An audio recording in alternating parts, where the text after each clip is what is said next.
false statement cannot be accepted by this House. Cannot be accepted by this House. Honorable Speaker, sir, regarding railway accidents, I would like to very humbly submit. That compared to 2014, when the number of consequential accidents was 135 in 2014-15, we have been able to bring it down by 90% to 11 accidents this year. We are continuously focused on any incident which happens, and we go to the root cause, try to figure out what is the systemic or structural problem behind that. And each and every incident, we work in such detail so that whether we have to make a structural change, whether we have to train the people better, whether we have to redesign the system, whether we have to bring new components, whatever best possible has to be done on any safety related incident. Honorable Speaker, sir, the entire team is working with full sincerity is what I can share with you in full humility. Question number 247, Susri Ikra Chaudhary. क्या बोल रहे हैं? Question number बोलो. 247. Question number Mani 247. Mantri, Statement is laid on the table of the House. Honorable Member. Sir, धन्यवाद अध्यक्ष महोदय। आपकी अनुमति से मैं माननीय मंत्री जी से पूछना चाहती हूँ कि ऐसे राज्य जहाँ से वित्तीय वर्ष में कोई भी प्रस्ताव प्राप्त नहीं होता है, वहाँ के लिए सरकार इस योजना में प्रोजेक्ट सेलेक्ट करने के लिए क्या उपाय करेगी, और राज्य द्वारा प्रोजेक्ट भेजने में देरी को दूर करने के लिए क्या केंद्र सरकार राज्यों के अल्पसंख्यक विभाग के स्थान पर राज्यों के चीफ सेक्रेटरीज को प्रस्ताव भेजने के लिए जिम्मेदार अधिकारी के तौर पर नामित करने पर विचार करेगी या नहीं? और मैं इसी में क्लब करना चाहती हूँ कि मेरे संसदीय क्षेत्र कैराना में संबंधित महिला डिग्री कॉलेज के लंबित प्रस्ताव को स्टेट लेवल मॉनिटरिंग कमेटी के से शीघ्र मंगाने के लिए मंत्री महोदय और सरकार क्या उपाय करेंगे? धन्यवाद। Honorable Speaker, sir, this program is to fill the infrastructure gap, the minority areas. It is demand driven. If the proposal comes from the state government, the committee in central government will pass it. But the first step is that state level committee should pass it, and it should be sent to the central government, and it is from the state it should reach, and that all the this funds are dispersed. That is upon the state governments. प्रश्न काल समाप्त। माननीय सदस्यगण, मुझे कई माननीय सदस्यों का कई विषयों पर स्थगन प्रस्ताव की सूचनाएं प्राप्त हुई है। Shri Neeraj Maurya, advocate Chandrashekhar, Shri Beni Bannon, Gurjeet Aujla, Virendra Singh, DM कथीरानंद, Manickam Tagore, विजय बसंत, मनीष तिवारी, के सुरेश सहित कई मान्य सदस्यों के स्थगन प्रस्ताव की सूचना मेरे पास प्राप्त हुई है। मैंने आज किसी भी स्थगन प्रस्ताव की सूचना की अनुमति नहीं दी गई है।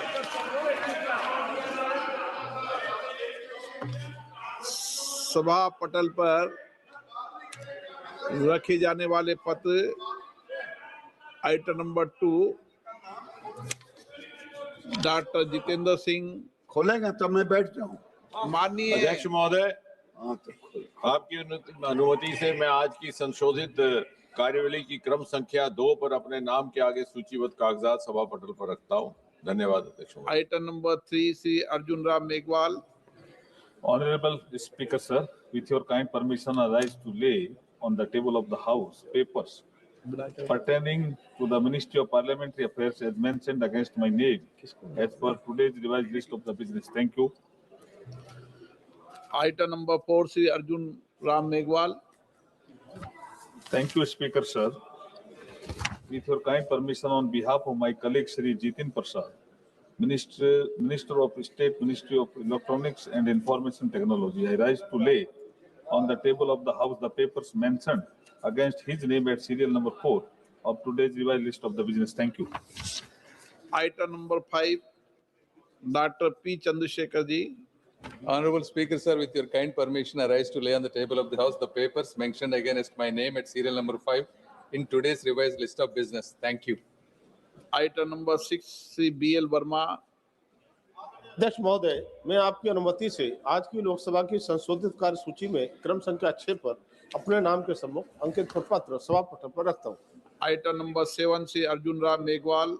Honorable Speaker, sir, with your kind permission, on behalf of my colleague Dr. L. Murugan, Minister of State, Ministry of Information and Broadcasting, I rise to lay on the table of the House the papers mentioned against his name at serial number 7 of today's revised list of the business. Thank you, sir. Item number 8, Sri Satish Chand Dubey.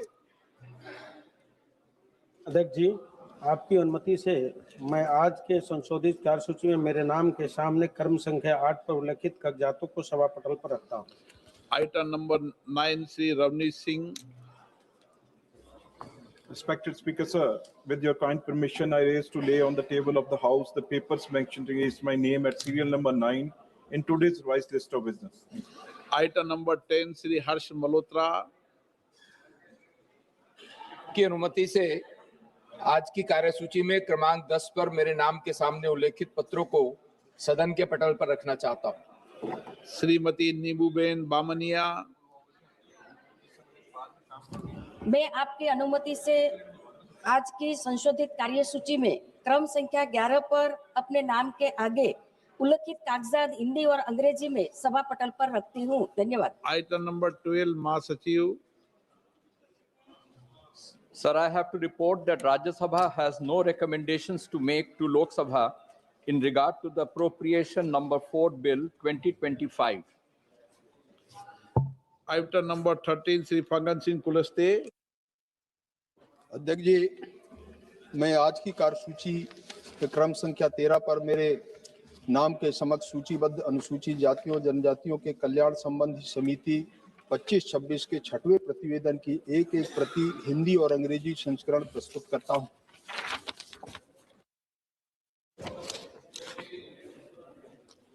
Shri फंगन सिंह कुलस्ते।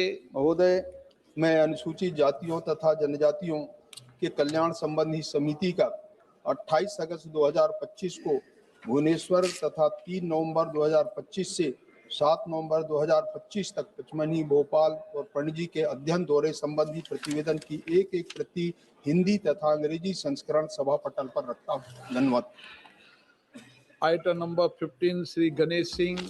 अध्यक्ष महोदय, मैं आज की कार्यसूची में मेरे नाम के सामने यथा सूचीबद्ध अन्य पिछड़े वर्गों के कल्याण संबंधी समिति के 8वें और 9वें की गई कार्रवाई प्रतिवेदन 18वीं लोकसभा में अंतर्विष्ट टिप्पणियों सिफारिशों पर सरकार द्वारा की गई अंतिम कार्रवाई को दर्शाने वाले 2 विवरणों के हिंदी तथा अंग्रेजी संस्करण के प्रति सभा पटल रखता हूँ।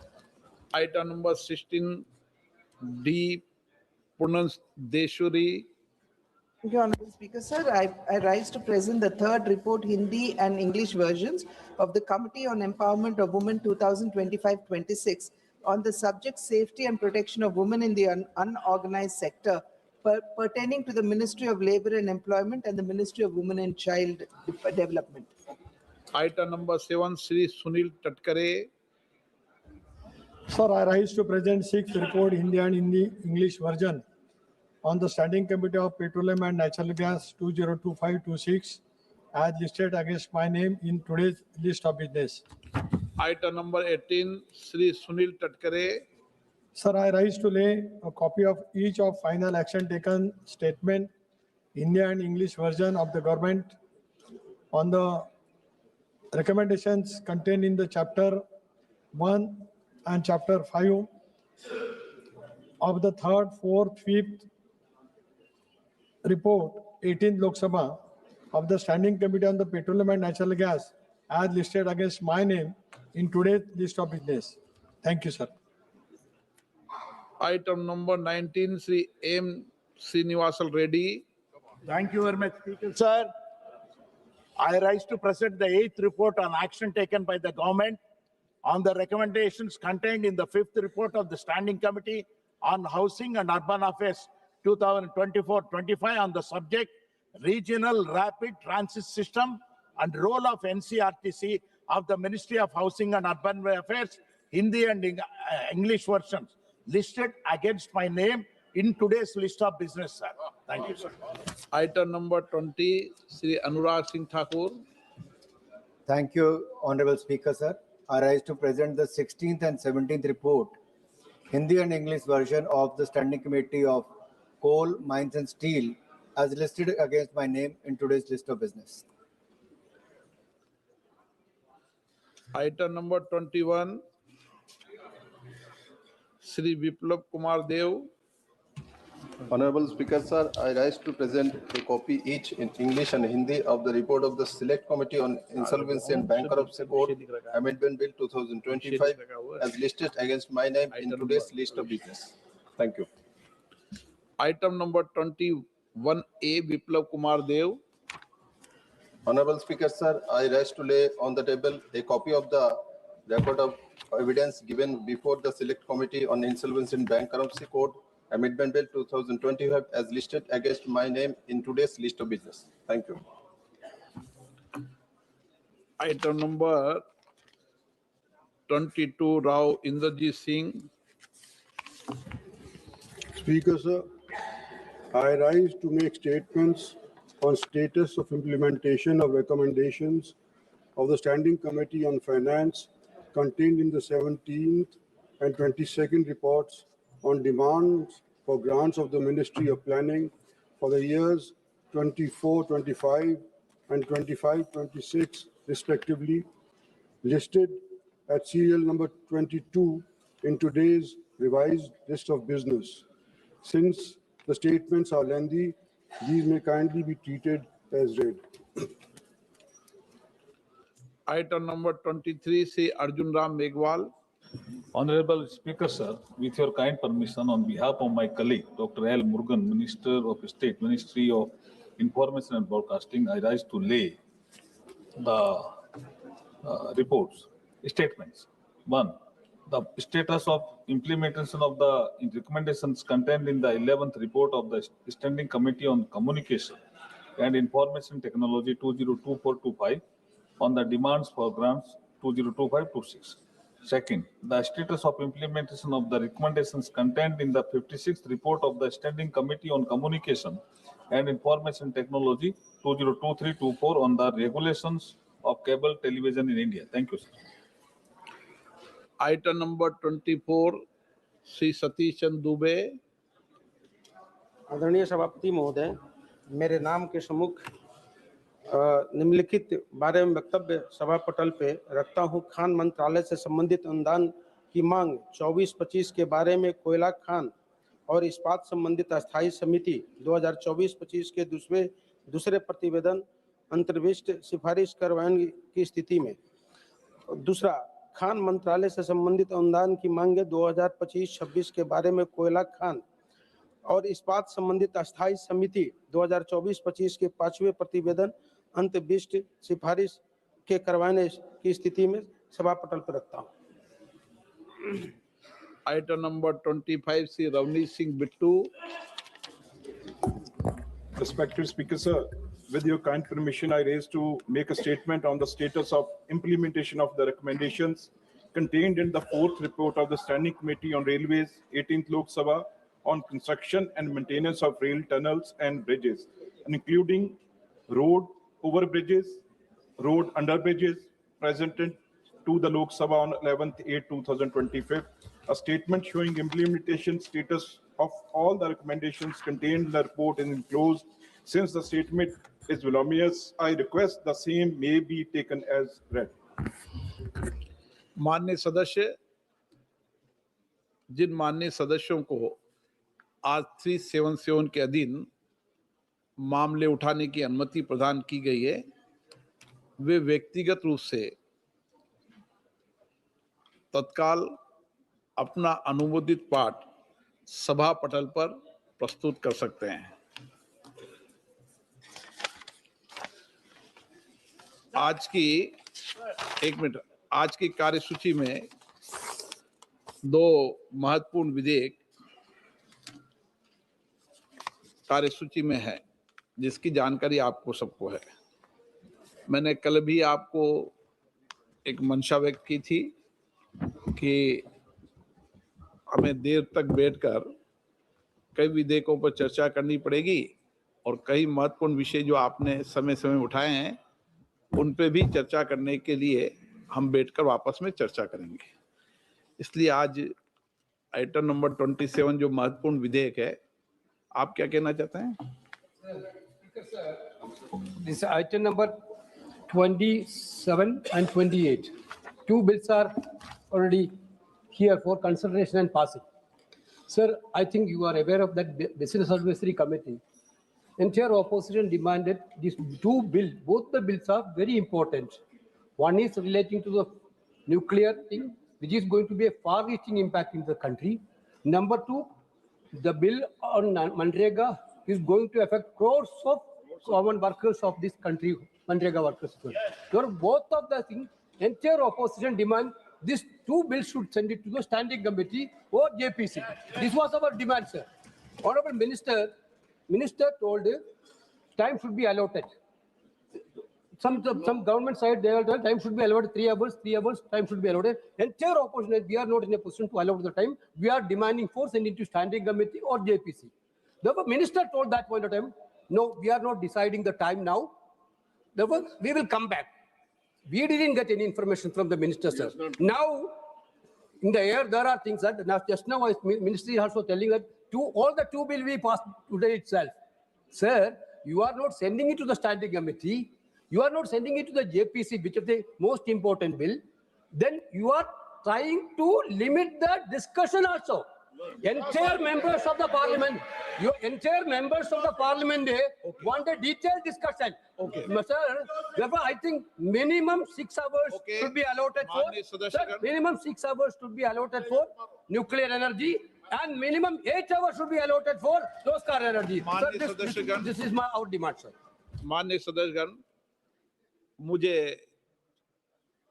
सभी दल के माननीय सदस्य मिले थे और उन्होंने मुझसे आग्रह किया था कि आइटम नंबर 27 भारत के रूपांतरण के लिए नाभिकीय ऊर्जा का संसाधनीय दोहन और अभिवर्धन विधेयक 2025 को आज नहीं लाए, आज लाने के लिए उन्होंने आग्रह किया था और मैंने आप सबकी भावनाओं को देखते हुए उसको कल नहीं लाकर आज लाए हैं।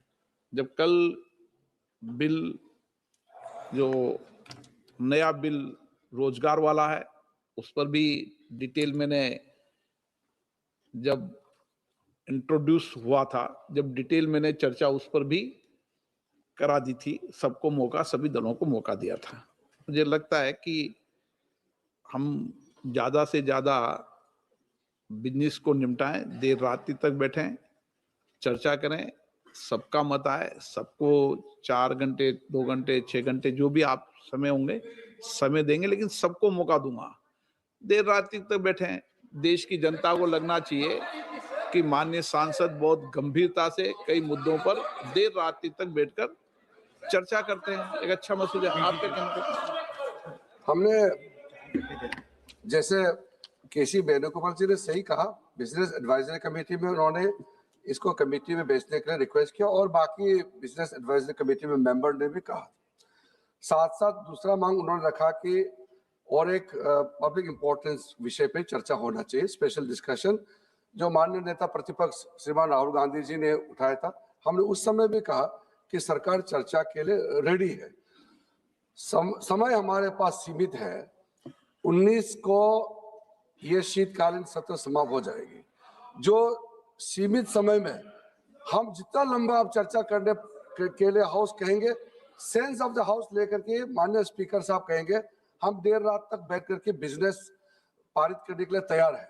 जितना पर्याप्त सदन मेंबर को बोलने के लिए मौका देगा उतना अच्छा स्पीकर साहब समय देता ही है, हमारा कोई आपत्ति नहीं है। मेरा सिर्फ इतना कहना है कि क्योंकि हमने कल ये बिजनेस लिस्ट किया था और माननीय सदस्यों का रिक्वेस्ट पर स्पीकर साहब ने एटॉमिक एनर्जी वाला शांति बिल को आज के लिए उसको पोस्टपोन किया। हम इंश्योरेंस आप लोगों ने साथ दिया, मैं उसके लिए धन्यवाद। लेकिन आज इस दोनों विधायक को अगर हम देर रात तक भी चर्चा करना पड़ेगा, दोनों को पारित करने के लिए सरकार की तरफ से तैयार है। और दूसरा, आपने जो विशेष चर्चा मांग की है नेता प्रतिपक्ष आप सब ने, उसके लिए भी जैसे स्पीकर साहब निर्देश देंगे, सरकार की तरफ से कोई आपत्ति नहीं है। आइटम नंबर 27, भारत के रूपांतरण के लिए नाभिकीय ऊर्जा का संसाधनीय दोहन और अभिवर्धन विधेयक 2025। माननीय मंत्री महोदय।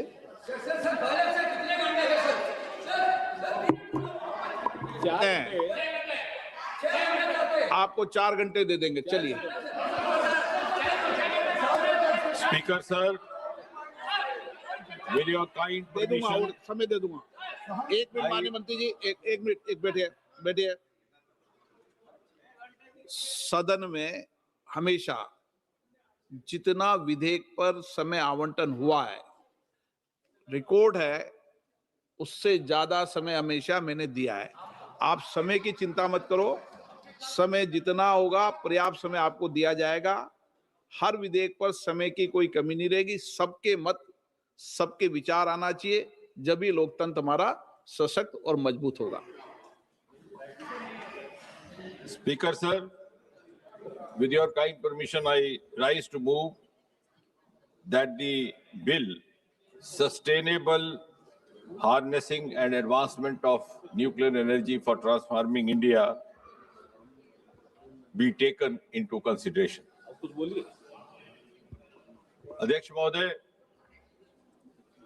आपका धन्यवाद करते हुए सबसे पहले तो मैं ये कहना चाहूंगा, और मुझे विश्वास है कि सभी सदस्य इससे सहमत होंगे, कि एक बड़ा ही महत्वपूर्ण बिल है और ये भी कहा जा सकता है कि एक ऐतिहासिक विधेयक,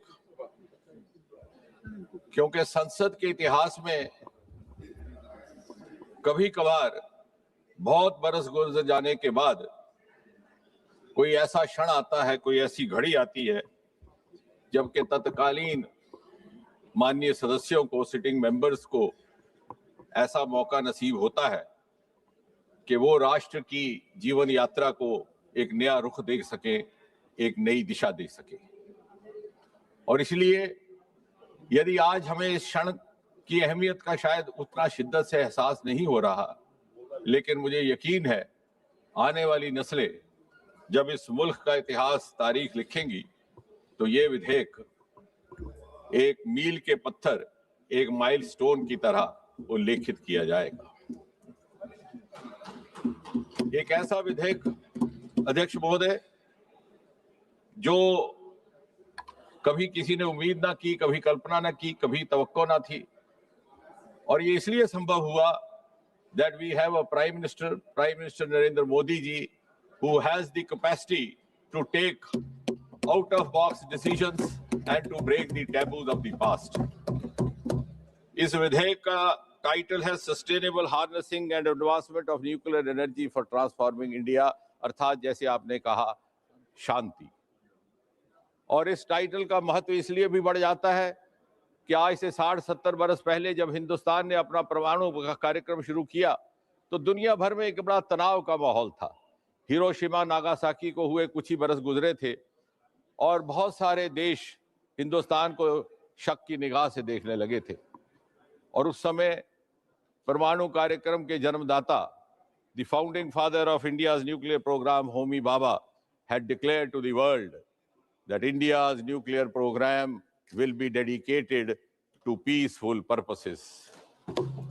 Speaker sir, today the moment of vindication has come, and the vindication was destined to happen through Prime Minister Modi.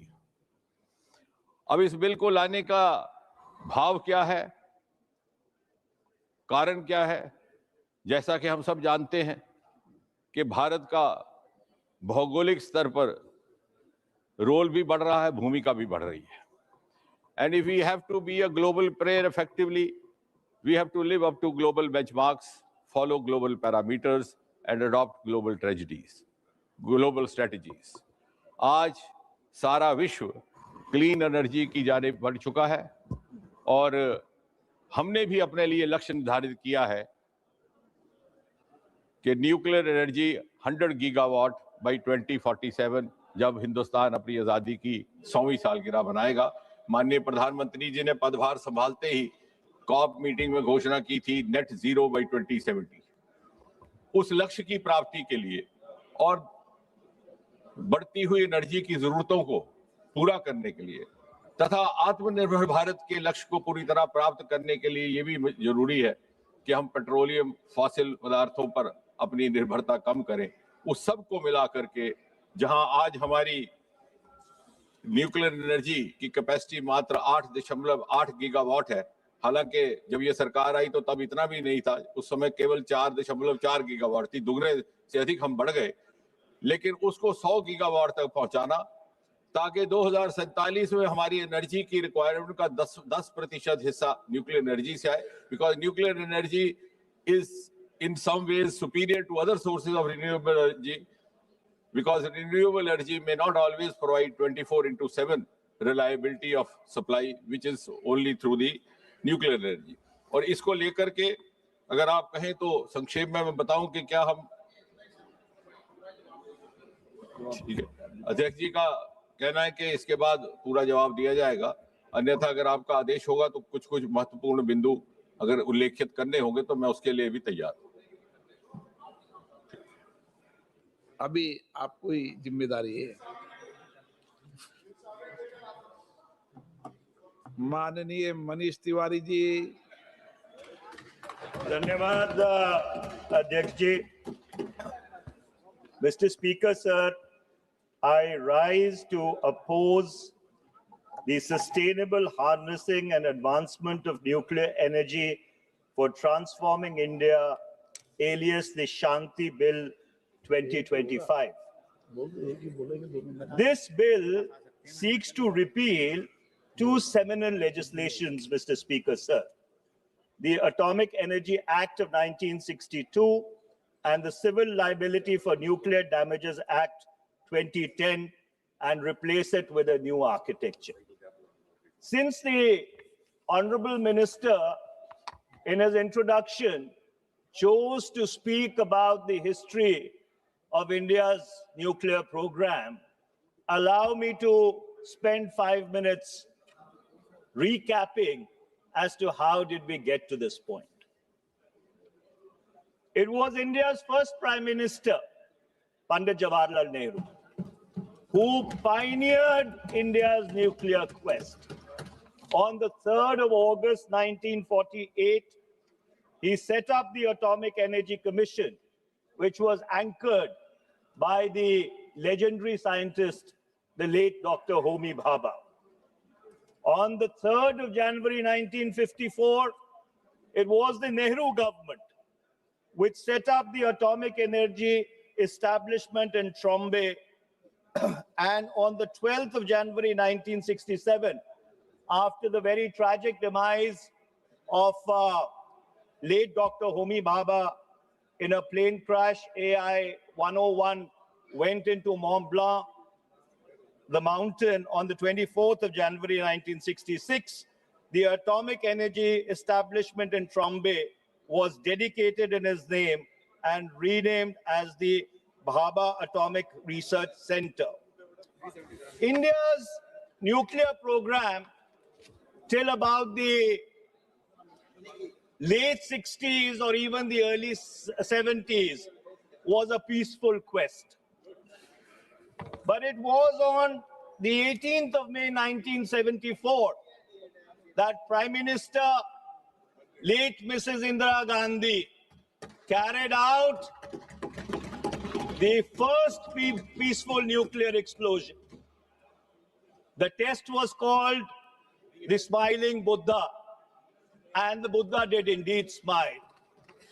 And it would be important here to recap that Bangladesh 1971, the peaceful nuclear explosion of 1974, and then the incorporation of Sikkim into India. In 4 years, Mrs. Gandhi had changed the geopolitical map of South Asia and put India on the nuclear stage globally. However, when a nation takes bold steps, it comes with a consequence. And India's peaceful nuclear explosion came with the consequence that the P5 nations, those who had established the Nuclear Non-Proliferation Treaty in 1967, came together and formed the Nuclear Suppliers Group, but also called the London Club. And interestingly, these were about 14 countries which went across the Cold War divide, the East Bloc and the West Bloc. And the only objective of the Nuclear Suppliers Group or the London Club was to deny India access to nuclear technology. On the 11th and the 13th of May 1998, Prime Minister Mr. Atal Bihari Vajpayee, late Mr. Atal Bihari Vajpayee, carried out India's second series of nuclear tests, but the sanctions against India only tightened after that, despite the Jaswant Singh Strobe-Talbot dialogue, which went across a couple of continents at that point in time. Finally, it fell to a UPA government under the leadership of Prime Minister Dr. Manmohan Singh to break that nuclear apartheid. And it was in the July of 2005 that the Indo-US nuclear deal was initiated. On the 18th of August 2008, the India-IAE Safeguards Agreement was signed. On the 6th of September 2008, India got a waiver from the Nuclear Suppliers Group, and we've not got that waiver after that till now. It has been over 17 years, and we've not got membership of the Nuclear Suppliers Group. And finally, on the 10th of October 2008, the Indo-US Civil Nuclear Deal, also called the 123 Agreement, was signed. And ironically, while Prime Minister Dr. Manmohan Singh's government was trying to break nuclear apartheid, जो परमाणु रंग भेद नीति थी, उसको जब तोड़ने का प्रयास किया जा रहा था, हमारे परम मित्र जो उस तरफ बैठे हैं, उन्होंने क्या किया? वो 23 जुलाई 2008 को उस सरकार के खिलाफ, जो भारत की परमाणु रंग भेद से जो पीड़ित था, उसको तोड़ने की कोशिश कर रहे थे, उनके खिलाफ इस सदन में अविश्वास प्रस्ताव लेके आए। It is important that you reflect on your own conduct. When the UPA government was trying to break India's nuclear isolation and nuclear apartheid, you brought a vote of no confidence against that government. It's another matter that no confidence motion was defeated 275 to 256 with 11 abstentions. Now let me, अरे इतिहास तुमको समझाना बहुत जरूरी है. History is very important because you people tried to derail India's nuclear program. You tried to derail India's nuclear program. You were an impediment in breaking India's nuclear apartheid. That's a history that you should not forget. That's a history you should not forget. You covered yourself with ignominy. आपने भारत का जो परमाणु trajectory थी, उसको Daryl करने की कोशिश की राजनीतिक कारणों से. अध्यक्ष जी, इनको बिठाइए. Let the house be in order. Let the house be in order. Let the house be in order. Sir, सच्चाई कड़वी होती है अध्यक्ष जी. I will be giving opportunity to you. अध्यक्ष जी, let him come. सच्चाई कड़वी होती है. Now let me. Now, Mr. Chairperson, sir. अरे तो शुरुआत आ गई, अनुराग जी जरा बैठ जाइए. Now let me, Mr. Chairperson, sir, come to the merits of this bill. Now, government has brought the present bill to open up the civilian nuclear sector to private participation. Clause 3-1-C of the bill. There's speculation that government wants to bring in 49% to 100% foreign direct investment into the sector.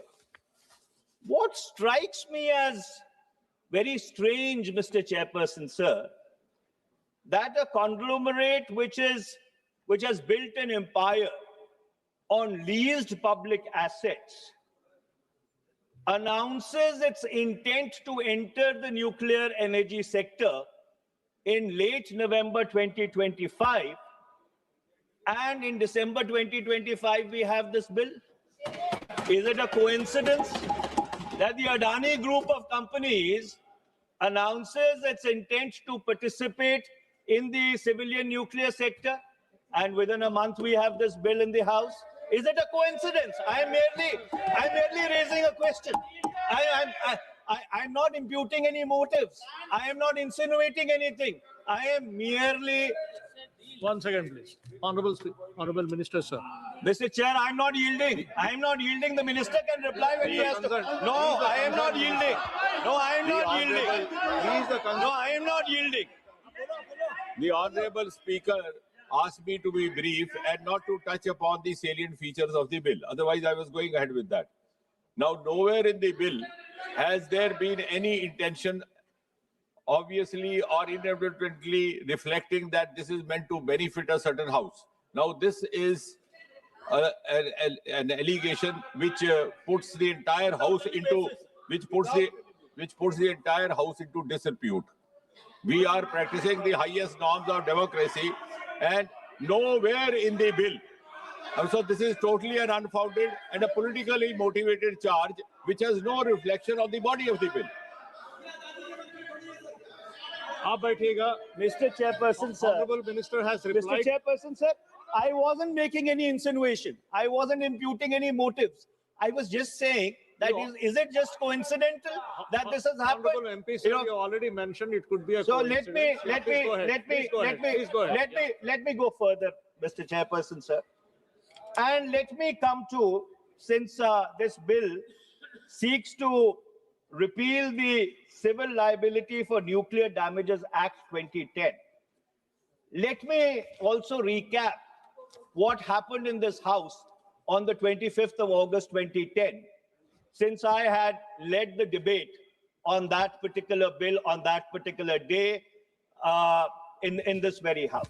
So on the 25th of August 2010, the then MOS Prime Minister's office, Mr. Jiten Singh's predecessor, Mr. Prithviraj Chavan, came before this House and he said, and I quote, and I'm quoting from the proceedings of the Lok Sabha, "Sir, I have come before this House and say with all humility that there is an unprecedented political consensus across the political stream, including the civil society or whatever people we could bring on board. There was a slight contention about a few items. We explained the logic of why we brought in some of the amendments, particularly the amendment to clause 70. Now, what is this clause 70?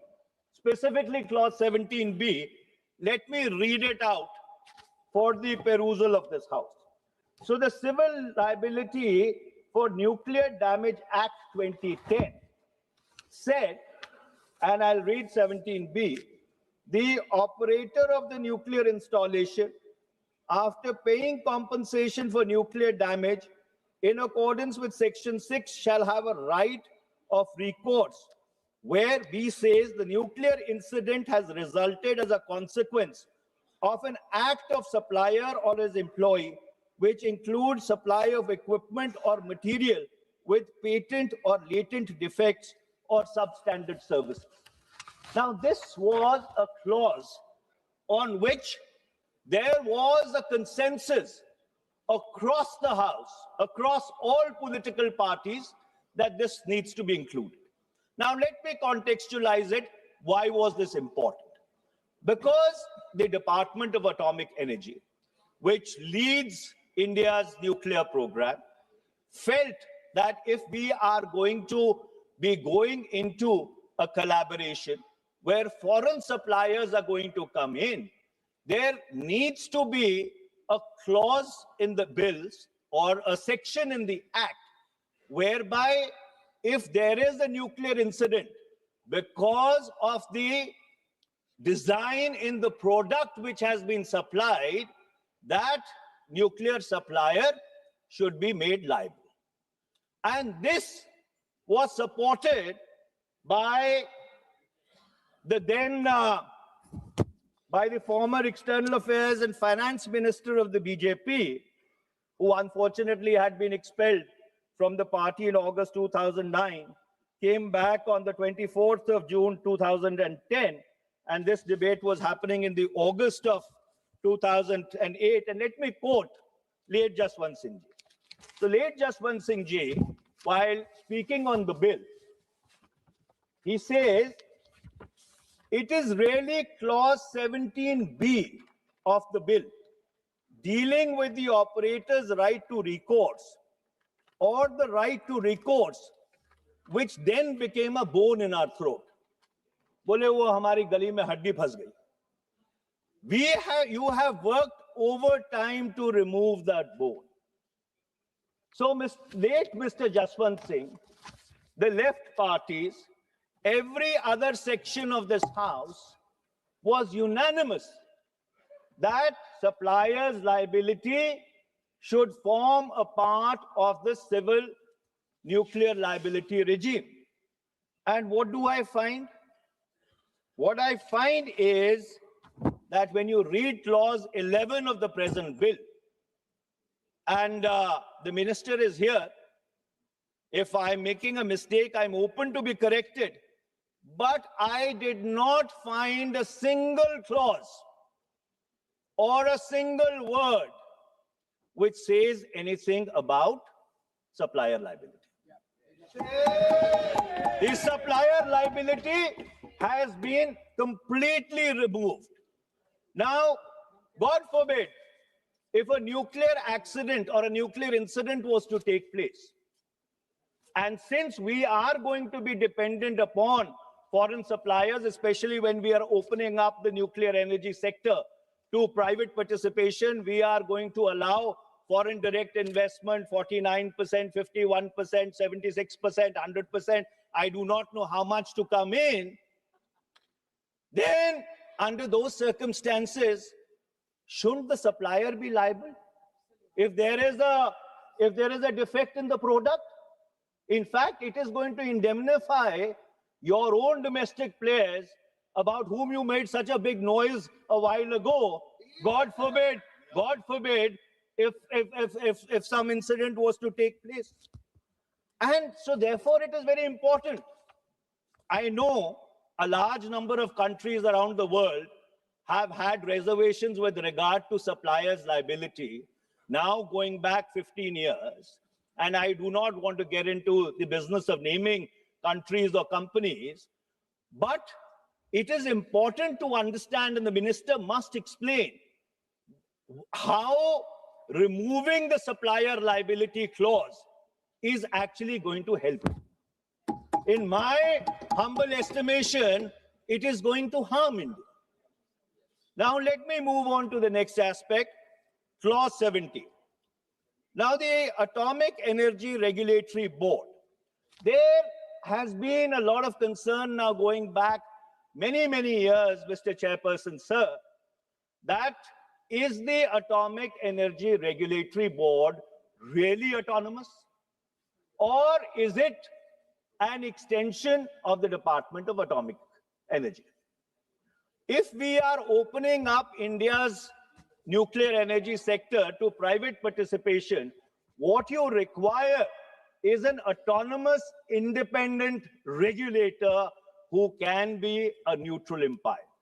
Since there is no clarity in the bill about how independent or autonomous the regulator is, I would definitely want the minister to clarify with regard to this.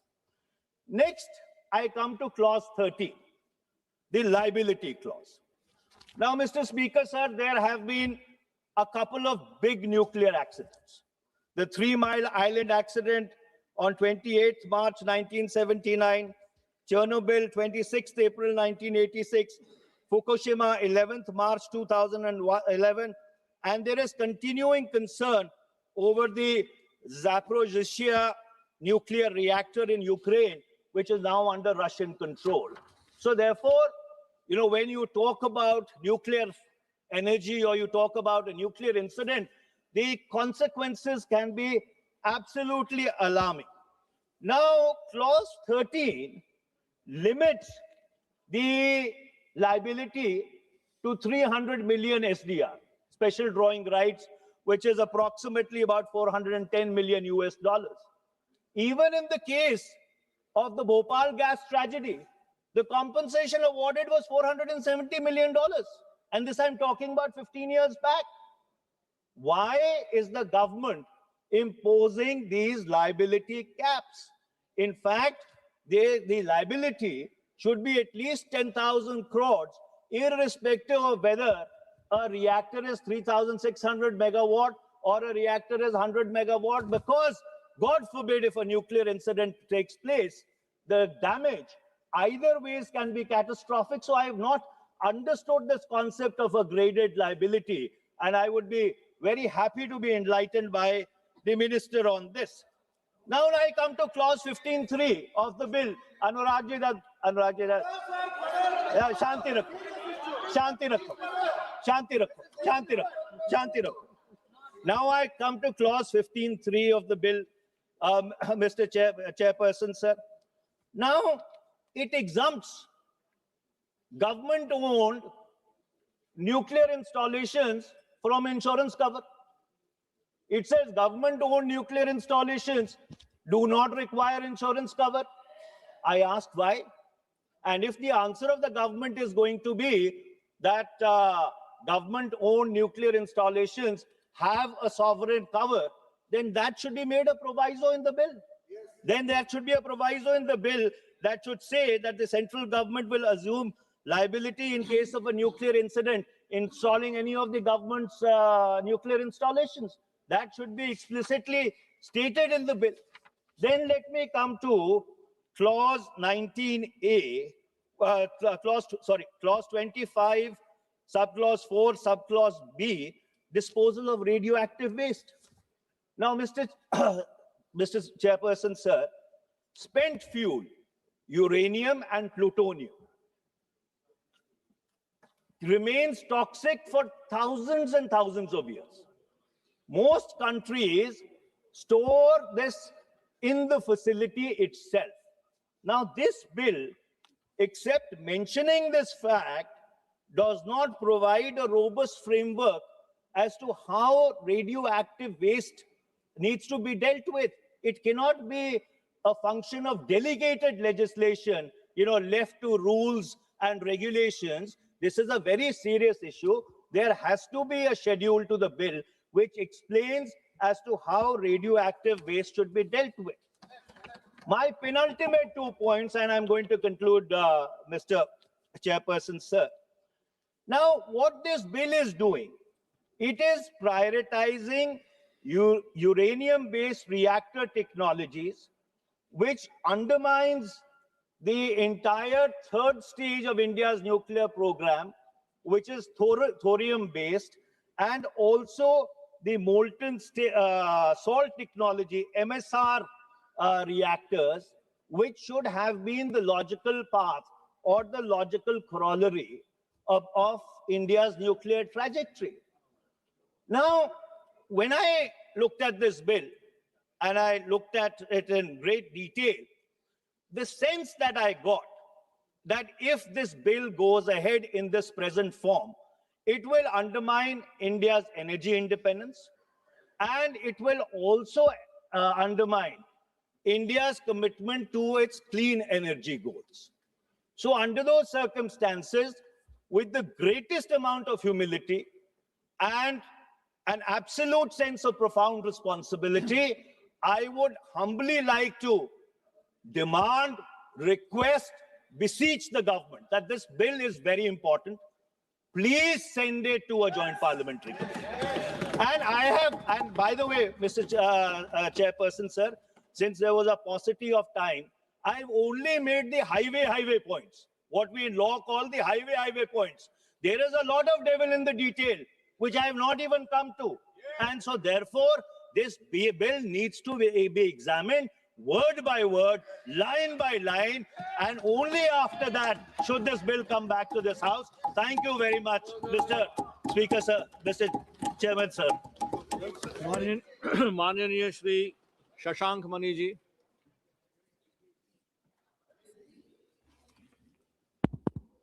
प्रणाम देवरिया।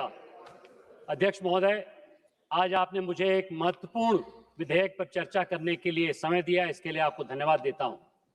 यह विधेयक मेरे हिसाब से देश को नई गति देगा और विकसित भारत के रथ को आगे बढ़ाएगा।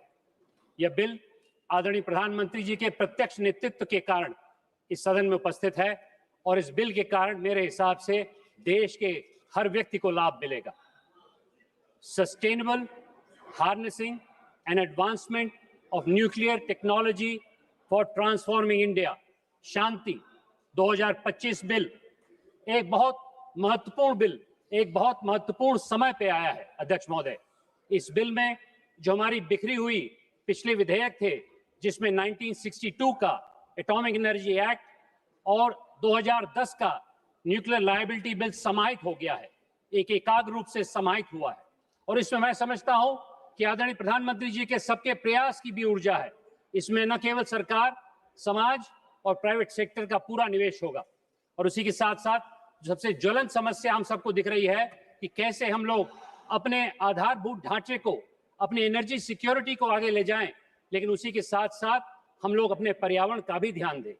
लेकिन इस बिल में अध्यक्ष महोदय अन्य उपलब्धियों का भी उल्लेख है, जैसे कि इस बिल में परमाणु टेक्नोलॉजी से, प्रौद्योगिकी से, कृषि उद्योग में, हमारे फूड सिक्योरिटी में, स्वास्थ्य केंद्रों में, उद्योग में, अन्य चीजों में भी बहुत बड़ा निवेश होगा। इसलिए मैं समझता हूं कि इस बिल की उपयोगिता न्यूक्लियर एनर्जी से भी ज्यादा बड़ी है। अध्यक्ष महोदय, हमारा देश स्वावलंबन में, आत्मनिर्भरता में बहुत सालों से परमाणु उपयोग में आगे बढ़ता रहा है। कुछ लोगों को उल्लेख किया गया, लेकिन उसमें होमी भाभा जी और विक्रम साराभाई जी का बहुत बड़ा योगदान है। मैं आज वंदे मातरम के 150वें वर्षगांठ पे इन महापुरुषों का नमन करता हूं, क्योंकि उनके होते होते आज की तारीख में हम लोगों ने अपनी अर्थव्यवस्था ही नहीं, अपनी सुरक्षा के लिए भी अपने आप को संभल रखा है। और मैं चुनौती देना चाहता हूं विपक्ष को, जिन्होंने बात करी परमाणु बम की, तो जब तक अटल जी ने यह निर्णय नहीं लिया कि हम लोग अपने परमाणु में सिक्योरिटी में 1978 में पूरी तरह से 1998 में पूरी तरह से अपने आप को सक्षम करेंगे, तब तक 24 साल तक पूर्ववर्ती सरकारें शिथिल बैठी रहीं, स्टेल्थ मोड में चलाती रहीं। ये गलत है। हम लोगों ने पहली बार इसका नेतृत्व किया और उसके होते होते आज की तारीख में हम लोग सशक्त राष्ट्र हैं। लेकिन अध्यक्ष महोदय, सिर्फ सुरक्षा से आज की तारीख में काम नहीं चलेगा। आज की तारीख में परमाणु उपयोग का मेरे हिसाब से प्रयोग कई अन्य दिशाओं में भी होना चाहिए, और इसके लिए सबके प्रयास की जो आभा इस बिल में है उसकी मैं सराहना करता हूं, उसका मैं एक तरह से साधुवाद करता हूं। अध्यक्ष महोदय, इस बिल में एक बहुत महत्वपूर्ण चुनौती का सामना करने के लिए हम लोग ने इस बिल को लाए हैं, और उसमें थर्मल पावर की वजह से अगर किसी भी व्यक्ति को अपने एनर्जी सिक्योरिटी के होते होते आगे चलना पड़ेगा तो इसमें प्रदूषण बहुत होगा, इसलिए बहुत महत्वपूर्ण है। और उसी के साथ साथ थर्मल पावर के साथ साथ टिकाऊ व्यवस्था, जैसे कि आज की तारीख में डेटा सेंटर में 24/7 बिजली की आवश्यकता है, और उसमें हम लोग को टिकाऊ बिजली की आवश्यकता है। इसमें न्यूक्लियर एनर्जी की बहुत बड़ा प्रयोग होगा। लेकिन उसी के साथ साथ मैं समझता हूं कि हम पहले ऐसे देश नहीं हैं, कई ऐसे देश हैं जिन्होंने टिकाऊ व्यवस्था में न्यूक्लियर एनर्जी का प्रयोग किया है। उदाहरण के तौर पे फ्रांस को देखिए, फ्रांस में लगभग 65% बिजली आज की तारीख में न्यूक्लियर की व्यवस्था से हो रही है, और यूनाइटेड स्टेट्स अमेरिका में भी प्राइवेट सेक्टर उसकी 80% की बिजली ले रहा है। मतलब विश्व की बिजली का सबसे बड़ा खपत यूनाइटेड स्टेट्स अमेरिका में है, वहां पर लगभग 30% बिजली न्यूक्लियर की है, वहां पर 80% प्राइवेट सेक्टर दे रहा है। तो जो सेफ्टी की बात विपक्ष करता है, उसमें सिद्ध हो गया कई सालों से कि प्राइवेट सेक्टर भी सेफ्टी के मामले में हो सकता है, यदि उसको ठीक ठाक रूप से सुचारू किया जाए। अध्यक्ष महोदय, इस बिल के होने के लिए मैं 5 बिंदु रखना चाहता हूं, क्या कारण है इस बिल को ले जाने के लिए। सर्वप्रथम, विकसित भारत के लिए, जैसा कि मंत्री जी ने बताया, हम लोग को 100 गीगावाट की आवश्यकता है, जो कि परमाणु से हुआ है। और उसमें अगर आज के परिवेश में देखा जाए तो 9 गीगावाट की व्याख्या की गई, उसमें आज की तारीख में सिर्फ 2% बिजली न्यूक्लियर की है और उस समय 10% हो जाएगी। अगर इस 100 गीगावाट को आगे ले जाना है तो उसमें आज की तारीख में NPCIL न्यूक्लियर पावर कॉर्पोरेशन 50 की जिम्मेदारी ले सकता है, लेकिन अन्य 50 के लिए हमें और साधन चाहिए, हमें और टेक्नोलॉजी चाहिए और लोग चाहिए, ताकि इसमें विकसित भारत में कोई कमी न रहे। इसके लिए बहुत महत्वपूर्ण है कि हम लोग प्राइवेट सेक्टर को लाएं, हम लोग अन्य निवेशों को लाएं, बहुत महत्वपूर्ण इसकी आवश्यकता है। और उसी के साथ साथ दूसरी आवश्यकता ये भी है कि हम लोग आने वाले समय में NPCL जो एकाग्र रूप से आज की तारीख में हमारे देश में इसका नेतृत्व कर रहा है, उसमें एक मोनोपोली पावर है। जब किसी भी चीज की मोनोपोली होती है तो उसमें मेरे हिसाब से नवाचार नहीं होता है। नवाचार के अभाव में अपना ये इंडस्ट्री आगे नहीं बढ़ पाएगा और इसके लिए अध्यक्ष महोदय बहुत आवश्यक है कि हम लोग अन्य लोगों को लाएं। और इसके होते होते इस बिल में बहुत महत्वपूर्ण प्रावधान है कि कैसे हम लोग प्रौद्योगिकी, पूंजी और प्रतिभा के आधार पर अन्य चीज लाएं। और इसके लिए 20,000 करोड़ का निवेश आदरणीय निर्मला सीतारमण जी ने पिछले बजट में SMR रिएक्टर के लिए दिया था, क्योंकि SMR के माध्यम से आज की तारीख में न्यूक्लियर पावर भी विकेंद्री हो रहा है। SMR मतलब स्मॉल मॉड्यूलर रिएक्टर के माध्यम से इस प्रकार की हवा चल रही है। तीसरा कारण यह है कि विधेयक में परमाणु प्रौद्योगिकी को भूमिका का भी विस्तार हो रहा है अध्यक्ष महोदय। इसमें ईंधन चक्र की गतिविधियां, उपकरण निर्माण, बिजली उत्पादन और संयंत्र संचालन भी शामिल है, यह भी कड़े सुरक्षा मानकों की निगरानी में। इसके अतिरिक्त इसमें फॉरेन डायरेक्ट इन्वेस्टमेंट का 49% का प्रावधान है। इसका मतलब यह है कि अगर हम लोग को धन की आवश्यकता होगी तो कोई कमी नहीं होगी उस विकसित भारत के रथ को आगे ले जाने के लिए। मैं बताना चाहता हूं सदन को कि जब मैं सिंदूर के लिए वॉशिंगटन DC गया था, तो कई वहां के पॉलिसी एक्सपर्ट्स ने इसके बारे में हमसे प्रश्न पूछे, उत्सुकता थी। मेरा पूरा विश्वास है कि फॉरेन डायरेक्ट इन्वेस्टमेंट भी इसमें आएगा। चौथा कारण यह है कि विधेयक परमाणु ऊर्जा नियामक board, atomic energy regulatory board, जिसकी चर्चा भी की गई, उसके माध्यम से नियामक ढांचे को सुदृढ़ करता है, जो उद्योग के लिए सुरक्षा सहित सभी आवश्यक नियमों को सुनिश्चित करेगा। यह ध्यान देने के योग्य है कि परमाणु ऊर्जा 1962 से लागू हुआ है और तब से अब तक प्रौद्योगिकी और प्रक्रियात्मक में व्यापक परिवर्तन हो चुका है। यह नया नियामक ढांचा सुनिश्चित करेगा कि उद्योग कड़े सुरक्षा मानकों का पालन करके अनुसंधान एवं विकास R&D सरकार के साथ ही रहेगा। ये भी इस विधेयक में है, ये बहुत महत्वपूर्ण है। भारत अंतर्राष्ट्रीय परमाणु ऊर्जा एजेंसी के परिवहन, निगरानी और ईंधन वापसी के जुड़े हुए नियमों का प्रारंभिक हस्ताक्षर कर रहा है और यह नियम इसके अनुरूप चलेगा। अंत में यह विधेयक परमाणु उद्योग के लिए आधुनिक और एकीकृत कानून ढांचा प्रस्तुत करेगा। अभी इसका उल्लेख कर रहे थे, जिसमें एक समर्पित परमाणु न्यायाधिकारी, परमाणु दायित्व व्यवस्था में सुधार और निवेश का आकर्षण होगा। मैं समझता हूं जिस जोखिम की बात की वो सरासर गलत है। इसमें बहुत जिम्मेदारी से इसका संचालन के लिए आकार दिया गया है, जिसमें अंतर्राष्ट्रीय परमाणु ऊर्जा एजेंसी का जो SDR का उल्लेख किया गया था, वो बड़े जिम्मेदारी से किया गया है और मेरे हिसाब से अंतर्राष्ट्रीय नियमों के हिसाब से किया गया है। और मुझे बताया गया है कि 2000 करोड़ रुपए का प्रावधान ऑलरेडी हम लोगों ने ले लिया है। अध्यक्ष महोदय, कुछ ऐसे विषय हैं जिसके लिए मुझे पहली बार इस सदन में अंग्रेजी में बोलने का मौका मिल रहा है, क्योंकि मैं समझता हूं कि कुछ ऐसी टेक्निकल चीजें हैं जिसके बारे में आपसे बात करना चाहता हूं अंग्रेजी में। Speaker sir, at the outset the bill clarifies the scope of nuclear energy for modern India. The definition clauses explicitly extend nuclear applications to healthcare, agriculture, food preservation, water management, industry, research, and emerging sectors such as artificial intelligence, quantum technologies, and semiconductor fabrication. Speaker, sir, this is a very important point. It legally recognizes nuclear energy not merely as a power source, but as an enabling infrastructure for a technology-driven economy. This is extremely important, sir, because in this case, the definition of nuclear energy and nuclear power has been transformed by this bill. This is fundamental. For instance, by defining radiation facilities separately from nuclear power plants, the bill brings medical imaging centers, cancer radiographic therapy units, and industrial irradiation facilities within a uniform safety framework, reducing regulatory ambiguity and improving compliance. Adhyaksh Mahoday, one of the most consequential features of the bill is the introduction of a structured licensing and safety authorization regime under Chapter 2. Clause 3 allows not only government entities, but also government companies, private companies, and joint ventures to apply for licenses to set up, operate nuclear facilities subject to strict conditions. This marks a clear policy shift towards controlled, private sector participation. And I emphasize the word control, the Honorable Speaker, sir. At the same time, the bill draws a firm red line by reserving sensitive activities such as fuel reprocessing, enrichment beyond notified thresholds, and high-level waste management exclusively for the central government. This balance helps attract investment and technological collaboration without diluting sovereign control over strategically sensitive parts of the nuclear fuel cycle. Safety is non-negotiable. Clause 4 mandates safety authorization for all users of radioactive substances and radiation-generating equipment, including their manufacture, transport, storage, and disposal.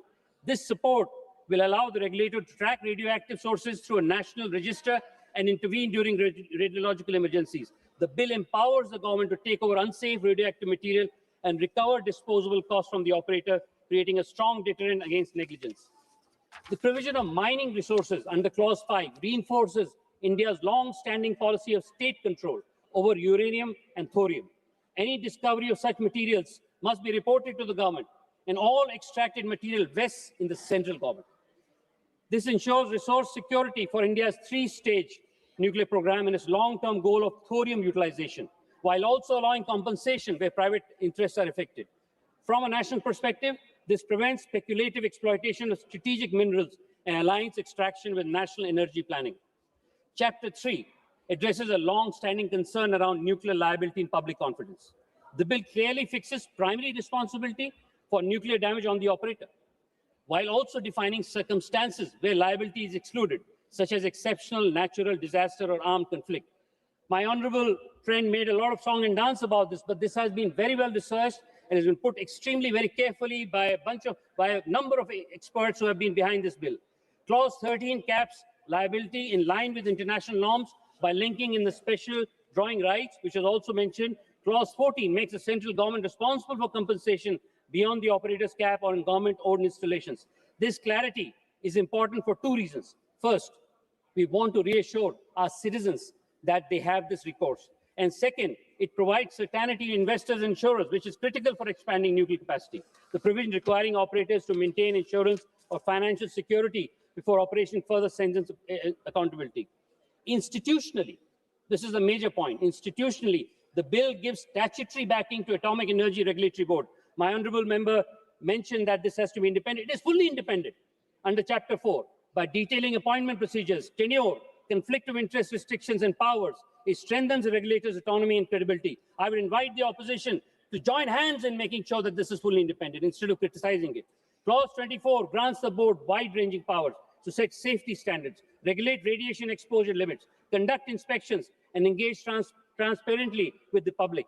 This is significant because regulatory credibility is a key determinant of public trust. आज की तारीख में जो public का विश्वास है उसको जीतने के लिए इस बोर्ड की बहुत बड़ी आवश्यकता है. At the same time, Clause 25 allows the central government to carve out strategic and defense-related activities from civilian regulation, preserving much-needed national security imperatives. The enforcement framework under Chapter 5 and 9 is notably robust. Inspectors are empowered to enter facilities, conduct investigation, seize material, and suspend operations where safety is compromised. Penalties and criminal liabilities are clearly laid out for violations, including for companies and government departments. This reduces regulatory capture and signals that nuclear safety is not merely advisory, but legally enforceable. Finally, the bill establishes specialized mechanisms for dispute resolution and compensation through Atomic Energy Redressal Advisory Council, an appellate tribunal, and a Nuclear Damage Claims Commission by excluding ordinary civil courts from jurisdiction in these matters. This is a major issue because people felt that they would be involved in long litigation. It aims to ensure technical expertise, fast education, and consistency in decisions. For affected communities, this offers a cleaner, more accessible path to compensation. In summary, Honorable Speaker, sir, this bill benefits the country by positioning or repositioning nuclear energy as a cornerstone of India's energy transition, industrial competitiveness, and technological self-reliance, while simultaneously strengthening safety, liability, and regulatory oversight. Its clause-by-clause design reflects an attempt to reconcile expansion with caution, investment with sovereignty, and innovation with public safety. As a legislative framework, it is factual, comprehensive, and aligned with both India's international commitments and its domestic development priorities. अध्यक्ष महोदय, मैं इस committee को और उन लोगों को साधुवाद देना चाहता हूं जिन्होंने इस बिल को निर्धारित किया है, क्योंकि इसमें प्रचुर मात्रा में मैं समझता हूं विशेषज्ञों का अनुपात है। इसमें मैं समझता हूं बहुत ऐसे लोगों से राय ली गई है जो इसमें विशेषज्ञ हैं, और इसके लिए मैं सरकार को भी धन्यवाद देना चाहता हूं। और उसी के साथ साथ मैं पूरे सदन को बोलना चाहता हूं कि इस विधेयक से मैं समझता हूं जन कल्याण की भावना से हर व्यक्ति को आसानी मिलेगी। इस विधेयक से मैं समझता हूं उस महिला को आसानी मिलेगी जो आज की तारीख में रेडियोलॉजिकल मायने में लखनऊ में पढ़ी है, उस छात्र को आसानी मिलेगी जो मेरे गांव में लाइब्रेरी में अपनी पढ़ाई कर रहा है, जिसको 24 घंटे बिजली चाहिए, उस उद्योगपति को साधन मिलेगी जो आज की तारीख में डेटा सेंटर खड़ा करना चाहता है और उसको 24/7 इलेक्ट्रिसिटी नहीं मिल रही है। मैं समझता हूं कई ऐसे लोगों को सावधानी मिलेगी जो आज की तारीख में उद्यम और भागीदारी से अपने राष्ट्र का निर्माण करना चाहते हैं। ये बिल मेरे हिसाब से हर व्यक्ति को कुछ न कुछ देगा। इसका मैं आशा करता हूं कि यहाँ के सभी सदस्य इसको आगे ले जाने के लिए प्रतिबद्ध रहेंगे।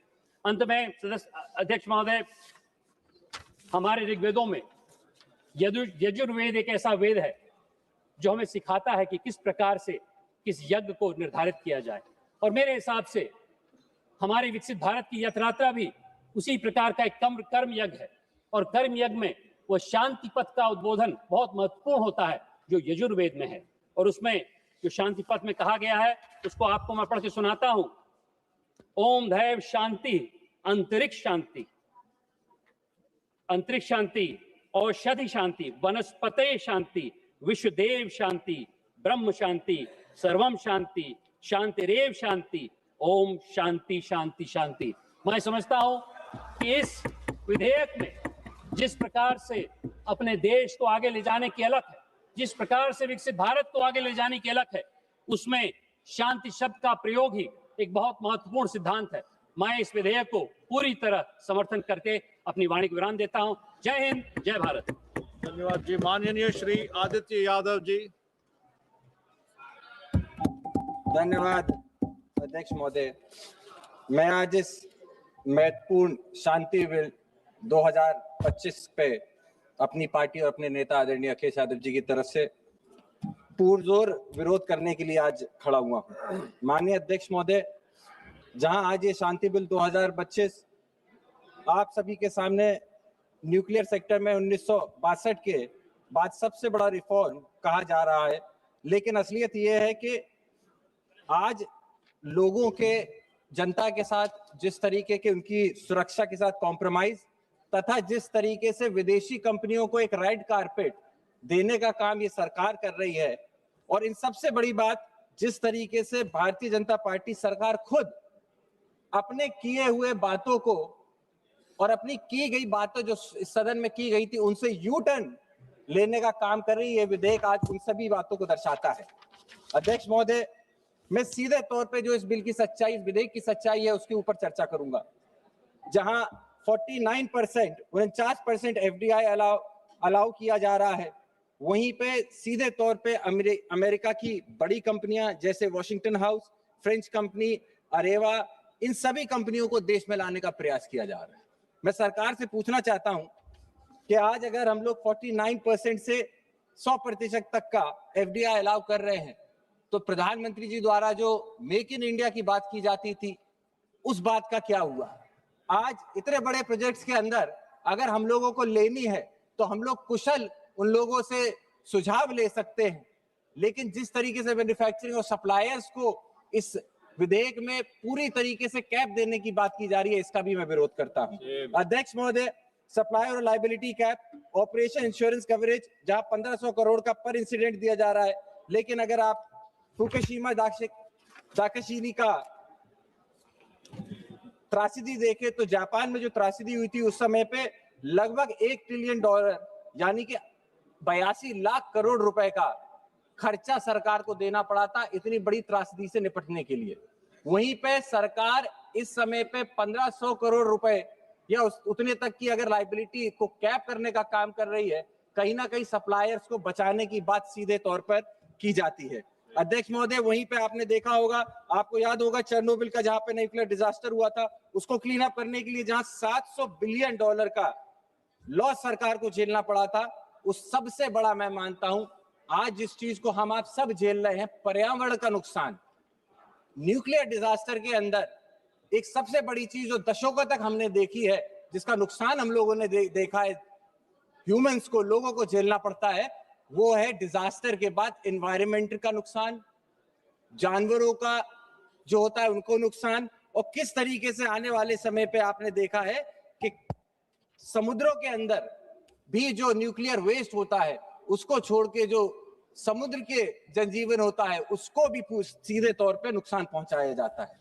वहीं जब मैं बात करता हूं कि सरकार का टारगेट है 2047 तक 100 गीगावाट कैपेसिटी करना, अभी तक जहां ये 8 गीगावाट तक पहुंचे हैं, वहीं सीधे तौर पे दिखता है कि इसको इन्हें 12 गुना बढ़ाना पड़ेगा। और जब हम 12 गुना बनाने की बात करते हैं तो कहीं ना कहीं सीधे तरीके से सेफ्टी के साथ कॉम्प्रोमाइज होने का भी एक सवाल उठता है। इसको लेकर के हम लोगों ने क्या किया है, इसके ऊपर भी मंत्री जी बताने का कष्ट करें। अब जो सबसे इंपॉर्टेंट है, भारतीय जनता पार्टी के डबल स्टैंडर्ड। अध्यक्ष महोदय, जब विपक्ष में थे तब ये कहते थे कि ये लोग अब क्या ट्रंप को सीधे तौर पे फायदा देने के लिए ऐसा बिल लेके आ रहे हैं। मैं इसीलिए ऐसा कह रहा हूं क्योंकि पूर्व में अध्यक्ष महोदय हमने देखा है कि अमेरिका की तरफ से जो टैरिफ हम लोगों के ऊपर लगाया गया, उसके बाद जिस तरीके का दबाव भारत सरकार के ऊपर बनाया गया, क्या कहीं अंदरूनी तौर पे भारत सरकार ये तो नहीं सोच रही कि ये रेड कारपेट देकर कंपनियों को, अमेरिकी कंपनियों और फ्रेंच कंपनियों को फायदा देकर जिस तरीके का टैरिफ का दबाव ट्रंप बना रहे हैं, उसको कहीं ना कहीं खत्म करने का प्रयास ये सरकार भी अंदरूनी तौर पे कर रही है, ऐसा हम लोगों को दिखाई देता है।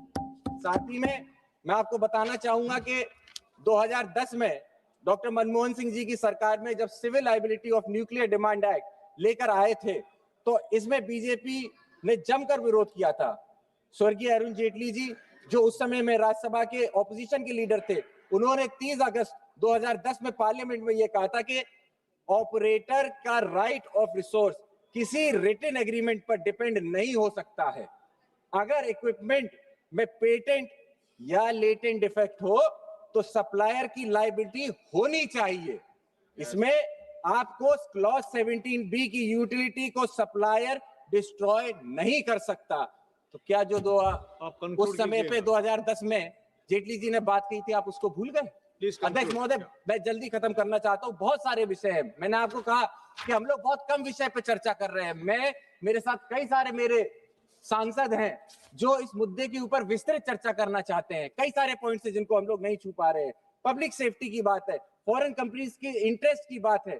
वहीं पे आप देखा, जब मैंने आपको बताया कि किस तरीके की हिपोक्रेसी हो रही है कि आज जहां पे महोदय इस बिल की एटॉमिक एनर्जी एक्ट 1962 की civil liability for nuclear damage act 2010 दोनों को अपोज करता है, वहीं पे 63 इयर्स बाद, 63 साल बाद पुराना कानून जिसमें पब्लिक इंटरेस्ट को सबसे ऊपर रखा गया था, आज उसको खत्म क्यों किया जा रहा है? अध्यक्ष महोदय, मेरा आपसे अनुरोध होगा कि इसमें पूरे तरीके से प्राइवेट सेक्टर को ही लेकर आने का प्रयास कर रही है। आज सरकार की स्थिति अध्यक्ष महोदय ये है, पूरे तौर पे अपने लब्बो-लुबाब इस बिल को लाने का सरकार का ये है कि जिस फाइनेंशियल परिस्थितियों में आज ये सरकार फंसी हुई है, जहां डॉलर 90 से ज्यादा निकलता चला जा रहा है, इनके कंट्रोल से बाहर हो चुका है, ऐसे में जब इनके पास इन्वेस्टमेंट नहीं है, जब कोई भी कंपनी नहीं आना चाहती है, वहां ये डॉलर के लिए और बाहर की कंपनियों को अपने देश में लाके या इन्वेस्टमेंट और अपना जो डेट है उसको क्लियर करने का प्रयास कर रहे हैं। इसीलिए हम सभी समाजवादी लोग इस बिल का विरोध करते हैं और आने वाले समय में पुरजोर तरीके से विरोध करते रहेंगे। बहुत बहुत धन्यवाद। जय समाजवाद। प्रोफेसर स्वागत राय जी। Yes sir. बहुत अच्छा बोला sir. I shall be very brief. I've got only 5 minutes, and in that 5 minutes I oppose the Shanti bill. Sir, I oppose this because this bill opens up the nuclear power sector to private industry, both domestic and foreign. And also, their plan is to have Taj. 4 companies are vying for this: Tata, Adani, Ambani, and Jindal. They want to have a share in the nuclear pie. That's why it has been mentioned by Manish before, I oppose this bill. So bill comes after the country had 1 second, 75 years. Yes, sir. 1 second, sir. Sir, Houses which are being named by the honorable member, direct or indirect, mentioned in the entire text of the bill. So please, this should be removed from the record. You send it to Earlier select also committee. the member mentioned, so attaching motives without grounds will send a wrong message and bring the house into disrepute. Sir, I have not named anybody. I have named some titles. Taj, Tata, Honorable member has just Ambani, now Adani, named and 3 houses Jindal. and everybody Anyway, has heard it. Sir, that is not all my point. Professor Saugat Other Raji, 1 second. members 1 second, will speak on Professor this. Saugat Raji. All I want to say, why I am I heard Honorable Minister raising this point 2 times during this discussion. Kindly refrain from taking any names directly because you don't have any basis to raise any names. So we will look into the record later, but please do not take any names. Rule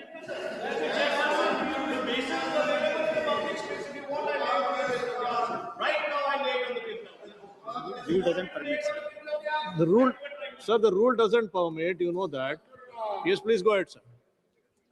Sir, the government is planning to have 100 gigawatts by 2047 through the nuclear route.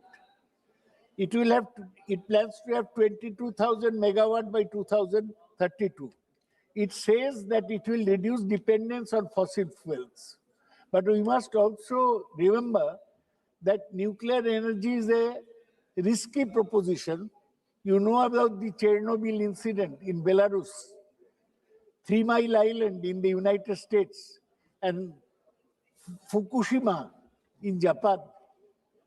You are saying that if accident takes place, maximum liability will be 300 million.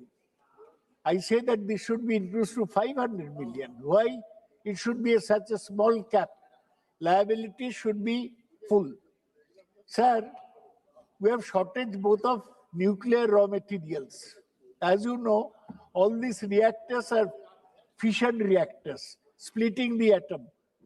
We haven't developed the technology to have fusion reactors where you combine 2 atoms into 1.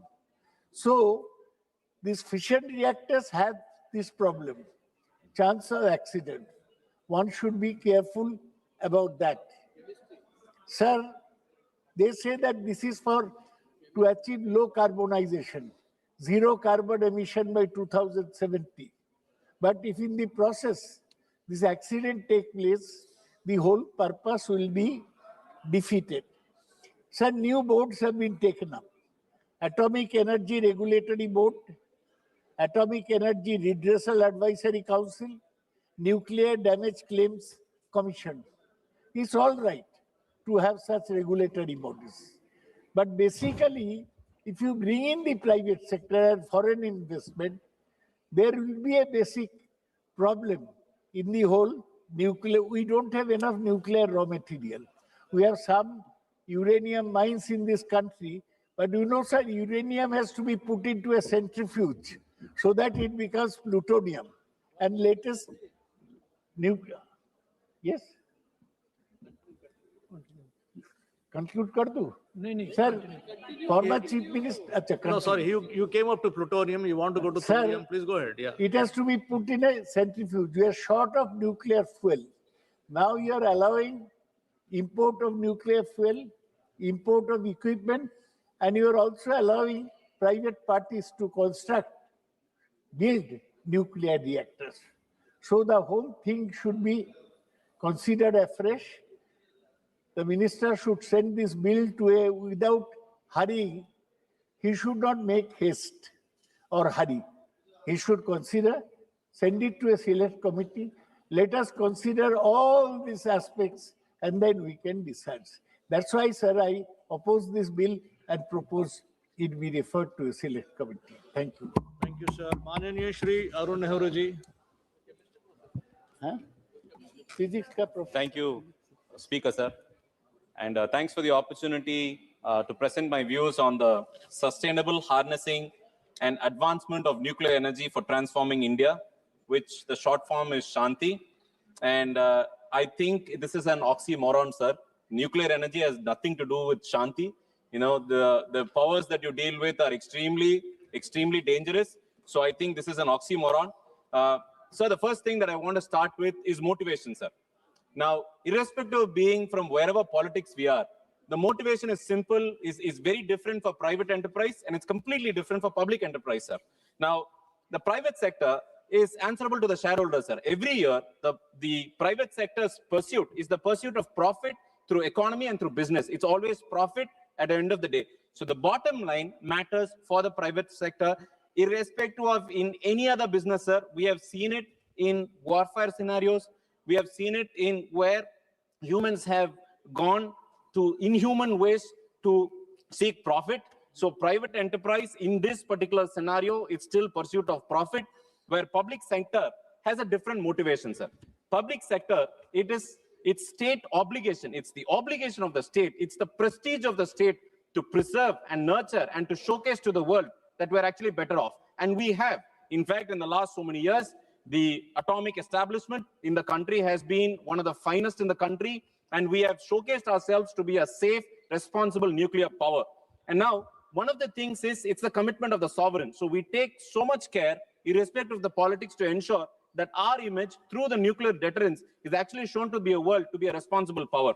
Now, I will also want to tabulate the difference between a private enterprise and public enterprise across various industries, sir, and the outcomes that has happened because of a policy change allowing private enterprise to come in. I'm not against private enterprise, sir, but I want to point out to House in certain sensitive segments where the pursuit of profit has actually caused harm rather than, productivity in this country.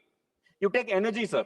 Now, energy, there are a number of incidences where tragedies have happened, but let me stick to economics of the energy now. In the last 10 years, the cost of electricity that is being consumed by the consumers has actually increased by 25%, sir.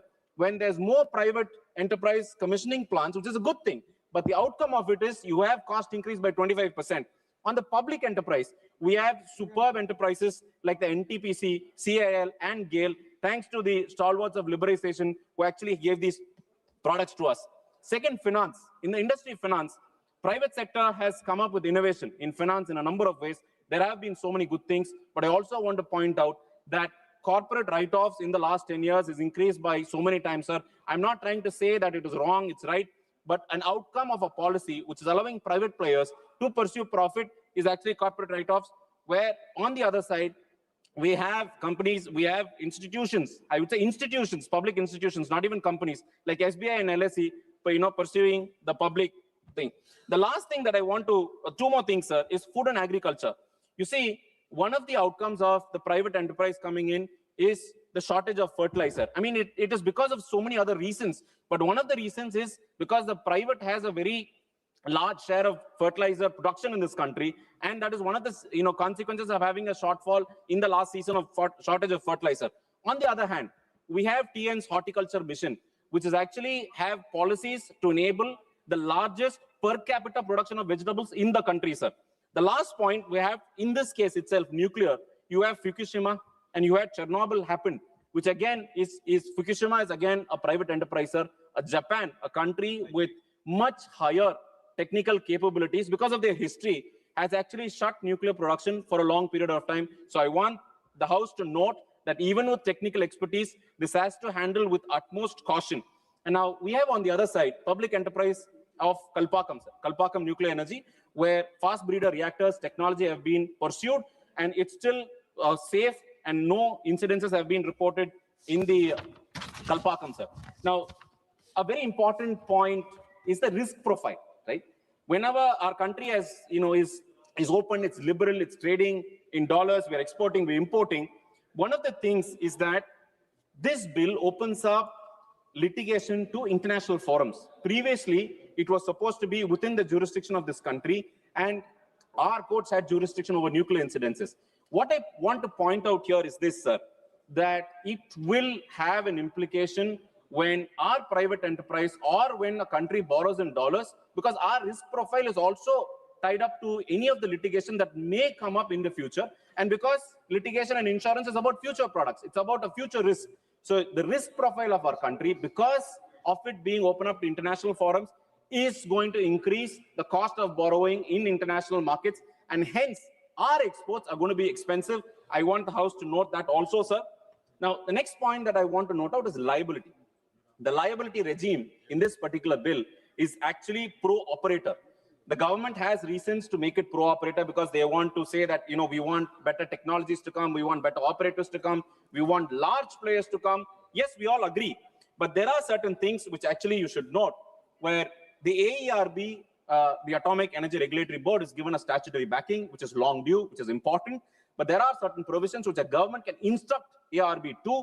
So the autonomous nature of ARB on a statutory role is actually short-circuited in this particular bill, sir. I would want the attention to happen. Now, there are strict time limits on claims. Anywhere in the country, sir, anywhere in the world also, whenever nuclear energy is present, there's always claims and counterclaims because of the nature of technology involved and its sensitivity.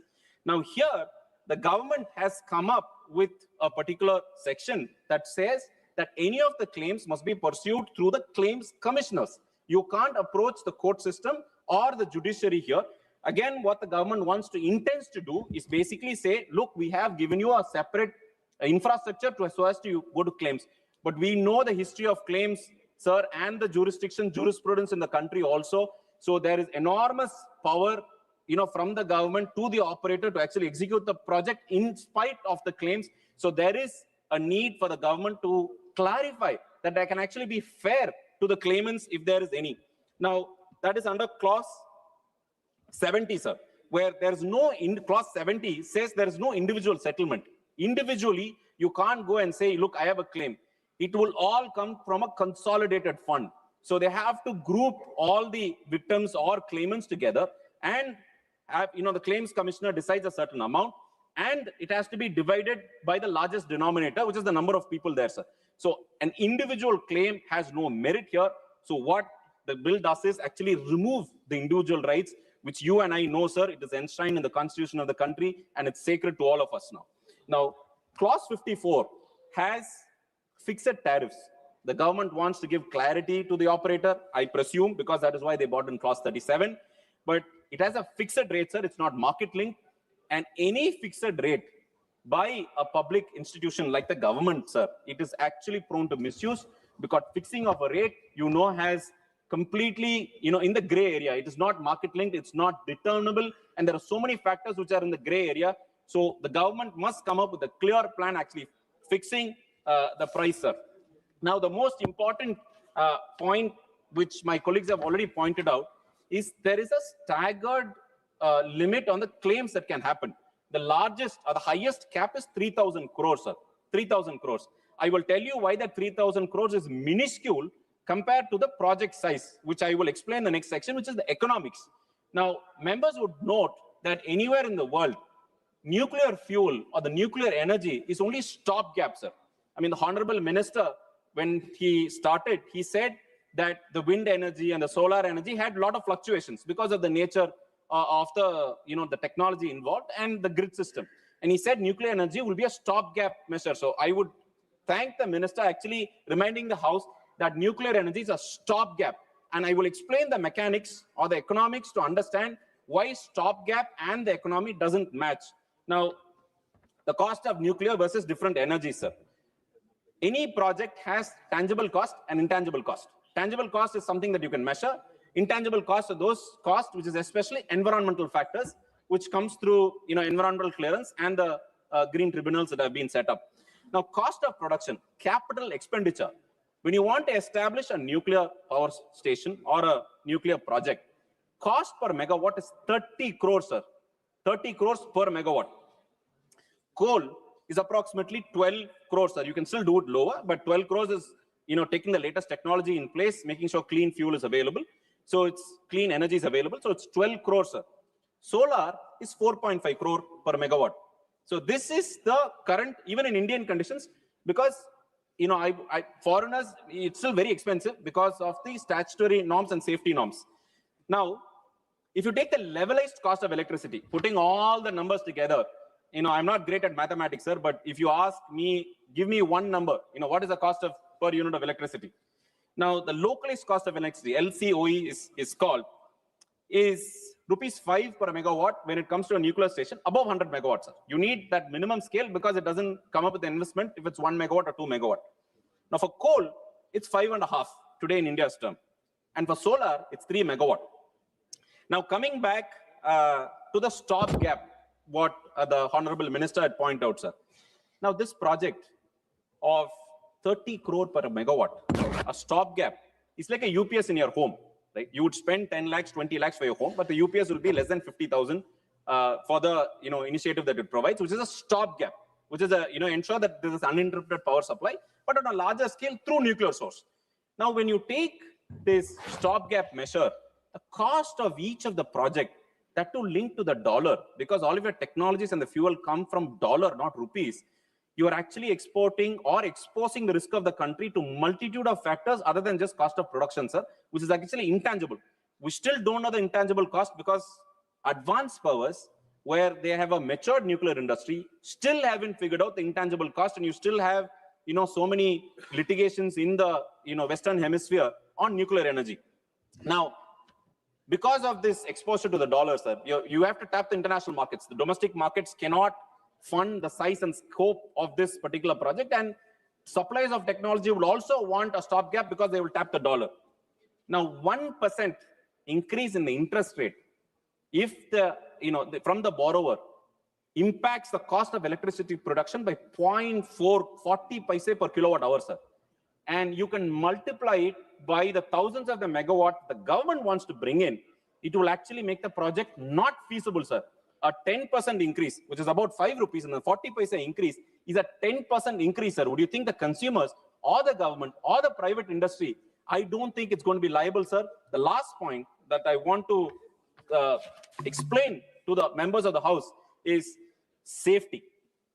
Now, the power of plutonium-2, there are a number of fuels, sir, but an isotope, which is a variation of the nuclear fuel, plutonium-239, which is actually used by India in the fast breeder reactors in the country. We have got very good expertise, has been the fuel, sir. Now, safety-wise, a lot of members don't know that there's something called the half-life period of this material, sir. And half-life period is the amount of time required for the energy to be reduced into half. So if you produce 1 kilowatt, if 1 gram of fuel produces 1 megawatt of power, that 1 gram to reduce to 500 kilowatts, sir, takes 24,100 years, sir. 24,000 years, sir. We are not even, forget 5 years, 10 years, 24,000 years, sir. One small incident that on this, of course, the government is pursuing on the safety also. One small error is an error of 24,000 years, sir. It is epochs. So also, I'm finishing, sir, last point, the geological storage of spent fuel in this country. We have still got geological storage, sir. Geological storage is the storage where you keep this fuel. Spent fuel, which can't be given outside, is approximately 10,000 years, sir. Forget about the policy continuity on 50 years, 100 years. 10,000 years, are you going to have a policy continuity? There are a number of risks, sir. I'm finishing last point, sir. The number of risks in this bill where the government's intention is to bring up innovation, bring up energy production. I think the government is at risk in terms of safety, in terms of statutory routes, and in terms of getting our engineers to actually come up to date. So I request the government to take note that there is a lot of risks which is opening our country into foreign, risks. So I request the government to revisit or revise to JPC. Thank you for the opportunity, sir. Honorable member, Shri Alok Kumar Sumanji.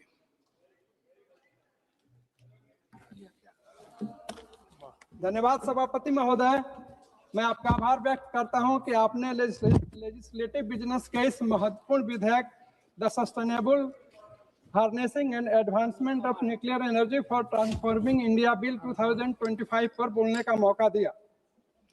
यह bill देश के परमाणु ऊर्जा को नियंत्रित और sustainable उपयोग की दिशा में एक महत्वपूर्ण प्रगति की पहल है। इस विधेयक का मुख्य उद्देश्य एटॉमिक एनर्जी एक्ट 1962 और civil liability of nuclear damage act 2010 को रिपील करना है। इससे देश की वर्तमान और भविष्य की ऊर्जा की आवश्यकताओं को सस्टेनेबल रूप से पूरा किया जा सकेगा। महोदय, वर्तमान विधेयक का अनुमोदन होने से परमाणु ईंधन में आत्मनिर्भरता और परमाणु ऊर्जा को संचालित करने में सहायता मिलेगी।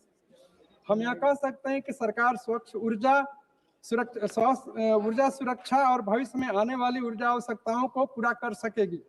24 घंटे विश्वसनीय विद्युत आपूर्ति प्रदान करने के लिए परमाणु ऊर्जा से बहुत सहायता मिलेगी महोदय। अगर हम विश्व की सस्टेनेबल डेवलपमेंट गोल्स की बात करें तो भारत एनर्जी सेक्टर में सस्टेनेबिलिटी स्थापित किया है और वर्ष 2070 तक डिकार्बोनाइजेशन ऑफ इकोनॉमी के लिए देश की रूपरेखा तैयार किया गया है। 2047 तक 100 गीगावाट परमाणु ऊर्जा क्षमता प्राप्त करने के लिए लक्ष्य रखा गया है, जो वर्तमान में 7.5 गीगावाट है। इससे स्वदेशी परमाणु संसाधनों का पूर्ण उपयोग होगा तथा सार्वजनिक और निजी क्षेत्रों की सक्रिय भागीदारी सुनिश्चित होगी। मेरा विश्वास है कि हम दूसरे देशों को भी परमाणु ऊर्जा की सही उपयोग के लिए सहायता कर सकते हैं। महोदय, 2047 तक बिजली की जरूरतों में 4 से 5 गुना की वृद्धि का अनुमान है। हालांकि नवीनीकरणीय ऊर्जा स्रोतों का विस्तार हो रहा है, लेकिन वे अकेले बेस लोड डिमांड पूरा नहीं कर सकते। अतः यह आवश्यक है कि परमाणु ऊर्जा को मुख्य साधन बनाया जाए। इसलिए 100 गीगावाट एटॉमिक एनर्जी के लक्ष्य को प्राप्त करने के लिए हमें प्रति वर्ष 4 गीगावाट उत्पादन करना होगा। महोदय, मैं यह बताना चाहूंगा कि NPCIL अपनी सहायक कंपनियों के साथ मिलकर घरेलू एवं अंतर्राष्ट्रीय साझेदारी का लगभग 100 गीगावाट का लक्ष्य को लगभग आधा हिस्सा हासिल करने का लक्ष्य रखती है। NTPC के संयुक्त उद्यमी अश्विनी माही बसवाड़ा में 700 क्षमता वाले 4 PHWR के निर्माण का बीड़ा उठाया है। इन सभी गतिविधियों में इस विधेयक से सहायता मिलेगी। महोदय, जैसा कि हम सभी जानते हैं, डॉक्टर होमी भाभा के द्वारा परमाणु ऊर्जा की शुरुआत की गई। कई आशंकाओं के कारण देश के परमाणु विस्तार में प्रतिबंध भी लगा, लेकिन मजबूत सरकार ने सारी चुनौतियों को सामना किया। महोदय, आज हमारे माननीय प्रधानमंत्री श्री नरेंद्र मोदी जी और हमारे बिहार के माननीय मुख्यमंत्री श्री नीतीश कुमार जी के मजबूत नेतृत्व में सरकार परमाणु ऊर्जा क्षेत्र में अनेकों उपलब्धियां हासिल करने की दिशा में आगे बढ़ रही है।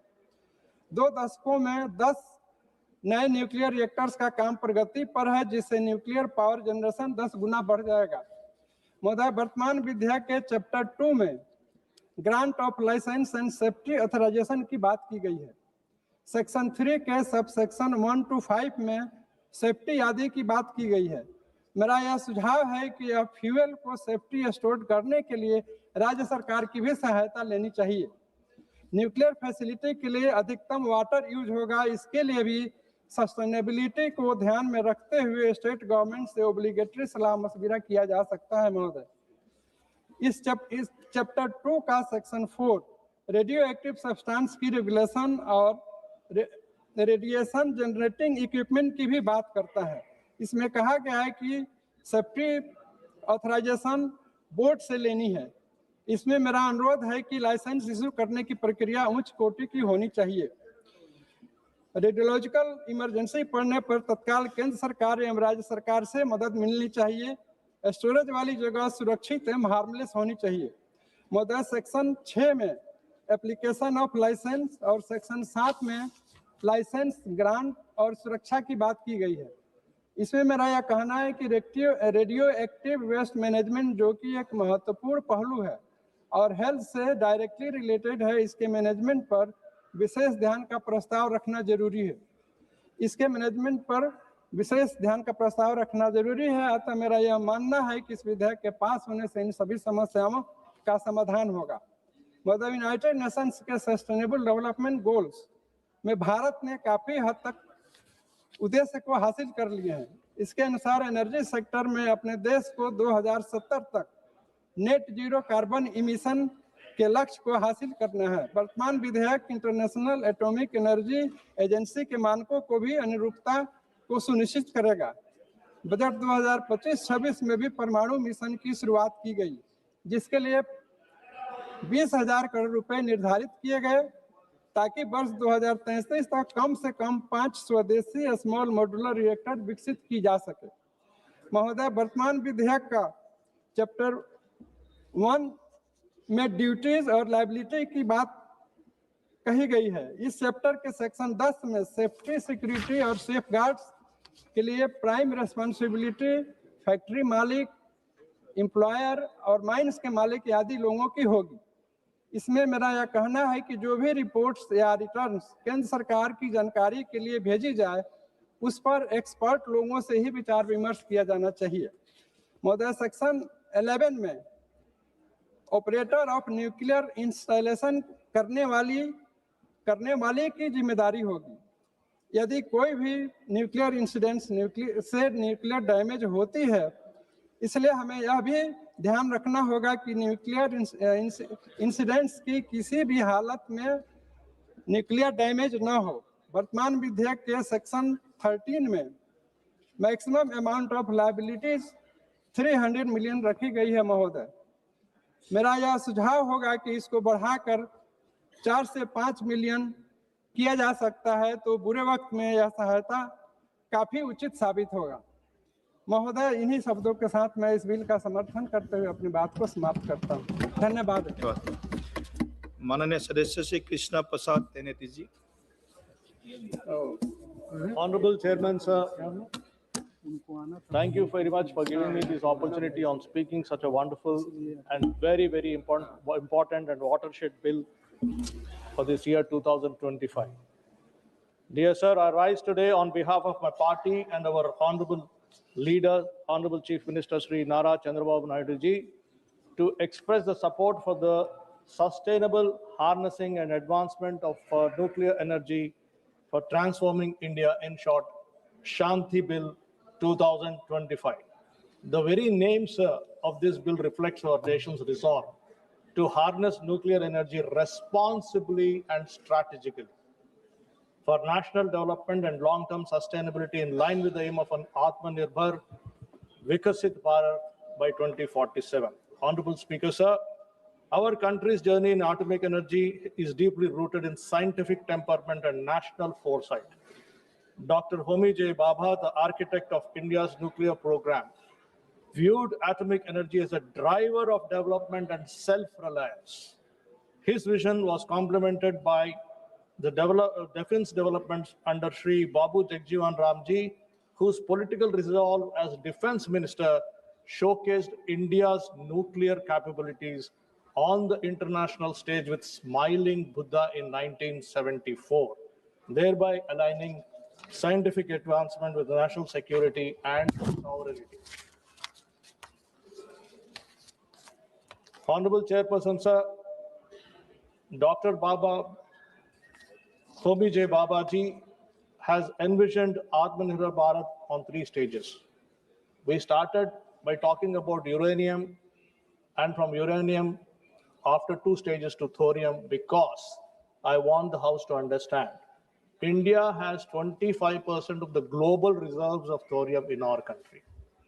Had it not been for the NDA government and the vision of our Honorable Prime Minister Sri Narendra Modi ji, we couldn't have come to the 3rd stage.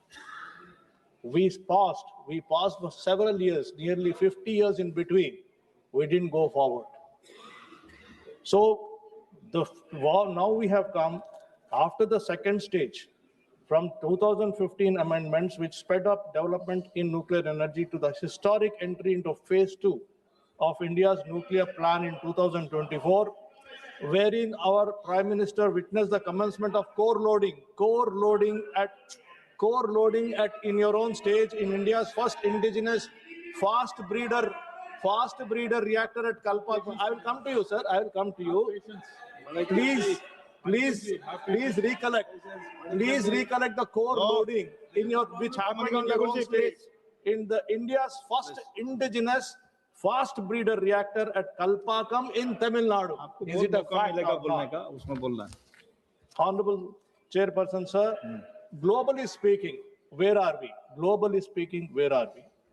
Countries like United States of America, France, Slovakia, European Union countries, and Japan generate and consume a substantial share of their electricity from nuclear power, exceeding 50% of total electricity generation. Whereas in India, we are only at 3%. We have a long way to go. We should go. we should develop an ecosystem. We are on that path. We are on the way thanks to the vision of our Honorable Prime Minister, Sri Narendra Modi ji. And this bill facilitates greater investment, innovation, and efficiency while maintaining sovereign control. I repeat, this bill facilitates greater investment, innovation, and efficiency while maintaining sovereign control. It enhances India's ability to attract long-term foreign investment in nuclear infrastructure, reactor components, and allied technologies. This roadmap will help us to scale up to 100 gigawatts by 2047. And again, I'm recalling, I want the House to recall, today we are only at 8 gigawatts as compared to 98.7 gigawatts of America already. Now, there was a question raised, my friend has gone out, Mr. Manish Tiwari ji, about the foreign investment or the private sector role, and also about the accountability with respect to the supplier versus operator. Let me explain to you, to the House and to the people of my country, my people in my constituency, through you, sir. If you look at the in America, the private sector companies, Constellation Energy, their nuclear capacity is 10.7 gigawatts in the private sector. Duke Energy, 10.7 gigawatts, whereas my country today is still at 8 gigawatts. Vistra Corporation, 6.4 gigawatts in USA. Tennessee Valley Authority, 8.3 gigawatts. Extra Energy is 6.2 gigawatts. I can go on. I have a very long list of private sector, and this is the role that private sector companies, while following the security protocols in America, are producing. Each company is producing as much as my entire country is producing. Sir, should not my country grow? Should not my country produce more? And we are on that path. We should do that. And sir, when we are marching ahead, there are several people who will comment, but we should not look at them. We should march ahead. Sir, Honorable Chairperson, sir, nuclear energy offers 3 decisive advantages to us. First, it provides reliable baseload power for more than 60 years. Second, it contributes significantly to carbon reduction. Third, a robust nuclear ecosystem catalyzes high-end manufacturing, research, and skilled employment. I would like to emphasize on this word, skilled employment. I'll come to it again, sir. Honorable Chairperson, sir, I wholeheartedly welcome and support the emphasis this bill places on research, development, and innovation, especially in regards to using nuclear energy for research into next generation technologies focused on healthcare and agriculture. Clause 9 of the bill promotes research, development, design, and innovation in matters related to nuclear energy and radiation for peaceful purposes, while Clause 38 allows for patents in for the same. This is in line with the government support for more than 15,000 crores for research, development, and innovation, further spurring the growth of scientific temper and research in our country. Finally, sir, with respect to the liability and accountability, my observation is, all of us are here can recall, the then Congress government of the 1980s, under incompetence in handling the Bhopal gas disaster, the world's worst industrial disaster, which led to generations of thousands of families suffering while those responsible for the disaster were allowed to fly out of the country. Exactly from this point of view, today we are now talking about this great bill where the entire onus is on the operator. No operator can run away from this country, and that is, he has to literally take care of all this. So therefore, right from the day one, from the day of supplies itself, the operator will have to be very, very careful, not only from installation of the plant, but also to the operation and the process of the entire process of generating power. Finally, sir, my final suggestion is, I would like to make a request to you, sir, through the Honorable Minister and to the government. we should also consider launching skill development initiatives and infrastructure to train our youth and give them the proper tools to benefit from us opening our doors of nuclear energy to the international markets. Sir, you may recall when the IT bubble came into our country in 1990s, because we have trained our youth much in advance. We're also now talking about cloud. Because we are training our youth much in advance, not only we are taking care of the requirements in our country, but we are also sending our youth all over the world, all over the globe to take care of this industry, sir. So therefore, my request is while BARC and NPCIL operate training schools, fellowships, and retraining schemes for engineers, scientists, and technicians, we must boost their efforts by upgrading and expanding the existing skill development programs of public infrastructure. Our youth should be trained to contribute globally in this industry also. In this spirit, sir, I would like to propose establishing a center of excellence in nuclear energy research and skilling in my home state, Andhra Pradesh, and new training programs and skill centers across our country, especially in my constituency, Bapatla, sir. Finally, in conclusion, sir, Dr. J. Babaji once famously said, "I believe in excellence. It is not enough to be good. We must be the best. Our youth should be the best." Inspired by this spirit and encouraged by our NDA government's strong track record under the leadership of our Honorable Prime Minister Shri Narendra Modi ji over the last decade, I stand in support of this bill and our vision for Atmanirbhar Vikasit Bharat and Swarnandhra Pradesh. Thank you so much, sir. Thank you, honorable member. माननीय सदस्य श्रीमती सुप्रिया सुले जी. Thank you, sir, for giving me the opportunity to speak on the sustainable harnessing and advancement of nuclear energy of transforming India bill, sir. Sir, I would like to quote Dr. Homi Babaji. No power is costlier than no power. So I appreciate the efforts of the Honorable Minister to bring in this bill today, because I think we all need to evolve with time, change with time. Policies have to change with time. But I'm not sure whether the approach of this bill is what we expected from this government.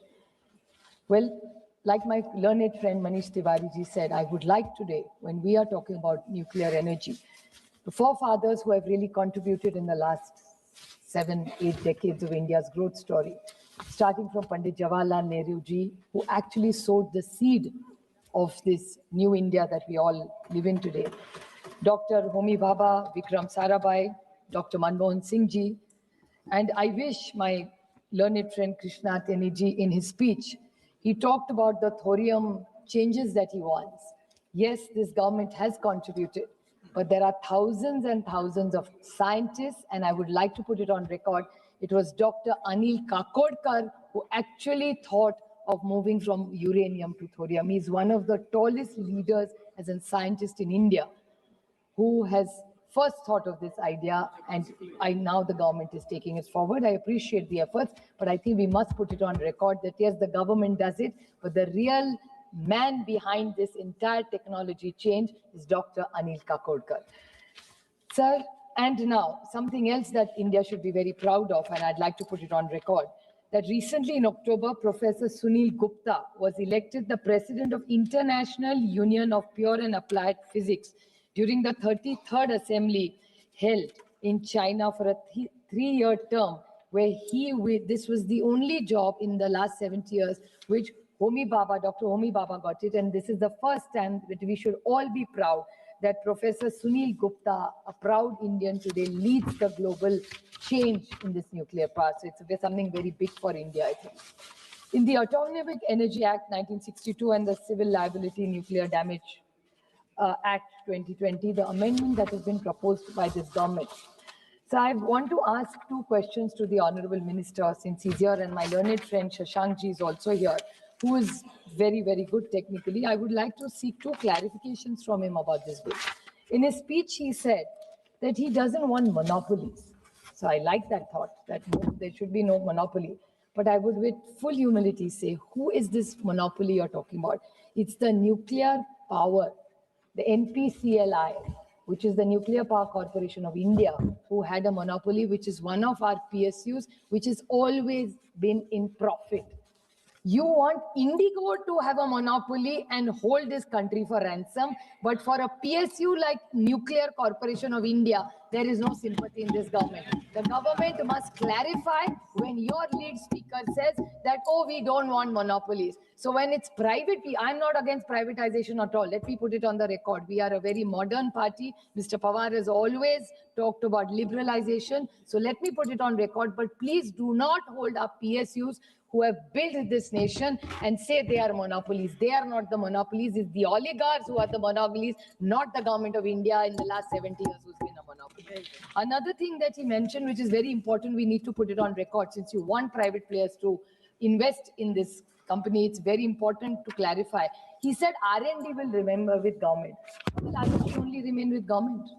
That needs to be clarified because it came from the Treasury bench that R&D will remain. So I seek a clarification from the Honorable Minister that it's very important that when a Treasury bench says that it will remain, it's very, very alarming to hear that.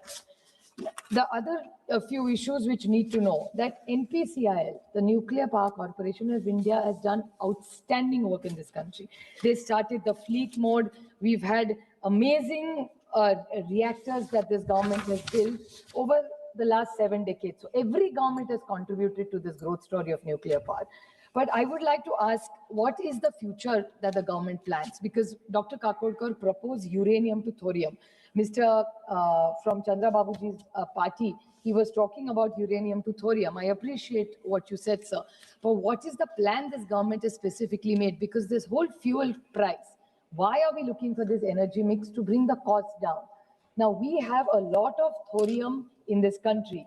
And one biggest asset that the thorium has is it is proliferation resistant. So if it is resistant, then are we going to promote it? Is a clarification, because all the people who you want to invest, we need to know, because he was talking about only American corporations when he was taking names.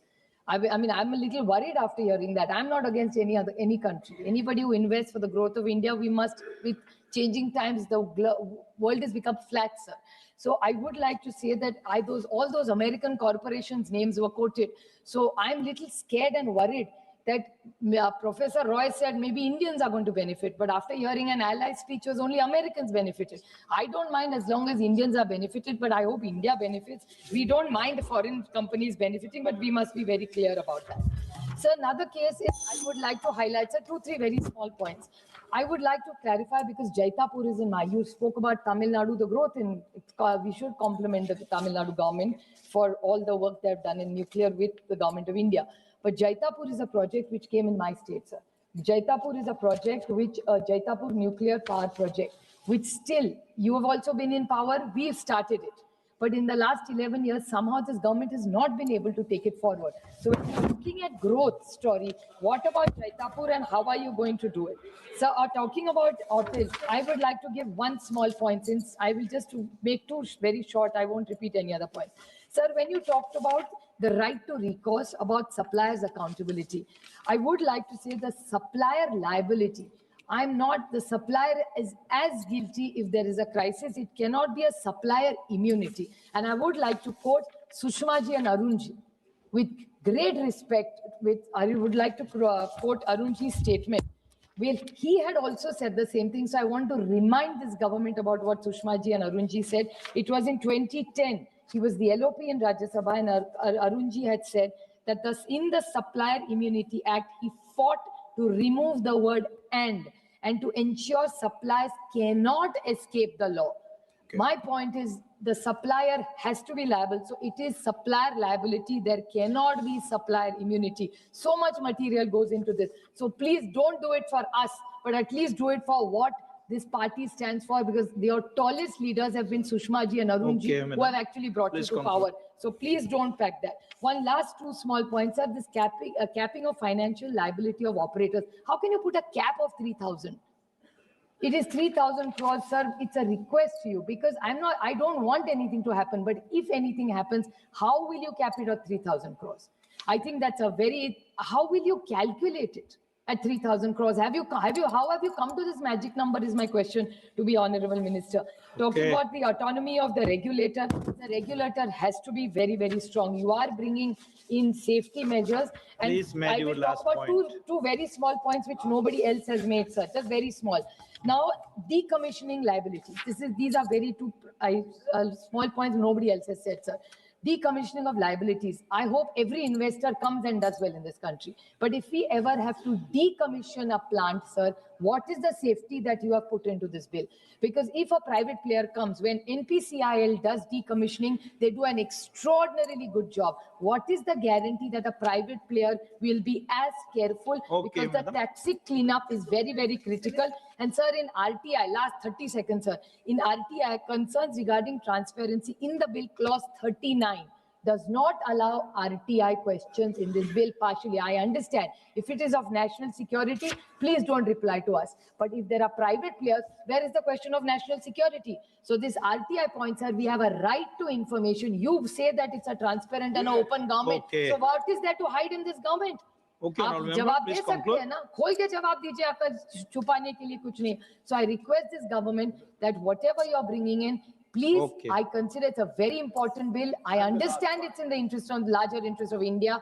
I recommend that please send it to the JPC. Let's deliberate more, think about it, and bring in a strong bill in a time-bound manner. Thank you. Thank you very much. Arvind Sawanji. Oh, that's okay. Huh?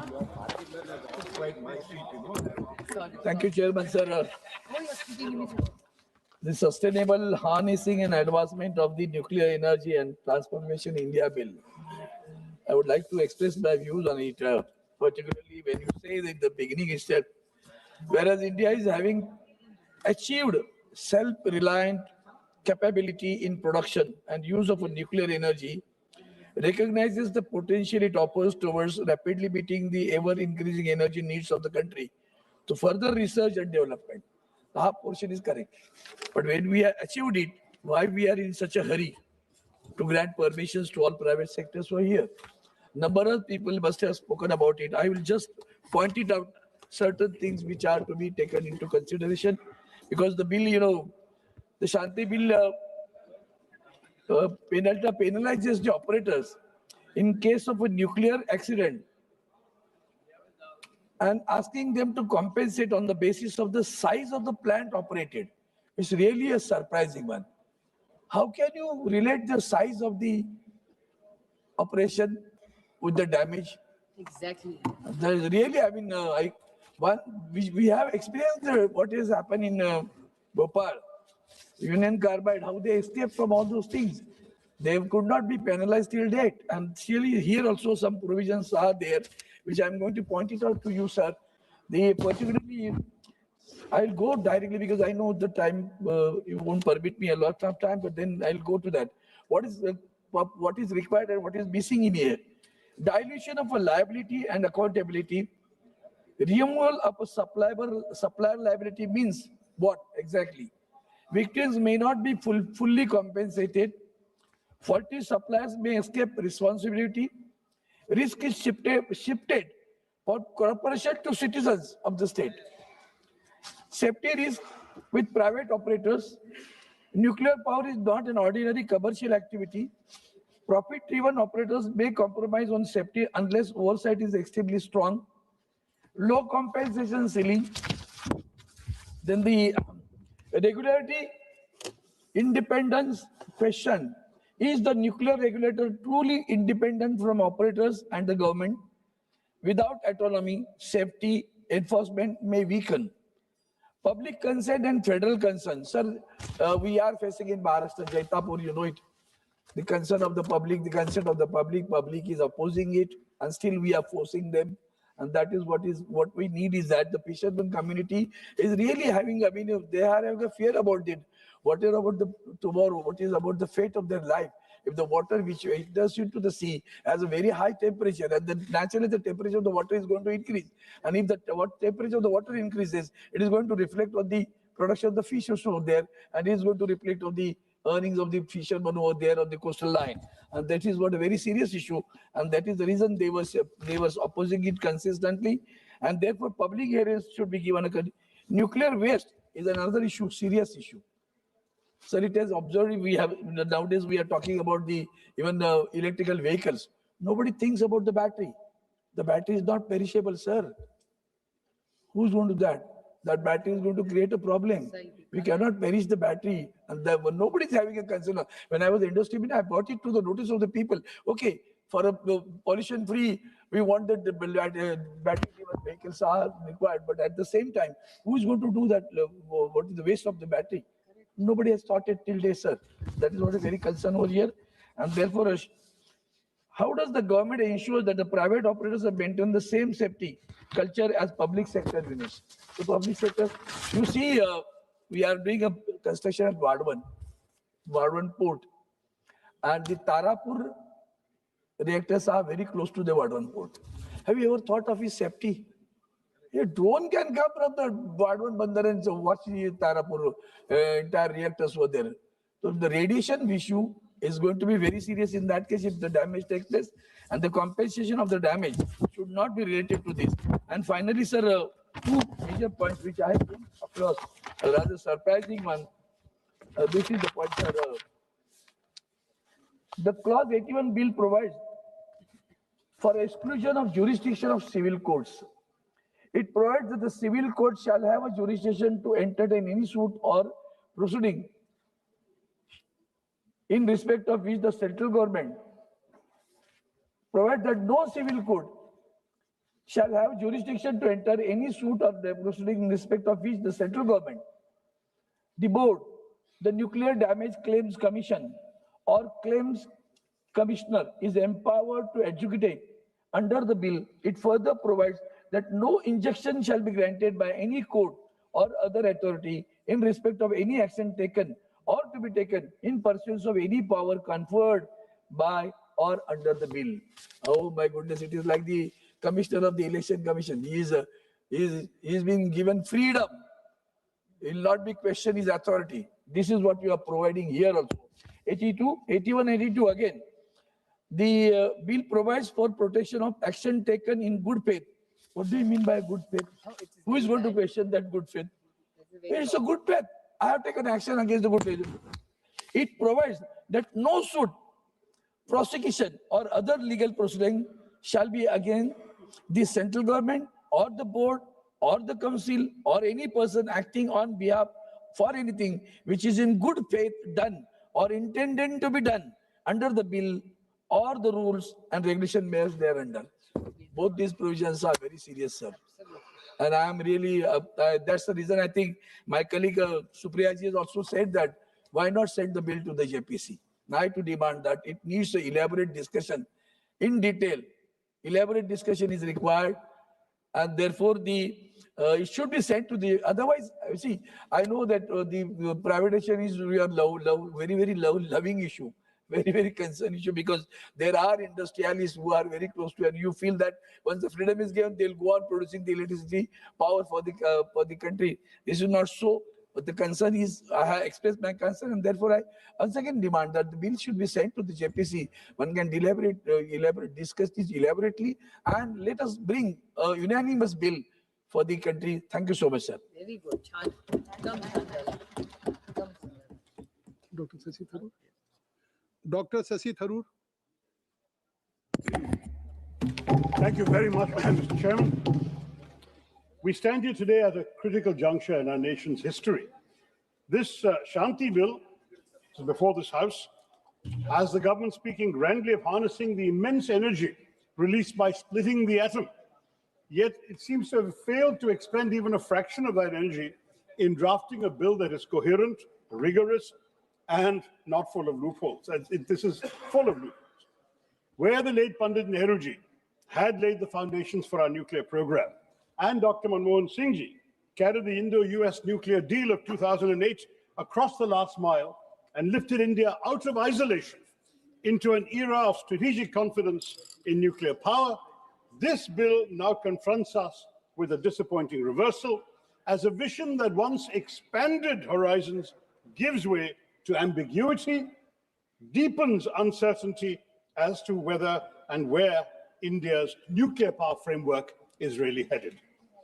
I have high regard for the Honourable Minister who's here today, but there are serious errors and omissions that other speakers have already pointed out.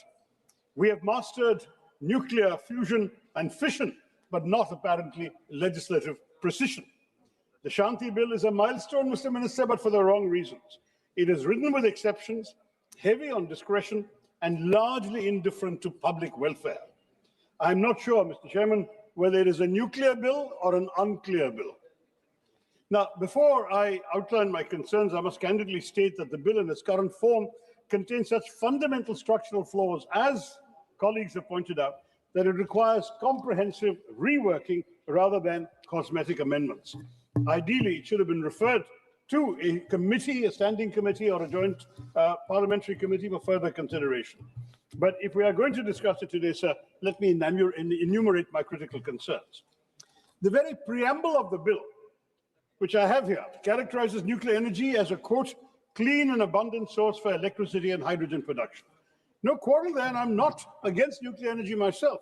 But this language is dangerously misleading because it completely neglects the serious, massive, and irreversible risks from radioactive leaks, long-lived nuclear waste that remains hazardous for millennia, and, of course, the potential for catastrophic accidents.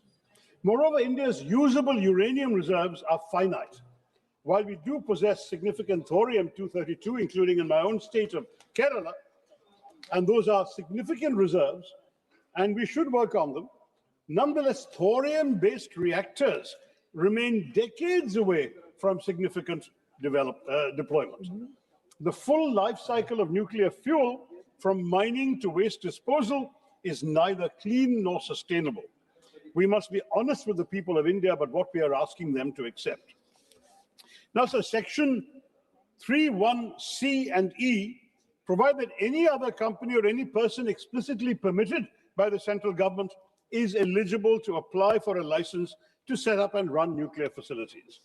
This effectively amounts to a blanket opening up of the entire nuclear energy sector, from mining to waste management, and this will open it up to a wide range of private actors with indeterminable and indeterminate qualifications.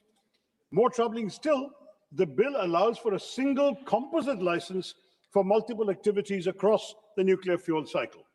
This means one entity could control mining, fuel fabrication, reactor operation, and waste handling. Such concentration of control in any single operator or corporate group heightens systemic risk exponentially rather than containing that risk. When profit becomes the primary motive across the entire chain, safety checks could be compromised at every stage. Such blanket opening up is potentially dangerous, and giving operational control of fissile and other highly radioactive substances to private entities driven by quarterly earnings reports and the bottom line of profit, I'm afraid significantly increases the possibility of nuclear incidents and accidents.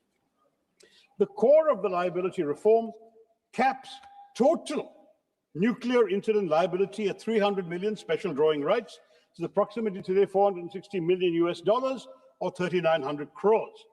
Let this sink in, honorable members. This cap has not changed in 15 years, despite inflation, despite Fukushima, despite everything we've learned. For context, the Fukushima disaster cleanup costs have already exceeded $182 billion. Okay, that's several hundred times the cap proposed in this bill today in 2021. Chernobyl's total economic impact exceeded $700 billion.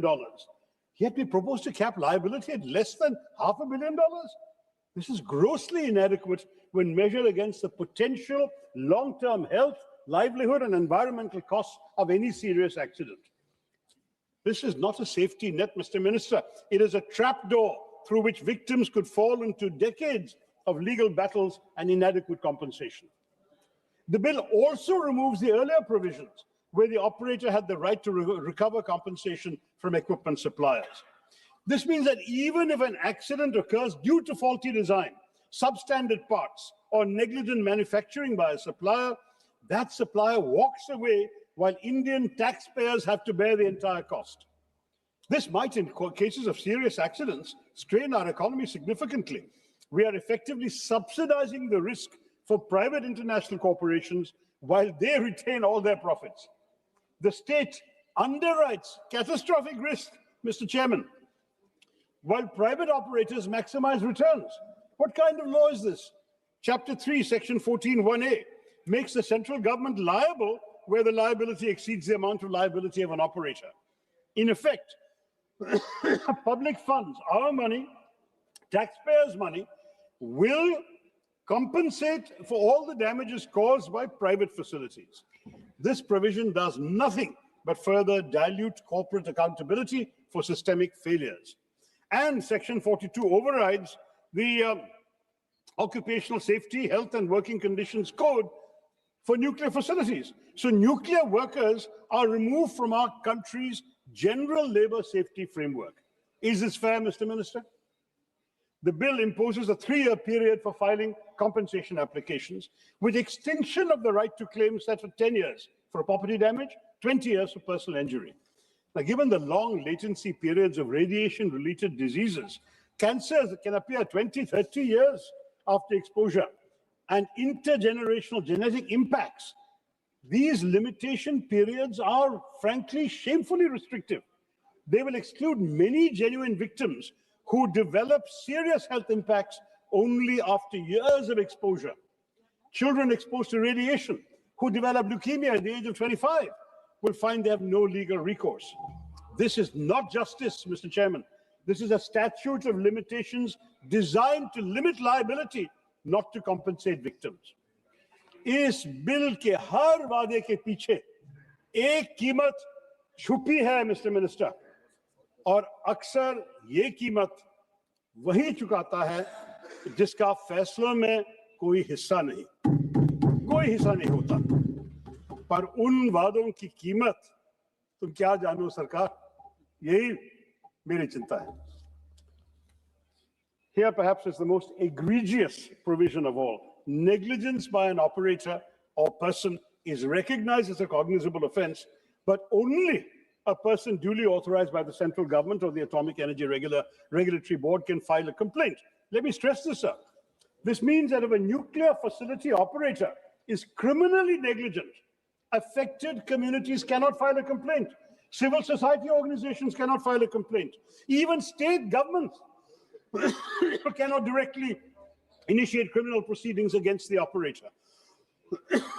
This effectively excludes those most affected from seeking justice and concentrates gatekeeping power with the very institutions that have failed in prior oversight. By limiting judicial recourse and routing both civil and criminal actions. No, sir, I'm barely halfway through. You have taken 10 minutes. No, sir, I have been given enough time. You give me 5 minutes more. And criminal actions through central authorities, the bill restricts victims' access to ordinary courts and their fundamental right to seek effective remedies. For an ultra-hazardous activity that can devastate entire regions, such procedural barriers perpetuate a culture of impunity. Then Chapter 4, sir, on the Atomic Energy Regulatory Board, essentially retains a regulator controlled by the central government, the same government aggressively promoting nuclear expansion, and its agencies, rather than creating a truly independent, multi-stakeholder authority that will be insulated from political and corporate influence. Sir, I can go ideally into clause-by-clause detail, but since you've already told me my time is running out, let me just sum up very simply. The entire regulatory arrangement is an inside job with little or no room for Indian civil society or even meaningful parliamentary oversight. Instead of clearing the fog around nuclear regulation, this arrangement thickens the fog. So Chapter 6, Section 44, grants perhaps the most dangerous power in the entire bill, as it highlights the excessive executive discretion and exemptions of this bill. It allows the central government to exempt any plant from the requirements of license or liability if, quote, the risk involved is insignificant, unquote. The term insignificant risk is not defined anywhere. It's left entirely to the executive. This provision essentially negates the entire framework of the bill, sir. It creates a backdoor through which any facility can escape oversight if the government deems it convenient. Your point this is guy, sir, give me 3 minutes. This kind of broad subjective exemption power undermines the very safeguards the legislation claims to establish. It will provide laxity in due diligence in a hugely critical sector. And private players will lobby for exemptions to engage in profiteering at the expense of public safety. We cannot justify this under any democratic framework. Multiple sections are granting sweeping powers on vague grounds. The bill lacks enforceable public participation mechanisms, no mandatory public hearings before licensing, no environmental impact assessment disclosure periods, no community consent mechanisms, no regular public reporting of safety inspections or radiation monitoring, no mandatory tabling in Parliament. Kunalji, you have given 7 names. Sir, from your party, you have given 7 names. That's why I'm requesting. Sir, I'll conclude in 2.5 3 minutes. Sir, मैं जो detail बोल रहा हूँ, सब कुछ जानना चाहिए. ये तो रिकॉर्ड में आना चाहिए, sir. But 7. And finally, no mandatory tabling in Parliament of incident reports, internal or independent inquiry findings, and periodic safety reviews. In other words, you're excluding the very people whose lives and livelihoods are at stake. And the past controversies referred to by other speakers at Jaitapur, Kuramkulam, Gorakhpur demonstrate what happens when communities feel excluded from decisions affecting their safety. This bill risks repeating those conflicts, undermining capacity expansion targets through local resistance and litigation. 2 more points, sir. Section 34B requires licenses, 35B, I beg your pardon, reserves spent fuel management for the central government, but again provides minimal implementation detail. When multiple private operators are generating significant spent fuel, unclear protocols will create operational uncertainty. The bill also lacks climate change provisions despite rising sea levels, extreme weather and water scarcity. Thank you very much. And post-Fukushima, sir, Japan comprehensively revised site selection for climate resilience. Our bill remains silent on that. I'll skip my other points. Let me give you one. Let me conclude, sir. Give me 1 minute to conclude. So I've taken up more than a minute in pleading for time. Give me time. There are 7 members of parliament from Congress party. I'm skipping half my points, sir. There's a time constraint. Please kindly conclude. Please kindly conclude. Sir, beyond safety, okay, I won't talk about safety anymore, sir. Fundamental questions arise about economic wisdom of this bill. Nuclear projects are highly capital intensive with long gestation periods in an era of rapidly falling renewable costs, battery storage costs. We must ask, does 19.3 trillion rupees towards nuclear represent optimal allocation versus accelerated renewable deployment, grid modernization or energy sufficiency? The opportunity cost must be gone into, sir. The Shanti bill represents a dangerous leap into privatized nuclear. धन्यवाद सभापति महोदय. मैं atomic energy bill 2025 शक्ति bill के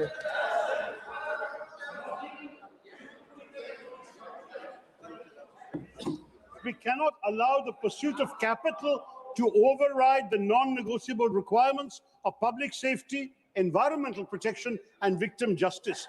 The name Shanti means peace, sustainability. Let us ensure that this name is not a cruel irony in the aftermath of a preventable disaster. I think so. The promise of transforming India ought not to conflate the risk of scarring India. धन्यवाद सभापति महोदय. Atomic energy bill 2025 शक्ति bill का मैं स्वागत करता हूं, वंदन करता हूं, अभिनंदन करता हूं. ये ऐतिहासिक बिल है. माननीय मंत्री जी ने अपनी शुरुआत में ही कहा था, आने वाली पीढ़ी याद रखेगी मोदी जी को कि ये बिल वो लाए थे. 2047 के विकसित भारत का जो अभियान है, यह मील का पत्थर साबित होगा. मोदी जी के नेतृत्व में पिछले 11 वर्षों में परमाणु ऊर्जा में 70% की वृद्धि हुई है. न्यूक्लियर एनर्जी का उपयोग हमने जैसा पहले भी कहा है कि शांतिपूर्ण तरीके से प्रयोजन के लिए करते हैं तथा विकास के लिए करते हैं. अभी इस क्षेत्र में सिर्फ सरकारी पीयूसी है वही काम कर रही है. देश में तेजी से जिस प्रकार से विकास हो रहा है, उस मान से ऊर्जा की खपत को ध्यान में रखते हुए इसे प्राइवेट प्लेयर के लिए भी खोला जा रहा है. इस बिल में भारत की न्यूक्लियर एनर्जी को आत्मनिर्भर बनाने का बिल है और 2070 में जो नेट जीरो कार्बन उत्सर्जन की घोषणा हुई है, उस घोषणा में ये मील का पत्थर साबित होगा. माननीय सभापति महोदय, हम सभी जानते हैं कि वर्तमान में इससे 8.8 गीगावाट न्यूक्लियर एनर्जी का उत्पादन होना है और आने वाले 5 वर्ष में ये बढ़कर 23 गीगावाट होने जा रहा है. पर आने वाले विकसित भारत जो 2047 का विकसित भारत संकल्प है मोदी जी का, उसमें आवश्यकता है 100 गीगावाट एनर्जी की. और इस लक्ष्य को पूरा करने के लिए मील का पत्थर रहेगा। अभी बिजली का उत्पादन प्रमुखता से कोयले से होता है और हमें मालूम है इसकी सीमा है कोयले की, और कोयले से कार्बन उत्सर्जन भी ज्यादा होता है। रिन्यूएबल एनर्जी के लिए न्यूक्लियर एनर्जी सस्ती, स्वच्छ तथा कम एरिया में ज्यादा उत्पादन करने, लो कॉस्ट प्रोडक्शन वाली ये एनर्जी है। तो न्यूक्लियर एनर्जी का उपयोग आज हर क्षेत्र में हम देख रहे हैं हो रहा है, चाहे कृषि हो, स्वास्थ्य हो, R&D हो, इंडस्ट्री हो, हर क्षेत्र में इसका उपयोग हो रहा है।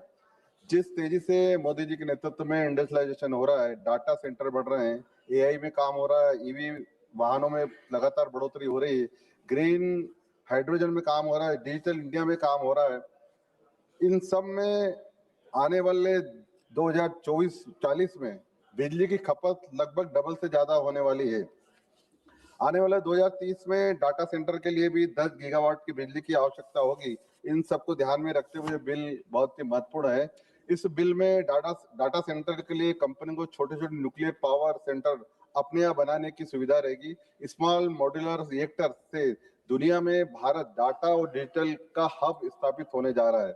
सरकार ने छोटे छोटे मॉड्यूलर रिएक्टरों को R&D के लिए आगामी 5 वर्षों में जो प्रावधान किया है, 20,000 करोड़ का प्रावधान किया है।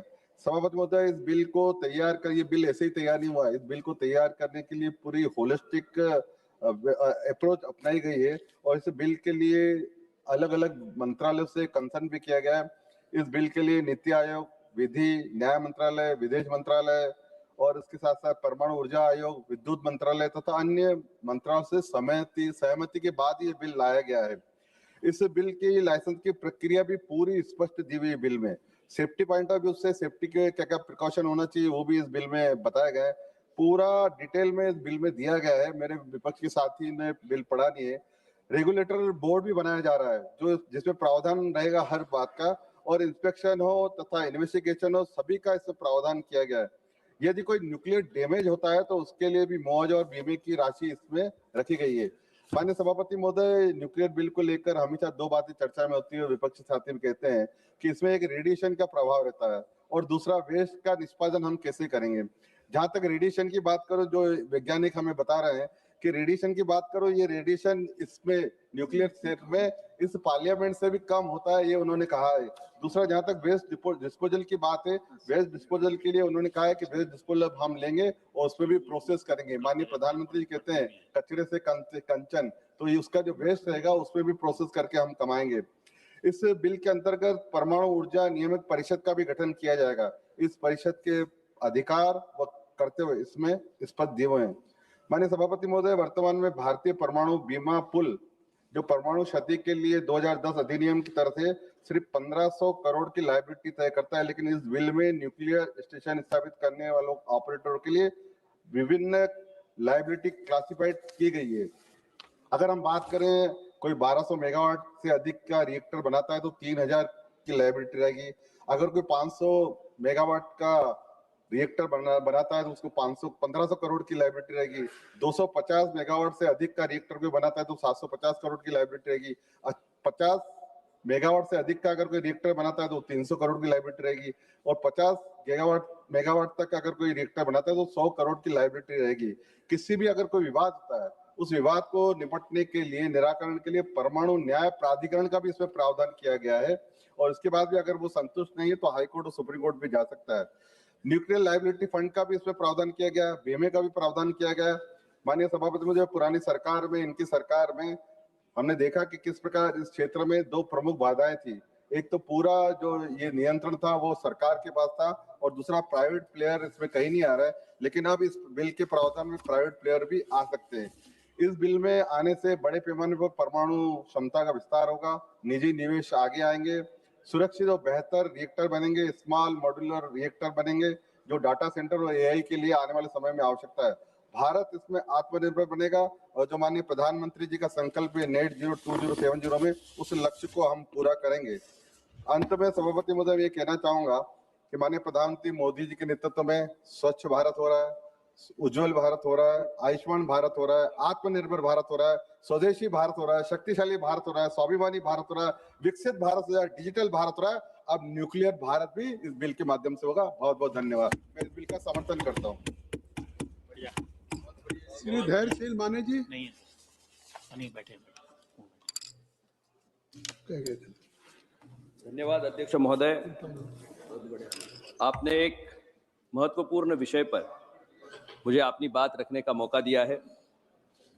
मैं सर्वप्रथम इस विधेयक के लिए सरकार का अभिनंदन करना चाहूंगा कि ऊर्जा के डिपार्टमेंट में भारत को स्वयं पूर्ण बनाने का एक निर्णय इस देश की सरकार ले रही है और जिसके माध्यम से न्यूक्लियर एनर्जी का एक नया होराइजन अपने देश में आगे बढ़ने के लिए तैयार है।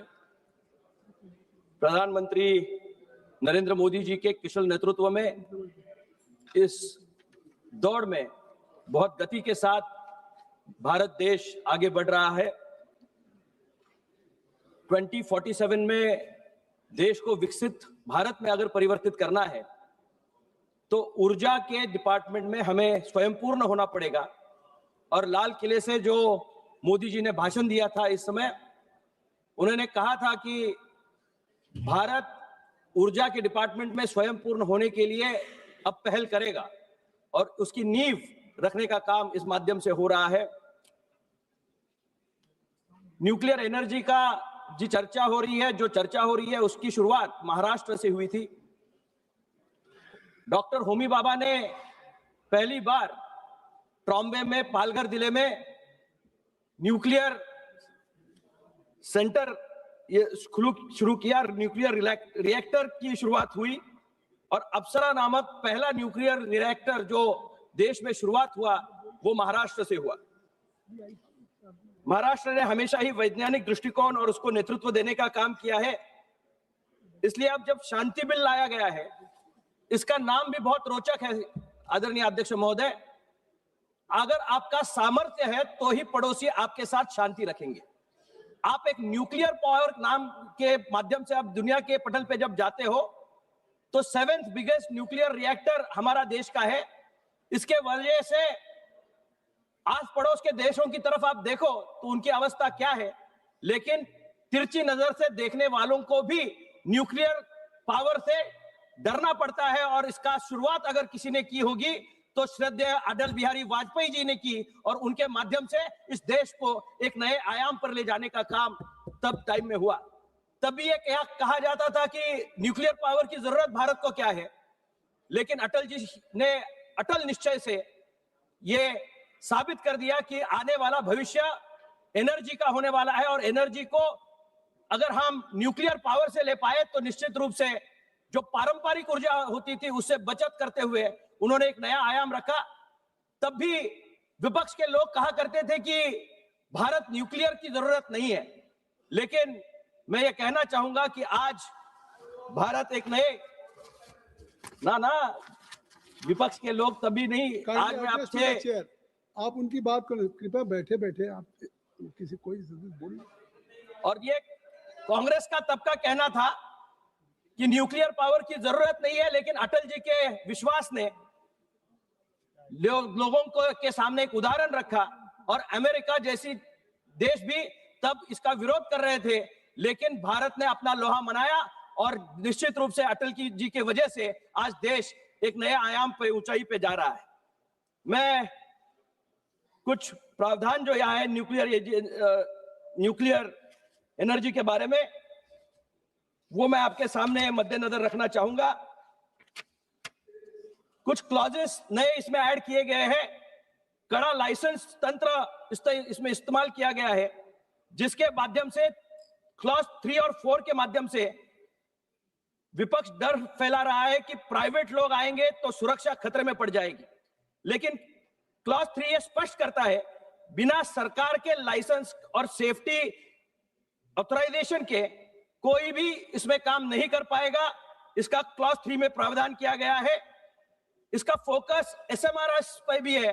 स्मॉल मॉड्यूलर रिएक्टर्स देश में बनने चाहिए, इसके लिए इसकी योजना बनाई जा रही है।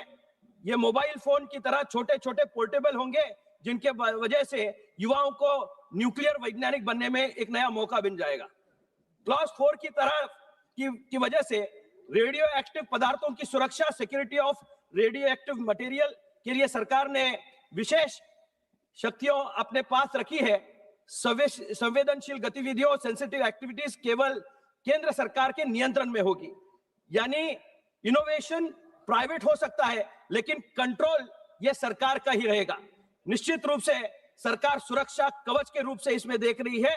क्लॉज 14 लायबिलिटी जो है, ये प्रावधान जनता के विश्वास के लिए सबसे जरूरी है। क्लॉज 14 में सरकार जिम्मेदारी ले रही है, परमाणु दुर्घटना अगर कोई हो तो उसकी सारी जिम्मेदारी केंद्र सरकार की होगी। यह निश्चय के साथ सरकार इसके लिए आगे बढ़ रही है। इसके लिए न्यूक्लियर लायबिलिटी फंड भी अलग से बनाया जा रहा है। लोगों को सस्ती बिजली चाहिए सर, और अगर थर्मल एनर्जी हो या अदर रिसोर्सेस है, उससे सस्ती बिजली अगर हमें देनी है तो हमें न्यूक्लियर एनर्जी को यूटिलाइज करना, उसका प्रावधान करना बहुत जरूरी हो गया है। सस्ती बिजली की गारंटी देने के लिए आम आदमी का सवाल यही रहता है।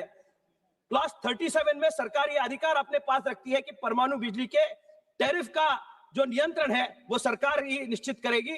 इसमें ईंधन की लागत हो, कचरे का प्रबंध, वेस्ट मैनेजमेंट हो का खर्चा हो, जोड़कर इसकी जो लागत है, उसके बाद ईज ऑफ लिविंग के लिए इसका एक हिस्सा निश्चित रूप से सरकार करने का प्रावधान कर रही है। विवाद निवारण और नियामक क्लॉज 54, 57 और स्टैट्यूटरी स्टेटस एईआरबी को तथा एक हमारा रेगुलेटरी एईआरबी केवल एक बोर्ड था, अब इसे कानून के तहत वैज्ञानिक दर्जा स्टैट्यूटरी स्टेटस देने का प्रावधान है, मिल रहा है। वह अब सख्ती से काम कर पाएगा। निश्चित रूप से ये सारे प्रावधान जो बनाए हैं, ये सरकार ने अच्छी योजना के तहत बनाया हुआ है। इलेक्ट्रिसिटी जनरेशन होना चाहिए, लेकिन इकोलॉजिकल डेवलपमेंट होने की बहुत ज्यादा जरूरत है, सस्टेनेबल डेवलपमेंट होने की जरूरत है, और जो अदर जो रिसोर्सेज है जिसमें से इलेक्ट्रिसिटी बनती थी, उसका नेगेटिव एनवायरनमेंट पे जो इंपैक्ट आता था, उसको एनालाइज करते हुए न्यूक्लियर एनर्जी को बढ़ावा देने का काम सरकार कर रही है। और 2247 तक 100 न्यूटन मीटर्स का उनका संकल्प है कि ये बढ़कर वहां तक यहाँ जाना चाहिए। मैं सरकार से ये कुछ मांगे इसके माध्यम से यहाँ रखना चाहूंगा, और मेरे आखिरी शब्दों में मैं ये मांगे करना चाहूंगा। मैं जिस क्षेत्र से आता हूँ वो इचल करंजी, वो टेक्सटाइल का हब है। वहां पे सस्ती बिजली मिलने के लिए मेरे क्षेत्र में इचल करंजी, जिसको मैनचेस्टर कहा जाता है, मेरी मांग है कि इस ऊर्जा से बनने वाली बिजली का विशेष कोटा टेक्सटाइल सेक्टर के लिए अलॉट किया जाए, जिसके माध्यम से कपड़े का उत्पाद बनने में इसका फायदा हो। कैंसर रिसर्च सेंटर सर, इसके माध्यम से उसको भी एम्पावर करने के लिए nuclear medicine and cancer research centre Kolhapur में स्थापित किया जाए, कि जिसके माध्यम से मुंबई में जो काम होता है वो अगर कोल्हापुर में हो पाए तो उसका फायदा ग्रामीण इलाके के लोगों को होगा। मैं धन्यवाद। टेक्सटाइल के साथ ही निश्चित रूप से शांति बिल का मैं स्वागत करते हुए ये आखिरी पंक्तियां कहना चाहूंगा।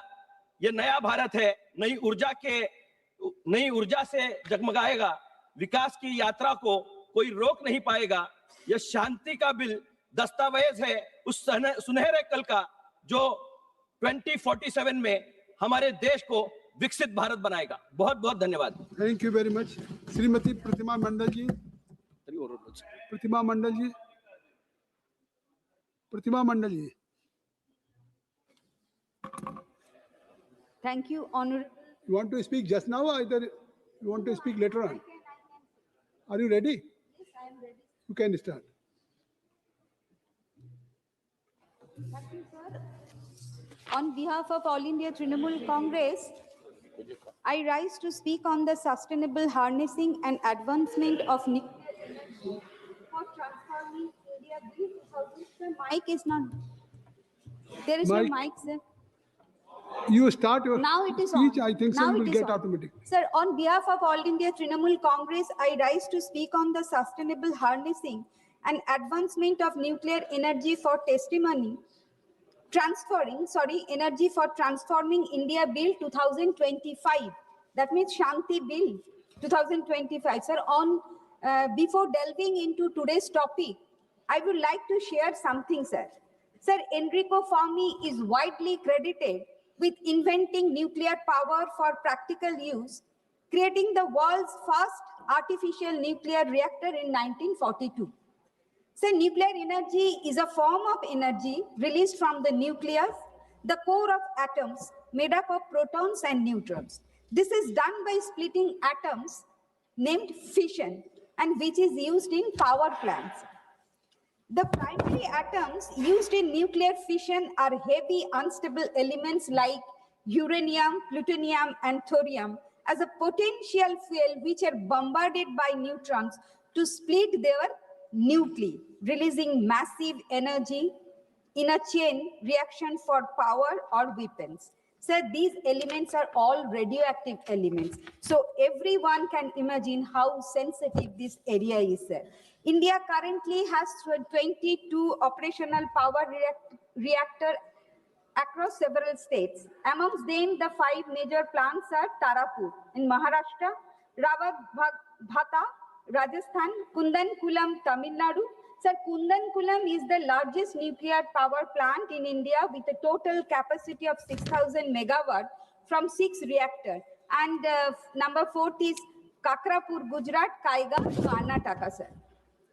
Sir, this House today debating a bill that will decide who controls India's nuclear future, who bears the risk, and who pays when things go wrong.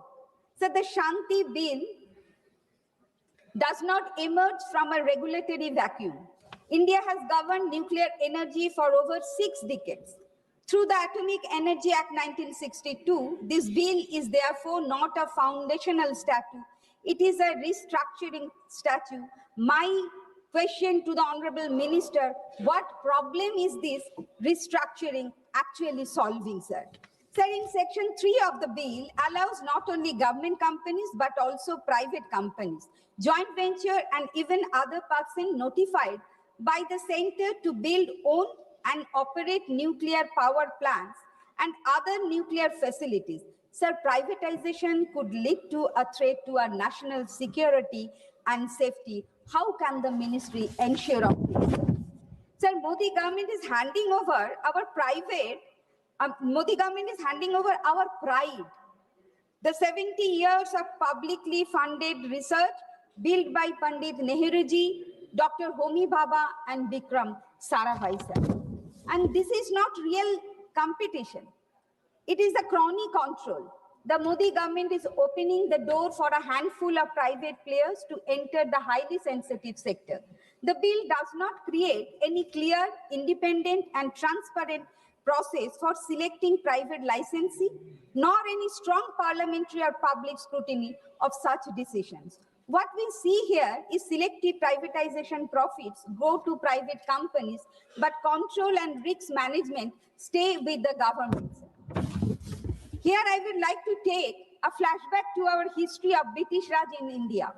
Power without responsibility, introduced by after the Battle of Boxer.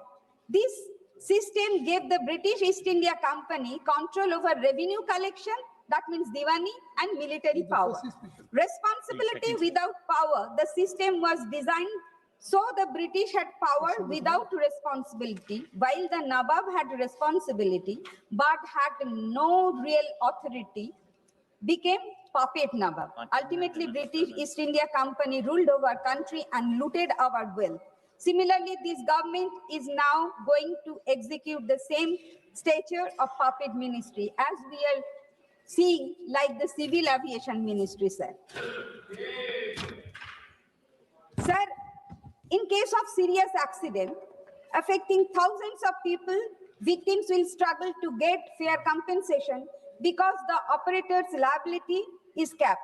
The rest of the burden falls on the state and ultimately on common citizens through taxes. Sir, most advanced nuclear countries like Canada, like the United States, France have independent regulators with statutory protection. So these regulators can challenge government decisions. They have stable funding and they answer directly to Parliament or Congress. This bill does not meet those standards. It keeps AERB subordinate to the Department of Atomic Energy, which is a conflict of interest that no advanced country accepts, sir. Kindly conclude. conclude, sir, I have given 10 minutes, sir. This bill allows extensive exemption in the name of strategic or insignificant incidents, including discretion not to notify a nuclear incident at all. Transparency is not optional in nuclear governance, it is fundamental.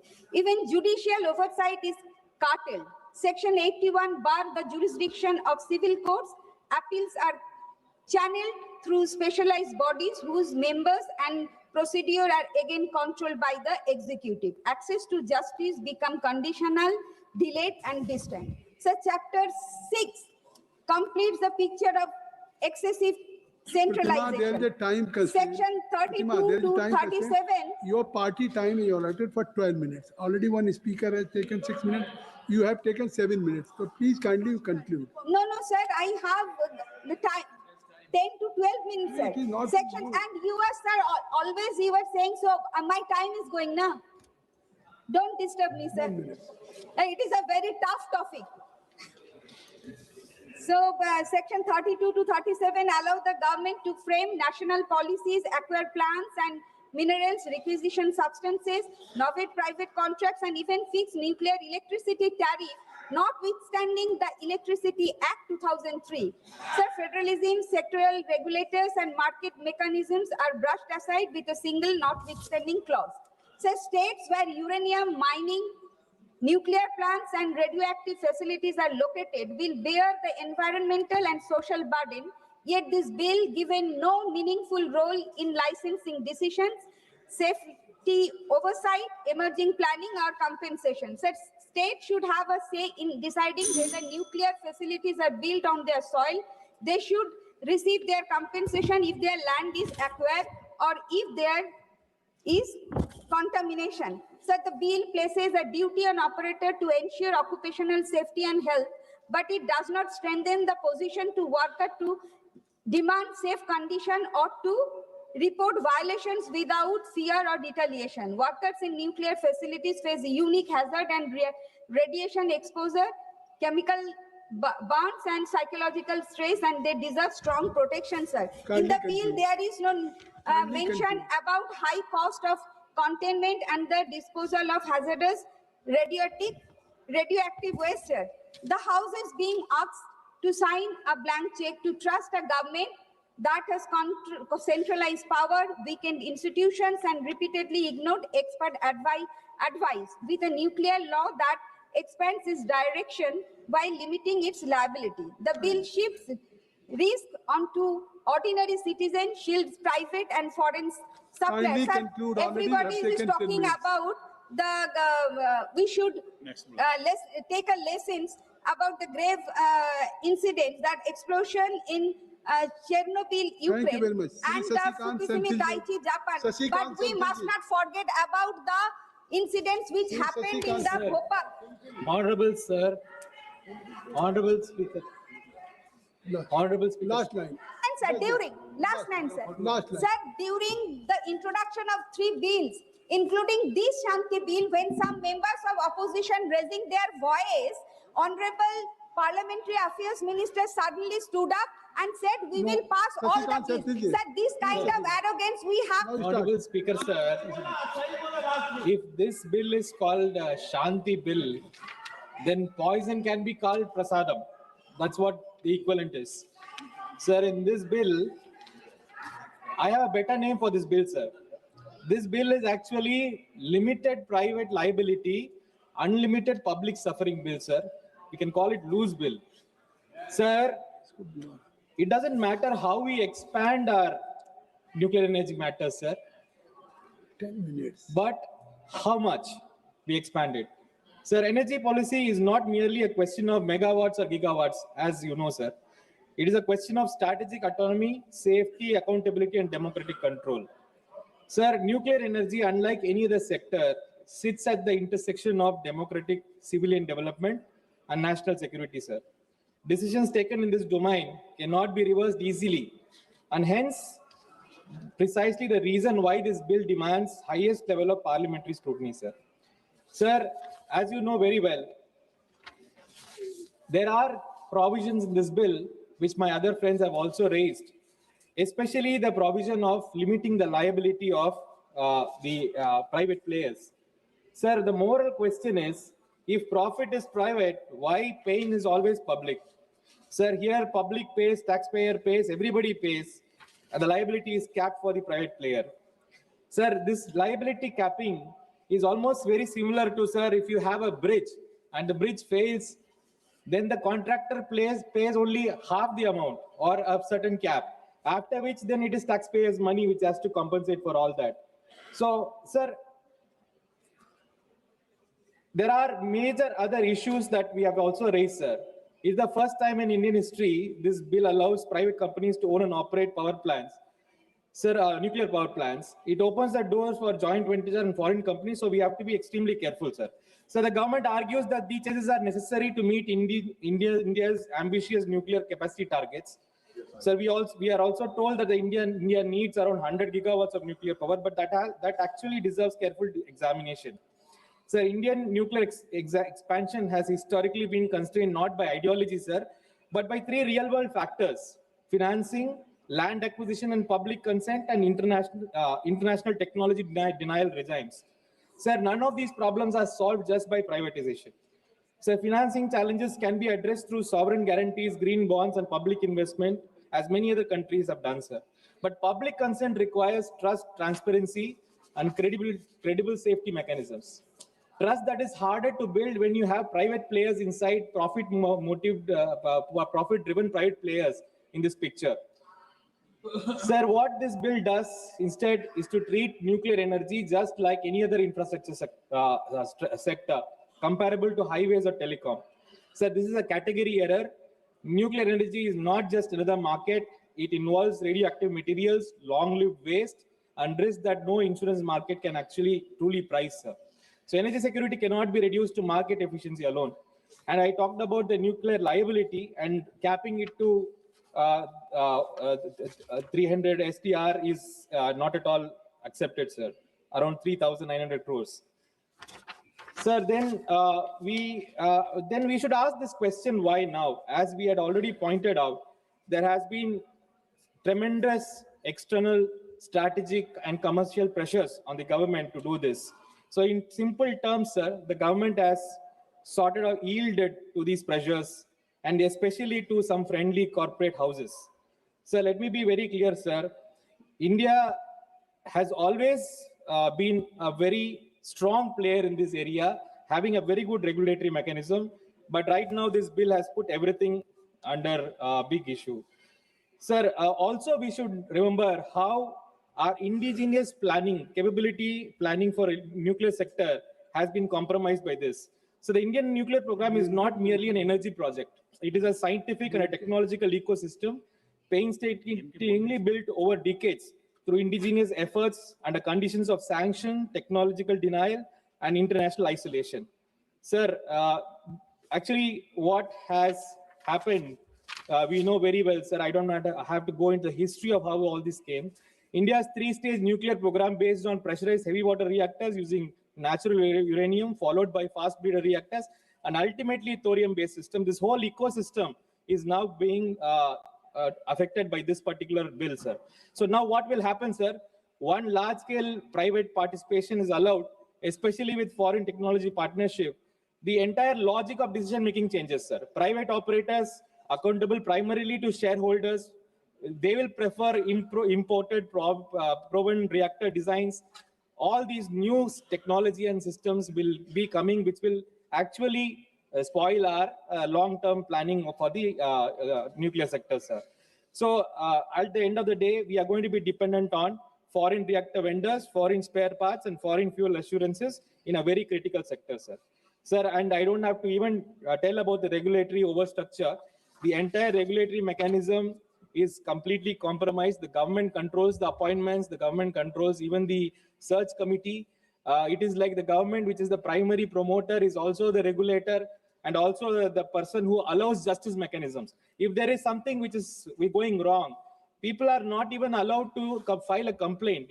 Even the players, civil society, or anybody who is affected cannot go and complain about any issue regarding this matter. The government needs to approve who will make a complaint on these matters.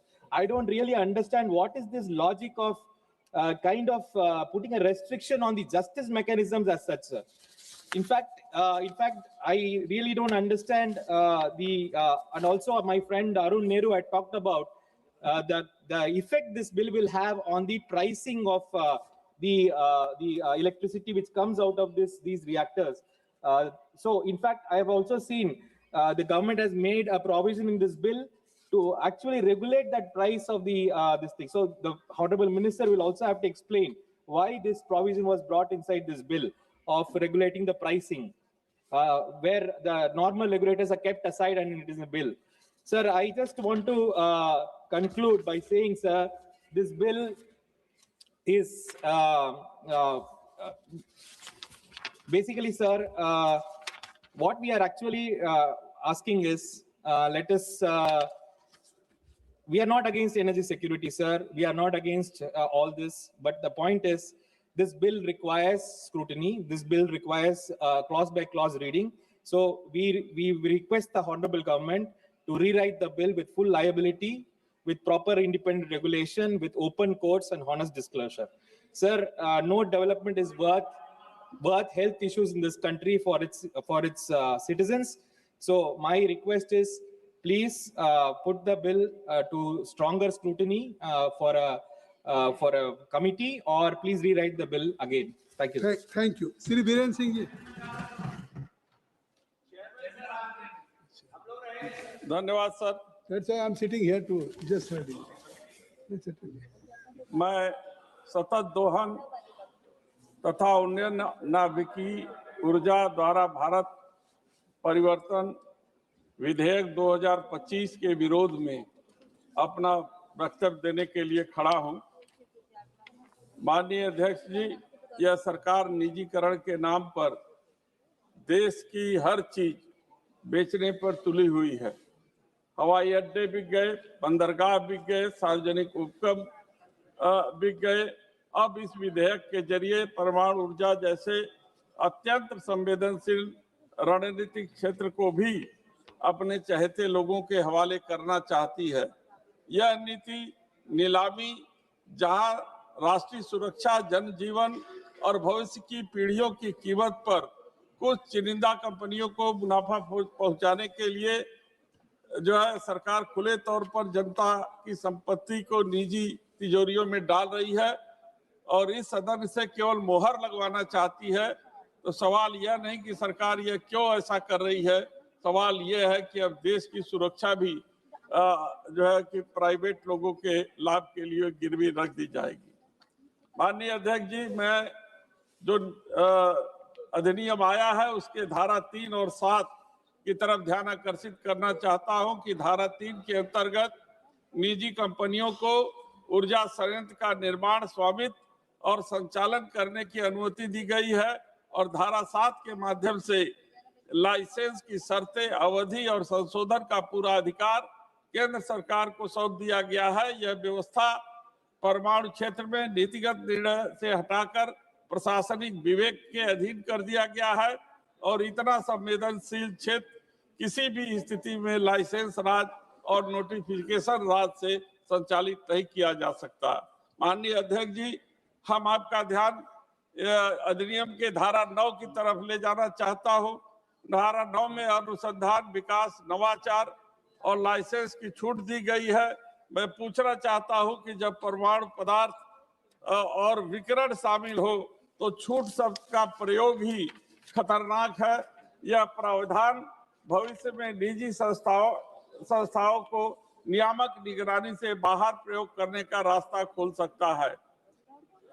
अध्यक्ष जी, धारा 11 से 16 तक धारा 13 में operator की देनदारी सीमित कर दी गई है और धारा 14 स्पष्ट करती है कि सीमा से अधिक नुकसान की जिम्मेदारी होने पर केंद्र सरकार इसे उठाएगी।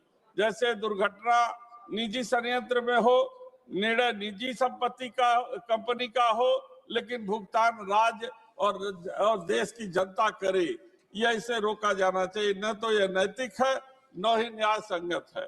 हम आपका ध्यान जो है धारा 17 से 27 की तरफ ले जाना चाहता हूं, जिसमें परमाणु ऊर्जा नियामक बोर्ड की नियुक्ति, विस्तार, हटाने का अधिकार, सब कुछ कार्यपालिका के अधीन है। और धारा 25 के तहत सरकार कुछ भी गतिविधियों को नियामक के दायरे से बाहर कर सकती है, जबकि नियामक ही स्वतंत्र नहीं होगा तो सुरक्षा केवल कागजी बन के रह जाएगी। माननीय अध्यक्ष जी, धारा 28 से 31 के बीच में जांच, तलाशी, कार्रवाई की शक्तियां मुख्यतः केंद्र सरकार और उसके अधीन संस्थाओं को दी गई है। राज्यों और स्थानीय प्रशासन और स्वतंत्र विशेषज्ञों का कोई स्पष्ट भूमिका नहीं है, जो संघीय ढांचे के विपरीत है। माननीय अध्यक्ष जी, अध्याय 4, अध्याय 5 के धारा 32 से 46 के बीच में जो नीति निर्धारण, अधिग्रहण, अनुबंध के अन्वेषण, छूट और आपात शक्तियां, ये सब कुछ सौंप देती है, और वह भी पर्याप्त संसदीय नियंत्रण के बिना। परमाणु शक्ति पर ऐसा केंद्रीकरण लोकतंत्र के लिए जोखिम है। अतः हम आपसे अनुरोध करते हैं अंत में कि परमाणु ऊर्जा का विस्तार आवश्यक हो सकता है, लेकिन निजीकरण बिना कठोर जवाबदेही के अस्वीकार है, और कार्यपालिका का अत्यधिक नियंत्रण संवैधानिक संतुलन को कमजोर करता है, और परमाणु सुरक्षा को बाजार तर्कों पर नहीं छोड़ा जा सकता। मैं सरकार से आग्रह करता हूं कि इस विधेयक को संयुक्त संसदीय समिति को भेजा जाए और बिना व्यापक चर्चा के इसे पारित न किया जाए। आपको बहुत बहुत धन्यवाद sir. Shri R Sachidanandam ji, R Sachidanandam. I rise to speak on the Shanti Bill 2025. The very name Shanti, meaning peace, immediately reminds us the irony embedded in this legislation. Much like Operation Smiling Buddha, this bill carries a name that suggests peace, while in reality it represents the absence of it. In fact, the name appears to symbolize not peace for the people, but the government's deep and continuing love for privatization. Honorable Speaker, sir, after repealing the Atomic Energy Act 1948, the Atomic Energy Act 1962 was enacted. Subsequently, this act was amended 3 times in a progressive manner. Each of these amendments gradually broadened the scope of the nuclear power generation, which was originally confined strictly to the central government. However, even with these amendments, the core principle remained intact, that atomic energy must be used solely for the welfare of the people of India. The atomic energy clearly ensures the nuclear power is the strategic national resource meant to serve people interest, national security, the people's welfare. Unfortunately, the proposed Shanti Bill 2025 departs fundamentally from this principle. This bill discloses the dangerous shift where atomic energy is no longer centered on public welfare, but it is being redirected towards corporate welfare, that is especially for Modi's best friend Adani. Honorable Speaker, sir, what is most alarming is that the sector, which was so far remained under 100% control of the central government, is now being systematically opened up to complete private domination. Commissioning of the first prototype fast breeder reactor at Kalpakkam by 2026 marks a major milestone in our 3-stage nuclear program. It proves that the public sector institutions like Bhavini and NPCIL are fully capable of expanding nuclear power safely and indigenously. Kalpakkam stands as a symbol of India's scientific self-reliance, where indigenous design, fuel fabrication and reactor technology have been achieved without dependence on the foreign or private players. This success strengthens our strategic autonomy and showcases the strength of public sector research and manufacturing. Today, India's nuclear capacity is steadily growing from 8.18 gigawatt to projected 55 gigawatt and ultimately 100 gigawatt, entirely through public investment and strictly regulatory oversight by the AERB. In this context, the Shanti Bill and the move to privatize nuclear power is unnecessary and dangerous.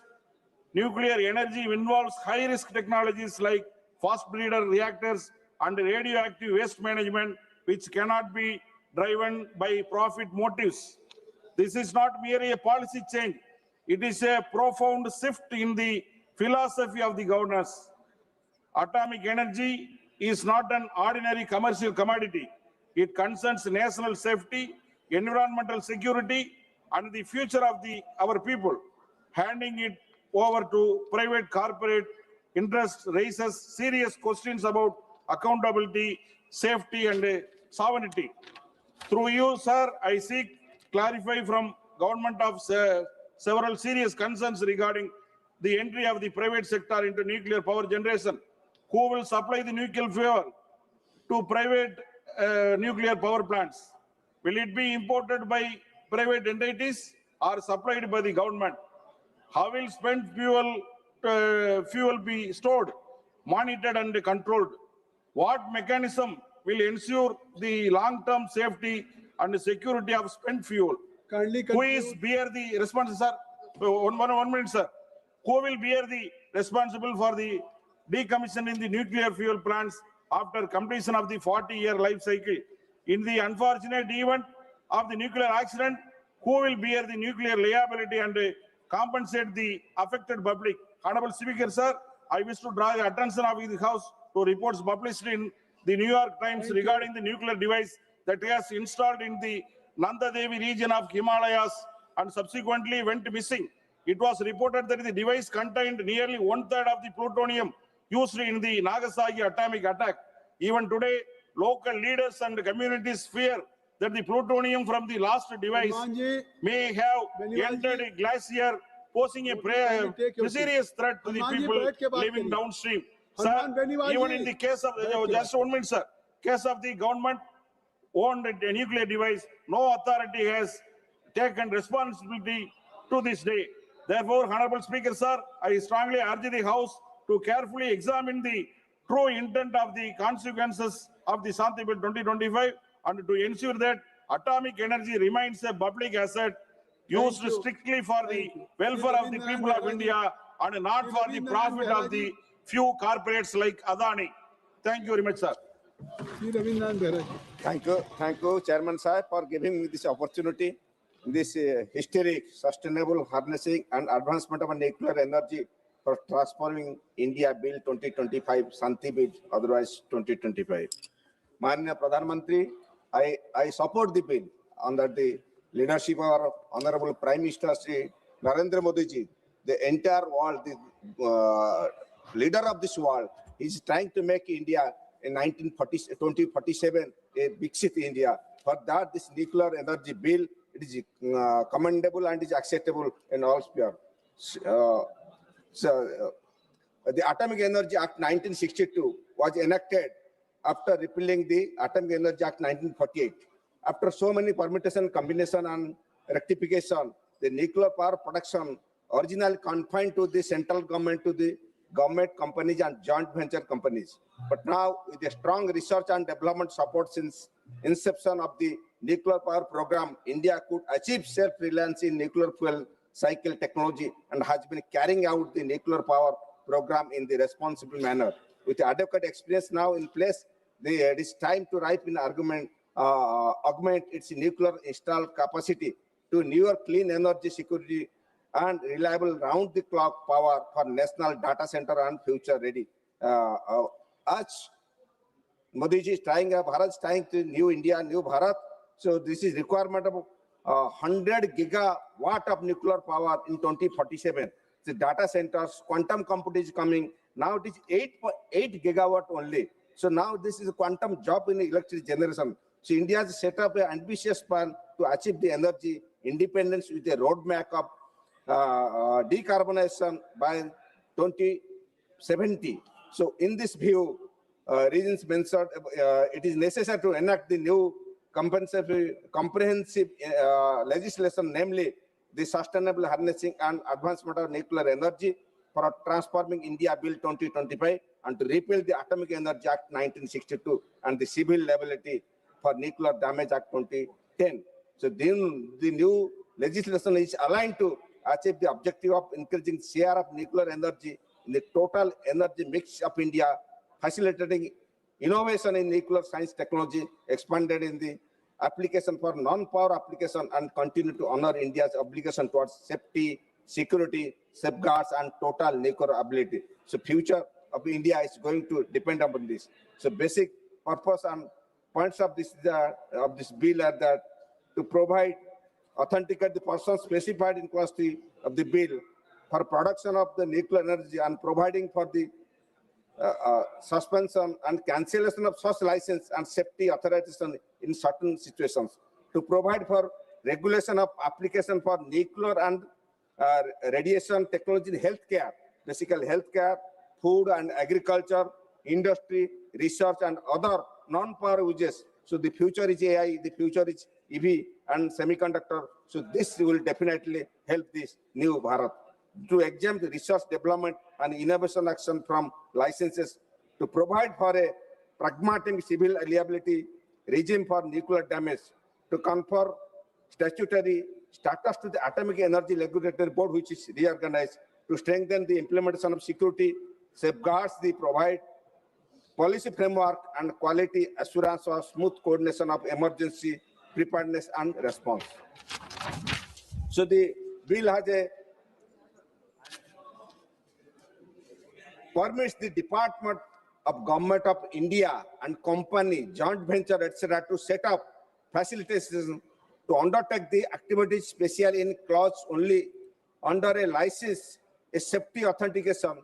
It further empowers the central government to reserve certain activities sensitive in nature under the exclusive control, because only government cannot do it. As 100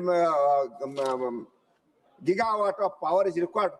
In government sector, you can go up to 50, as scientists have told. The next 50, it can by private sector handshaking. So the bill enables the Board of Regulating Manufacture, use, export, import, transport, etc. of any radioactive substances and radiation generation equipment. The bill also empowers the central government to undertake exploration activities in uranium and other.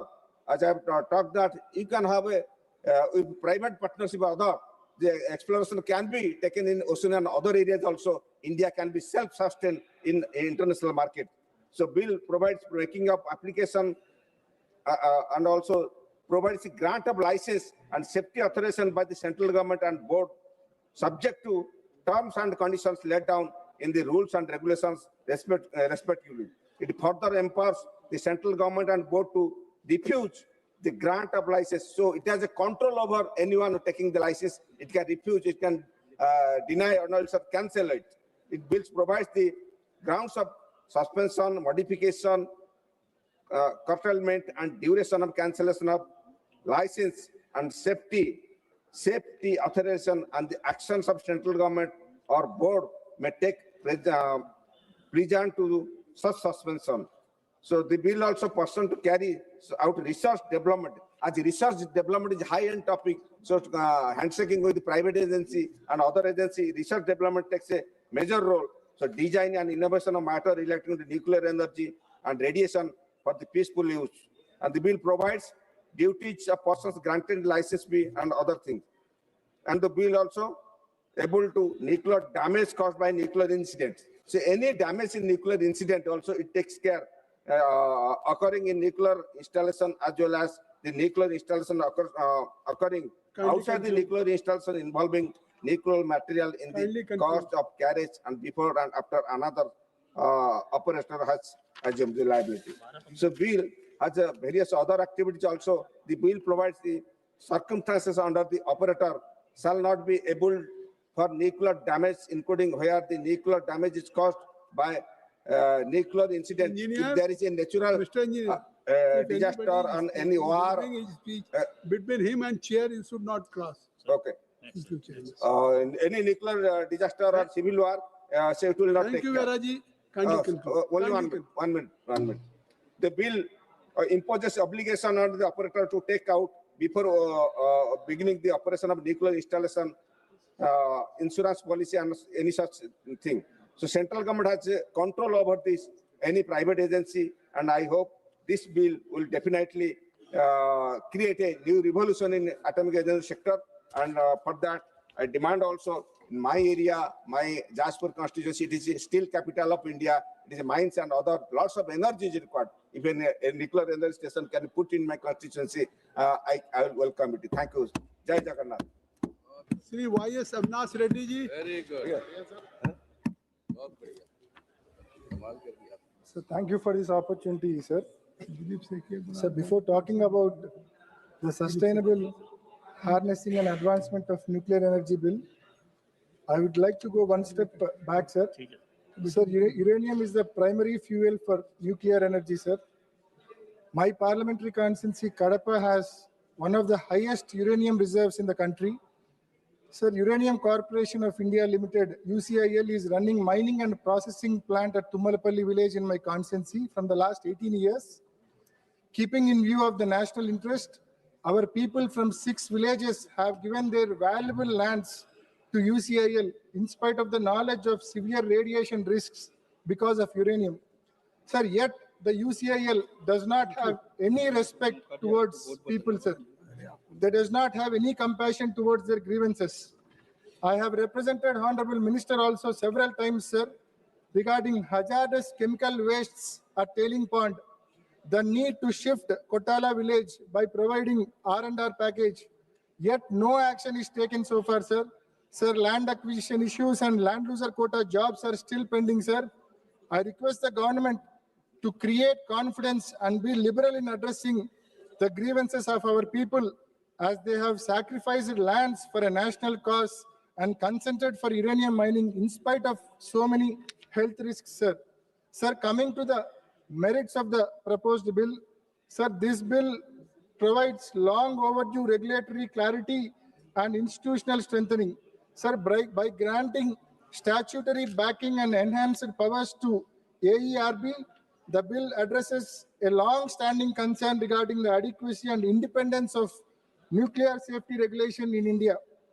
A clear licensing and safety authorization framework coupled with defined inspection and enforcement powers ensures that the expansion of nuclear energy is accompanied by robust safety and accountability mechanisms, sir.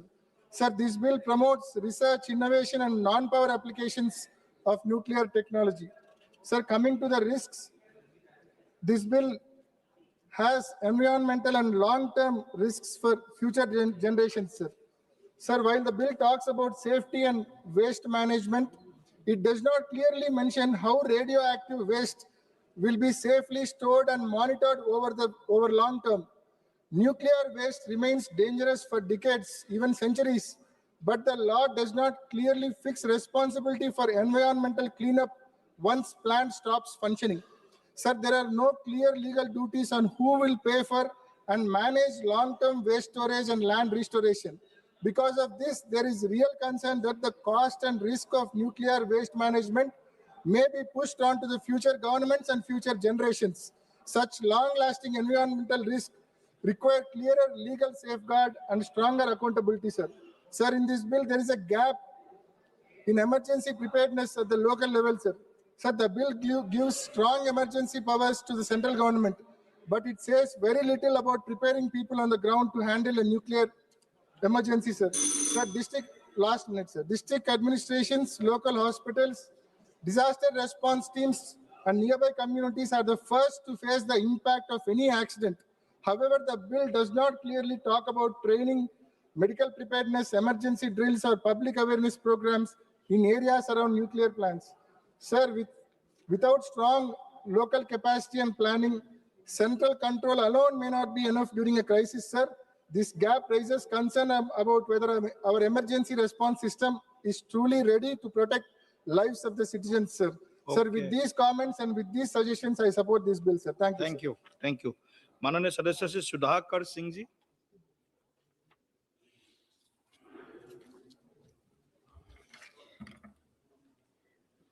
सभापति महोदय, भारत के रूपांतरण हेतु परमाणु ऊर्जा का संधारणीय दोहन और अभिवर्धन विधेयक 2025 अधिनियम पर विशेष चिंता व्यक्त करने के लिए यहाँ खड़ा हुआ हूँ, जहां पर परमाणु ऊर्जा अधिनियम 2062, 1986, 1987 तथा वर्ष 2015 में संशोधनों का निरसन के साथ वर्ष 2010 में व्यापक चर्चा और सहमति के आधार पर परमाणु क्षति के लिए, परमाणु नुकसान के लिए सिविल दायित्व और त्रुटि रहित दायित्व व्यवस्था के माध्यम से किसी परमाणु घटना के पीड़ितों को शीघ्र प्रतिकर के संदाय का उपबंध के लिए अधिनियमित किया गया था, उसका भी आज यहाँ निरसन होने की बात है। मैं बात करना चाहता हूं कि हरित ऊर्जा को लेकर के भी दो राय इस मामले में है कि यूरोप के कई विकसित देश परमाणु ऊर्जा से किनारा कर रहे हैं। खासतौर से जर्मनी अपने सभी पुराने परमाणु घरों को बंद कर दिया गया और वो एक वैकल्पिक हरित ऊर्जा की तरफ बढ़ना चाहते हैं। मैं विरोध में इस बात को नहीं कहना चाहता हूं, लेकिन ये जो दो राय है उसको सदन के सामने में रखना चाहता था। तो तीसरी बात एक बहुत महत्वपूर्ण बात है कि इस देश में जो संशोधन है, मैं कोई निजी क्षेत्र का विरोधी नहीं हूं, लेकिन क्रिटिकल एरिया में परमाणु बिजली घर के क्षेत्र में निजी क्षेत्र खोलने का क्या औचित्य है?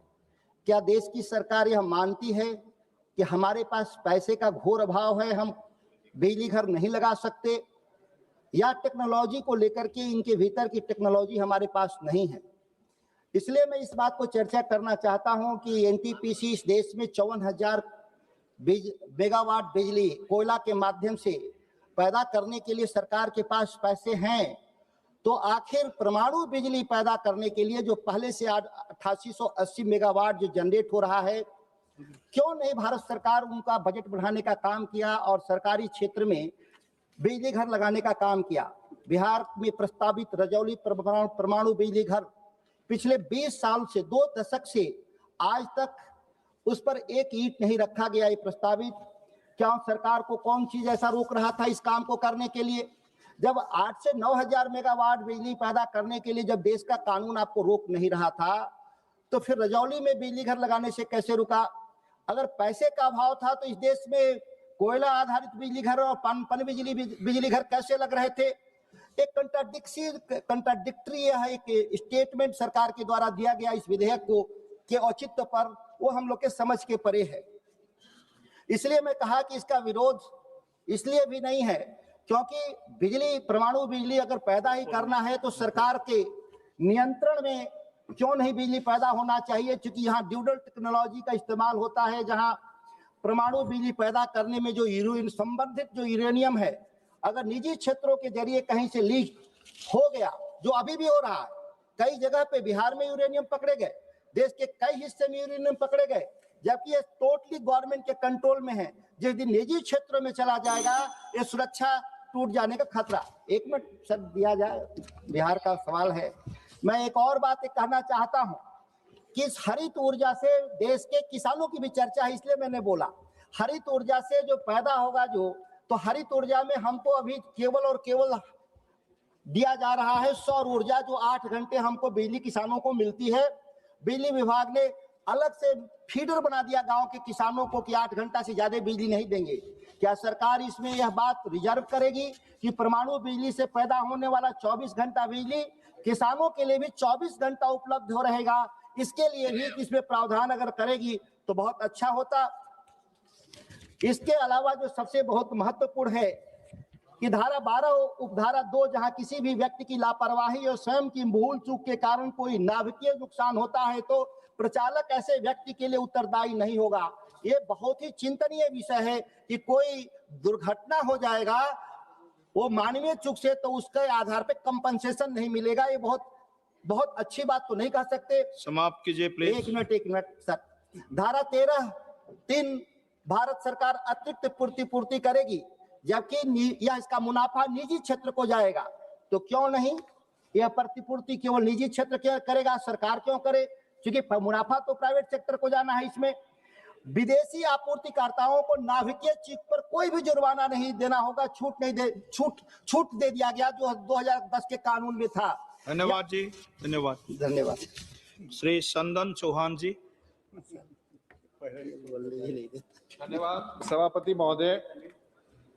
आज सबसे पहले परमाणु ऊर्जा क्षेत्र में अपना जीवन लगाने वाले होमी बाबा जी को याद करते हुए the sustainable harnessing and advancement of nuclear energy for transforming Indian bill 2025 शांति के बारे में आपने बोलने का समय दिया। मैं इसके लिए आपका धन्यवाद, आभार व्यक्त करता हूं। मान्यवर, 2014 में भारत की परमाणु ऊर्जा क्षेत्र में 4.4 गीगावाट जो है कैपेसिटी थी। आज हम 8.8 में है 2025 के अंदर, और 2047 का विकसित भारत का संकल्प आदरणीय प्रधानमंत्री जी का जो है उसे पूरा करने के लिए 100 गीगावाट की आवश्यकता है परमाणु ऊर्जा की। इन जरूरतों को देखते हुए जहां थोरियम का बड़ा संग्रह भारत के क्षेत्र में है और पाया जाता है, वहीं इसे भारत के लोगों के कल्याण तथा अन्य शांतिपूर्ण प्रयोजन के लिए परमाणु ऊर्जा के विकास, नियंत्रण और उपयोग हेतु एक विधिक ढांचा प्रदान किया जा सके। इस बिल के आने के पश्चात परमाणु ऊर्जा अधिनियम 1962, 1986, 87 और 2015 में जो संशोधन किए गए, कहीं ना कहीं उनको ध्यान में रखते हुए मजबूती प्रदान करने का काम होगा। वर्ष 2010 में CLNDA जो civil liability for nuclear damage act है, उसके अंदर जो बदलाव किए गए, कहीं ना कहीं उन सभी चीजों को ध्यान में रखते हुए परमाणु घटना के पीड़ितों को शीघ्र प्रतिकर एवं उपलब्ध कराया जाए, ये अधिनियम में किया गया है।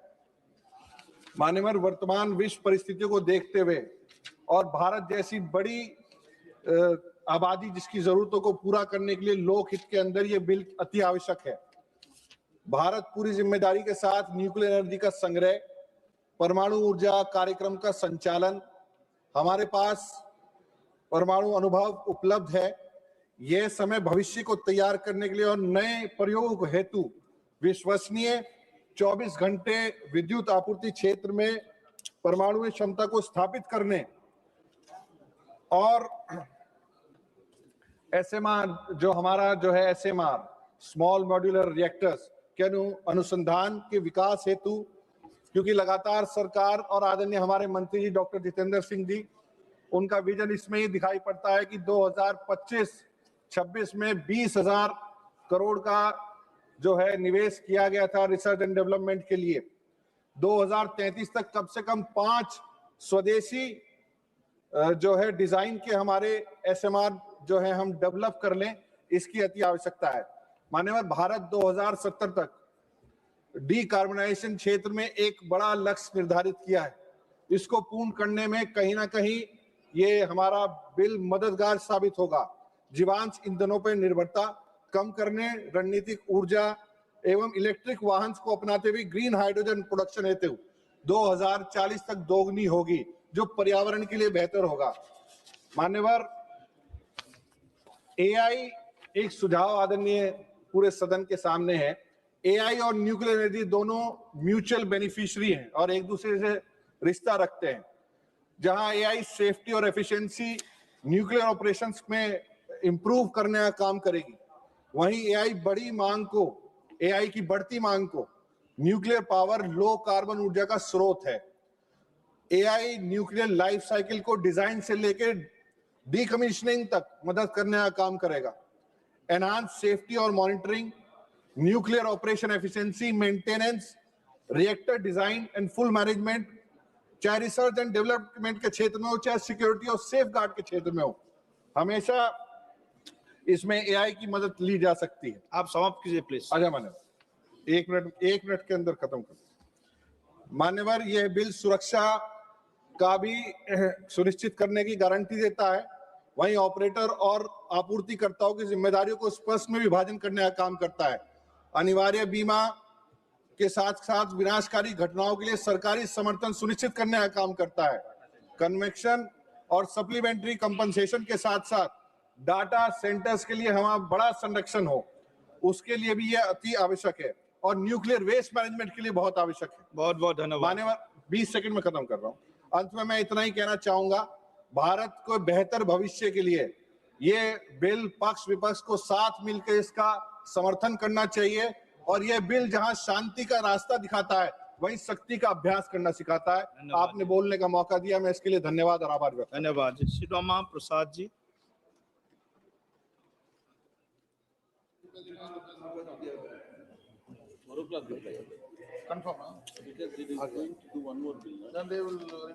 माननीय सभापति महोदय, भारत के रूपांतरण के लिए नाभिकीय ऊर्जा का संधारणीय दोहन और अभिवर्धन विधेयक 2025 जन विरोधी है, पर्यावरण विरोधी है, सुरक्षा विरोधी है।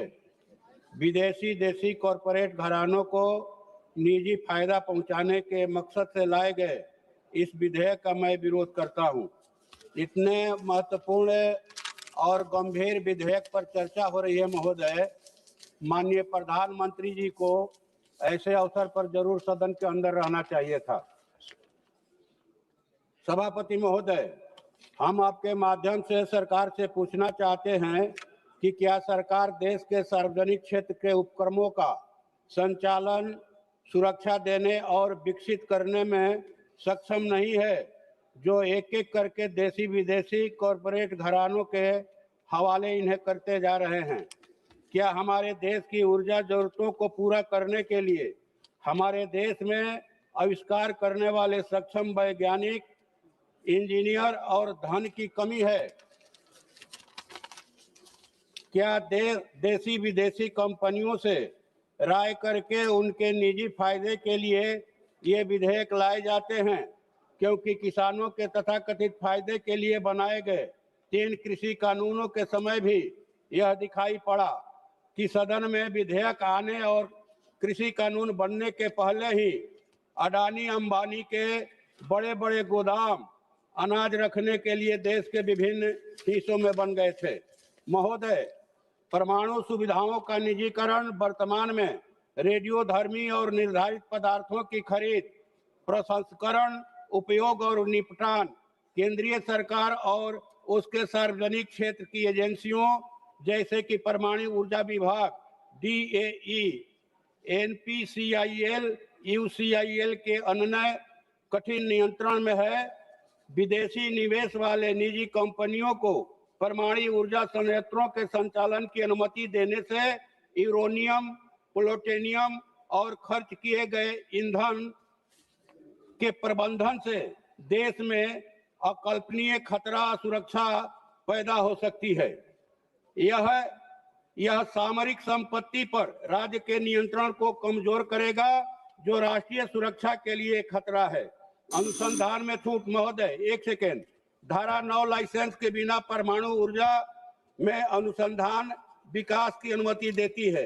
यह छोटी मात्रा का उल्लेख करती है, लेकिन इसका स्पष्ट माप देने में विफल रहती है।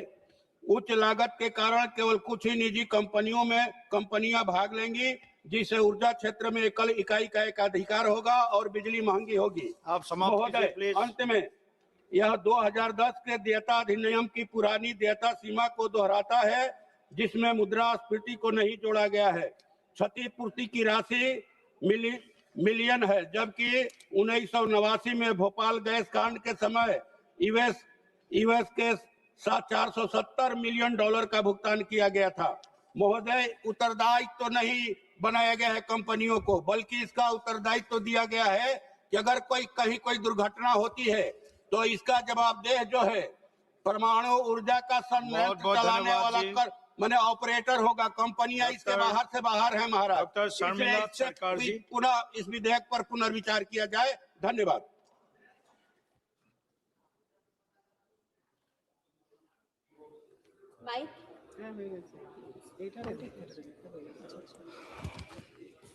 Thank you, sir, for the opportunity to speak on an important bill, that is Shanti Bill 2025.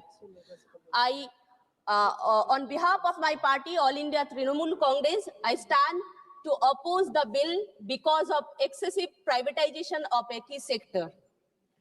Sir, for decades, India treated nuclear energy as a strategic public responsibility, not because of ideology, but because of scale of risk. Nuclear power is not an ordinary sector. A single failure has consequences that last for years and generations. The bill is called Shanti, but it has done nothing than wreck the mental peace of Indian citizens. Clause 3 of the bill opens Indian nuclear sector to private companies and joint ventures. According to this bill, private firms can engage in fuel cycle activities, equipment manufacturing, power generation, and plant operation. The bill dismantled the principle the India stood for decades. This is not reform. This is just privatization without any accountability. The current disaster, that is the aviation sector, is an example of operation of monopoly in the skies. The government has bent rules, even suspended the flight duty time limitation rules, which are meant to ensure the safety of pilot and passengers. With this bill, there is no guarantee that rules will be conveniently bent or suspended to benefit some companies. Another problematic domain is the new bill to remove an earlier provision under right of recourse. This also has been removed in this current bill. Why? Why are you so anti-people, sir? Let me tell you. Because your foreign friends asked you to remove this. That's why. The bill limits liability of ₹1 crore in case of severe breach.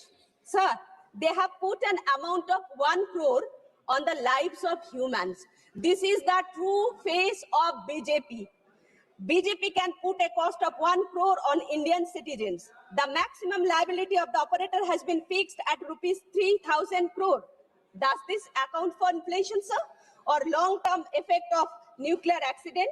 Almost 40 years ago, after the Chernobyl nuclear accident, studies has reported that cancer, infertility, cardiovascular accident, and so many birth defects, so many things have been happening for more due to the damage to the DNA. Please. Sir, just a minute.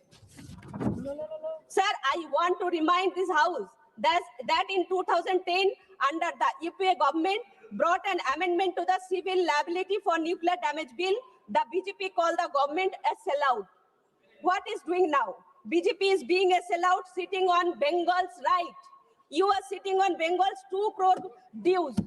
Sir, Banglar 2 কোটি টাকা আটকে রেখে natural ডিজাস্টারের 43,500 টাকা আটকে রেখে এবং সমগ্র শিক্ষা অভিযানের 19,000 কোটি টাকা আটকে রেখে এটুকু প্রমাণ করেছে।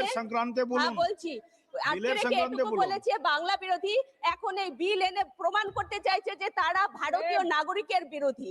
তো সেই জন্য আমি sir, though the bill is important but I oppose the bill and I demand the bill should be sent to a standing committee. Thank you, sir.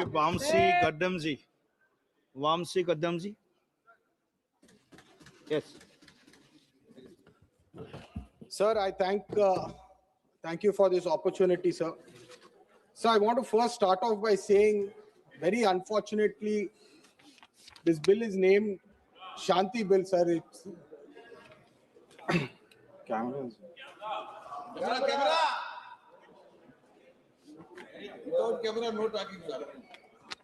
Sir, this camera, sir, camera. Sir, this bill has been named the Shanti Bill, sir. मेरे हिसाब से ये bill तो एक अशांति bill होना चाहिए, sir, because the points that are raised in this bill are very dangerous to the safety of our country, sir. So I want to raise a very important point. This government is showing no accountability, no responsibility, no answers to any issue that is happening around the country, and they are ultimately facing no consequences. Why I'm raising this, sir? You talk about the recent attacks on our country, be it the Delhi terror attacks. Nobody talks about this subject. We all saw Rahul Gandhi ji raise that after Operation Sindoor, what is the government going to do when there is a next attack that is going to happen on our country? Unfortunately, nobody talks about this. When we try to raise it, there's no time allocated to that. When we talk about unemployment issues, the government doesn't take any responsibility. They promised 2 crore jobs per year since the last 11 years. Nobody talks about that. You talk about Indigo crisis, there is no accountability on that. The government is encouraging private players. When Indigo makes 7,000 crores profit and Air India makes 10,000 crores losses the same years, the government doesn't talk. The rupee devaluates, the government doesn't talk. So why I'm raising all these important issues is, when this government introduces a bill like the atomic bill, removing the liability from the suppliers, who is going to be liable when an accident or an incident happens in the nuclear space, sir? So we have to understand the biggest disastrous change is the change to the civil liability law. If you're so confident that there are not going to be any accidents, there are not going to be any nuclear incidents, I've heard some of the members say that we are very safe, there's no incident going to happen, then why is this liability law being removed, is my question to the Honorable Minister through you, sir. So when we talk about France, Russia, China, South Korea, all of them are state-owned and government-owned, sir. Who will be responsible is the biggest question that comes when we talk about this bill. The government is passing this bill to put national security, national defense in the hands of private players, sir. I want to ask, what is it that the people have given mandate for? And are the people okay when we take such draconian decisions in putting such power in the hands of few private players, sir? So we all know, Honorable Member Manish Tiwari ji has rightly raised, when Adani has shown interest to enter the nuclear space, within a month, this bill is put up, sir. Is it a pure coincidence, or are we repeatedly doing the same mistakes that were done in the last 10 years? Sir, we have to learn from history. We always keep looking at the mistakes that our predecessors have done, and we have to take forward-thinking actions. We have to take decisions which impact our children of the future for the better. But unfortunately, sir, this Shanti bill is all about risk. And it's not about if it will happen, sir. It is about when it will be happening. And when such an untoward incident happens, if everything is safe, if everything is diluted, the liabilities are diluted, the nuclear danger, the nuclear incident does not care about intention, sir. It does not care if it is a private player that is owning the nuclear plant or it's a government player that is owning the nuclear plant. Radiation does not behave like a gas tragedy or a water tragedy, sir. It does not leak or does not disappear. We have to think about the children of the future. Radiation is zameen mein bas jati hai, sir. India's previous governments, previous leaders would take responsibility if there was any untoward incident, if there was loss of life to the people of our country. We have heard about resignations of ministers taking responsibility in our earlier governments. But unfortunately, today, we simply divert the topic and we go on to the next one. Sir, I repeatedly want to raise that sending this bill to the private players and giving private players whole and sole responsibility would be dangerous for the people of this country. I feel this bill is against the interest of our country, the safety of our country, and the safety of the citizens of our country. Privatization of nuclear power has failed repeatedly globally, and I urge this government to rethink its decisions, to have some liability on the private players and the suppliers in order to ensure safety and the security of our country. Thank you, sir. Jai Hind.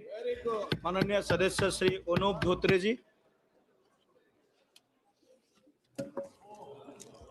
Thank you, Speaker sir, for allowing me to speak on this important bill, the Sustainable Harnessing and Advancement of Nuclear Energy for Transforming India Bill 2025, known as the Shakti Bill. Honorable Speaker sir, it is our Prime Minister's target to achieve 100 gigawatt of nuclear power capacity by the year 2047.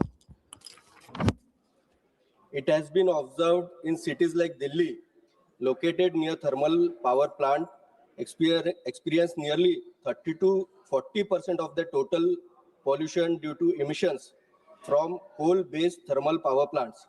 Additionally, coal transportation to thermal power station is predominantly carried out through Indian Railways, accounting nearly 49% of the total freight movement.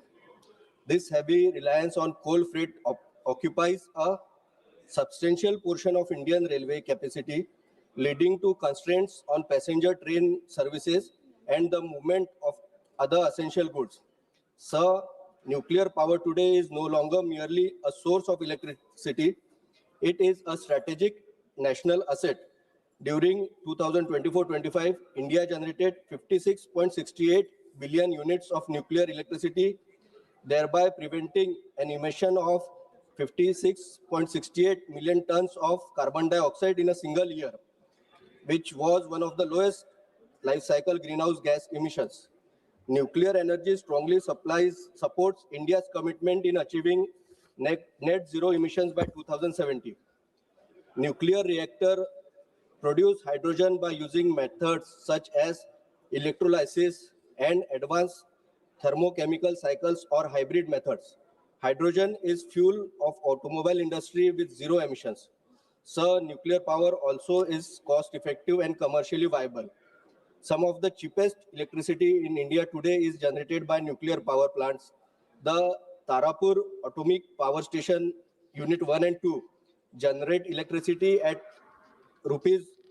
less than 1 rupee, which is highly competitive.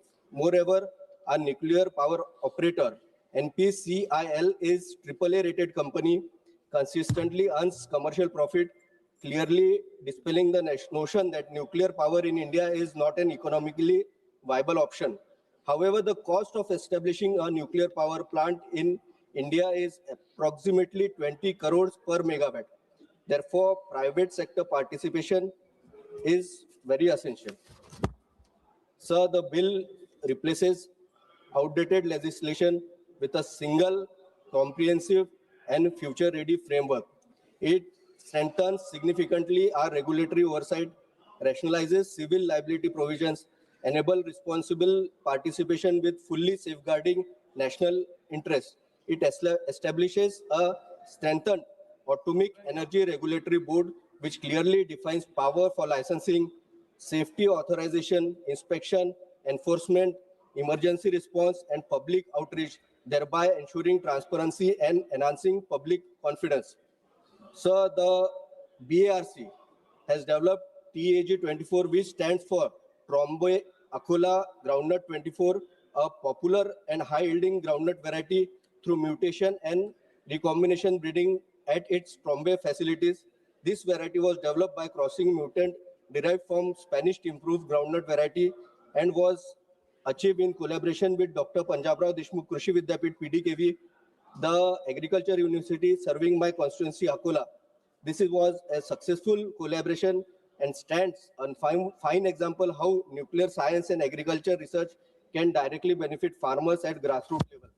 Sir, I would like to also draw your attention Baba Atomic Research Center in field of agriculture applications. BARC has developed irradiation technology that significantly enhances the shelf life of agronomical as well as horticultural crops through controlled use of radioactive sources such as cobalt-60. This technology helps reduce post-harvest losses, improves food security, and increases farmers' income. I therefore request necessary enabling provisions and supportive amendments to be incorporated in the bill to promote wider application of such nuclear and radiation-based technologies in agriculture, which would be of immense benefit to the farmers. In conclusion, sir, I support this bill. This landmark legislation strengthens India's energy security, accelerates climate action, promotes technological leadership, ensures public safety. I strongly support this bill and urge the August House to do the same in larger national interest. Thank you, sir. Thank you. माननीय सदस्य हनुमान बेनीवाल जी, ये nuclear energy पर बोल रहा है जी, Hanuman ji. Sir, nuclear energy bill है। हाँ, उसी पर बोल रहा हूँ। आप देखिए, मैं बहुत ढंग से बात करता हूँ मेरी से। सभापति जी बहुत आदमी है, आप बोले कि नहीं बोलेंगे न्यूक्लियर पे। सभापति महोदय, सपोर्ट करने हैं। सभापति महोदय, सबसे पहले तो आपने मुझे भारत के रूपांतरण के लिए नाभिकीय ऊर्जा का संधारणीय दोहन और अभिवर्धन विधेयक 2025 चर्चा में भाग लेने का अवसर दिया, इसके लिए धन्यवाद। स्वागत महोदय, विधेयक का उद्देश्य परमाणु सत्याग्रह की व्यवहारिक नागरिक दायित्व व्यवस्था बनाना, परमाणु ऊर्जा नियामक बोर्ड को वैधानिक दर्जा प्राप्त करना है। मैं आपके माध्यम से कहना चाहता हूं कि परमाणु ऊर्जा क्षेत्र में क्रम रूप से आप निजी क्षेत्र को प्रवेश दे रहे हैं।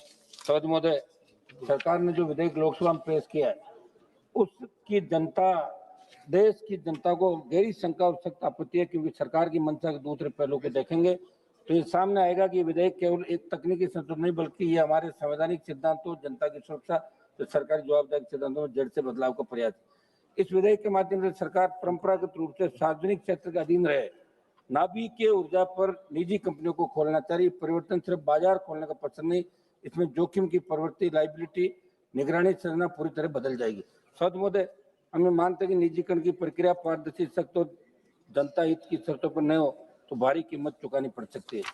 स्वागत महोदय, ये विधेयक पुराने एक्ट को बदलकर नई व्यवस्था लाता है, जिसका अर्थ है कि दशकों में बने सुरक्षा मानदंड और पीड़ितों के अधिकारों के संरक्षण के लिए नियम होंगे। इसलिए मंत्री जी, आप जो जवाब देते जरूर बताएं कि नागरिकों की सुरक्षा और दुर्घटना की स्थिति में मुआवजे का अधिकार कैसे सुनिश्चित रहेगा। महोदय, आपके माध्यम से मंत्री जी ये भी पूछना चाहता हूँ कि विधेयक में देयता की सीमा और ऑपरेटर उत्तरदायित्व जैसे प्रावधानों का नई तरह से निर्धारण हो रहा है। कुछ कई मीडिया रिपोर्ट के अनुसार ये विधेयक इसलिए भी चिंता का विषय है क्योंकि नाभिकीय दुर्घटनाएं स्थानीय नहीं बल्कि क्षेत्रीय और पीढ़ियों पर असर डालती है। ऐसे बहुत सीमांत जोखिमों के लिए सीमित लाइबिलिटी पीड़ितों को पुनर्वास, पर्यावरण सर्वनाश के समय अपर्याप्त साबित हो सकती है। नागासाकी और हिरोशिमा का उदाहरण इस बात को दर्शाता है कि इतिहास से हमें कुछ सीखने की आवश्यकता, हमेशा ध्यान रखना चाहिए कि इतिहास अपना आपको दोहराता है। समझ महोदय, निजीकरण, ये विधेयक नाभिकीय ऊर्जा जैसे अति संवेदनशील क्षेत्र को निजी कंपनियों के लिए खोलता है। मंत्री जी से पूछना चाहता हूँ कि क्या सरकार ये गारंटी दे सकती है कि मुनाफे की दौड़ में सुरक्षा से समझौता नहीं होगा, क्योंकि इतिहास बताता है कि जब भी उच्च जोखिम वाले क्षेत्रों में निजीकरण हुआ नुकसान आम जनता ने ही उठाया। दूसरा सवाल, दुर्घटना हुई तो जिम्मेदार कौन। मैं मंत्री जी पूछना चाहता हूँ, इस बिल में लाइबिलिटी को सीमित और एक्सपेक्ट किया जा रहा है, और लाइबिलिटी सीमित होगी तो पीड़ितों को मुआवजा कौन देगा, क्योंकि परमाणु दुर्घटना का असर केवल एक जिले एक साल तक नहीं रहता, उसका असर पीढ़ियों तक जमीन, पानी और स्वास्थ्य पर पड़ता है। समझ महोदय, मेरा आग्रह कि जनता को इसमें अंधेरे में क्यों रखा गया। क्या कोई व्यापक लोक परामर्श हुआ, क्या कोई खुली जन सुनवाई हुई, क्या सरकार का ऐसा रवैया नीतिगत व जबरदस्ती नहीं। महोदय मंत्री जी, जब आप ये बताएं कि रेडियो धर्मी कचरे का स्थायी और सुरक्षित निपटान कहाँ और कैसे होगा, क्योंकि अगर आज इसका उत्तर नहीं है तो भविष्य की पीढ़ियों में जरूर ये जेल छोड़ के जा रहे हैं। आपके माध्यम से सरकार को ये भी कहना चाहता हूँ कि विकास का मतलब ये नहीं कि सुरक्षा को कुर्बान कर दिया, जनता के अधिकारों को सीमित कर दिया जाए। मंत्री जी, लाइबिलिटी कानून को पीड़ित केंद्रित बनाया जाए, परमाणु ऊर्जा को पूरी तरह सार्वजनिक जवाबदेही के दायरे के अंदर रखा जाए। सभापति जी, ये अटल जी ने ये पोखरण के अंदर परमाणु जो परीक्षण किया था, और निश्चित रूप से उस समय बहुत बड़ा दबाव था। उससे पहले कांग्रेस सरकार के अंदर 1974 में परमाणु परीक्षण हुआ, और हिंदुस्तान ने बाहरी जितनी भी बड़ी ताकतें थी उनको दरकिनार करते, उनके दबाव को परमाणु परीक्षण करके ये वर्ल्ड में संदेश दिया कि हिंदुस्तान परमाणु क्षेत्र में बड़ी ताकत बन के उभर गया। लेकिन आज अपन जो करने जा रहे हैं, ये कोई खिलौनों की दुकान नहीं खोल रहे हैं, खिलौना बना लिया कर लिया। ये हमारे पास अगर मेक इन इंडिया की अपन बात करें, जब परमाणु क्षेत्र में अपन प्राइवेट को घुसा देंगे सबको, तो अपन खुद क्या करेंगे, ये वर्ल्ड जानना चाहता है। ये मैसेज गलत वर्ल्ड के अंदर आपका जा रहा है। ये हमारी मांग है कि इसको एक बार आप पूरा सोच विचार करके और उसके बाद इसको पारित कराएं। बहुत बहुत धन्यवाद। महत्वपूर्ण मुद्दे माननीय सदस्य Shri MP Abdul Samad समादानी। Sir, thank you, sir. Sir, while taking part in this very important discussion on the Shanti Bill, I am reminded of a statement made by the famous American theoretical physicist Julius Robert Oppenheimer. Sir, when Oppenheimer witnessed the birth of atomic age, he is often called as the father of atomic bomb. When he witnessed the birth of atomic age, he recalled Bhagavad Gita, and he quoted these verses of Bhagavad Gita. Divi Surya Sahasrasya Bhaved Yuga Paduttida यदिभा सदृशिसा स्याद् भासस्तस्य महात्मना, which means if the radiance of 1,000 suns were to burst forth at once in the sky, that would be like the splendor of the mighty one. Unquote. Sir, it is a verse of awe, also of a warning. Warning about a power that overwhelms human control. Sir, that warning must guide this august assembly, this house, when as we debate this Shanti Bill. Sir, the very acronym Shanti invokes peace, tranquility, and sustainability. But sir, it is a very unfortunate to state that the bill, though it expands nuclear power generation, it leaves behind a statutory vacuum, especially in three very important, sensitive, critical areas. I draw the attention of the Honorable Minister. First of all, the bill fails to establish a truly independent nuclear safety regulator. Sir, such a regulator has to be made answerable to the Parliament, insulated from both the executive and the nuclear establishment. But sir, unfortunately, the bill does not have such a provision. Sir, in a sector where a single failure can cause irreversible harm, regulatory subordination is unacceptable. Secondly, sir, the bill ushers in private and foreign participation in one of the most strategically sensitive sectors of the Republic. Sir, the bill is indebted to privatization. And sir, handing over such a sensitive area, sensitive domain to the corporate interests. Nuclear power is not an ordinary power source. It is inseparable from national security, public safety, and intergenerational responsibility. Sir, opening this domain to the profit-seeking private sector, it is equal to opening doors to the risks of regulatory capture, dilution of accountability, and erosion of sovereign control. Sir, nuclear disasters do not respect balance sheets. Chernobyl speaks a lot. Sir, the entire regions were rendered inhabitable, generations scarred, and costs were borne out not by the corporates, but by the people and the state. Sir, private and foreign investors may exit. Affected citizens cannot. Thirdly, sir, my criticism, my opposition, my accusation to this bill is that the bill is conspicuously silent on long-term radioactive waste management and emergency preparedness. Okay, Sir, we have, sir, 7 minutes our party. No. 2 minutes, sir, I will conclude. Sir, with more important federalism, whenever the government is coming with a new legislation, always, sir, nowadays, recently, the casualty is the most important federalist character of the constitution. Here also, sir, there is no mention of any sort of meaningful consultation with the states that bear the brunt of nuclear risk. Sir, federalism cannot be reduced to a procedural formality when the consequences are existential. Sir, India needs clean and reliable energy, no doubt. But sir, nuclear energy without ironclad law, democratic consent, and sovereign accountability is not Shanti. It is equal to finding and making loopholes that may lead to Ashanti. It is a gamble with the lives of the people. Sir, in the bill, in the title, it is said that it is for transforming India. I would like to get an answer from the Honorable Minister, transforming which kind of India? Whose India?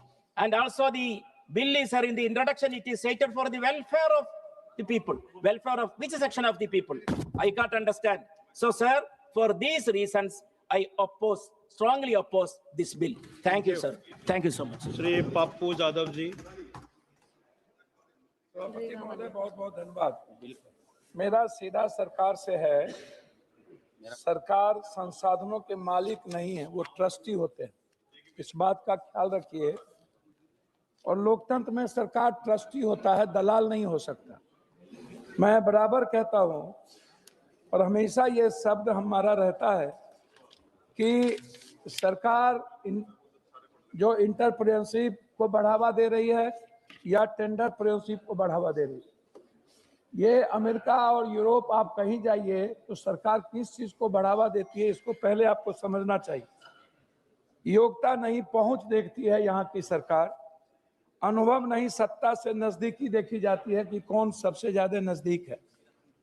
मैं इसीलिए यह बात कह रहा हूं कि बार बार यह सवाल उठता है कि संसाधनों का असली मालिक भारत का हर नागरिक है, कोई कॉरपोरेट नहीं हो सकता। वही कंपनी, वही समूह, वही चेहरे। इन संसाधनों पर नियंत्रण तो यह केवल आर्थिक नहीं बल्कि नैतिक प्रश्न भी सवाल है। मैं सरकार से मेरे सीधे सवाल है, क्या सभी टेंडर में समान प्रतिस्पर्धा हुई है? क्या एमएसएमई, स्टार्टअप और क्षेत्रीय कंपनी को मौका मिला है? क्या हर सेक्टर में वही कंपनियां सबसे योग्य थी? इस टेंडरप्रेन्योरशिप की सबसे बड़े लाभार्थी वही दो कॉर्पोरेट समूह क्यों दिखते हैं? प्रतिस्पर्धा नहीं, पूर्व निर्धारित विजेता तय क्यों हो जाता है सरकार के द्वारा? और अनुभव नहीं, सत्ता से जो नजदीकी वही क्यों बन जाता है? अगर हर नीति का लाभ कुछ इने गिने लोगों तक सीमित रह जाए तो देश में पूंजीवाद नहीं, कॉर्पोरेट साम्राज्यवाद को पैदा करेगा। मैं हमेशा से एक बात पर्यवेक्षक हूं, क्या बिना भरोसेमंद बिजली के डेटा सेंटर संभव है?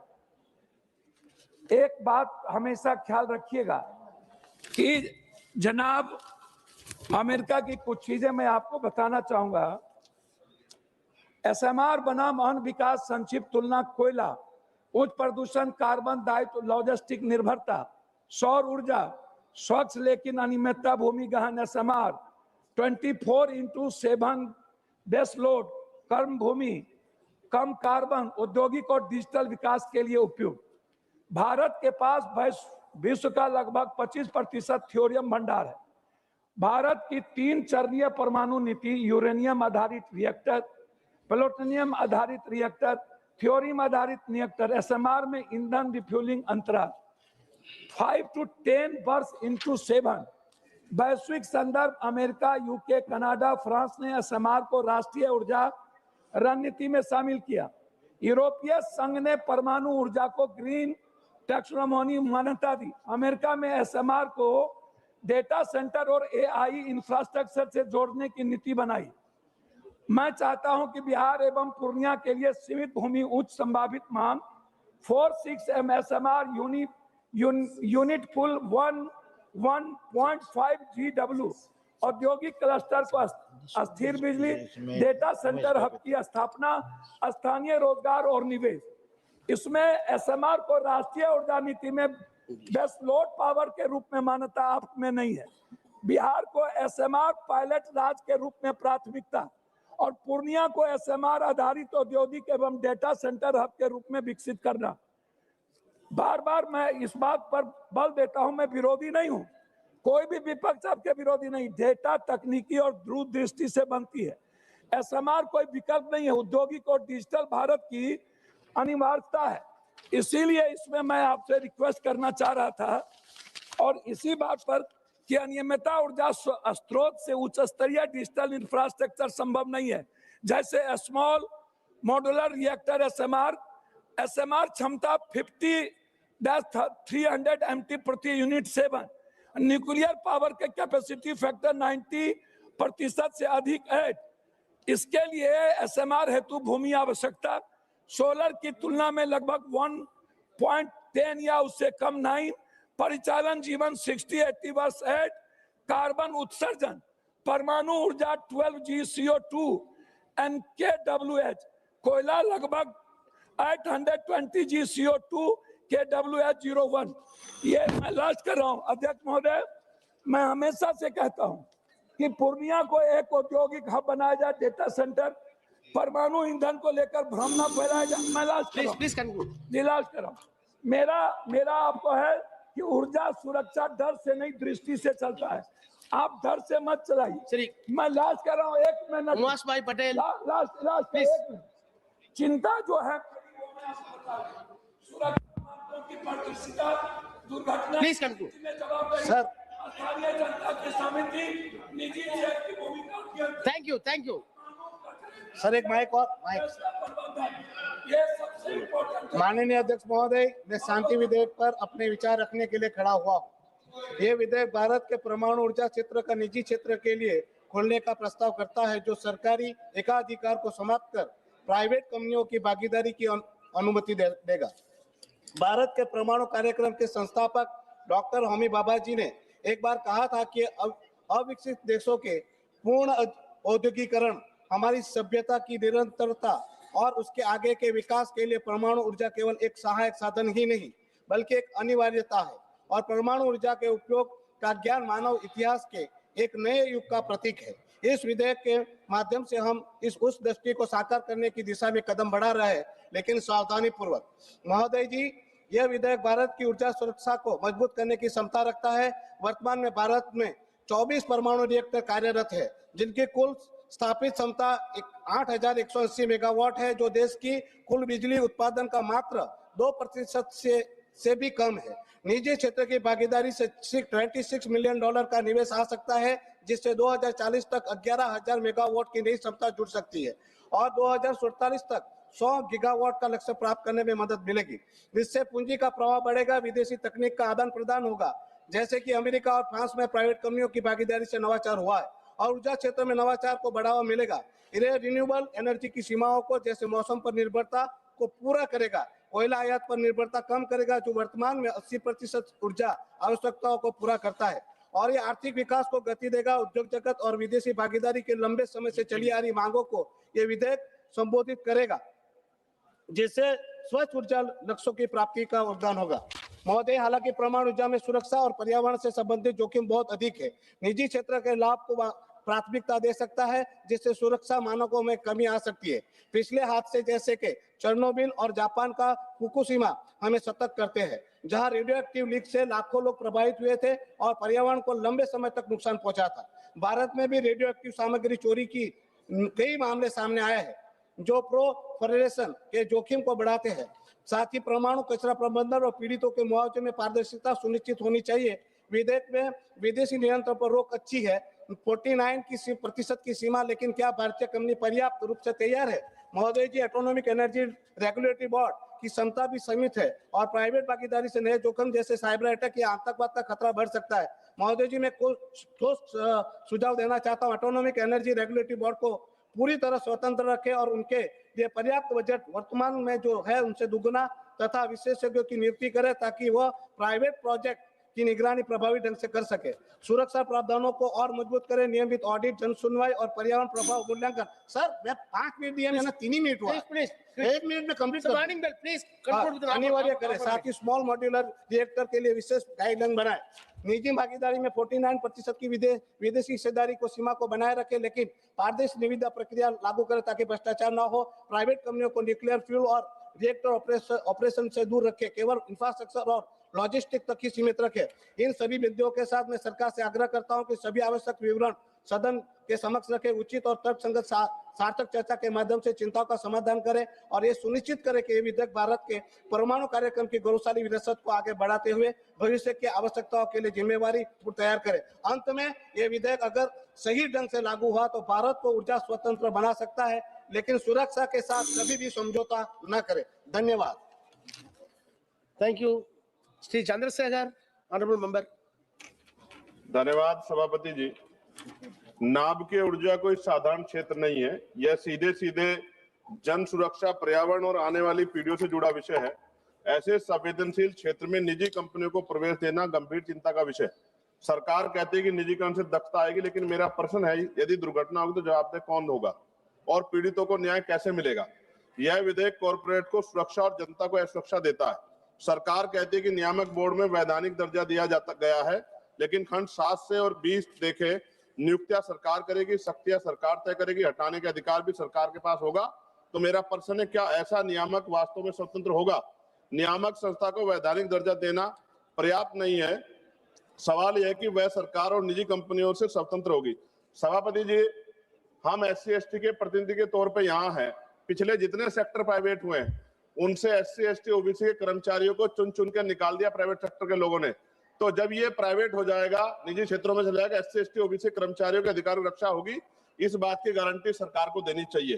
खंड 3, 7 और 9 के माध्यम से नाभ के क्षेत्रों में निजी कंपनियों को लाइसेंस और सुरक्षा प्राधिकार देकर प्रवेश का रास्ता खोला गया है, लेकिन मेरा प्रश्न, क्या मुनाफे पर चलने वाली कंपनियां सुरक्षा को सर्वोपरि रखेंगी? महोदय, परमाणु दुर्घटना की कीमत कंपनी देश की जनता को चुकानी पड़ती है। खंड 11 से 15 स्पष्ट करते हैं कि नाभ के दुर्घटना की स्थिति में जवाबदेही को सीमित और नियंत्रित कर दिया गया है। यह विधेयक 2010 के नागरिक नाभ के दायित्व कानून की मूल भावनाओं को कमजोर करता है। खंड 12 और 13 में प्राकृतिक आपदा, आतंकवाद जैसे वाहनों के तहत देयता से छूट और सीमा तय की गई है। खंड 14 सरकार की देयता को भी सीमित करता है। नाभ के दुर्घटना का प्रभाव सालों तक नहीं बल्कि पीढ़ियों तक रहता है, लेकिन यह विधेयक पीड़ितों के अधिकारों पर कानूनी कैप लगा देता है। महोदय, खंड 15 के अंतर्गत निजी संचालकों के लिए बीमा अनिवार्य, लेकिन सरकारी नाभ के प्रतिष्ठानों को इससे छूट दी गई। ये दोहरा मापदंड क्यों? क्या सरकारी संयंत्रों में दुर्घटना नहीं हो सकती है? खंड 5 और 25 के तहत यूरेनियम, थोरियम अन्वेषण और संवेदनशील गतिविधियों पर केंद्र सरकार का पूर्ण नियंत्रण स्थापित किया गया है, लेकिन विस्थापन, जल प्रदूषण, रेडियोधर्मी कचरे पर स्थानीय जनता की सहमति और पारदर्शी जन सुनवाई का कोई मजबूत प्रावधान नहीं है। अंत में सभापति जी, हम विकास के खिलाफ हैं, लेकिन जन सुरक्षा कीमत पर विकास स्वीकार्य नहीं। इसलिए मेरी मांग है कि इसको JPC में भेजा जाए। धन्यवाद। जय भीम, जय Bharat. Thank you. Shri N.K. Bremchandar. Thank you very much, Mr. Chairman, sir. Sir, I vehemently oppose this Shanti bill with utmost ashanti. Why I am opposing is, sir, this is two laws are being repealed. One is Atomic Energy Act of 1962, and another one is Civil Liability for Nuclear Damages 2010. Sir, Atomic Energy Act of 1968 is with an intent to provide for a legal framework for the development, welfare, and control of the atomic energy for the welfare of the people and for the peaceful purposes. And also the Civil Liability for Nuclear Damage Act 2010 was enacted to provide for civil liability for nuclear damages and prompt compensation to the victims of the nuclear incident through no-fault liability regime. Sir, through strong development and research, country like India, we were able to have self-reliance in nuclear fuel technology and has been carrying out its nuclear program in a responsible manner even from the time of Pandit Jawaharlal Nehru, and still it is continuing in a responsible manner. We are using it. Sir, now we are planning to achieve zero carbon emission by 2070 and to achieve by 2047 to achieve 100 gigawatt of nuclear power capacity by 2047. For this purpose, the Honorable Ministry is piloting this bill. Sir, my strong objection is, number one is regarding clause 3 of the bill. Sir, it is rampant and indiscriminate privatization of the nuclear power in the country. It is total privatization of the atomic energy, total privatization. Sir, kindly go through clause 3. It is very interesting to see that blank check is being given to the private corporations and multinational corporations. That license can be provided to any government company, any other company, a joint venture company, or any other person. Any other person, any other company, any government company or a joint company can have the license. So as to produce the nuclear power means rampant and indiscriminate privatization of the nuclear power without having any regulations, without having any guidelines. That is a point which I would like to oppose. Sir, and also I would like to come, that is even 49% of the FDI in certain nuclear activities with an intent to bring both technology and capital in India. So hence, and also regarding another point, I would like to see clarification from the Honorable Minister in my constituency, that is regarding the beads and minerals. My constituency is Kollam constituency, having monazite, ilmenite, salinite, rutile, and so many other rare earth elements. And what would be the fate of the rare earth elements and mining and mineral separation of the beads and minerals after passing of this legislation? Whether mining and mineral separation of these beads and minerals will also be given to the private companies because there was an assurance in the House that it will not be privatized, that the Mines and Minerals Development Regulation Act, when it is passed by this House, the Honorable Minister, he is the Mines Minister is here. He has assured the House in no way it will not be privatized. So I would like to ask the Honorable Minister, for when moving this bill, what would be the fate of, one more point, what would be the fate of these atomic minerals which are on the beach sand which is being seen? And the last point which I would like to highlight is, I fully support and endorse the views expressed by the eloquent speech and exemplary speech made by Sri Manish Tiwari in this House today in the morning. I fully endorse the views. I would like to reiterate Clause 17 of the bill. Sir, with 1 minute I will conclude. Clause 17, sir, what is nuclear? See, the supplier's liability. During the time of the UPA government led by Dr. Manmohan Singh, it was clearly, explicitly made a provision in the bill. That is 17 of the clause, section 17 of the civil liability for nuclear damages. It is very clearly stated in section 17B. The nuclear incidents has resulted as a consequence of an act of supplier or his employee, which includes supply of equipment or material. I'm finishing with material with the patent or latent defects in subclass. Then he is entitled to what you say to recourse what has paid for by the operator. If that be the case, I would like to know from the Honorable Minister why that provision, that is the supplier's liability, is missing in the present bill. That is to be answered by the Minister with these words. Once again, I take this opportunity to oppose the bill. With these words, I conclude. Thank you very much. Honourable Member, Ms. R. Sudha. Thank you, sir. Sir, I rise to oppose this Shanti Bill 2025. Sir, Prime Minister Nehruji passed an Atomic Energy Act in 1962 to provide a strong framework for the development and control the atomic energy for India's national interests. Thanks to the efforts of the Prime Minister Jawaharlal Nehru and Homi Baba and Prime Minister Indira Gandhi, under whose tenure India's first nuclear plant came in 1969, and Dr. Manmohan Singh, India boasts of 24 atomic power plants. Even most of the 10 atomic power plants under the construction right now are a continuation of the Congress started during our tenure, sir. Sir, the Congress party policy towards nuclear energy is built on a foundation that nuclear energy is too dangerous for the profit motive. Yeah, critical for Indians' nation and energy security, sir. This government, Shanti Bill, inverts the logic, and BJP government is doing what it does best, sell, and what Indian National Congress built. Sir, through this Shanti Bill, the BJP government is playing with Indians' national and energy security. Let us explain, sir. You are allowing 49% of FDI in atomic energy production. This primarily benefits US companies, sir.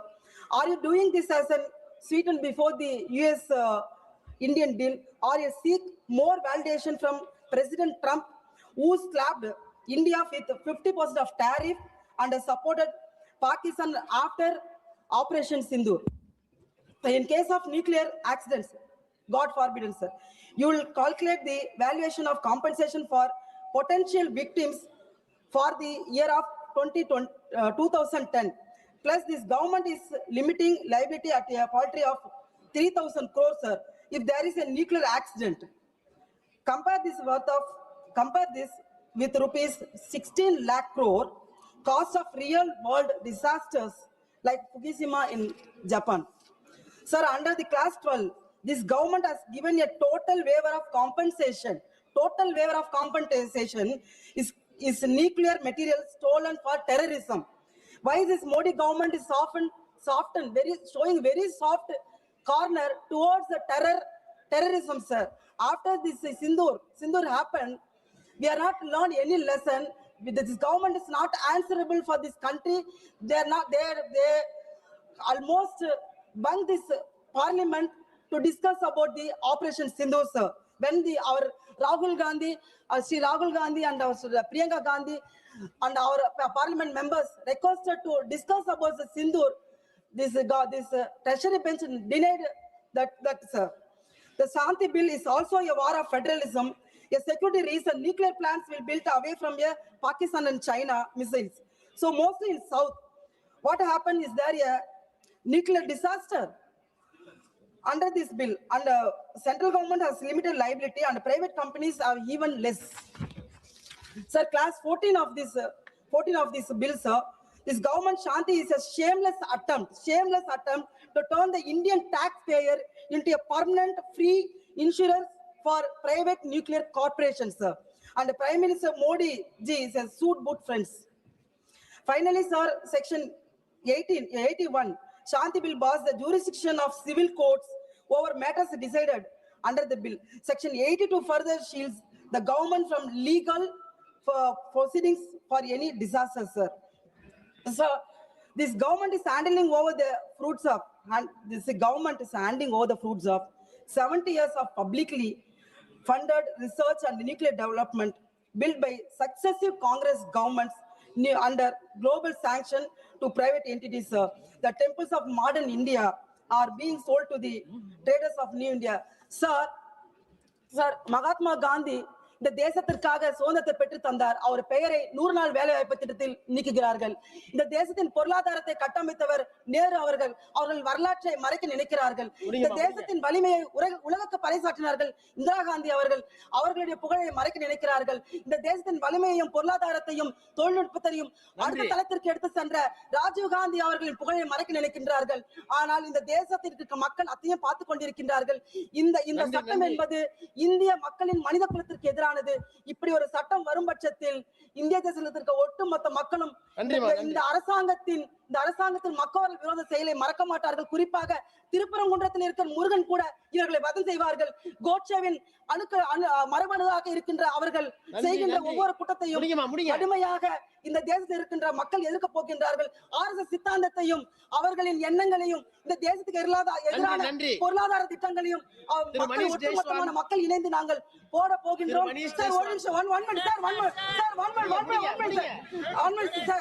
இந்த தேசத்தில் இருக்க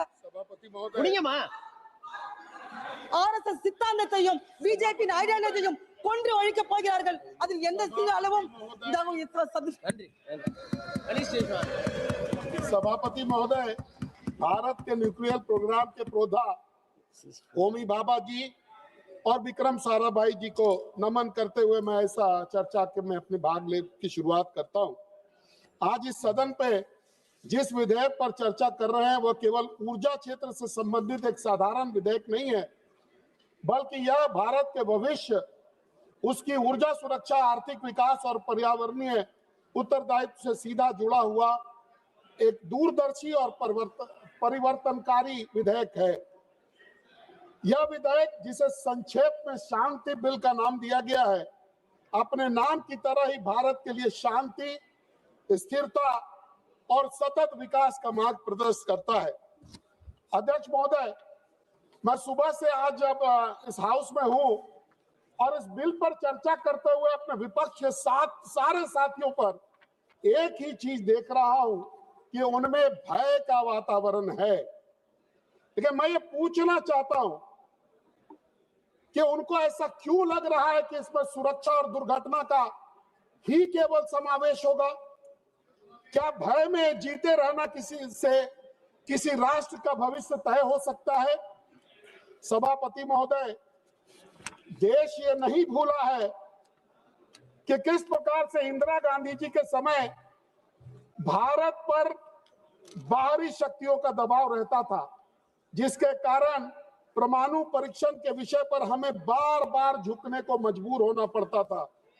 लेकिन इतिहास ने वह क्षण भी देखा है सभापति महोदय, जब भारत के महान नेता अटल बिहारी वाजपेयी जी ने विश्व की परवाह किए बिना, किसी के आगे न झुकते हुए पोखरण में परमाणु परीक्षण कर भारत को आत्मसम्मान और सामरिक शक्ति प्रदान की।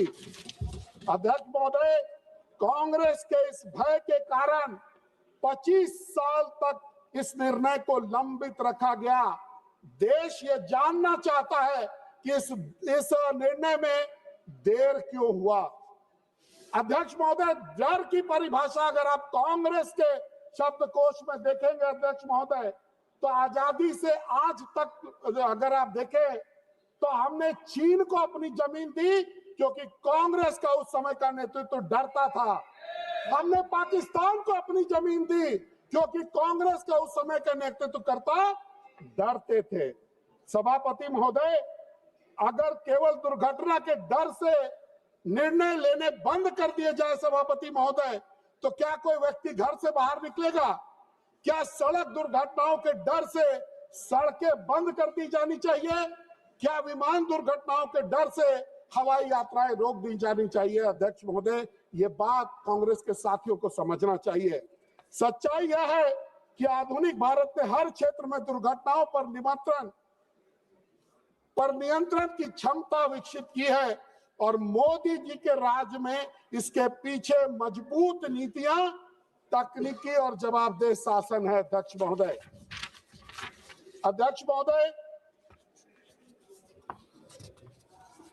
देश यह भी जानता है कि यूपीए शासन काल में दुर्घटनाएं, अव्यवस्था और लापरवाही आम बात थी, जबकि आज प्रधानमंत्री नरेंद्र मोदी जी के नेतृत्व में हर क्षेत्र, चाहे वो रेल का क्षेत्र हो, सड़क का क्षेत्र हो, ऊर्जा का क्षेत्र हो, सुरक्षा के साथ साथ नीतियों को अच्छी तरह से क्रियान्वित किया जा रहा है।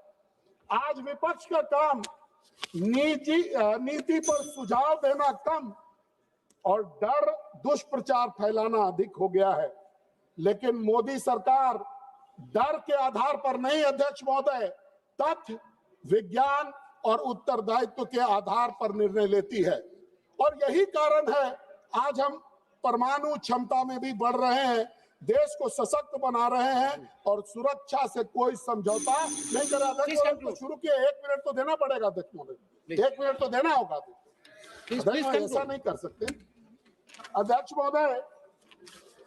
इस परमाणु ऊर्जा से जो आज जिस बिजली को हम लोग रिप्लेस करेंगे, थर्मल पावर को, आप हमारे क्षेत्र में हजारीबाग के, झारखंड के हजारीबाग, रामगढ़, चतरा इन जिलों को देखेंगे तो कोयले के परिवहन और छाई के परिवहन से, मैं करता हूँ, छाई के परिवहन से हम वहां के लोगों का जीना मुश्किल हो गया है अध्यक्ष महोदय।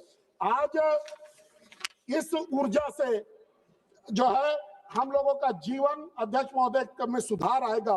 अंत में अध्यक्ष महोदय, मैं ये कहना चाहता हूँ, यह विधेयक भविष्य की जरूरत है, वर्तमान की चुनौती का समाधान है, भारत की आकांक्षाओं का प्रतीक है।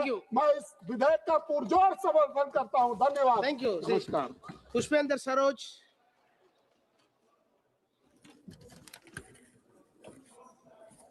So thank you, Speaker sir, for giving me the opportunity to speak on this bill. Sir, firstly, on behalf of my party and my leader, Shri Akhilesh Yadav ji, I would like to oppose this bill. And my first objection is regarding the name of the bill, Shanti. So the most powerful energy in the world, the most unstable energy in the world, and the name of the bill, Shanti. Thank you. So, sir, firstly, I would like to quote what my senior N.K. Premchandra ji also said yesterday, that there's a specific provision in the legislative process, Kaul and Shatkar, in very specific ways, said that the title of the bill should convey the message regarding the intent and the content of the bill, which has to be explicitly given to the public or given to the people at large. So the title should be clear enough while it is being drafted, sir. But it is quite unfortunate that this bill, by its very title, by its very virtue, does not intend that. Sir, मैं सबसे पहले सदन का ध्यान भारत के एक भयावह त्रासदी के ओर आकर्षित करना चाहता हूँ। Bhopal gas tragedy. सर, 1984 एक ही रात में 3000 से अधिक निर्दोष लोगों की मृत्यु हो जाती है, 15,000 से अधिक लोगों को जान उसके कई वर्ष के बाद जो उससे उनको डिजीज हुई उसमें गंवानी पड़ती है, और अभी तक 5 लाख से अधिक लोग बीमारियों और दूषित जल के प्रभाव से झेल रहे हैं। सर, ये क्यों हुआ? क्योंकि जो कंपनीज थी उन्होंने अंतर्राष्ट्रीय सुरक्षा मानकों और जवाबदेही को नजरअंदाज किया गया। इस त्रासदी ने हमें एक राष्ट्र सबक सिखाया। जब खतरनाक उद्योगों में लायबिलिटी को कमजोर किया जाता है तो न्याय सबसे पहले मर जाता है। लेकिन माननीय अध्यक्ष महोदय, शांति बिल ठीक उसी सिद्धांतों पर प्रहार कर रहा है, उसी सिद्धांतों को समाप्त कर रहा है। ये बिल ऑपरेटर की लायबिलिटी को सीमित करता है और सप्लायर लायबिलिटी को लगभग समाप्त कर देता है, जिससे भविष्य में किसी भी परमाणु दुर्घटना का बोझ सीधे पीड़ितों और जनता पर आ सकता है।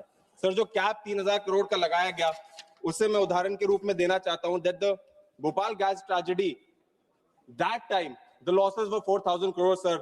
And if you're comparing nuclear tragedy to nuclear tragedy, that is the Chernobyl nuclear tragedy, the losses extended to more than 16 lakh crores, sir. So where is the liability, sir? Sir, 2010 में जब civil liability nuclear damage act लाया गया था, तब खुद भाजपा के वरिष्ठ नेता आदरणीय श्री एल.के. आडवाणी जी ने स्पष्ट चेतावनी दी थी कि परमाणु सहयोग कभी भी राष्ट्र सुरक्षा और सार्वजनिक सुरक्षा की कीमत पर नहीं होना चाहिए। आज वही चेतावनी इस बिल के पूरी तरह अनदेखी की जा रही है। सर, माननीय अध्यक्ष जी, यह बिल एक और खतरनाक प्रावधान लाता है, परमाणु दुर्घटना के मामलों में नागरिक न्यायालयों में अधिकार क्षेत्र को समाप्त करना। आर्टिकल 81 के तहत पीड़ितों को न्यायालय में जाने का अधिकार ही छीन लिया जाता है, जबकि हम जानते हैं कि परमाणु आपदाएं पीड़ितों और पीढ़ियों तक असर डालने वाला क्षति पैदा करती है। सर, फिर भी अदालतों को बाहर रखना यह न्याय का नहीं, अन्याय का एक रास्ता है। माननीय अध्यक्ष महोदय, मैं न्यूक्लियर वेस्ट पे बोलना चाहता हूं। यह बिल न्यूक्लियर वेस्ट और जल सुरक्षा जैसे गंभीर मुद्दों पे भी पूर्णतः मौन है। दुनिया के समृद्ध देश आज तक रेडियो एक्टिव वेस्ट को सुरक्षित रूप से निपटने में विफल रहे हैं। सर, भारत के पास आज तक न्यूक्लियर वेस्ट के लिए कोई भी स्थायी स्थल नहीं है। हमने देखा है कि ग्राउंड वाटर के तहत नदियों के माध्यम से किस तरीके से ये डिजीज फैलती है। सर अध्यक्ष महोदय, जब तक कचरे और जल सुरक्षा की समस्या हल नहीं हो जाती, तब तक लायबिलिटीज को कमजोर करते हुए परमाणु क्षमता बढ़ाना जनता, पर्यावरण और राष्ट्रीय सुरक्षा तीनों के लिए खतरा है। सर, जो सरकार सर एयर पोल्यूशन पर डिस्कशन नहीं करना चाहती, आज इंडिया में 13 से ज्यादा टॉप 20 सिटीज एयर पोल्यूशन है। सर, जो सरकार अपने खुद गंगा और यमुना जो वेस्ट है उस पर नहीं करना चाहती, वो न्यूक्लियर वेस्ट पे कैसे बात कर सकती है, मुझे नहीं पता। सर मैं बस 1 मिनट लूंगा, just 1 minute, please conclude. Sir बस लास्ट में 1 minute I would just take. जो मोनोपोली क्रिएट होगी, they are talking about private sector sir, जो आज मोनोपोली क्रिएट होगी, we have seen that with IndiGo as well sir, how monopoly is created with this bill. They are introducing another monopoly, sir, in the nuclear sector, which we oppose, sir. And mark my words, this monopoly will get created, and tomorrow the people of India will suffer because. Just last, sir, just one, sir.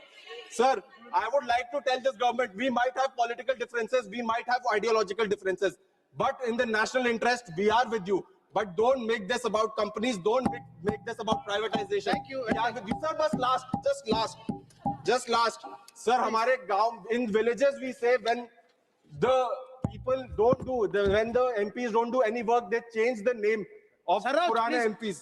Please. जब वो नाम बदल देते हैं sir, वो पत्थर बदल देते हैं, अपना नाम रख देते हैं, यही वो सरकार कर रही है। और अंत में मैं बोलना चाहूंगा, वो हर एक पहलू का अंजाम बदलने में मस्त है, कहीं चुपके से कहीं खुलेआम बदलने में मस्त है। जिन्हें चुना था देश ने हालात बदलने के लिए, आज वो सिर्फ और सिर्फ नाम बदलने में मस्त है। सर बहुत बहुत धन्यवाद। Robert Bruce, Honorable Member Robert Bruce. Thank you very much, Speaker sir. I am from Tirunelveli Parliament constituency that hosts Kudangulam nuclear power plant, and therefore bears the direct consequences of every nuclear policy decision taken by this house.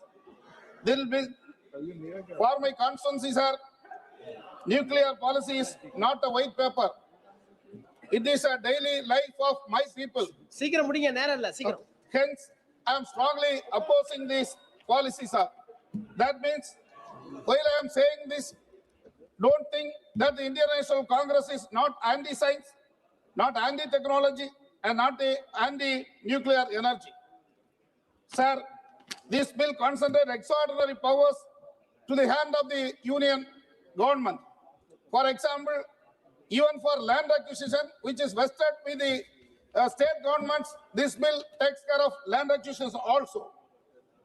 Sir, the states are reduced to silent spectators, even through land, water, health, and disaster responses. The union government take away all these things from the state government through this bill, sir. Sir, this bill claims the Atomic Regulatory Board, but let us read carefully The chairperson and members are appointed by the Government of India on the recommendations of committee constituted by the Atomic Energy, sir. Especially if you read the sections 54 to 56 deals with the compensation. This section reduces the compensation, not only reduces the compensation, but also this section entrusted the compensation with the tribunal or a authorized person. It deletes the trial of the court to decide the compensation. One second, sir. 1 second. And also this, yes, sir. 1 minute, sir. Also, there is no time frame. Time frame is fixed for issuing the compensation also, sir. And mainly, sir. time. Yeah, 2 minutes, I will finish it. Just started, sir. Yeah, 2 minutes. About class 26, allow the central government to decide whether the nuclear incident is significant enough to notify. If radiation occurs in Kudangulam, will the people of Idindagai, Kudangulam and Kuttanguli will wait for some order passed from the Delhi, sir? And there is no facility there. If the serious incident occurs in Kudangulam, if fishing grounds are contaminated, if lives are destroyed for generations, this government should not forget about the incidents happen in Chernobyl, 3 Mile Island, 3 Mile Islands and Fukushima, sir. Mainly, I would say that this bill allows the private sector to enter into the nuclear energy, sir. We really suspect this introduction of the bill for the private sector. We feel and we suspect that this government wanted to give the nuclear energy also to the private party like corporate companies like Adani and Ambani, sir. So I strongly object the bill and ask the government to refer it to the Joint Parliamentary Committee or Select Committee, sir. Thank you so much, sir. Honorable Minister, please.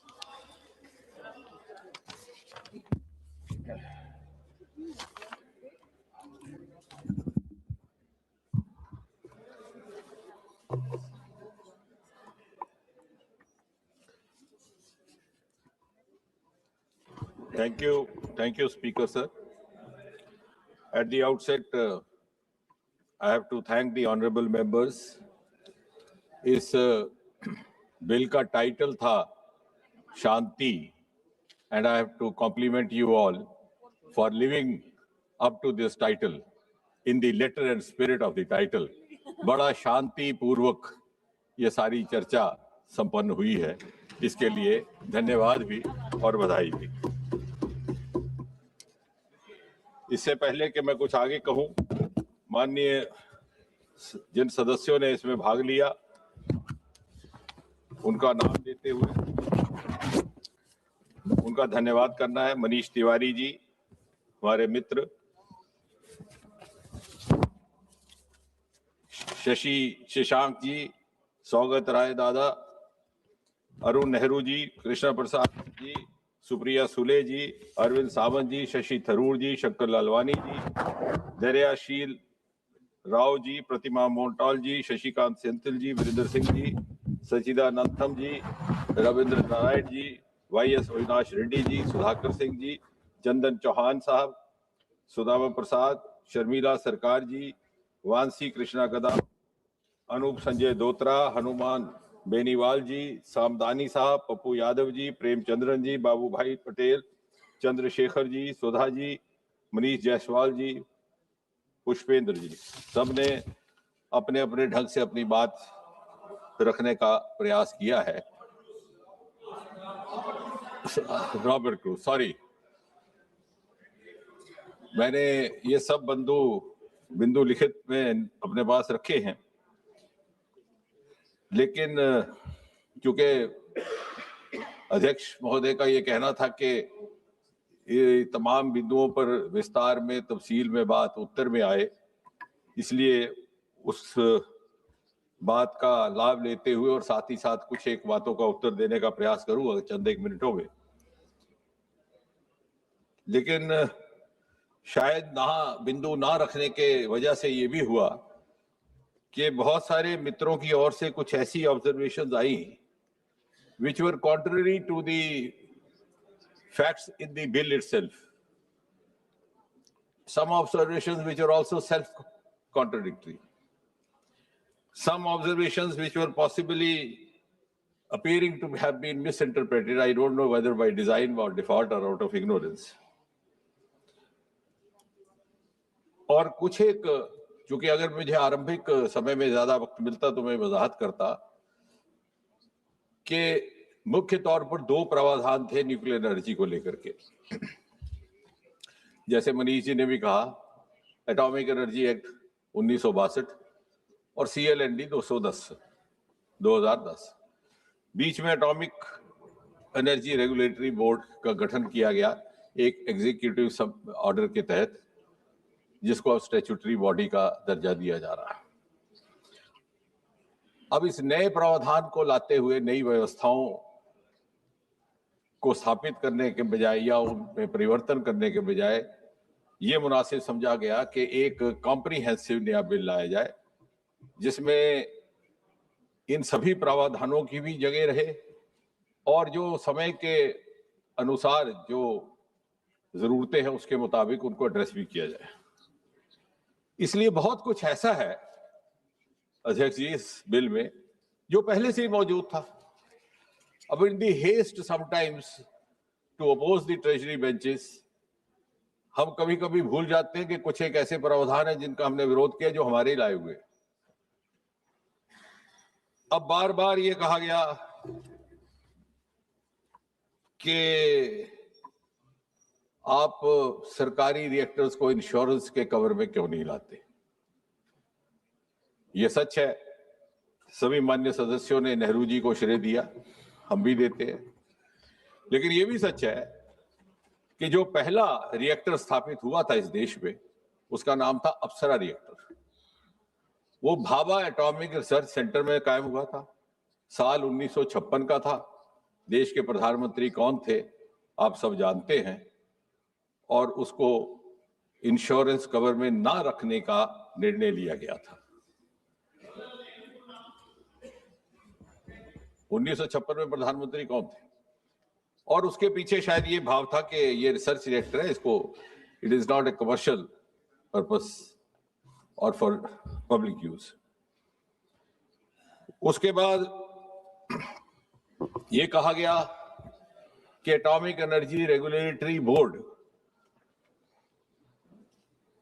में उस तरह की authorisation नहीं है जैसे होनी चाहिए।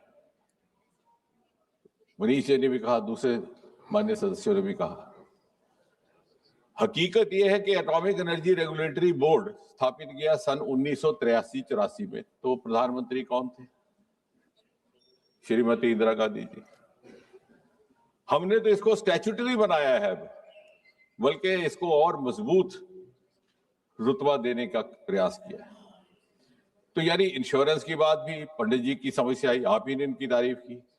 Atomic energy regulatory board Mrs Gandhi के समय में बना, हमने उसको बल्कि और जो आप कह रहे हैं उसी बात पर अमल करते हुए we have tried to give it more of authorisation and independence.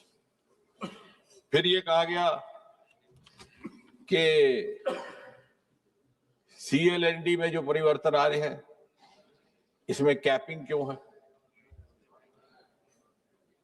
अब फिर हम भूल गए कि सन 2010 में जो CLND बिल आया था कैपिंग उसमें थी, और प्रधानमंत्री कौन थे?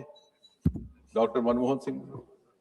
हमने तो उसको रैशनलाइज किया है, we have done different grading, अब वो भी आएगा।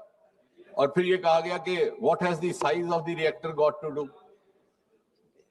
नुकसान ज्यादा है तो भला 3000 की कैपिंग कैसी? 3000 की कैपिंग, क्योंकि हो सकता है कि वक्त ना मिला हो माननीय सदस्यों को, हालांकि 2 दिन थे। Capping is for the operator. अगर 1000 करोड़ का भी नुकसान हुआ है तो उसकी भरपाई पूरी की पूरी मिल जाएगी, because the next stage will be nuclear liability fund जो सरकार की तरफ से होगा। वो इस बिल में मौजूद है जो पहले ना था। फिर उसके बाद since we are also signatories to the CSC, which is the Convention of Supplementary Compensation, further compensation would be available through that source. अब ये कहा गया, क्योंकि उसके बाद मैं फिर इस ठोस बिल पर भी आता हूं, कि जब आपने लायबिलिटीज में संशोधन किया है सेक्शन 17 CLND, तो आपने A, B और C में ये माना कि B हमने हटा दिया। B था कि सप्लायर को भी लायबिलिटी बेयर करनी पड़ेगी, वो हटा दिया। लेकिन माननीय सदस्यों ने बार बार ये कहा कि ये C वाली बात रखने की क्या औचित्य है कि C यानी the negligence of individual will also be liable for penalty. हम फिर भूल गए, ये तो हम ही ने लाया था सन 2010 में। CLND जो 2010 में पारित किया गया, उसमें सेक्शन 17 A, B और C थी। हम सिर्फ B को रिपील कर रहे हैं, जिसमें के सप्लायर्स को उससे बाहर रखा गया। वो अब आगे बात करेंगे, लेकिन पहले मैं वो बता रहा हूं कि जहां जहां where you have missed reading your own document. So शुरू में मैंने कोशिश कर रहा हूं कि वो बातें कि जो हमारे ही बिलों के द्वारा लाई हुई है सन 1962 में, सन 2010 में, और बाकी जहां तक हमारे कमर्शियल रिएक्टर्स हैं, NPCIL पूरी तरह से इंश्योर्ड है, इंश्योरेंस पूल है through GIC under the ministry of finance या मिनिस्ट्री ऑफ फाइनेंस के सौजन्य से काम करता है। तो ये भी कहना दुरुस्त ना होगा कि इंश्योरेंस का कोई प्रावधान नहीं है। अब बात आती है कि साहब सरकार को प्राइवेट की क्या जरूरत पड़ गई, सरकार खुद क्यों नहीं कर पा रही। सन 2014 में डिपार्टमेंट ऑफ एटॉमिक एनर्जी का बजट था 13,879 करोड़, 13,879 करोड़। आज इस बजट में atomic, and the figures are available on the website, the figure is 37,483 crore, almost 170% increase in the last 10 years. यानी जब ये दुहाई दी जाती है कि सरकार इज नॉट डूइंग इनफ, तो हम शायद अपना आंकड़ा नहीं पढ़ते, और we are driven by the political expediency and haste. अब बात आई है, जो बात सुबह रह गई थी, जहां से वहीं से शुरू करते हैं कि ऐसा निर्णय लेने की जरूरत क्यों पड़ी। जैसा कि मैंने सुबह भी कहा था कि अगर हमने अपने लिए ये लक्ष्य रखा है कि 100 gigawatt by 2047, so that we move as close as possible to the goal of use of clean energy sources, जिससे हमारी आत्मनिर्भरता बढ़ेगी, पेट्रोलियम और फॉसिल प्रोडक्ट्स पर हमारी निर्भरता घटेगी, तो आत्मनिर्भर भारत का भी उसी से लक्ष्य पूरी तरह प्राप्त होगा। And as I said in the morning, if we have to envisage a global role for ourselves, we have to follow global strategies. The age of silos is over. अगर हम समझें कि हम अलग नीतियां बना करके और फिर भौगोलिक स्तर पर स्पर्धा करेंगे, तो बहुत बड़ी गलतफहमी होगी। वो शायद होती रही।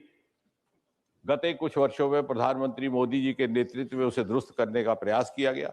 The space sector was opened up and media fancifully said the space has been unlocked by Modi. And the results are miraculous. 5 years back, we were a dismal economy in space.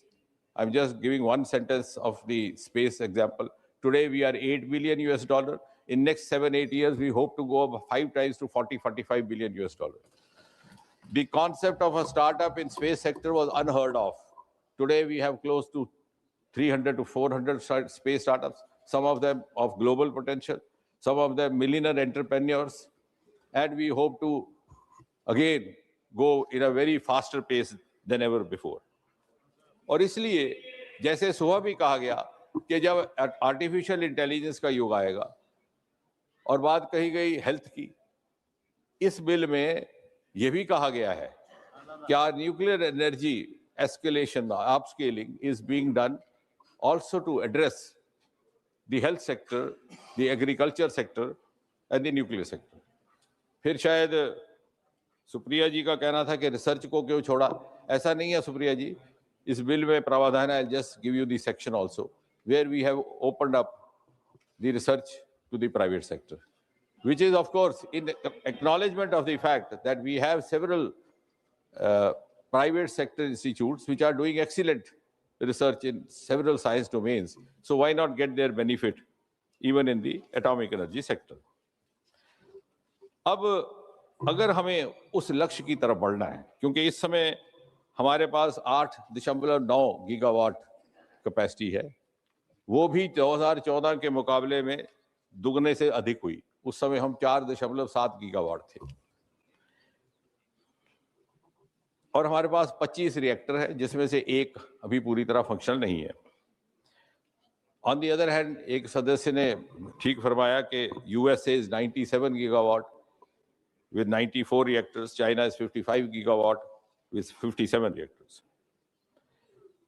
और हमारी contribution to the overall requirement is just 3%.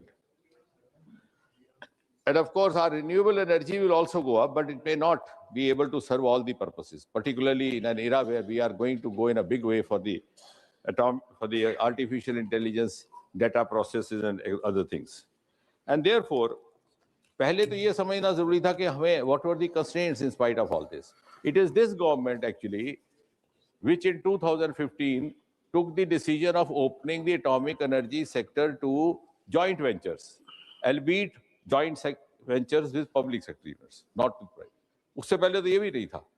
एक गोपनीयता के पर्दे में इस तरह से बंद रखा गया था कि हमने अपने साधनों को सीमित कर दिया. We became prisoners of our limited resources. लेकिन अब जब लगा कि as I said we have to follow the global strategies, तो हमारी कंस्ट्रेंट्स थी कि हमारी इंस्टॉल्ड कैपेसिटी बढ़ाई जाए, हमारे रिसोर्सेज में बढ़ावा हो, हमारे गेस्टेशनल पीरियड्स रैशनलाइज हों, हमारे कुछ embargoes which could be done away, because this is the government which has been very forthcoming in also doing away with some of the rules which had lost their relevance with the passage of time.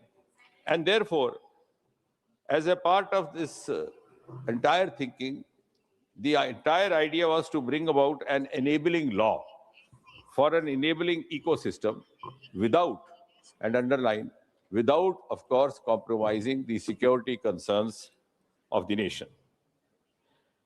और इसलिए इन दोनों बिलों को और regulatory board के प्रावधान को ध्यान में रखते हुए एक साल तक बड़ी गंभीर मंथन भी हुआ, चिंतन भी हुआ. There were series of meetings at different levels, interministerial level, intersecretary level, with the scientific experts, with the industrial leaders, industry leaders, with stakeholders. We try to understand their concerns, their requirements. And the idea was simply to move on, not to score political points. And I never meant to. But जो कि बार बार कहा गया कि नेहरू जी ने किया और आपने क्या किया, तो मैंने वो बताया कि जो नेहरू जी के किए हुए की ही नुक्ताचीनी की गई. So without denying what he has done, we are only, बिल्कुल फाउंडेशन भी उन्होंने रखी, पहला रिएक्टर भी उन्होंने लगाया, उसको इंश्योरेंस में नहीं रखने का काम भी उन्होंने किया. हाँ, हम थे नहीं उस वक्त, जब हम आए तो हमने सजेशन दिया. लेकिन पहले चूंकि इसलिए because I want to come back to the non political line, इसलिए मैंने कहा पहले पॉलिटिकल स्कोरिंग वाला काम समाप्त हो जाए.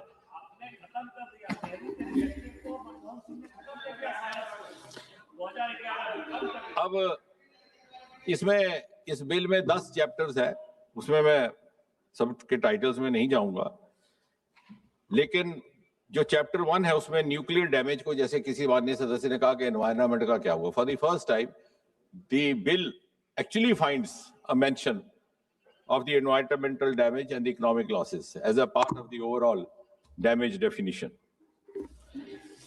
And the regulatory scope has also been defined, covering medicine, agriculture, industry, ionizing radiations, because we have come a long way as far as the nuclear medicine is concerned. Supriya ji will bear me out. The Tata Memorial Center in Mumbai is one of the best in the world today. And I'm proud to share with this House that very recently, in the last few years, 4 or 5 years, we are among the first to have come out with a nuclear medicine remedy for acute lymphoblastic leukemia for children, which is a kind of a blood cancer for children. And also a nuclear medicine driven remedy for, or possible remedy for prostatic cancers, which is on the increase with the aging and the long span of India's population that we are seeing these days. आप बात नहीं समझे, मैं nuclear medicine की बात कर रहा हूं। अब ये पॉलिटिकल बात पे आप आ गए, अब उसको भी अपस्केल करने की जरूरत है। या I am coming to that. Tata की भी एक्सपेंशन इसी सरकार ने की। If you want to be political, today we have 11 Tata memorial hospitals in the country, out of which 9 are functional. अब मैं आपको 9 फंक्शनल है। बेटे बेटे जवाब दोगे और ये बोलेंगे और ये बोलेंगे, आप किसी का जवाब। न्यूक्लियर ग्रिड हमने स्थापित की है, सॉरी कैंसर ग्रिड स्थापित की है, जिसमें 300 से अधिक अस्पतालों में किसी न किसी तरह से टाटा मेमोरियल सेंटर की कोई ना कोई कैंसर केयर सुविधा प्रोवाइड की है, वो भी इसी सरकार ने की है। लेकिन जैसा आपने ठीक कहा कि उसको भी अपस्केल करना जरूरी है, जैसे दादा कह रहा है, तो कहां से करेंगे? और इसलिए प्राइवेट पार्टिसिपेशन के प्रावधान का अध्ययन करने का प्रयास हुआ। अब जहां तक सेक्शन 3(1) है, तो उसमें जैसे सब जानते हैं, उसमें दोहराने की आवश्यकता नहीं है। उसमें कोई भी कंपनी उसका हिस्सा बन सकती है, जॉइंट वेंचर भी हो सकता है, joint venture between public sector unit as well as non government entity भी हो सकता है। और सेक्शन 3(2) में अब ये कहा गया, अच्छा एक और बात कही कि साहब ये आपने स्पेंट फ्यूल की सही तरीके से रख रखाव नहीं किया। अब शायद हमारे दिमाग से निकल गया है कि स्पेंट फ्यूल का एक प्रावधान कायम है। There is a SOP for some time it is kept within the reactor, then afterwards about close to the reactor, which is called away from reactor, it is put about 10 meters deep for 30-40 years. And during the construction of the plant also, जब नया plant होता है, जो safety की बात की गई, हर 3 महीने के बाद उसकी इंस्पेक्शन होती है ड्यूरिंग कंस्ट्रक्शन।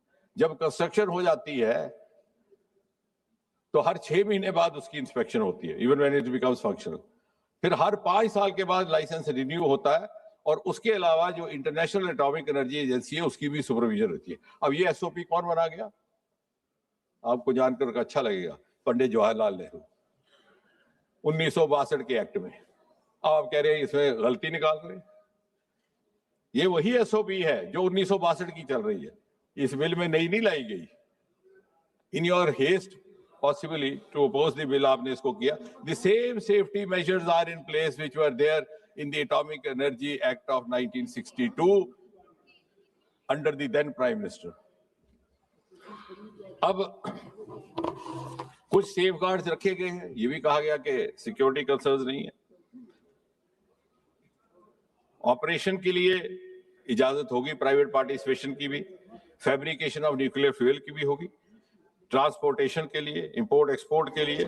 लेकिन जिन बातों के लिए सेक्शन आपका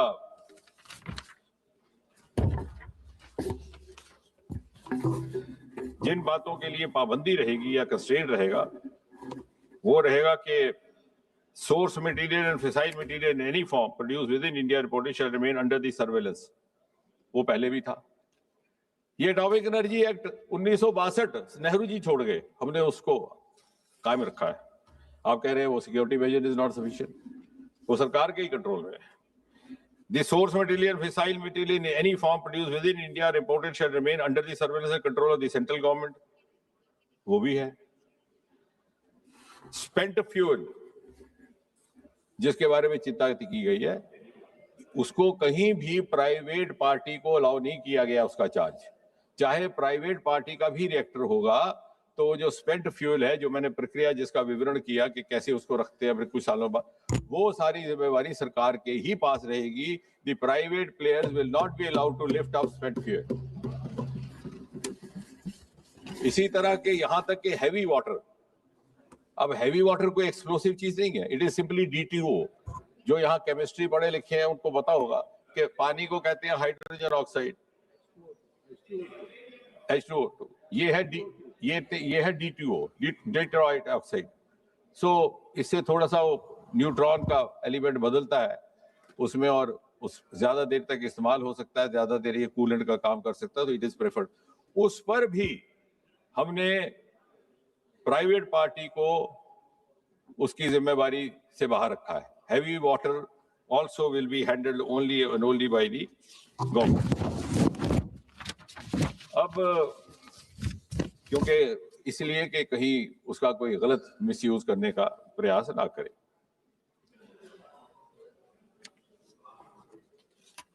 सेक्शन 9 है of the bill allows for a person to carry out research, development, design and innovation. It is there. And section 7 of chapter 2, grant of license for central government, rejection for security safety reasons, same security reasons which were there in the 1962 bill brought by the then government. You're not changing it. So I don't know why it is being objected to, because it has been lost sight that it is their bill. We have just added on or made some suitable provisions which are relevant to the contemporary times. Yes, financial, technical management and other organization committees also will be there. Then the chapter 2, sector 4 also refers to chapter 2, section 4 refers to the medicine, industry, agriculture uses. So we have rather put it on record that this, I think India has created a model of the use of atomic energy for the purpose of creating ease of living in different sectors, for infrastructure use, in food industry, in health. That's why in the morning we said, now the moment has arrived to vindicate what Homi Bhabha declared to the world, our nuclear program dedicated to peaceful purposes. In chapter 3 of section 10, the duties of the licensee have been very clearly defined. जो आप कहते हैं कि वो भी शंका के दायरे में है. Number 8, he will operate strictly as per the guidelines laid down in the 1962 bill of the then government. वो तो आपको मंजूर होना चाहिए अगर रह गया था. Must comply with the regulatory documents, maintain accounts, inspection reports, etc. ये पहले भी लागू होते थे, लेकिन सरकारी दायरे में रिएक्टर स्थापित किया जाता. फर्क सिर्फ इतना है, अब प्राइवेट दायरे में हो रहा है. रेगुलेशंस वही हैं, सिक्योरिटी कंसर्न्स वही हैं जो 1962 में नेहरू जी छोड़ गए थे.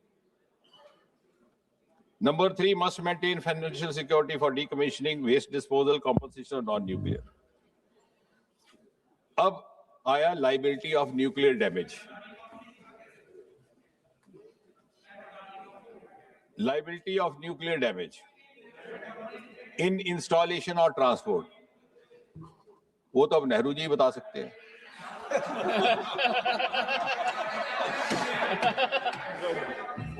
बहरहाल liability of nuclear damage in installation or in transport. Another, जब तक ऐसा नहीं है कि सप्लायर, सरकार को बाधा ये आ रही थी, and all the members across the party lines will appreciate that the collaborators had reservations in coming forward.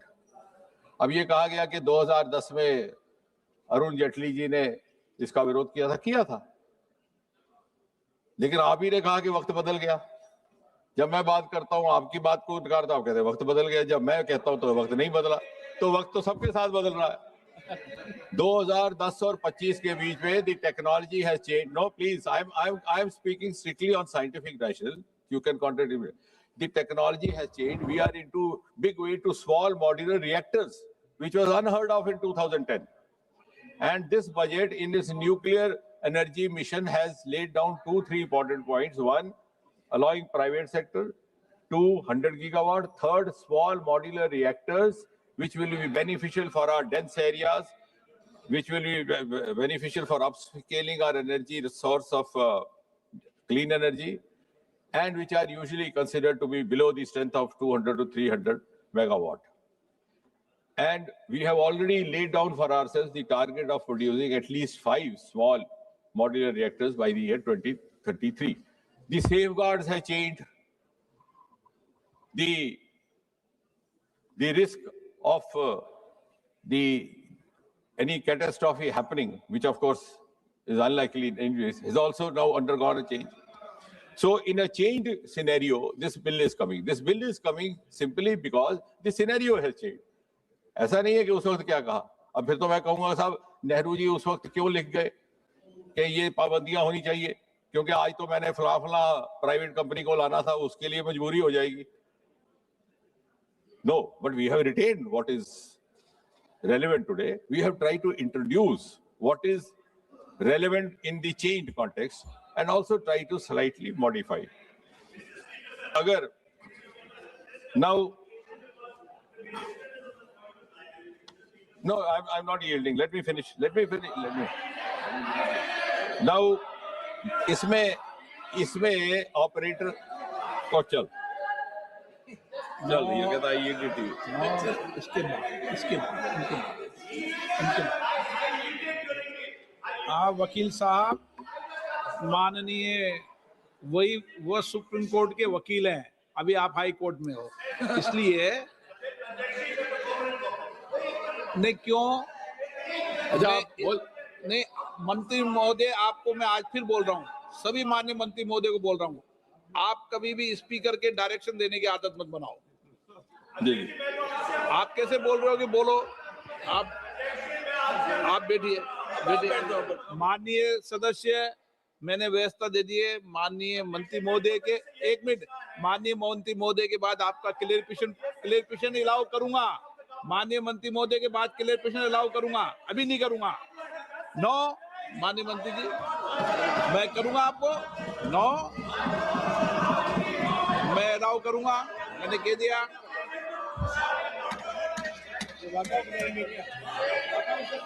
ये पॉइंट ऑफ ऑर्डर लेके नहीं आए उपनेता. बीच में कभी भी डिबेट के बीच में किसी को नो नहीं होगा. पहले माननीय मंत्री जी का जवाब होगा, उसके बाद क्लियरफिकेशन अलाउ करूंगा. अध्यक्ष ने व्यवस्था दे दी है तो दे दी है माननीय मंत्री महोदय. जहां तक सप्लायर का ताल्लुक है, अगर एक्सपोर्टर कोई एग्रीमेंट करता है सप्लायर के साथ,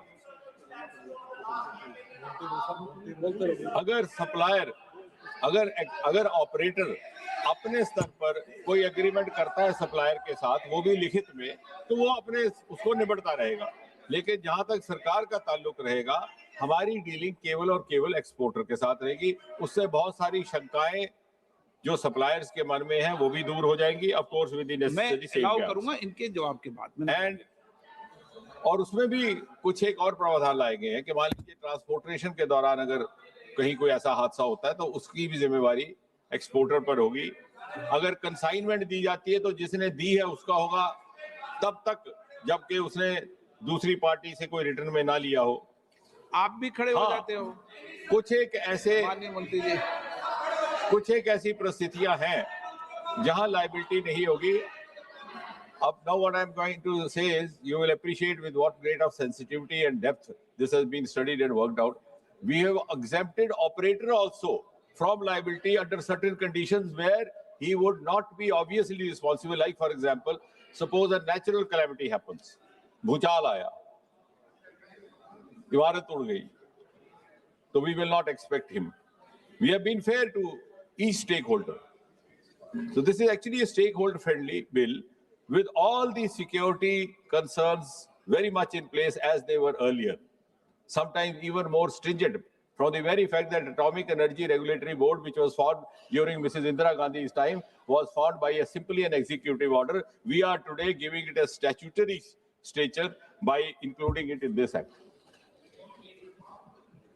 दूसरा, अगर कहीं इंस्टॉलेशन या उसकी प्रॉपर्टी की साइट पर कोई नुकसान होता है तो उसकी भी जिम्मेवारी उस पर नहीं होगी। अब ये CLND का इन्होंने कहा कि साहब आपने कैपिंग कर दी 3000 करोड़, बिल्कुल ठीक कहा आपने कि 3000 करोड़ थोड़ी हो सकती है भी नहीं, because this bill has been only half read by some of the friends.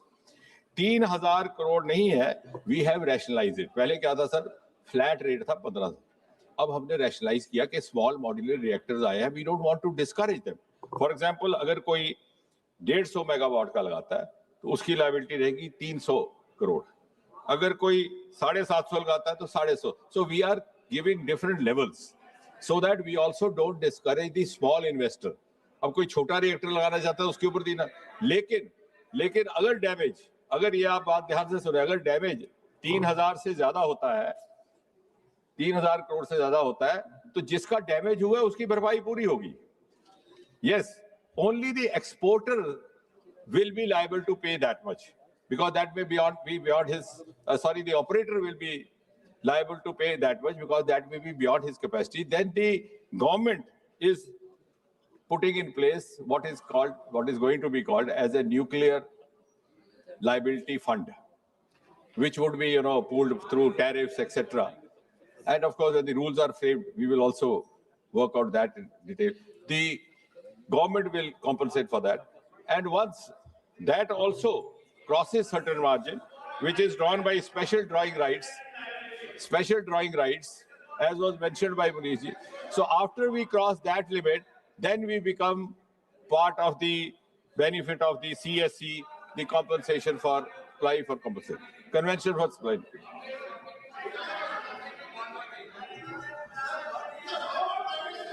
वो तो आप कल कहेंगे कि इंश्योरेंस वाला भी पब्लिक का ही भरपाई दे रहा है।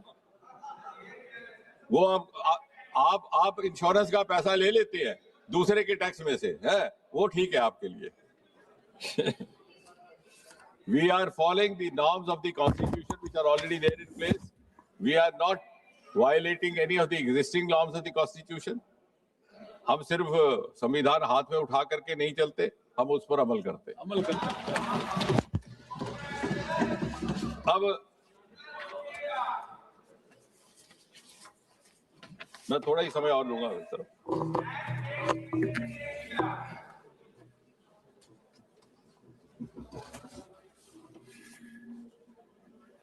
अब आप कह रहे हैं कि सप्लायर को क्यों हटाया गया। Very serious thought has been given, and उसमें इसलिए कि अभी advance safety measures have been put in place for the new reactors. अब जब नए स्मॉल मॉड्यूलर रिएक्टर बनेंगे, डेंस पॉपुलेशन में लगेंगे, घनी बस्ती में लगेंगे, फैक्ट्री एरिया में लगेंगे। They were already having all those safeguards in place. Then there is a provision in the act for quality assurance, provision in the act for the inspection of the site, and provision in the act for the safety requirements to be followed by the regulator. अब इसके अलावा जो act में नहीं था, जो आपको जान करके खुशी भी होगी कि we have improved upon certain provisions of the 1962 Act of the Nehru government. हमने एटॉमिक एनर्जी रिड्रेसल काउंसिल भी गठित किया है। एटॉमिक एनर्जी रिड्रेसल काउंसिल जो 1962 के एक्ट में जो नहीं था, उसमें भी क्या इंप्रूवमेंट की गई। Atomic energy redressal council will be for redressal of some of the disputes without having to go to the court and go through all that hardship. And अभी किसी ने आपत्ति की कि साहब ये क्लेम कमीशन कहां से आ गया, क्लेम कमीशन कहां से आ गया, ये कौन होता है claim. some of the members were raising questions. ये पीछे से आया है, कांग्रेस की सरकार से आया है, और उसके बाद CLND में वहां भी क्लेम कमिश्नर था, और ये था कि क्लेम कमीशन जो है उसके मेंबर्स रहेंगे चेयरपर्सन, जब, लेकिन वो तब है जब कोई हादसा हो। आमतौर से इसकी संभावना बहुत कम है और शायद हो भी ना। पहले आपने जो एटॉमिक एनर्जी का एक्ट लाया सन 1962 में नेहरू सरकार ने, उसमें सेक्शन 70 और 71 अब इसमें ऐड किए गए। Earlier all the offences were treated as criminal offences, यानी किसी से कोई टाइपिंग एरर भी हो जाए तो उसको जेल खाने डाल दो। अब वक्त बदल चुका है, ट्रांसपेरेंसी है, ऑनलाइन है। So we have also created a provision for monetary penalties and try to decriminalise. बाकी वैसा ही है जैसे पहले था। उसमें आपने लिखा था कि up to 5 years of imprisonment for unclean operation.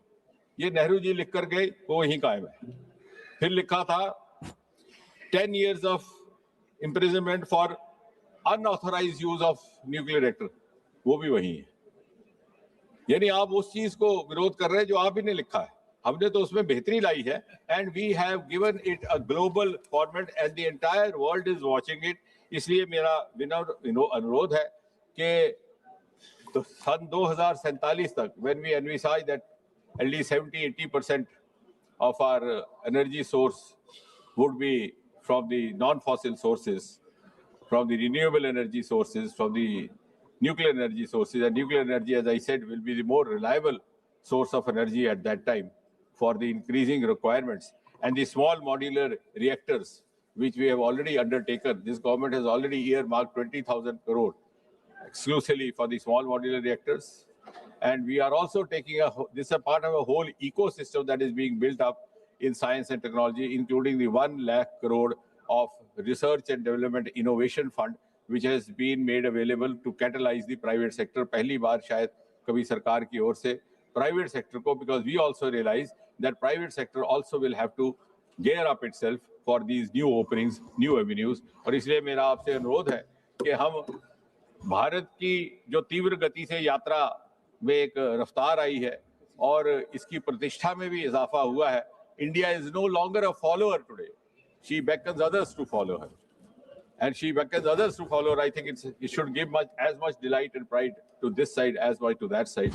And from that point of view, from that noble thought, this bill is being brought in this house. Thank you.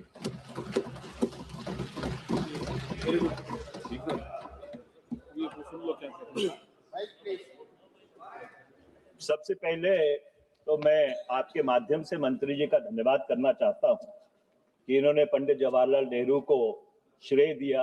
शायद पिछले 11 वर्ष में पहली बार ये हुआ है, तो ये बधाई के बात है। मेरी सिर्फ 2 छोटे स्पष्टीकरण। I just have 2 small clarifications. Is it the position of the government that in the changed technological context of the past 15 years, the supplier should no longer be held to be liable? So therefore, is it the position of the government that if faulty equipment is supplied, because obviously you'll have to source equipment from abroad. One second, let me just complete. You'll have to source equipment from abroad. You know, nuclear reactor fabrication is not happening in India. Is it the position of the government that in today's context, the supplier is not going to be liable at all? And number 2, on liability, is it the philosophical position of this government that privatizing profit and socializing liability is the philosophy of this government? अध्यक्ष महोदय,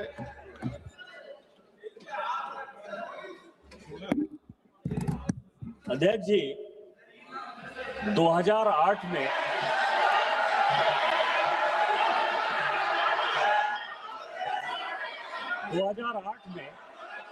one two three के agreement होने के बाद भी भारत सरकार ने लगातार जो सप्लायर कंट्री है जो कि अपने को सप्लाई करना था, जो यूरेनियम को या थोरियम को या प्लूटोनियम को, जिसके आधार पर कि हमने इतना बड़ा एग्रीमेंट साइन किया था, भारत सरकार को क्या समस्या हुई जो आज तक जो न्यूक्लियर सप्लायर कंट्रीज हैं हमारे साथ एग्रीमेंट करने को तैयार नहीं है, जिसके लिए कि मनमोहन सिंह जी ने इतना बड़ा काम किया?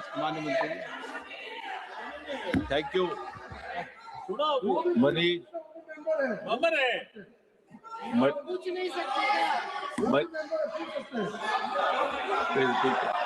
मनीष।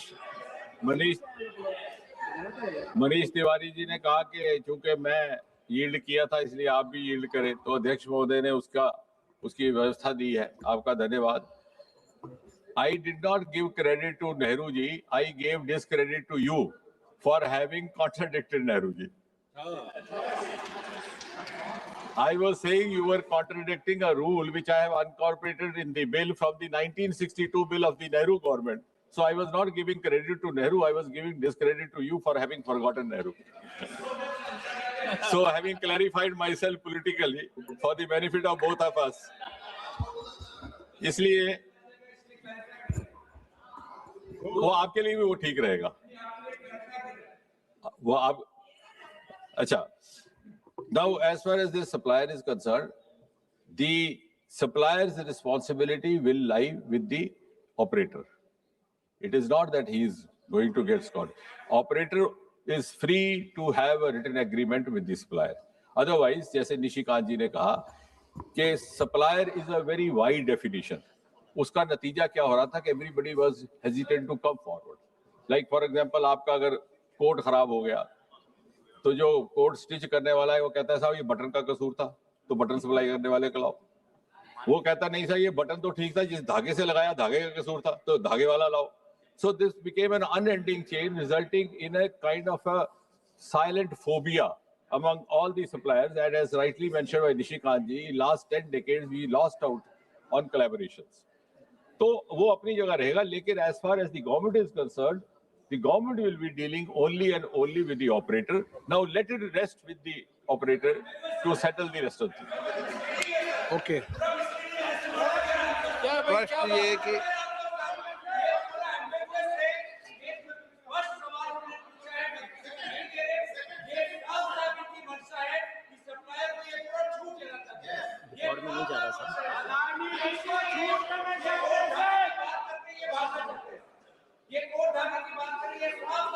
मैंने आपको अलाउ नहीं किया.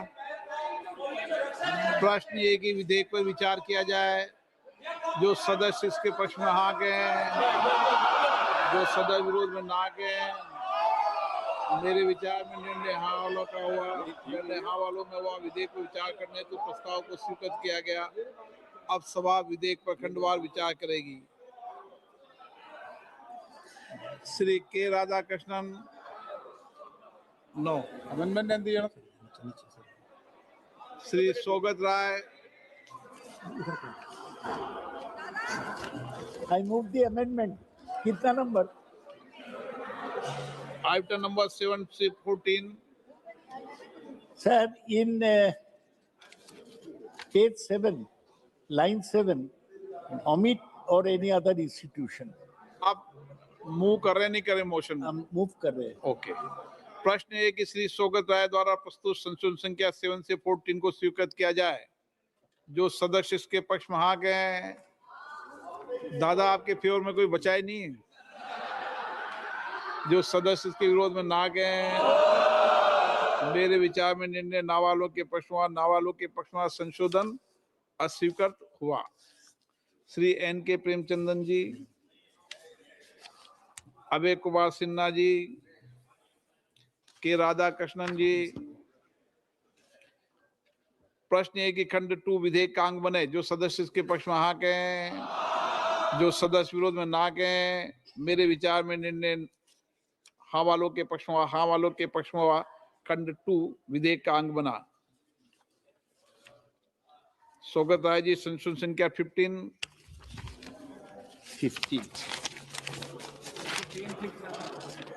Sir, in page 7, omit line 11. Line 11 restored to any other company. प्रश्न ये है कि श्री सोगत राय द्वारा प्रस्तुत संशोधन संख्या 15 को स्वीकृत किया जाए. जो सदस्य पक्ष में हाँ गए, जो सदस्य विरोध में ना गए, मेरे विचार में निर्णय ना वालों के पक्ष में, ना वालों के पक्ष में संशोधन स्वीकृत हुआ.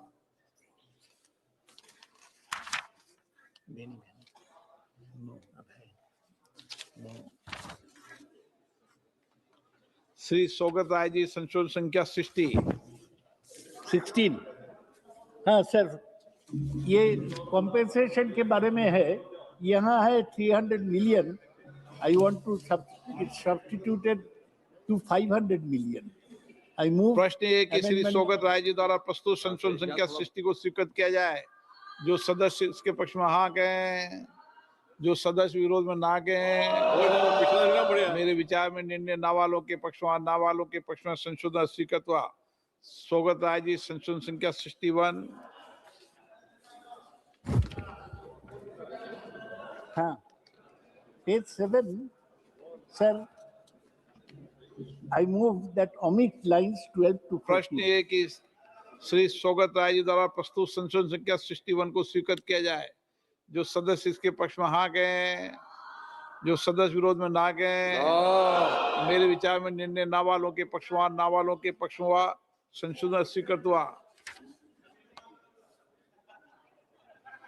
प्रश्न है कि खंड 3 विधेयकांग बने। जो सदस्य इसके पक्ष में हाँ कहें, जो सदस्य विरोध में ना कहें। मेरे विचार में निर्णय हाँ वालों के पक्ष में, हाँ वालों के पक्ष में खंड 3 विधेयकांग बना। प्रश्न है कि खंड 4 विधेयकांग बने। जो सदस्य इसके पक्ष में हाँ कहें, जो सदस्य विरोध में ना कहें। मेरे विचार में निर्णय हाँ वालों के पक्ष में, हाँ वालों के पक्ष में खंड 4 विधेयकांग बना। माननीय मंत्री जी संशोधन संख्या 67।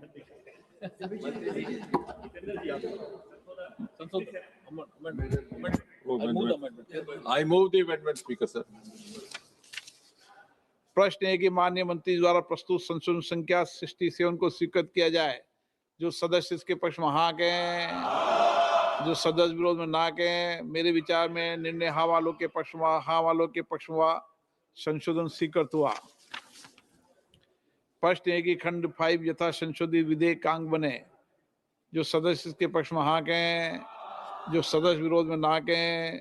मेरे विचार में निर्णय हाँ वालों के पक्ष में, हाँ वालों के पक्ष में खंड 5 यथा संशोधित विधेयकांग बना। श्री सोगत राय जी संशोधन संख्या 63। Sir, I beg to move amendment number 63, page 10. प्रश्न है कि श्री सोगत राय जी द्वारा प्रस्तुत संशोधन संख्या 63 को स्वीकृत किया जाए। जो सदस्य इसके पक्ष में हाँ कहें, जो सदस्य विरोध में ना कहें। मेरे विचार में निर्णय ना वालों के पक्ष में, ना वालों के पक्ष में संशोधन स्वीकृत हुआ। प्रश्न है कि खंड 6 विधेयकांग बने। जो सदस्य इसके पक्ष में हाँ कहें, जो सदस्य विरोध में ना कहें। मेरे विचार में निर्णय हाँ वालों के पक्ष में, हाँ वालों के पक्ष में खंड 6 विधेयकांग बना। प्रश्न है कि खंड 7 विधेयकांग बने। जो सदस्य इसके पक्ष में हाँ कहें, जो सदस्य विरोध में ना कहें। मेरे विचार में निर्णय हाँ वालों के पक्ष में, हाँ वालों के पक्ष में खंड 7 विधेयकांग बना। प्रश्न है कि खंड 8 विधेयकांग बने। जो सदस्य इसके पक्ष में हाँ कहें, जो सदस्य विरोध में ना कहें। मेरे विचार में निर्णय हाँ वालों के पक्ष में, हाँ वालों के पक्ष में खंड 8 विधेयकांग बना। प्रश्न है कि खंड 9 विधेयकांग बने। जो सदस्य इसके पक्ष में हाँ कहें, जो सदस्य विरोध में ना कहें। मेरे विचार में निर्णय हाँ वालों के पक्ष में, हाँ वालों के पक्ष में खंड 9 विधेयकांग बना। श्री सोगत राय जी संशोधन संख्या 65। I move amendments number 65 in page 14, line 17. Omit lines 7 to 13. प्रश्न ये कि श्री सोगत राय द्वारा प्रस्तुत संशोधन के 65 को स्वीकृत किया जाए। जो सदस्य इसके पक्ष में हाँ कहें, जो सदस्य विरोध में ना कहें। मेरे विचार में निर्णय ना वालों के पक्ष में, ना वालों के पक्ष में संशोधन स्वीकृत हुआ। प्रश्न है कि खंड 10 और 11 विधेयकांग बने। जो सदस्य इसके पक्ष में हाँ कहें, जो सदस्य विरोध में ना कहें। मेरे विचार में निर्णय हाँ वालों के पक्ष में, हाँ वालों के पक्ष में खंड 10 और 11 विधेयकांग बना। डॉक्टर के कावया। माननीय मंत्री जी संशोधन संख्या 68, 69 और 70। Speaker, sir, I move the amendment. माननीय मंत्री जी द्वारा प्रस्तुत संशोधन संख्या 68, 69, 70 को स्वीकृत किया जाए। जो सदस्य इसके पक्ष में हाँ कहें, जो सदस्य विरोध में ना कहें। मेरे विचार में निर्णय हाँ वालों के पक्ष में, हाँ वालों के पक्ष में संशोधन स्वीकृत हुआ। प्रश्न ये खंड 12 यथा संशोधित विधेयकांग बने। जो सदस्य इसके पक्ष में हाँ कहें, जो सदस्य विरोध में ना कहें। मेरे विचार में निर्णय हाँ वालों के पक्ष में, हाँ वालों के पक्ष में खंड 12 यथा संशोधित विधेयकांग बना। श्री सोगत राय जी संशोधन संख्या 16। Sir, I beg to move that for 300 million, Please substitute 500 million. प्रश्न ये है कि श्री सौगत राय जी द्वारा प्रस्तुत संशोधन संख्या 16 को स्वीकृत किया जाए। जो सदस्य इसके पक्ष में हाँ कहें, जो सदस्य विरोध में ना कहें। मेरे विचार में निर्णय ना वालों के पक्ष में, ना वालों के पक्ष में संशोधन स्वीकृत हुआ। श्री सौगत राय जी संशोधन संख्या 66।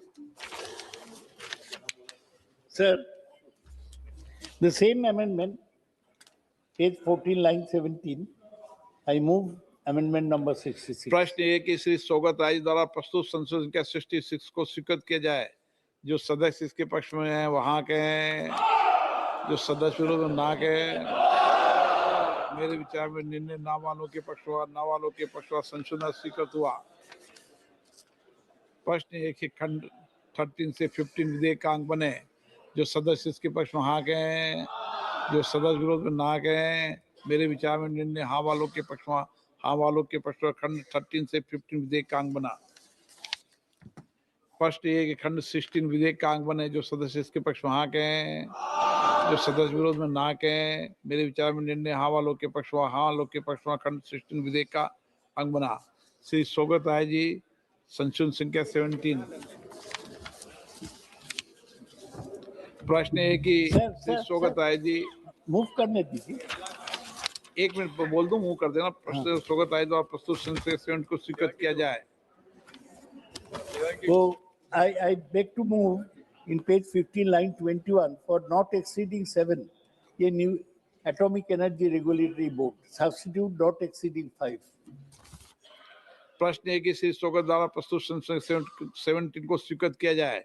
जो सदस्य इसके पक्ष में हाँ कहें, जो सदस्य विरोध में ना कहें।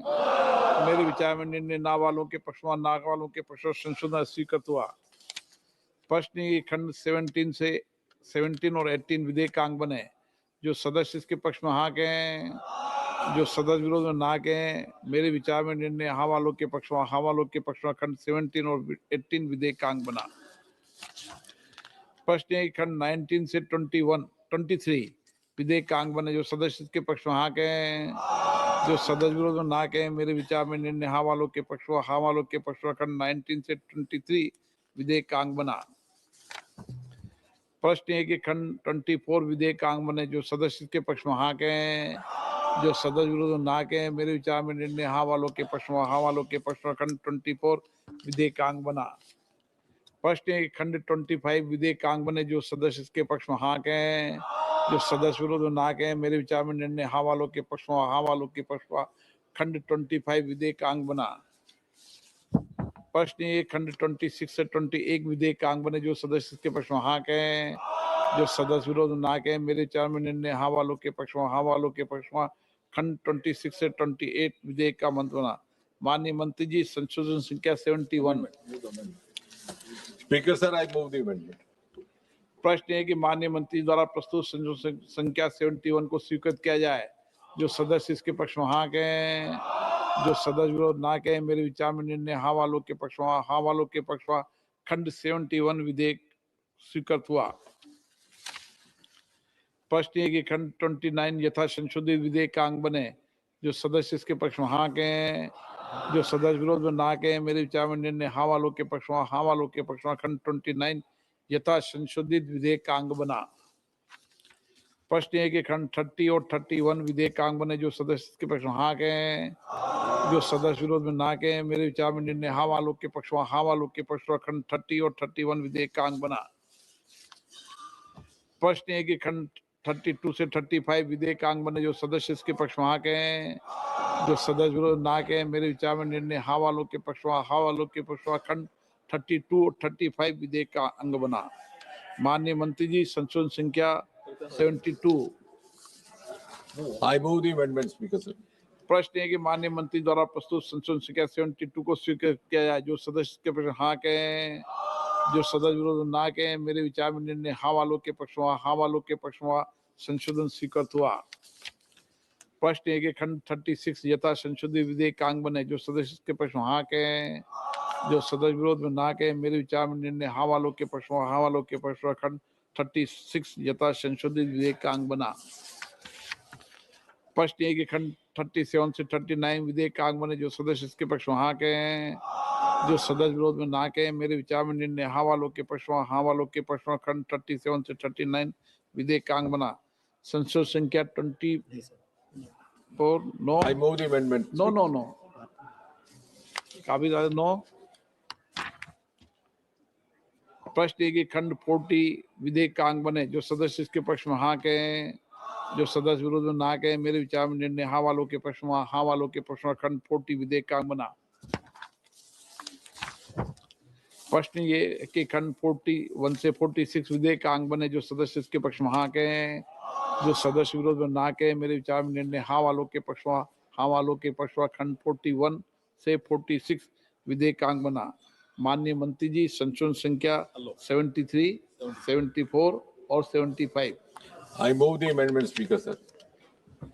प्रश्न है कि माननीय मंत्री जी द्वारा प्रस्तुत संशोधन संख्या 73, 74 और 75 को स्वीकृत किया जाए। जो सदस्य इसके पक्ष में हाँ कहें, जो सदस्य विरोध में ना कहें मेरे विचार में निर्णय हाँ वालों के पक्ष में हाँ वालों के पक्ष में संशोधन स्वीकृत हुआ।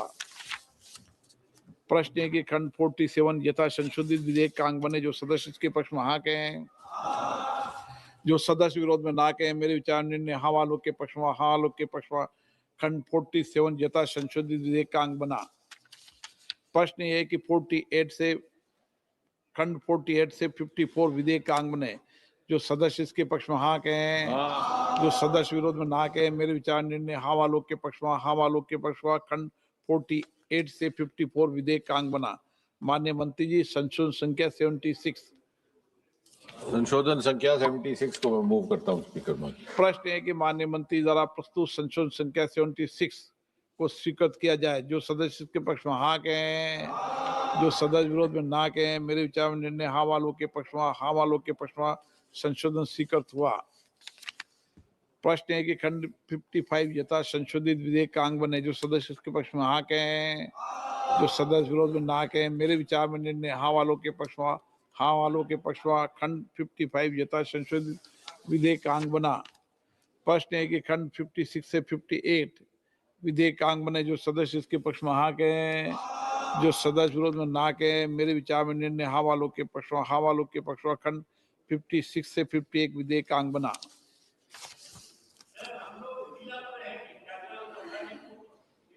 प्रश्न है कि खंड 59 से 65 विधेयक का अंग बने। जो सदस्य इसके पक्ष में हाँ कहें, जो सदस्य विरोध में ना कहें मेरे विचार में निर्णय हाँ वालों के पक्ष में हाँ वालों के पक्ष में खंड 59 से 65 विधेयक का अंग बना। प्रश्न है कि खंड 66 विधेयक का अंग बने। जो सदस्य इसके पक्ष में हाँ कहें, जो सदस्य विरोध में ना कहें मेरे विचार में निर्णय हाँ वालों के पक्ष में हाँ वालों के पक्ष खंड 66 विधेयक का अंग बना। माननीय मंत्री जी संशोधन संख्या 77। संशोधन संख्या 77 को मैं मूव करता हूँ, स्पीकर महोदय। प्रश्न है माननीय मंत्री द्वारा प्रस्तुत संशोधन संख्या 77 को स्वीकृत किया जाए। जो सदस्य इसके पक्ष में हाँ कहें, जो सदस्य विरोध में ना कहें मेरे विचार में निर्णय हाँ वालों के पक्ष में हाँ वालों के पक्ष में संशोधन स्वीकृत हुआ। प्रश्न है कि खंड 67 यथा संशोधित विधेयक का अंग बने। जो सदस्य इसके पक्ष में हाँ कहें, जो सदस्य विरोध में ना कहें मेरे विचार में निर्णय हाँ वालों के पक्ष में हाँ वालों के पक्ष में खंड 67 यथा संशोधित विधेयक का अंग बना। प्रश्न है कि खंड 68 से 70 विधेयक का अंग बने। जो सदस्य इसके पक्ष में हाँ कहें, जो सदस्य विरोध में ना कहें मेरे विचार में निर्णय हाँ वालों के पक्ष में हाँ वालों के पक्ष में खंड 68 से 70 विधेयक का अंग बना। माननीय मंत्री जी संशोधन संख्या 78 और 79। Sir, I move the amendment. प्रश्न है कि माननीय मंत्री द्वारा प्रस्तुत संशोधन संख्या 78 और 79 को स्वीकृत किया जाए। जो सदस्य इसके पक्ष में हाँ कहें, जो सदस्य विरोध में ना कहें मेरे विचार में निर्णय हाँ वालों के पक्ष में हाँ वालों के पक्ष में संशोधन स्वीकृत हुआ। प्रश्न है कि खंड 71 यथा संशोधित विधेयक का अंग बने। जो सदस्य इसके पक्ष में हाँ कहें, जो सदस्य विरोध में ना कहें मेरे विचार में निर्णय हाँ वालों के पक्ष में हाँ वालों के पक्ष में खंड 71 यथा संशोधित विधेयक का अंग बना। प्रश्न है कि खंड 72 विधेयक का अंग बने। जो सदस्य इसके पक्ष में हाँ कहें, जो सदस्य विरोध में ना कहें मेरे विचार में निर्णय हाँ वालों के पक्ष में हाँ वालों के पक्ष में खंड 72 विधेयक का अंग बना। प्रश्न है कि खंड 73 से 82 विधेयक का अंग बने। जो सदस्य इसके पक्ष में हाँ कहें, जो सदस्य विरोध में ना कहें। मेरे विचार में निर्णय हाँ वालों के पक्ष में, हाँ वालों के पक्ष में खंड 73 से 82 विधेयक का अंग बना। प्रश्न है कि खंड 83 से 90 विधेयक का अंग बने। जो सदस्य इसके पक्ष में हाँ कहें, जो सदस्य विरोध में ना कहें। मेरे विचार में निर्णय हाँ वालों के पक्ष में, हाँ वालों के पक्ष में खंड 83 से 90 विधेयक का अंग बना। माननीय मंत्री जी, संशोधन संख्या 80 और 81। संशोधन 80 और 81 को मैं मूव करता हूं अध्यक्ष महोदय। माननीय प्रश्न ये है कि मंत्री द्वारा प्रस्तुत संशोधन संख्या 80 और 81 को स्वीकृत किया जाए। जो सदस्य इसके पक्ष में हाँ कहें, जो सदस्य विरोध में ना कहें। मेरे विचार में निर्णय हाँ वालों के पक्ष में, हाँ वालों के पक्ष में संशोधन स्वीकृत हुआ। प्रश्न ये खंड 91 यथा संशोधित विधेयक का अंग बने। जो सदस्य इसके पक्ष में हाँ कहें, जो सदस्य विरोध में ना कहें। मेरे विचार में निर्णय हाँ वालों के पक्ष में, हाँ वालों के पक्ष में खंड 91 यथा संशोधित विधेयक का अंग बना। प्रश्न ये कि अनुसूची 1 से 30 विधेयक का अंग बने। जो सदस्य इसके पक्ष में हाँ कहें, जो सदस्य विरोध में ना कहें। मेरे विचार में निर्णय हाँ वालों के पक्ष में, हाँ वालों के पक्ष में अनुसूची 1 से 30 विधेयक का अंग बनी। खंड 1 अधिनियम सूत्र उद्देशिका और विधेयक का पूरा नाम। प्रश्न ये कि खंड 1 अधिनियम सूत्र और उद्देशिका और विधेयक का पूरा नाम विधेयक का अंग बने। जो सदस्य इसके पक्ष में हाँ कहें, जो सदस्य विरोध में ना कहें। मेरे विचार में निर्णय हाँ वालों के पक्ष में, हाँ वालों के पक्ष में खंड 1 अधिनियम सूत्र उद्देशिका और विधेयक का पूरा नाम विधेयक का अंग बना। मंत्री जी प्रस्ताव पेश करें कि विधेयक को यथा संशोधित पारित किया जाए। Speaker sir, I move that the bill में बी पास्ड। प्रश्न ये कि विधेयक को यथा संशोधित पारित किया जाए। जो सदस्य इसके पक्ष में हाँ कहें, जो सदस्य विरोध में ना कहें। मेरे विचार में निर्णय हाँ वालों के पक्ष में, हाँ वालों के पक्ष में प्रस्ताव स्वीकृत हुआ और विधेयक यथा संशोधित पारित हुआ। आज आप सब दादा के नेतृत्व में हो, पीछे वाले आप पीछे वाले दादा के नेतृत्व में। आज दादा से सीखो। इस उम्र में भी बहुत गंभीर तबीयत खराब होने के बाद भी सदन में आते हैं, पूरे टाइम बैठते हैं।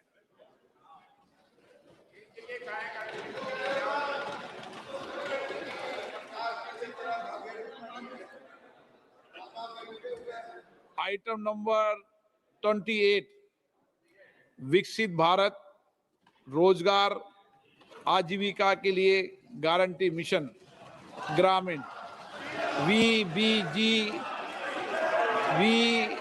वी राम जी विकसित भारत जी राम जी विधेयक 2025।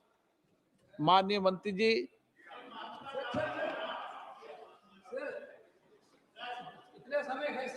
कितने घंटे बोलना चाहते हो? कितने घंटे बोलना चाहते हो? क्या है? अब मैं दे रहा हूँ ना प्लान, आप तो गवर्नमेंट को छोड़ो। मैं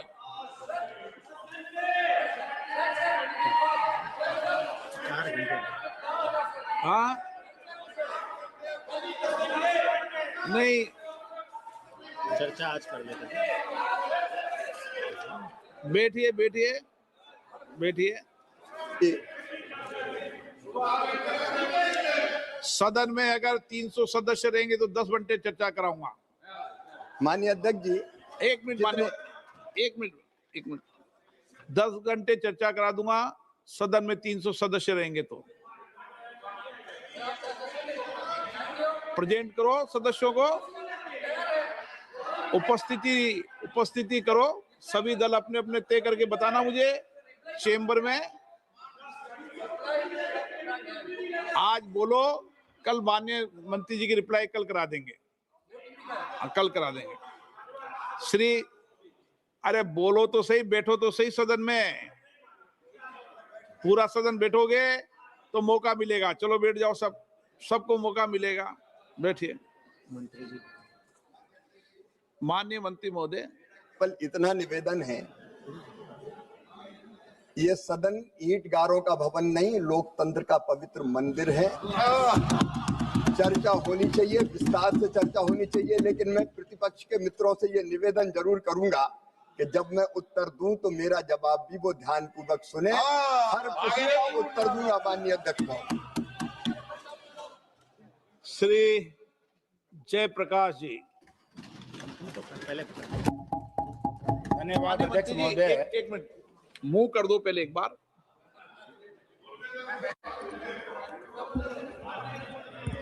थोड़ा बहुत बता दे 1-2 मिनट में आपको। माननीय अध्यक्ष महोदय, मैं तो विस्तार से चर्चा करूंगा। ये बिल विकसित भारत के लिए विकसित गांव के निर्माण का बिल है, जिसमें 100 दिन जो रोजगार की गारंटी थी वो बढ़ा के 125 दिन कर दी गई है। हम रोजगार भी देंगे और 100 से बढ़ा के 125 दिन। लेकिन केवल रोजगार नहीं, जो महात्मा गांधी जी का सपना था स्वावलंबी गांव, वो स्वावलंबी, स्वयंपूर्ण, विकसित, गरीबी मुक्त और रोजगार युक्त गांव बनाने का ये बिल है। मैं निवेदन करता हूं कि इस पर चर्चा कराएं। श्री मूव कर दिया ना? मूव नहीं किया सर, मूव नहीं किया। मैं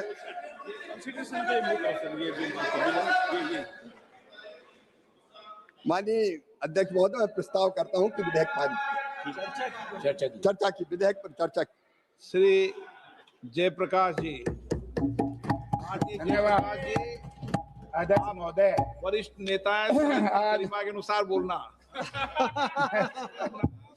सर आप रहिए सर, आपका सानिध्य चाहिए।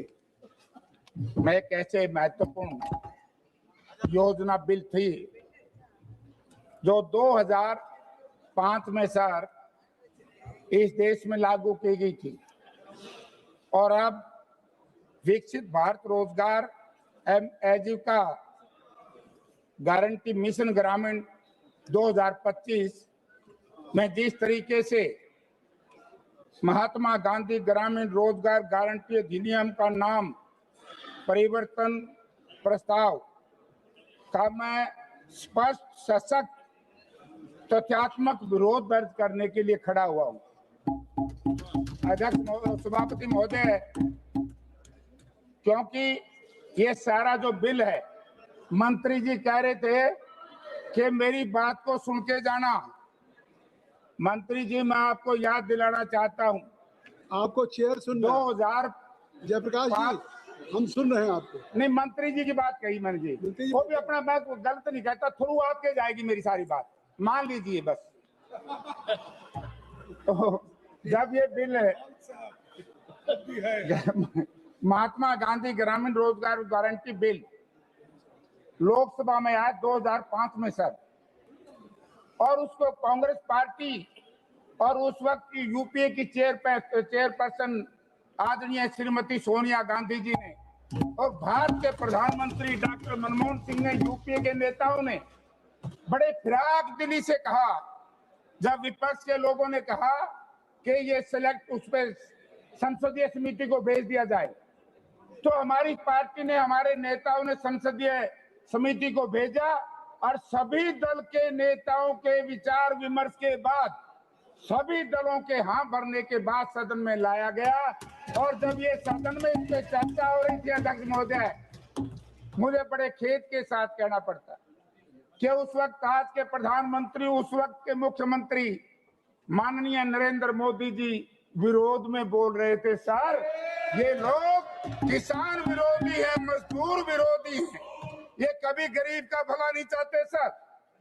तो मैं 2005 में जब यूपीए गवर्नमेंट ने सिलेक्ट कमेटी को भेज दिया, तो जब कल हमारे नेता ये चाह रहे थे कि इसको स्टैंडिंग कमेटी में भेज दिया जाए, तो किस बात का अंदेशा था कि आप इसको भेजते? क्योंकि महात्मा गांधी जी का नाम बदलना देश में सबसे बड़ा अपराध है सर। ये महात्मा जी थे, मैं बहुत देशों में गया हूं सर, जहां जाते हैं महात्मा जी के स्टैचू के ऊपर माला अर्पण करते हैं। दुनिया का जो भी राष्ट्राध्यक्ष है, वो जब हिंदुस्तान में आता है महात्मा जी की समाधि पे जाता है। ये कांग्रेस पार्टी ने महात्मा गांधी जी के नाम से इसलिए योजना चलाई क्योंकि इससे गरीब को, दलित को, शोषित को, पिछड़े को, बैकवर्ड को गांव में अधिकार देने का इसने फैसला लिया था। तो इसलिए सर 2005 में जब ये लागू क्यों किया गया सर, बहुत सी ऐसी आवाज आई पूरे हिंदुस्तान से, गरीब की आवाज, मजदूर की आवाज, कि देश में एक ऐसा कानून लाया जाए जिसको रोजगार की गारंटी का कानून माना जाए। और मनरेगा से पहले सभापति महोदय पूरी दुनिया में मंत्री जी मानेंगे कि कानून नहीं था। आज भी जिन देशों में कानून है ये, उनमें पूर्ण रूप से लागू नहीं है, जैसे भारतवर्ष में लागू किया था यूपीए गवर्नमेंट। लेकिन मंशा खराब है सर सरकार की। मैं आपको 2-3 चीजों की तरफ ध्यान देना चाहता हूं। 2005 में जब ये लागू किया गया तब गांव में बड़ी परेशानी थी, गांव से पलायन हो रहा था गरीब लोगों का, शहरीकरण बढ़ रहा था, गांव में आजीविका के संसाधन नहीं थे। और जब खेती में मशीनरी का उपयोग बढ़ता गया, जो गरीब आदमी है गांव में, दलित है, शोषित है, पीड़ित है, पिछड़ा है, उनको रोजगार नहीं था, तो उसको रोजगार की गारंटी का कानून बनाया। ये बात अलग है, हमने रोजगार को गारंटी दी। लेकिन बड़ा खेद है, मंत्री जी से आपके माध्यम से पूछना चाहता हूं, आपने तो एमएसपी को भी कानून की गारंटी नहीं दी जिसकी आपने हाँ भरी थी। तो इसलिए अध्यक्ष महोदय, इसमें क्या है, आदिवासी महिलाएं, दलित, भूमिहीन मजदूरों को केंद्र में रख करके, और सबसे बड़ा काम सर, सामाजिक समानता को बढ़ावा दे करके ग्रामीण इलाकों में ढांचागत कमजोरियों को दूर करता है, जो ये मनरेगा था।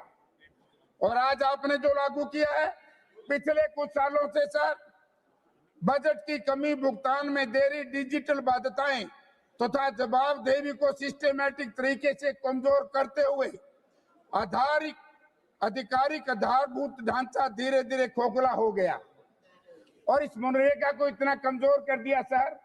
मैं मंत्री जी से यह भी जानना चाहूंगा, हमारे सांसद वरुण मुलाना जी ने प्रश्न रखा था मनरेगा को लेकर के, तो उन्होंने कहा कि हरियाणा में वो मनोहर लाल जी चले गए, 8 लाख मजदूर पंजीकृत हैं सर, केवल 2100, ये मंत्री जी का जवाब है, 2100 लोगों को काम मिला। जो मनरेगा थी 8 लाख में 2100, मेरे हिसाब से 25% लोगों को सर। इससे दुखदायी बात क्या हो सकती है सर? कानून की कमी कोई कसूर नहीं था, इच्छा शक्ति केंद्र सरकार की किसान विरोधी, मजदूर विरोधी, दलित विरोधी, पिछड़े लोगों के विरोध थी, इसलिए लोगों को काम नहीं मिला। फिर जो मनरेगा का कानून, उसमें ये लिखा है अगर 100 दिन का काम ना मिले 15 दिन के अंदर अंदर उसको बेरोजगारी भत्ता देंगे। मैं मंत्री जी से जानना चाहूंगा, सुनो ना, वो आ गया है, जो बेरोजगारी भत्ता जिन 6 लाख लोगों को काम नहीं मिला, हरियाणा सरकार ने, केंद्र सरकार ने उनको बेरोजगारी भत्ता कितना दिया, ये भी आप मंत्री जी बताएं, हम इसको भी आपसे सुनना चाहते हैं।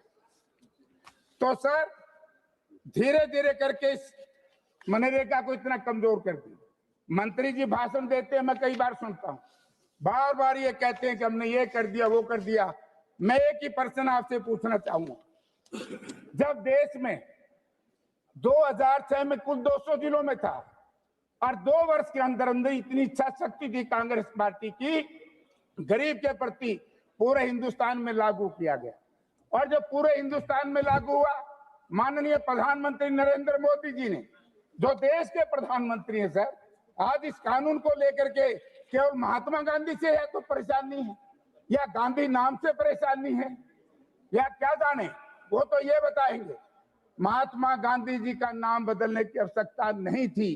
अगर मंत्री जी 100-125 दिन आपने करने थे तो इसमें भी ला सकते थे, लेकिन मैं मंत्री जी का ध्यान दिलाना चाहता हूं, धारा 5 के तहत रोजगार के दिनों की संख्या में वृद्धि, दिनों की संख्या में वृद्धि, मनरेगा में 100 दिनों के रोजगार को गारंटी को बढ़ाकर 125 दिन का प्रस्ताव है।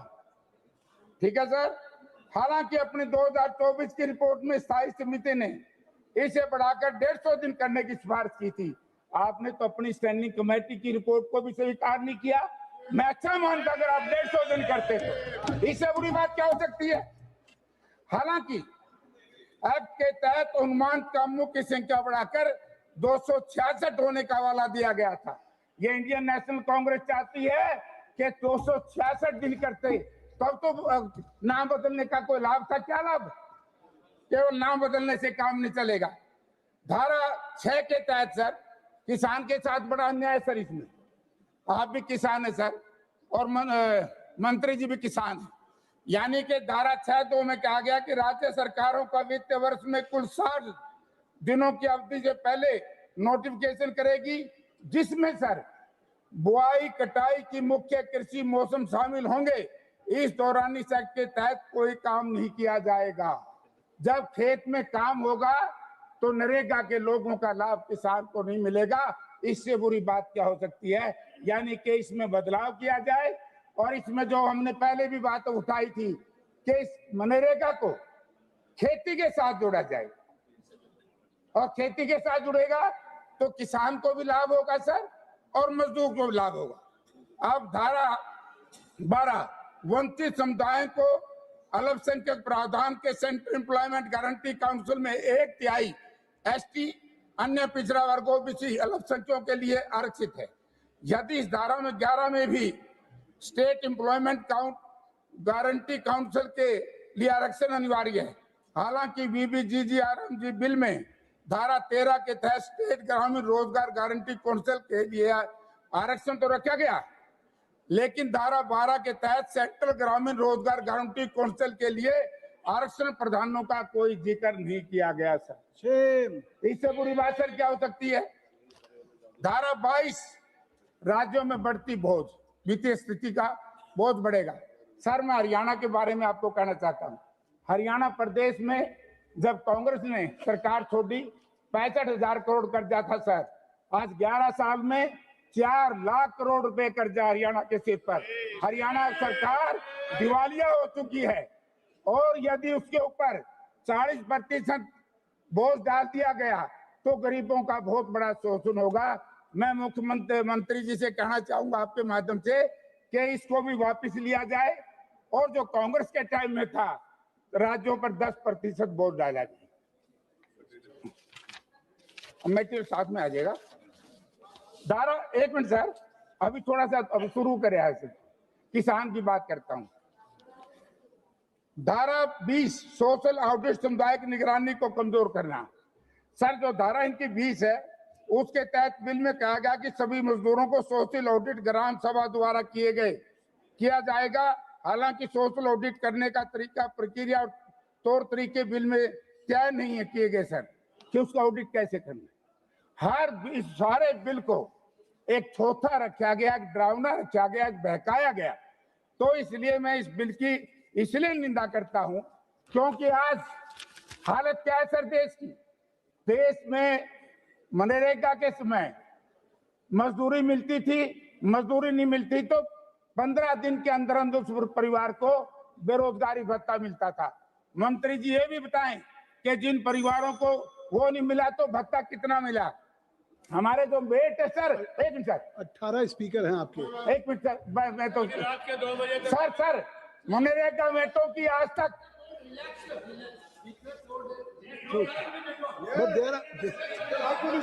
कैसे Venugopal ji, there are 18 speakers from your party. Sir मैं बड़ा टाइम ले लूंगा सर। ये सरकार गरीब विरोधी है, दलित विरोधी है। इस कानून में मैं आपको बताना चाहता हूं कि मेटों को, मंत्री जी ये भी बताएं सदन को, 2 साल से नरेगा मेटों को तनख्वाह नहीं दी जा रही। इससे बड़ा गरीब के साथ अन्याय क्या सकते। इसलिए सर हम इस सरकार को हमेशा कहते हैं गरीब केस की इस पार्टी को जिसमें सब लोग शामिल हैं, ये जो सामने वाले हैं, गरीब केस का मतलब ये साहूकार की पार्टी है, धन्ना सेठों की पार्टी है, बड़े लोगों की पार्टी है। गरीब का, मजदूर का, पिछड़े का, अल्पसंख्यक का, किसान का इस सरकार से कोई लेना देना नहीं है। और ना इस सरकार उनके हित में, इस गरीबों के हित इनके यहाँ सुरक्षित रह सकते। निंदा करता हूं। और महात्मा गांधी जी का नाम बदलने का जो षड्यंत्र रचा गया है, एक योजना नहीं सर, अगर आप इसमें देखोगे सभी योजनाओं के नाम बदल दिए। इंदिरा आवास योजना का नाम बदल करके प्रधानमंत्री आवास योजना। क्या नाम बदलने से कोई लाभ हो सकता है? क्या नाम बदलने से अर्थव्यवस्था ठीक हो सकती है? अर्थव्यवस्था को आपने बिल्कुल बर्बाद कर दिया है। रोजगारी चरम सीमा पर है, महंगाई चरम सीमा पर है। इसलिए मैं इसका पुरजोर विरोध करता हूँ। ब्रिजमोहन जी, गांधी जी भी राम का नाम लिया करते थे। ब्रिजमोहन जी। माननीय सभापति महोदय, मैं इस देश के इतिहास में पहली बार एक ऐसा बिल लाया गया है जो ग्रामीण अर्थव्यवस्था को ताकत देगा, जो ग्रामीण अर्थव्यवस्था को मजबूत बनाएगा, भारत के गांवों को स्वावलंबी बनाएगा, भारत के गांवों को बेरोजगारी से मुक्त करेगा, भारत के गांवों को साधन से युक्त करेगा, भारत के गांवों को सिंचाई से युक्त करेगा, भारत के गांवों को संसाधन से युक्त करेगा, भारत के गांवों में सड़क, पानी, बिजली ये मिलेगी, भारत के गांवों में जल संसाधन मजबूत होंगे। बाढ़, सूखा और भूकंप आने पर भारत के जो गांव हैं, अगर कोई ऐसी महामारी आएगी तो उसका सामना करने की शक्ति प्राप्त होगी। ऐसा एक विधेयक इस सदन में 2005 के मनरेगा विधेयक को विलुप्त करके और नया विधेयक लाया जा रहा है। मैं इसके लिए देश के प्रधानमंत्री जी को और ग्रामीण विकास मंत्री शिवराज सिंह चौहान जी को बहुत बहुत बधाई देता हूं, बहुत बहुत शुभकामनाएं देता हूं। माननीय सभापति महोदय, अभी माननीय जयप्रकाश जी बोल रहे थे, देखिए प्रभु राम जी अगर चाहते हैं, 500 साल तक प्रभु राम जी का मंदिर नहीं बना था। प्रभु राम जी ने जब चाहा तो राम जी का मंदिर बन गया। अब प्रभु राम जी चाहते हैं कि गांव का विकास हो, प्रभु राम जी चाहते हैं कि विकसित भारत के साथ साथ में विकसित गांव बने, और इसके लिए प्रभु राम जी ने, शायद शासन ने भी नहीं सोचा होगा। वी का मतलब है विकसित, बी का मतलब है भारत, जी का मतलब है गारंटी, और आर का मतलब है रोजगार, आजीविका का मतलब है आर, मिशन का मतलब है एम। जी राम जी बीबी, जी राम जी नाम अपने आप आ गया, इसको किसी को लाने की जरूरत नहीं पड़ी, और इसके लिए मैं प्रधानमंत्री जी को बधाई देता हूं। राम राज्य लाने के लिए इस देश में राम राज्य लाने के लिए, अरे हमारे गांव-गांव में लोग राम राज्य की कल्पना करते हैं, उसी राम राज्य को लाने के लिए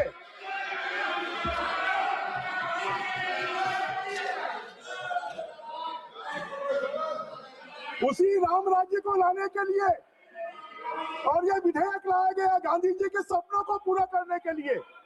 आपने तो गांधी जी के नाम, खाली गांधी जी का नाम लिया है, उनको ब्रांड के रूप में उपयोग किया है। अगर गांधी जी के सपनों को साकार करने का काम कोई कर रहा है तो ये नरेंद्र मोदी जी की सरकार कर रही है। इसके लिए मैं बधाई देना चाहता हूं। माननीय अध्यक्ष, माननीय सभापति महोदय, देश के गांवों के बारे में 1960 में भी सोचा गया, 1971 में भी सोचा गया, 1980 में भी सोचा गया, 1993 में भी सोचा गया, 1999 में भी सोचा गया, और 1977-78 में तो एक अजूबा हो गया कि काम के बदले अनाज देंगे। इस देश के प्रमुख अर्थशास्त्री अमर्त्य सेन ने कहा था कि गांव के लोगों को दवाई खरीदनी होगी तो कहां से खरीदेंगे। सभापति जी, मैं आपके माध्यम से आग्रह करना चाहता हूं। एक second. My request to the members of the house is that we will extend the time until 10 p.m. if everybody agrees. Please carry on. माननीय सभापति महोदय, मैं आपके माध्यम से जानकारी देना चाहता हूं। 1977-78 में इन्होंने एक बड़ा काम किया जिसको पूरे देश के लोगों ने आलोचना की कि काम के बदले अनाज देंगे। अमर्त्य सेन जो इस देश के बड़े अर्थशास्त्री हैं, उन्होंने कहा कि गांव के लोग दवाई के बदले क्या अनाज देंगे, उनको दवाइयां मिलेंगी, इलाज करवा पाएंगे।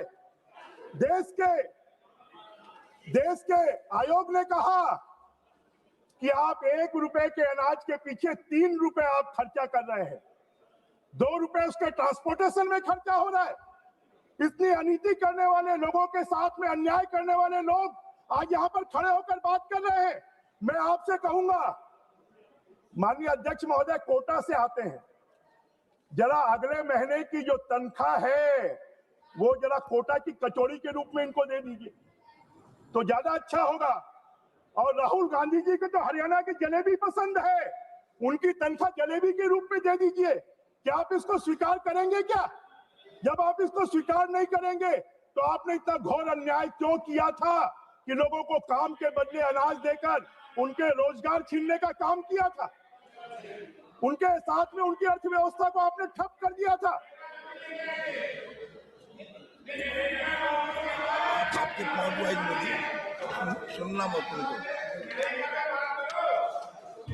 माननीय अध्यक्ष महोदय, मैं नरेगा में ही बात कर रहा हूं।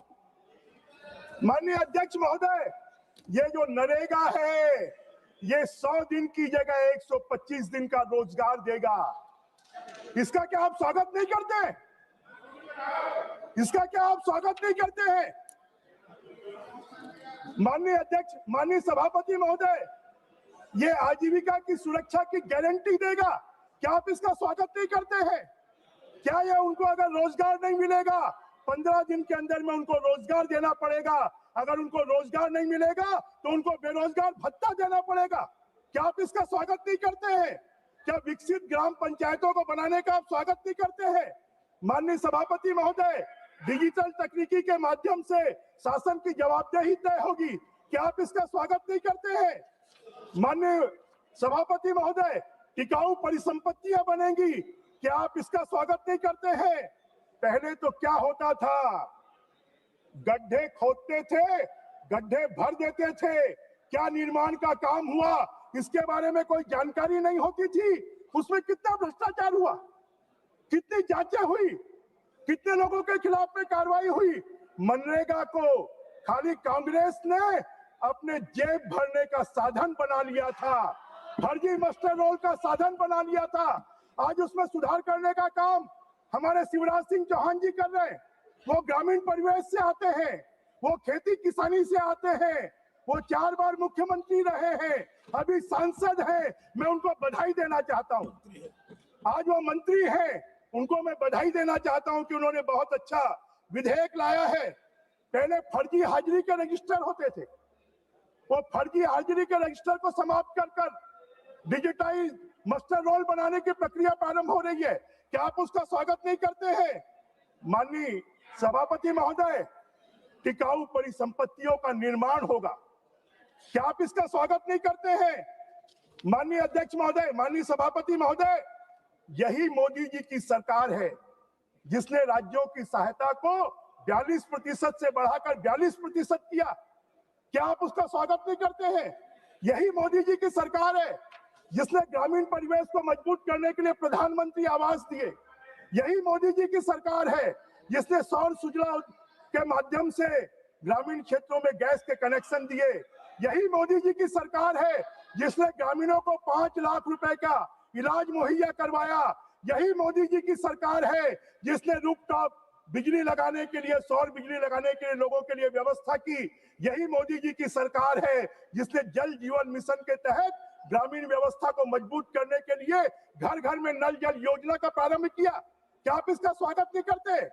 अब ये जो रोजगार गारंटी जी राम जी योजना आ जाएगी तो ग्रामीण अर्थव्यवस्था इतनी मजबूत होगी, गांव में सड़कें बनेगी, गांव में बिजली मिलेगी, गांव में पानी मिलेगा, गांव में पंचायत भवन बनेगा, गांव में स्कूल भवन बनेगा। गांव में अगर किसी प्रकार की पहले इसके लिए पैसे की आवश्यकता नहीं थी। अभी जयप्रकाश जी बोल रहे थे कि आपने 60-40 कर दिया। अरे हमने 32 से भी 42 किया है। और इस योजना के माध्यम से राज्यों की बाध्यता होगी कि ग्रामीण के विकास के लिए राज्य भी अपना शेयर दे और केंद्र सरकार भी पैसा 60% देगी तो गांव की अर्थव्यवस्था मजबूत होगी। माननीय सभापति महोदय, गति शक्ति योजना और विकसित भारत योजना के तहत सभी कामों को एडजॉइन किया जाएगा। सबमर्जेंस के तहत वहां पर विकास के काम किए जाएंगे। गांवों को आजकल हम देखते हैं कि शहरों की अर्थव्यवस्था खराब हो रही है, शहरों की ट्रैफिक व्यवस्था खराब हो रही है, लोग अपने काम के लिए, अपने रोजगार के लिए शहरों में पलायन कर रहे हैं। जब विकसित गांव होंगे तो फिर वहां का नौजवान शहरों में नहीं आएगा, वो अपने गांव में ही काम करेगा। जब खेती के लिए सुविधाएं होंगी तो अपने गांव में ही काम करेगा। माननीय सभापति महोदय, ये आर्थिक बदलाव होगा जब गांव में, अभी केंद्र सरकार ने तय किया है, कांग्रेस के जमाने में रोजगार गारंटी योजना के लिए 30,000 करोड़ से 40,000 करोड़ मिलते थे। अभी मोदी जी की सरकार आने के बाद 60,000 करोड़ से लेकर 90,000 करोड़ तक मिल रहे हैं। अब आने वाले समय में 1.5 लाख करोड़ रुपए ग्रामीण अर्थव्यवस्था में खर्च होंगे। 1.5 लाख करोड़ रुपए। इन 1.5 लाख करोड़ रुपए के माध्यम से गांव का विकास होगा। माननीय सभापति महोदय, सबसे बड़ा काम, आपने कभी इसकी चिंता नहीं की। भारत के खाद्यान्न उत्पादन को बढ़ाने के लिए हमारे किसान परेशान होते थे कि खेती के समय पर उनको मजदूर नहीं मिलते थे। अब यह कर दिया कि राज्य सरकार 60 दिनों का समय खेती के लिए तय कर सकती है और उन खेती के दिनों में ये रोजगार गारंटी के काम नहीं खोले जाएंगे। खेती के लिए मजदूर मिलेंगे, हमारे खेती को प्रोत्साहन मिलेगा। इससे बड़ा क्या आप इसका स्वागत नहीं करते हैं? कितना बड़ा निर्णय हमारे ग्रामीण विकास मंत्री जी ने लिया है। माननीय अध्यक्ष महोदय, मैं आपके माध्यम से हमारे विपक्षी साथियों से पूछना चाहता हूं, इसके अगर आप उद्देश्य पढ़ेंगे, ग्राम पंचायतों के विभिन्न आवश्यकताओं को पूरा करने के लिए प्रधानमंत्री गति शक्ति के साथ एकीकृत विकसित ग्राम पंचायत योजना के माध्यम से अभिसरण, संतृप्ति चलन योजना और पूर्ण सरकारी परिधान को संस्थागत करने हेतु भू स्थानिक प्रणाली, डिजिटल लोक अवसंरचना तथा संचालित ब्लॉक, जिला, राज्य और राष्ट्रीय स्तर पर संचालित ऐसी योजनाओं के साथ जिला और राज्य योजना का तंत्र बनाएंगे। कंक्लूड कीजिएगा। एक केंद्रीय तंत्र बनेगा, एक राज्य का तंत्र बनेगा, एक जिले का तंत्र बनेगा और उसके लिए पूरे नियम अगर कोई बनाएंगे तो केंद्र की सरकार बनाएगी और उस तंत्र के माध्यम से पूरे देश के गांवों को विकास की योजनाएं बनाई जाएंगी। धन्यवाद जी। माननीय सभापति जी, बस 3-4 मिनट लूंगा आपका।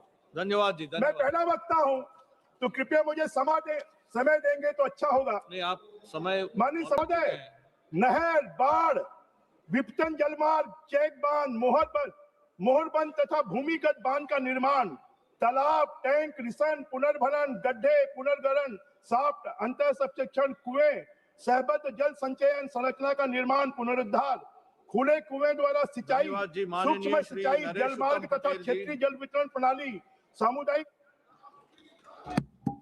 धन्यवाद मानवर। माननीय सभापति महोदय, मुझे विकसित भारत गारंटी और रोजगार। एक सेकेंड मैं समापन आप कंक्लूड कीजिए। आप कंक्लूड कीजिए। माननीय सभापति महोदय, मैं इस जी राम जी विधेयक के लिए माननीय प्रधानमंत्री जी को, शिवराज सिंह चौहान जी को, कि उन्होंने एक ऐतिहासिक बिल लाया है और पूरे सनातन की भावना, पूरे हिंदुत्व की भावना कि जी राम जी का ऑटोमेटिक नाम उभर कर सामने आ गया। इसके माध्यम से जब जी राम जी का नाम लेंगे तो इसमें भ्रष्टाचार रुकेगा, इसमें गलत काम रुकेगा और जो गांव की अर्थव्यवस्था है वो मजबूत होगी। मैं प्रधानमंत्री जी को और शिवराज सिंह चौहान जी को धन्यवाद देते हुए आपने समय दिया, इसके लिए मैं आभार व्यक्त करता हूं। जय हिंद। और छत्तीसगढ़ का भी विकास तेजी से होगा क्योंकि छत्तीसगढ़ धन्यवाद माननीय सभापति महोदय। और वहां का सभापति महोदय, मुझे विकसित भारत गारंटी रोजगार आजीविका मिशन ग्रामीण विधेयक 2025 पर विचार व्यक्त करने का अवसर देने के लिए आपका और समाजवादी पार्टी के राष्ट्रीय अध्यक्ष माननीय अखिलेश यादव जी का तथा अपने सचेतक धर्मेंद्र जी का और अपने क्षेत्र की जनता का धन्यवाद और आभार व्यक्त करना चाहता हूं। मानवर, सबसे पहले मैं यह स्पष्ट करना चाहता हूं कि मनरेगा केवल एक योजना नहीं है बल्कि ग्रामीण भारत के लिए एक कानूनी अधिकार है। रोजगार का अधिकार, सम्मान का अधिकार और सामाजिक सुरक्षा का अधिकार है। इसे हटाना या प्रतिस्थापित करना केवल प्रशासनिक बदलाव नहीं, बल्कि सामाजिक अनुबंध को तोड़ने जैसा है। महोदय, सरकार कहती है कि इस विधेयक के तहत रोजगार की गारंटी 100 दिनों से बढ़ाकर 125 दिन कर दी गई है, लेकिन सवाल ये नहीं है कि कानून में क्या लिखा है। सवाल यह है कि क्या गरीब को वास्तव में 125 दिन काम मिल पाएगा, क्योंकि इस विधेयक की असली तस्वीर इसके अन्य प्रावधानों में छिपी है। मनरेगा के तहत अकुशल श्रम की पूरी मजदूरी केंद्र सरकार देती थी। अब राज्यों को भी मजदूरी सामग्री और प्रशासनिक खर्च उठाना पड़ेगा। कई राज्य पहले से वित्तीय संकट में है।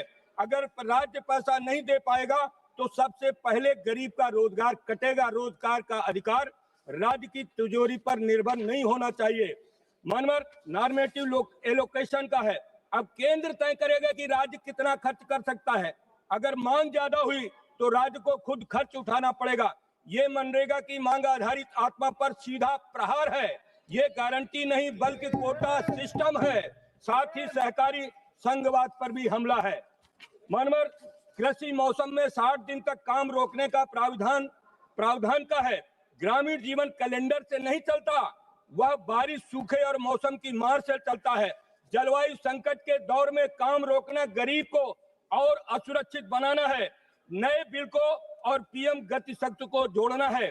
ग्राम पंचायतों की भूमिका कागज पर है, लेकिन असली नियंत्रण ऊपर से होगा। लोकतंत्र में विकास बॉटम अप होना चाहिए, न कि डैशबोर्ड से गांव तक।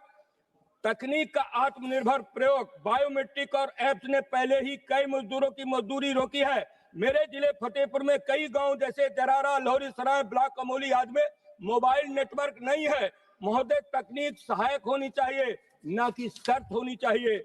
महोदय, मैं इस विधेयक के सबसे पहले प्रतीकात्मक और नैतिक पहलू पर आना चाहता हूं, नाम परिवर्तन। जब भी कोई विदेशी राष्ट्राध्यक्ष भारत आता है या जब हमारे प्रधानमंत्री विदेश जाते हैं तो भारत की पहचान महात्मा गांधी के नाम से होती है।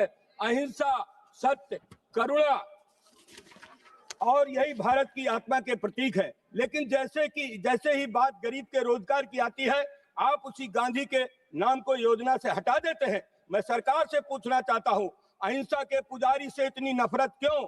गरीब के अधिकार के साथ जुड़ा गांधी का नाम इतना असहज क्यों लगता है? महात्मा गांधी के रिप्लेस करने के लिए आप राम का नाम तो ले सकते हैं, सावरकर से रिप्लेस नहीं कर सकते हैं। मनोहर गांधी कोई पार्टी नहीं थे, गांधी विचारधारा नहीं थे, गांधी भारत की नैतिक चेतना थे। माननीय अध्यक्ष महोदय, यह विधेयक सिर्फ नाम नहीं बदलता, यह दृष्टिकोण बदलता है। अधिकार से योजना की ओर और न्याय से बजट की ओर और गांधी से सुविधा की ओर। ग्रामीण भारत को नारे नहीं चाहिए मनोहर, उसे काम चाहिए, मजदूरी चाहिए और सम्मान चाहिए। जब तक ये विधेयक इन तीनों की बिना शर्त गारंटी नहीं देता और जब तक गांधी के विचार को योजनाओं से हटाया जाता रहेगा, मैं इस विधेयक का पूरे दृढ़ संकल्प के साथ मानवर विरोध करता हूं। मानवर, एक बात कहना चाहता हूं, इस बिल को प्रस्तुत करते हुए माननीय मंत्री जी ने कहा कि ये ईंट गारे का भवन नहीं है, ये लोकतंत्र का मंदिर है। मानवर, पूज्य महात्मा गांधी के त्याग और बलिदान से देश आजाद हुआ और हमको लोकतंत्र मिला, जिसकी वजह से हम सब इस सदन के सदस्य बने, मंत्री बने। आप नाम बदलते हैं, भवनों का रंग बदलते हैं, लेकिन आपका यह ढंग ठीक नहीं है, जिसको पूरा देश देख रहा है। जनता आपकी नीतियों को और ढंग से बेहद दुखी है। उत्तर प्रदेश में शराब के गांव-गांव ठेके खुलवा रखे हैं, युवा पीढ़ी को बर्बादी की तरफ लिए जा रहे हैं। माननीय सभापति महोदय, मैं उत्तर प्रदेश के फतेहपुर लोकसभा से जीत कर आया हूं। करोड़ों रुपया मजदूरों का बकाया है, उनके भुगतान का क्या होगा? मनोहर, इस बात को मैं माननीय मंत्री जी से स्पष्ट करना चाहता हूं। आपने मुझे समय दिया, मैं आपका धन्यवाद करते हुए अपनी बात को विराम देता हूं। माननीय श्रीमती महुआ मैत्री जी। Thank you, Honorable Chairperson, sir. I stand on behalf of my party, the All India Trinamool Congress, to stridently oppose both the renaming of the bill and the replacement of the Manrega Act by the VB-G Ramji Bill 2025. In 2005, the Union government enacted the National Rural Employment Guarantee Act, which revolutionized rural India's idea of livelihood security. This very house, there was a historic consensus among all parties when they passed the bill, and everyone shouted, Rozgar Guarantee Zindabad. This was the history of the original bill. For the first time, the central government aimed to provide in law 100 days of assured employment to one single member of every rural household as long as there was an adult member willing to sign up for unskilled manual work. As long as you wanted it, it was available, it was demand driven. What else? Women were guaranteed at least one half of the jobs made available. The NREGA scheme was aimed at creating durable infrastructure, so wells, ponds, roads, etc. Employment to be provided within 5 kilometers of an applicant's residence. So this was to prevent large-scale rural to urban migration. Minimum wage was to apply. Every state was notified with a minimum wage. On October 2nd, 2009, Gandhi Jayanti, in keeping with the vision of the father of the nation's vision for rural self-reliance in India, the name was changed to the Mahatma Gandhi Rural Employment Guarantee Act. That is the history of this. Now, suddenly, 16 years later, with no consultation with anybody, you did not consult with the opposition, you did not consult with civil society, you did not consult with any stakeholders, the government has introduced a bill to repeal the Manrega. This is not an amendment, mind you. You are replacing it with something called a VB-G Ramji bill. Now, it was Bengal's great son, Rabindranath Tagore, who popularized the name Mahatma, meaning the great soul, for Mohandas Karamchand Gandhi. Some historians said that other people before Gurudev had called him the Mahatma. But it's ironic that the Prime Minister's home state, the Gujarat High Court, Justice Pardiwala, when he was there, he declared in February 2016, once and for all, that it was Rabindranath Tagore who gave the title of Mahatma to Mohandas Karamchand Gandhi, and that all school textbooks should give the credit of naming of the Mahatma to Tagore. And what have this government done today? You've changed the name. You are dishonoring both the Mahatma and Gurudev. Is it any wonder that Bengal and Bengalis call you Bangla Birodhi? Do you think, does this government think it's been very smart by putting the name Ram, by putting the acronym RAM in the name of the bill? What did Gandhiji say? I'm quoting Gandhiji. By Ram Rajya, I do not mean Hindu Raj. I mean divine Raj, the kingdom of God. Ram Rajya ensures equal rights of prince and pauper. It is a sovereignty of the people based on moral authority. By changing the name and repealing the act, you have destroyed Gandhiji's idea of Ram Rajya, both in letter and in spirit. Now, before the suspension of the fund releases in March 2022, West Bengal was among the top performers of Manrega nationwide. Approximately 2.6 crore job card holders across 1.4 crore rural households were in Bengal. Since March 2022, the union government has not released one single paisa to West Bengal. As of today, the center has outstanding Manrega dues of 52,000 crores. 52,000. 7,000 crores in unpaid wages and 45,000 crores in unpaid material and wage pending liabilities till date. We as members of the Trinamool Congress representing the people of Bengal, we have taken to the streets for our rightful dues. We've sat on dharna. Our Honorable Chief Minister has written innumerable times. We have complied with over 150 action taken reports. When we went to meet with the Honorable Minister, we as MPs were dragged by the Delhi police, dragged like animals. We were thrown into prison vans and we were taken to a godforsaken thana on the outskirts of Delhi. This is what we got. Even though the objects and reasons of the bill, I've got the bill, I'm looking at page 1. Now, if you look at the objects and reasons of the bill, it says to provide an enhanced statutory wage employment guarantee of 125 days in every financial year to every rural household. But actually, there is no one single element, not one, of the legal right to work retained in the bill, which was there in the original bill. That was a legal right. Nothing. Now, Manrega, the original Manrega provided some fundamental guarantees. The first, it was central government funded. The wage bill was met 100% by the central government. The second, it was a demand-driven employment program, as my honorable colleague Naresh Ji from the SAPA said. He said when people wanted to work, it was demand-driven, it was bottom-up. And the third guarantee was that 100 days of work across rural India, no matter where you were. There was no notified area, no this, no that. You wanted to work, you lived in rural area, you filled up a form, you were entitled to it. That was the right. Now this government, I'm looking at the bill, they've used the word guarantee 92 times. 92 times in this bill. But I'm going to go through just 4 provisions of the bill, which demonstrates that the new Ramji bill provides no guarantees at all. Forget about 92, it provides not even one guarantee. So let me look at the first. First, if I'm looking at page 4, chapter 2, section 4, subsection 5 of the proposed bill. What does it say? The central government shall determine the state-wise normative allocation for each financial year based on objective parameters as may be prescribed by the central government. So the Manrega, which was a demand-driven employment program, has been now replaced by an allocation-based scheme, which the central government can alter at whim. So central government thinks they want to alter the quantum of allocation, it can. So this takes us back. This is retrograde. It takes us back to the pre-Manrega days when we had the Jawahar Rozgar Yojana, when we had employment assurance schemes, which basically used to give the people of India only about 10 days of employment. That's what you're taking us back to. The second provision, which is deadly, which I'm looking at the bill, again, page 4, chapter 2, subsection 5, section 5, subsection 1 of the bill. It completely destroys the idea of a universal legal entitlement across rural India. What does it say? Save as otherwise provided, the state government shall in such rural areas as may be notified by the central government. So the center is saying that the scheme will run only in those areas which has been notified by the central government.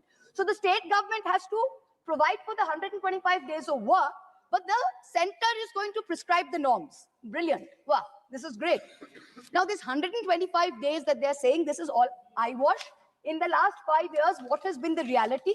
Due to squeezed allocations, Manrega has not been able to meet demand for work. It has not been able to. Average in India has been between 50 and 55 days work on average. In Bengal, in the last 5 years, no matter what the demand was, you could not give even 1 day of work because you stopped the program. The third provision, the same chapter, chapter 2, page 4, section 4, subsection 6. What does this state?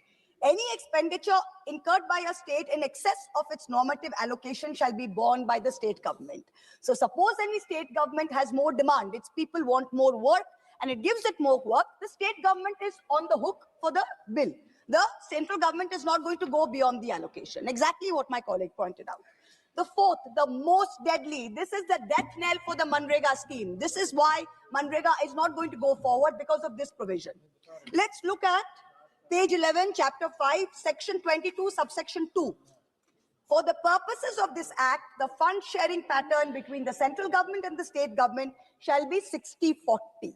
In the northeastern states, states and union territories, 90-10. Now, under section 22 of the old Manrega, 100% of the wages was central government, and in terms of materials and admin, 75 was central government, 25 was state government. Now, let me give a very small example so you understand what this means. Let me illustrate the funding comparison. Now, let's just state for any state, the total Manrega expenditure per annum is 10,000 crores. Out of that, say wages is 7,000 crores and materials is 3,000 crores. State government in the old situation, central government is picking up 100% of the 7,000 crores, and of the materials 3,000 crores, central government is picking up 75%, that's 2,250 crores. State government is picking up 750 crores. So what is the situation? Central government's total bill is 9,250 crores. State government pays 750 crores. This is old Manrega. The new VRAMG, what is it looking at? Same expenditure of 10,000 crores. Sir, I've got 12 minutes, sir. I'm the first speaker, 12 minutes. Please don't ring the bell, sir. Okay, now under the new situation, what is happening? It's same expenditure of 10,000 crores. In the same expenditure, it is 60-40 of the total. Center spending 6,000, state has to spend 4,000. Old situation, state for the same expenditure was only liable for 750 crores. Now the state is liable for 4,000 crores. So the state share has gone up by 3,250 crores, which is 430% more. Now, for the same level, the state has to give additional 3250 crores. Now, for the states, what does this mean? This is a loss of wage protection because you're on the hook for the wage bill.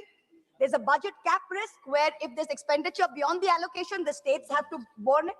But the unemployment allowance, that if you don't give work, the unemployment allowance in the old section was under the... Please let me finish, sir. Sir, please let me finish. Sir, I'm the fourth speaker, 10 hours, sir. Sir, 10 hours, I have to finish. This is not fair, sir. 10 hours, there are 3 speakers, I've got 12 minutes, sir. Please don't do this. Please, sir, please let me finish, sir. I've got 2 minutes more, please let me finish. The unemployment allowance will continue. Now, in this, there's a structural shift where you're moving to a fiscally devolved model. Let me finish, sir. Last one paragraph. Once again, please the Calcutta High Court. Please listen to yes, me. Sir. Please listen to me. Yes, sir. I'm given an indication that you have 10 minutes. You have already crossed 11 minutes. Sir, I'm giving you. Increase the time, sir. Please listen to me. Yes, sir. I'm giving you another 40 seconds. No, sir. You please give me because you have increased the time to 10 hours, sir. That 10 minutes was under the 4-hour scenario, sir. See, yes. Let me as finish, requested okay. by you, I'm giving you 12 minutes. Let me finish, sir. I'm giving you, sir. Manrega was a people's law. The popular slogan was "Har haath ko kaam do, kaam ka pura daam do." What's happening today? The Calcutta High Court has directed the union government to resume Manrega in West Bengal as of 1st August. Not only did you not do it, you went to Supreme Court. Supreme Court dismissed your petition, said Calcutta High Court's order stands. Even till today, the legal position is clear. You have not increased it. When I will request the Honorable Minister who is present here, when you reply, sir, please give us a very clear indication to the state of West Bengal, to all of us sitting here. How do you propose to clear the rightful dues of 7,000 crores of unpaid wages and 45,000 crores of our projected liabilities? This is our legal entitlement. We are not begging for it. You are in contempt of both the courts of law and the courts of the people. Na kisi ka saath, na kisi ka vikas, na Rahim ka, na Ram ka. This is the truth of this bill. Jai Hind. Thank you, sir. Thank you. Madam, Mananiya Srimati K. Kanimoji, madam.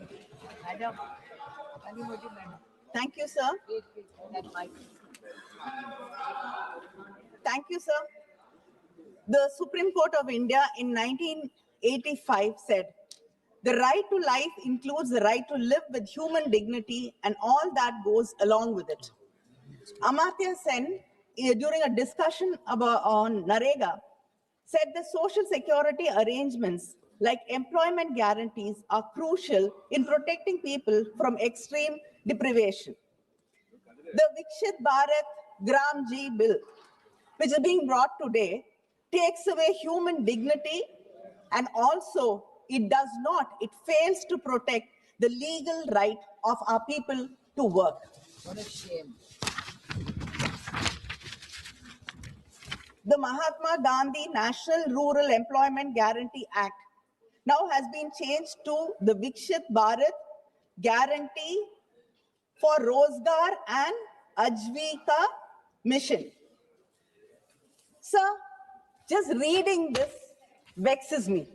This is not a Viksit bill, Viksit Bharat. It is a vexed Bharat.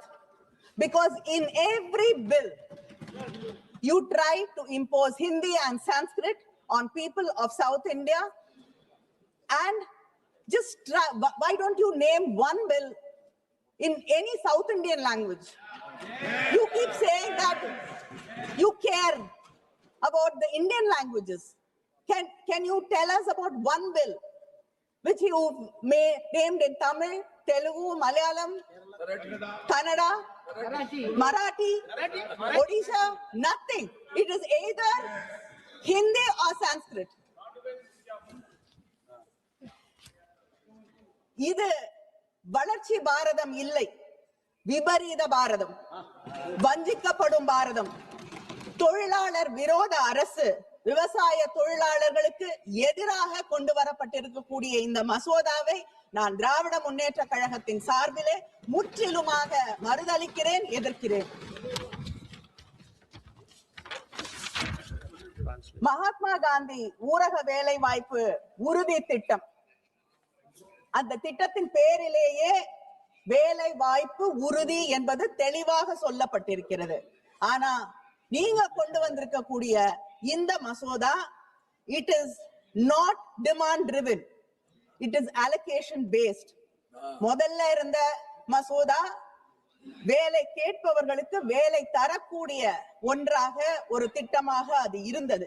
இப்பொழுது இந்த மசோதா அதிகாரத்தை கொண்டு போய் ஒன்றிய அரசாங்கத்தின் கையிலே குவிக்கக்கூடிய ஒரு மசோதாவாக மாற்றப்பட்டிருக்கிறது.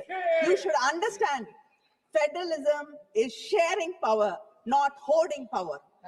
அதிகார குவிப்பு இல்லை என்பதை நீங்கள் புரிந்து கொள்ள வேண்டும். 100 நாள் வேலை திட்டம் என்பது கிராமப்புறங்களில் அதை அப்படித்தான் அழைக்கிறார்கள். அந்த திட்டத்தின் வழியாக இந்த நாடு முழுவதும் கிராமப்புறங்களிலே இருக்கக்கூடிய முதியவர்கள், வேறு வேலைக்கு செல்லக்கூடிய வாய்ப்பு இல்லாதவர்கள், பெண்கள், ஏன் மாற்றுத்திறனாளிகள், இவர்களுக்கெல்லாம் வேலை வாய்ப்பு வழங்கப்பட்டது.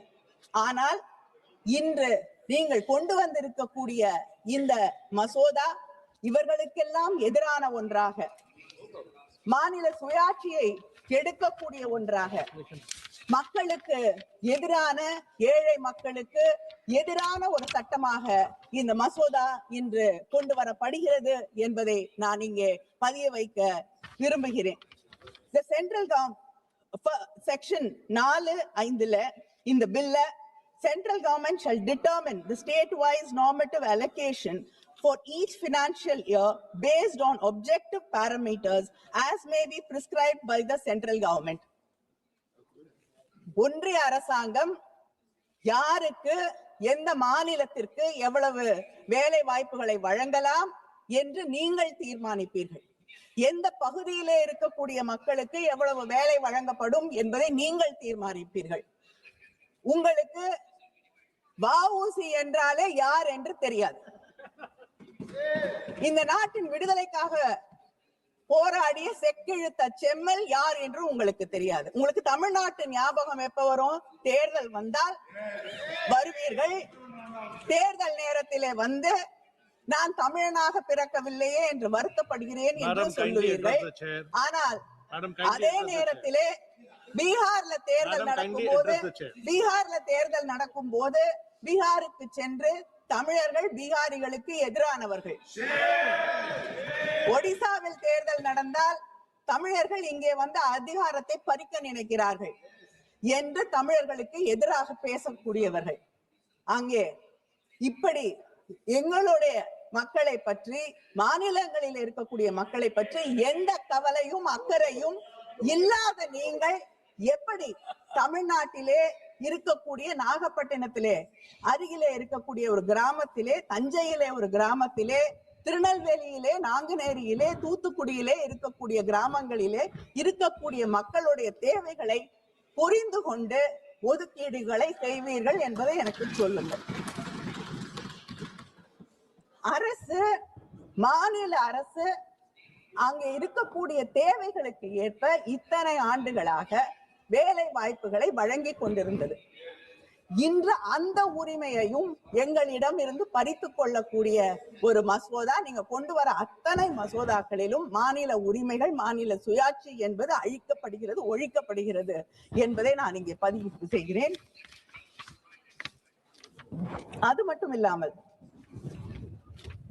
இன்னொன்று, இங்கே இத்தனை ஆண்டுகளாக, இப்ப பேசிய மௌவா அவர்கள் குறிப்பிட்டது போல, இத்தனை ஆண்டுகளாக அங்கே சம்பளம் என்று நிர்ணயிக்கப்பட்டிருப்பது முழுமையாக ஒன்றிய அரசாங்கத்தால் ஏற்றுக்கொள்ளப்பட்டது. நாங்கள் கொண்டு வந்த, யூபிஏ அரசாங்கம் கொண்டு வந்த திட்டத்தின் வழியாக அதுதான் செயல்படுத்தப்பட்டு வந்து கொண்டிருந்தது.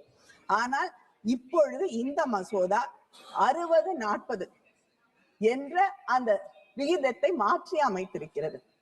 இவ்வளவு நாள் கொடுக்க வேண்டிய சம்பளத்தை எந்த காலகட்டத்திலும் பிஜேபி அரசு இல்லாத, ஆட்சியில் இல்லாத மாநிலங்களில் சரியான நேரத்திற்கு வழங்காத நீங்கள் அந்த சம்பளத்தை சரியாக வழங்குவீர்கள் என்ற எந்த நம்பிக்கையில் நாங்கள் இருக்க முடியும்? அது மட்டும் இல்லாமல் வழங்குவீர்கள் என்ற எந்த நம்பிக்கையில் நாங்கள் இருக்க முடியும்? அது மட்டும் இல்லாமல் 75 பொருட்களுக்கு மட்டும் என்று இருந்தது இன்று மாற்றப்பட்டு 75% நீங்கள் வழங்குவீர்கள், மாநில அரசு 25% பொருட்களுக்கான செலவை வழங்கும் என்ற இந்த நிலையை மாற்றி இன்று முற்றிலுமாக அதை 60-40 என்று மாற்றுவதற்கான காரணம் என்ன? அது மட்டும் இல்லை, வேலை வாய்ப்புகளை ஒரு மாநில அரசாங்கம் அதிகரித்து தந்தால் அந்த செலவை நாங்களே ஏற்றுக்கொள்ள வேண்டும் என்ற ஒரு மசோதாவை கொண்டு வந்திருப்பது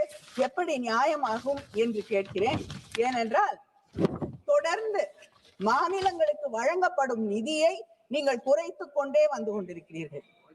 What has to be devolved to the states has been reduced.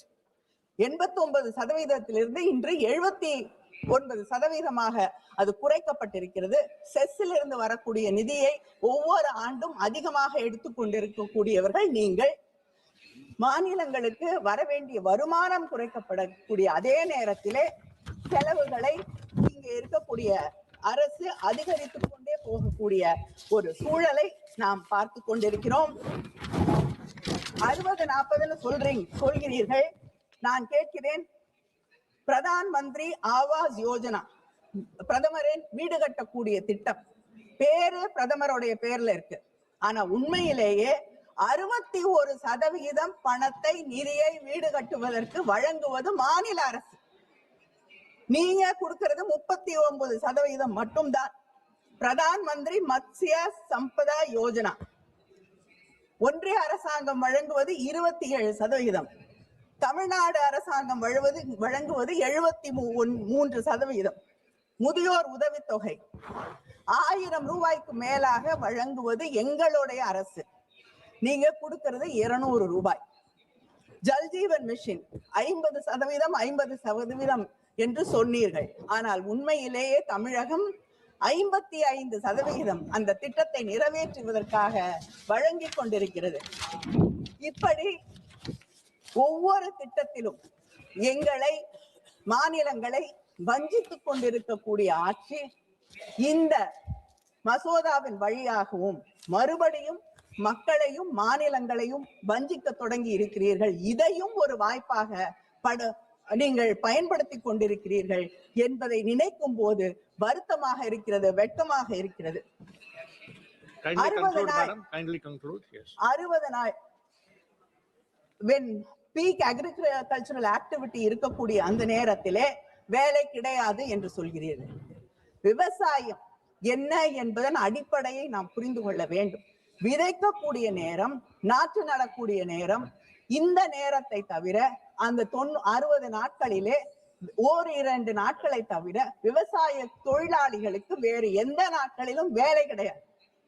60 நாள் வேலை இல்லை என்றால் அந்த தொழிலாளிகளுடைய நிலை என்ன என்று சற்று நேரமாவது சிந்தித்து பார்த்திருக்கிறீர்களா? உங்கள் மனசாட்சியை தொட்டு கேட்கிறேன். 2 நாள் வேலை செய்யக்கூடிய அந்த சூழலிலே 60 நாட்கள் வேலை இல்லை என்றால் அவர்களுடைய நிலை என்ன ஆகும் என்று சிந்தித்து பாருங்கள். அது மட்டும் இல்லை, இது கூலிக்கான ஒன்று இல்லை. அதை தாண்டி the negotiating power which a worker has is completely destroyed. அதை சற்றாவது சிந்தித்து பார்த்திருக்கிறீர்களா என்று கேட்கிறேன். அதை தாண்டி எங்களுடைய யூபிஏ அரசாங்கம் இந்த திட்டத்தை கொண்டு வந்த போது ஒரு அக்ஷய பாத்திரத்தை அங்கே இருக்கக்கூடிய விவசாய தொழிலாளர்களின் கைகளிலே வழங்கியது. நீங்கள் அதை பிடுங்கிக் கொண்டு ஒரு பிச்சை பாத்திரத்தை வழங்கி கொண்டிருக்கக்கூடியது வெட்கப்படக்கூடியது, வேதனைப்படக்கூடியது என்று நான் தெரிவித்துக் கொள்கிறேன். 125 அமைச்சர் கூட சொன்னார் 125 நாட்கள் வேலை தருகிறேன் என்று. 125 நாட்கள் வேலை என்று சொல்லியிருக்கிறீர்கள். உங்களுடைய நீங்க ஆட்சிக்கு வந்த பிறகு ஏதாவது ஒரு ஆண்டாவது 100 நாட்கள் வேலை எந்த மாநிலத்திலாவது வழங்கி இருக்கிறார்களா? இல்லை. 40, 46 இதை தாண்டுவது கிடையாது. அப்படிப்பட்ட சூழ்நிலையிலே எங்கள் ஊர் பக்கம் ஒரு சொல்வடை சொல்வார்கள், கூரை ஏறி கோழி பிடிக்க முடியாது, வானம் ஏறி வைகுண்டம் போவது எப்படி என்று. இதுதான் இங்கே இருக்கக்கூடிய நிலை. இதையெல்லாம் தாண்டி வெட்கப்படக்கூடிய ஒன்று, மகாத்மா காந்தி அவர்களுடைய பெயரை எடுத்திருக்கிறீர்கள். தந்தை பெரியார் அவர்கள், மகாத்மா அவர்கள் இறந்த போது இந்த தேசத்திற்கு மகாத்மா धन्यवाद सभापति महोदय। महोदय, विकसित भारत रोजगार और आजीविका के लिए गारंटी मिशन बीबी राम जी विधेयक 2025 जो सरकार के द्वारा प्रत्येक ग्रामीण गृहस्थों को जिनके व्यस्त सदस्य और कुशल शारीरिक कार्य करने के स्वेच्छा से आगे आते हैं, प्रत्येक वित्तीय वर्ष में 125 दिन की कानूनी गारंटी मजदूरी नियोजन उपलब्ध कराकर विकसित भारत 2047 के राष्ट्रीय दृष्टिकोण के साथ ग्रामीण विकास का ढांचे को स्थापित करने के लिए समृद्ध और उत्थानशील ग्रामीण भारत के लिए सशक्तिकरण, विकास, अभिसरण तथा संतृप्तिकरण का संवर्धन करने के लिए तथा उससे स्वसंशक्त या उसके आनुशंसिक विषयों के लिए विधेयक लाया गया है, उसका मैं समर्थन करता हूं। महोदय, यह विधेयक किसान हित तथा राष्ट्र हित में भारतीय सभ्यता एवं संस्कृति के धरोहर को सजोने वाला विधेयक है।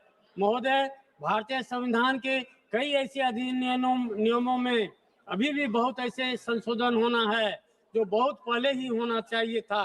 हमारे संविधान निर्माताओं ने कहा था कि समय अनुसार अधिनियमों में लोकहित एवं राष्ट्रहित के लिए सरकार को आवश्यक संशोधन करते रहना चाहिए। महोदय, वर्तमान में यह एक भारतीय सामाजिक सुरक्षा योजना है जो ग्रामीण परिवारों को कम से कम 125 दिन के अकुशल शारीरिक श्रम की कानूनी गारंटी देती है, जिससे ग्रामीण गरीबों की आजीविका सुरक्षित होती है, महिलाओं को सशक्त बनाया जाता है और ग्रामीण संसाधनों का विकास होता है, जिसमें रोजगार न मिलने पर बेरोजगारी भत्ते का प्रावधान भी है और इसका उद्देश्य पारदर्शिता और विकेंद्रीकरण के साथ ग्रामीण विकास करना है। इस योजना का मुख्य विशेषता है जो हर वित्तीय वर्ष में हर ग्रामीण परिवार के व्यस्त सदस्यों को पहले 100 दिनों का रोजगार मिलता था, अभी 125 दिनों का वेतन रोजगार की गारंटी है। यह एक अधिकार आधारित कानून है। यदि 15 दिनों के भीतर काम नहीं मिलता तो बेरोजगारी भत्ता दे है। कार्यबल में कम से कम 1/3 महिलाएं होनी चाहिए और इसे 50% तक बढ़ाने का लक्ष्य है। सामाजिक ऑडिट और इलेक्ट्रॉनिक फंड मैनेजमेंट सिस्टम के माध्यम से वित्तीय पारदर्शिता सुनिश्चित की जाएगी। अस्थायी संपत्ति बनाने वाले कार्यों पर जोर दिया जाता है, जैसे जल संरक्षण और ग्रामीण बुनियादी ढांचा। आधार कार्ड और बैंक खाते के विवरण के साथ ब्लॉक कार्यालय में पंजीकरण कराया जा सकता है तथा भारत का गांव स्वावलंबी होगा, विकसित होगा। मेरा सुझाव है इस योजना में किसानों को भी जोड़ा जाए। महोदय, यह योजना ग्रामीण भारत में गरीबी कम करने, ग्रामीण लोगों की क्रय शक्ति बढ़ाने और ग्रामीण लोगों के प्राकृतिक संसाधन आधार को मजबूत करने में महत्वपूर्ण भूमिका निभाती है, जिससे जमीनी स्तर पर लोकतंत्र को भी बढ़ावा मिलता है। महोदय, आजादी के बाद भारत में ग्रामीण विकास नीतियों ने गरीबों को दूर करने, कृषि उत्पादन में सुधार करने, विभिन्न वेतन रोजगार योजनाओं के माध्यम से अतिरिक्त और कम रोजगार वाले ग्रामीण श्रमिकों को काम देने, ग्रामीण बुनियादी ढांचे को मजबूत करने आदि पर ध्यान केंद्रित किया। दशकों से ग्रामीण समुदायों को ऊपर उठाने के लिए सामुदायिक विकास कार्यक्रमों से लेकर रोजगार सृजन योजनाओं तक के दृष्टिकोण विकसित हो रहे हैं। सामाजिक आर्थिक परिदृश्य के आधार पर ग्रामीण रोजगार सृजन योजनाओं की प्रकृति में लगातार बदलाव आया है।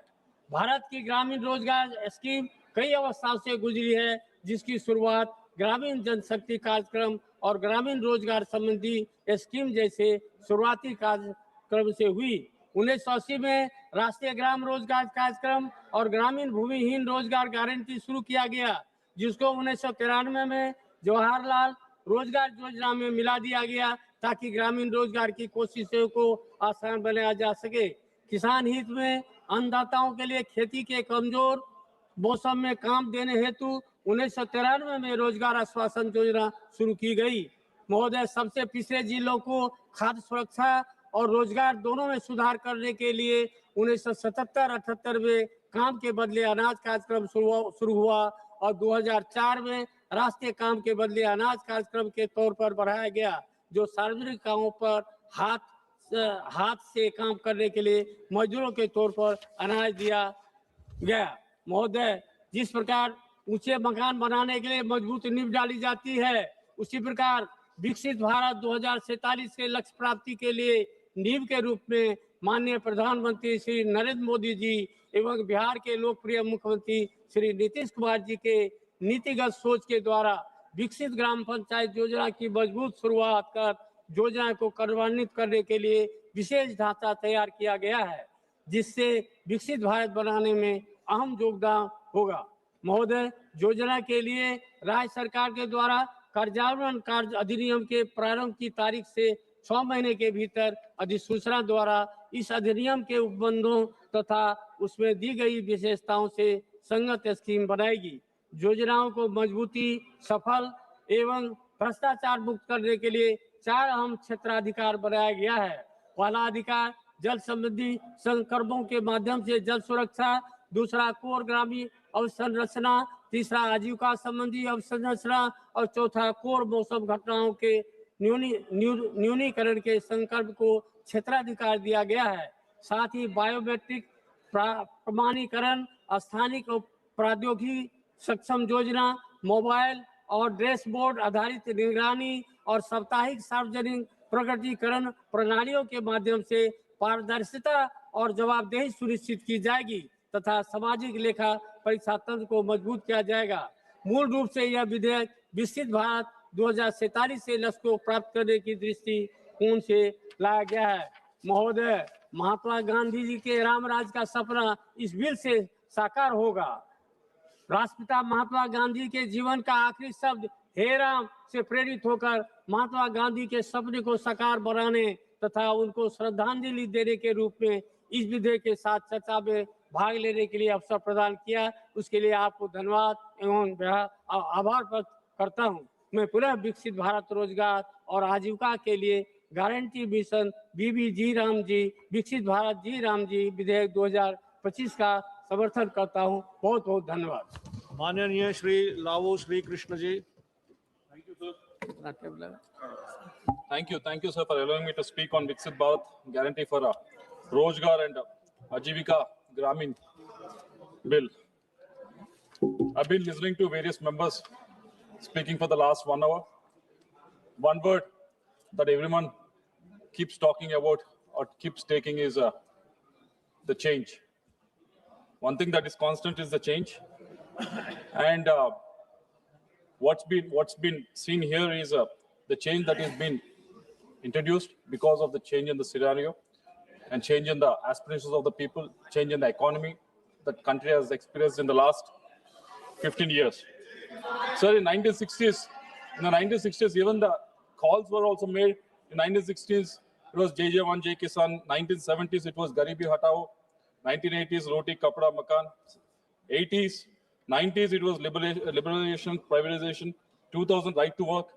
2010, Sabka Saath, Sabka Vikas. 2020, Atmanirbhar. So, with the change in the aspirations of the people, change in the economic status, and the development that is happening, obviously this will keep changing, sir. And also, the need for the change in the scheme is mainly because of the poverty that has gone down from 25% in 2011, 12 to 4.8% in 23-24. This necessitates the change in the scheme, sir.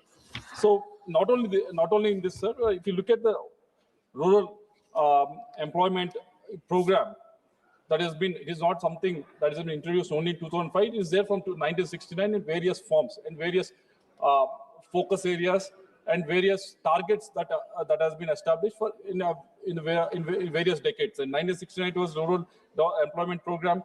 In 70s and 80s, it was a Jawahar Rozgar Yojana. In 90s, it was Jawahar Gramin Samriddhi. So there were a lot of iterations that have gone through before it became Narega in 2005, sir. So again, another new iteration has been coming to place in 2025 under the leadership of Prime Minister Narendra Modi, sir. And why these iterations has to come? Because a lot of people have spoken about this in this house also. A lot of members have spoken about it. I've been hearing it for the last 6 years or so in this house. A lot of members have complained about the preparations in the scheme, the intended benefit that is supposed to happen with this scheme is not happening in the constituencies. A lot of members have spoken about it. Even Kanimoni ji, who has spoken just now, she has headed a committee in 2024, sir, rural employment through Manrega. She was chairing that committee. In that committee, there was a recommendation on that under the number 12, sir. It states, it reads that the committee recommend to Department of Rural Development to look into the issue with a practical approach and undertake a study for reviewing the need and justification for increasing the number of guaranteed days of work under Manrega from present 100 days to 150 days. That's one of the, because people have been experiencing is they also explained the need for the change, increasing in the dates and the days of the work and various other things, scope of work and everything. So based on these recommendations, and a lot of other people also commented on it. There's a member who is in Rajya Sabha. I should not be naming it because it's in the other house, sir. But this is his comment. How many ditches will you dig? How many ponds will you build? How many forestations will you do? There has to be a limit. We will have to see it 1 to 2 years whether 100 days of work will continue.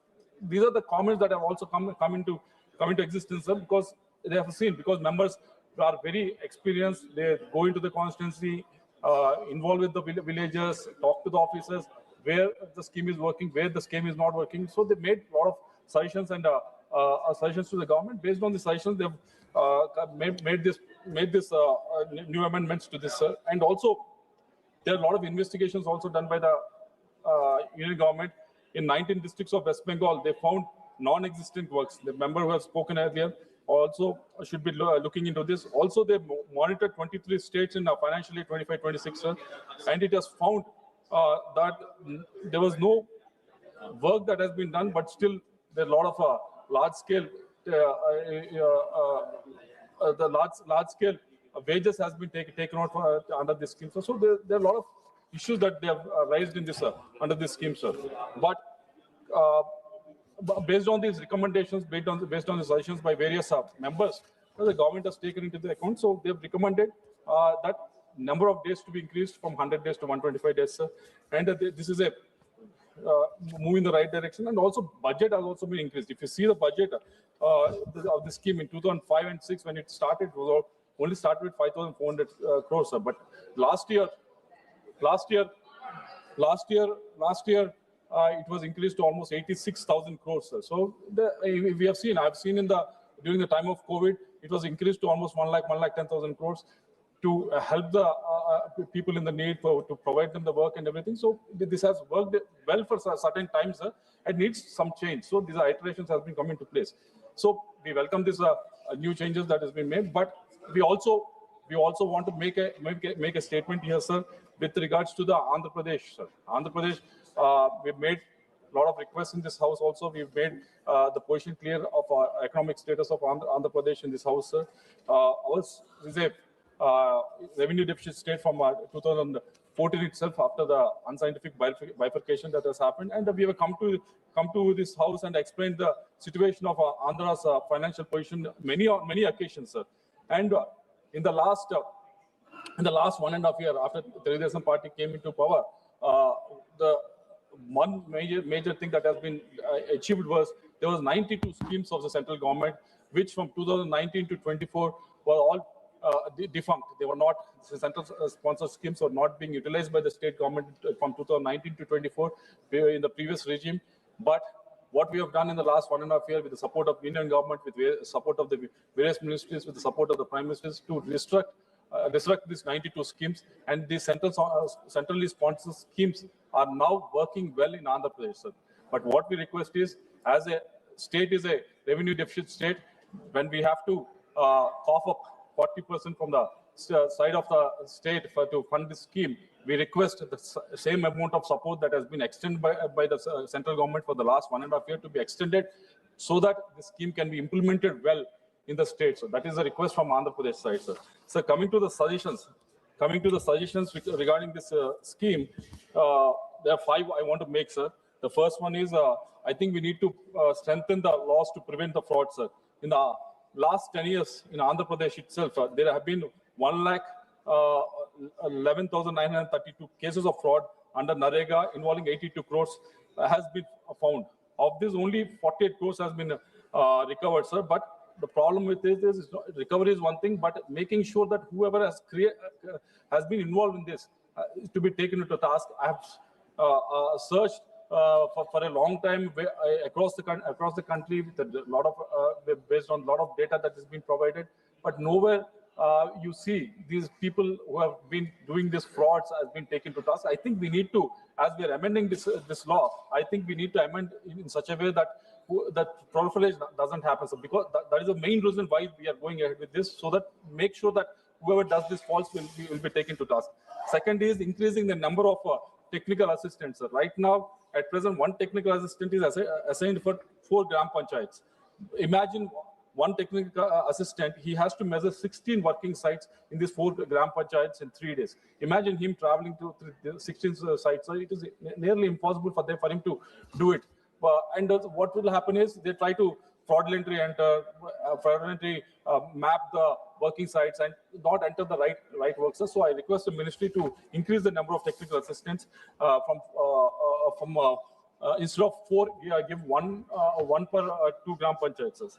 Third request is third suggestion is the wage indexation, sir. Right now, the wage indexation is linked to the CPI of the rural, CPI of the agriculture, sir. The request is to link it to the CPI of the rural, sir, so that actual ones can be wages can be realized in the due course, sir. So that is a third request from our side, sir. And fourth one is as you made it clear, the ministry has made it clear in the new bill that going forward we'll be investing more on creating the durable assets rather than this normal works that is not to be seen. So it is a welcome sign, sir. But we have seen in the survey that has been done from the financial 2014, it was 9.6% of the works has been utilized by the individuals. But by 2024, it has been increased from 9.6% to 73.3%. The request is to make sure this whatever fund that is being used going forward is used for creating the assets for the community rather than individual. So it will be the asset can be used properly by the community, sir. That is the fourth one. And the fifth one is the social auditing.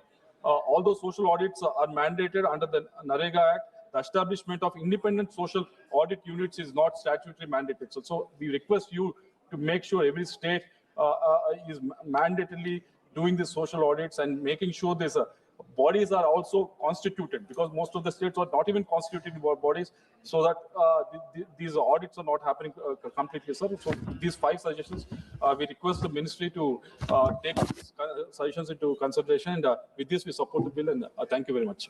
Thank you. Mananiya Shri Raja Bhawaje.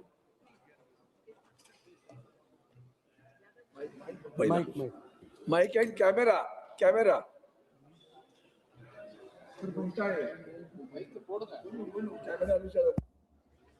the camera start.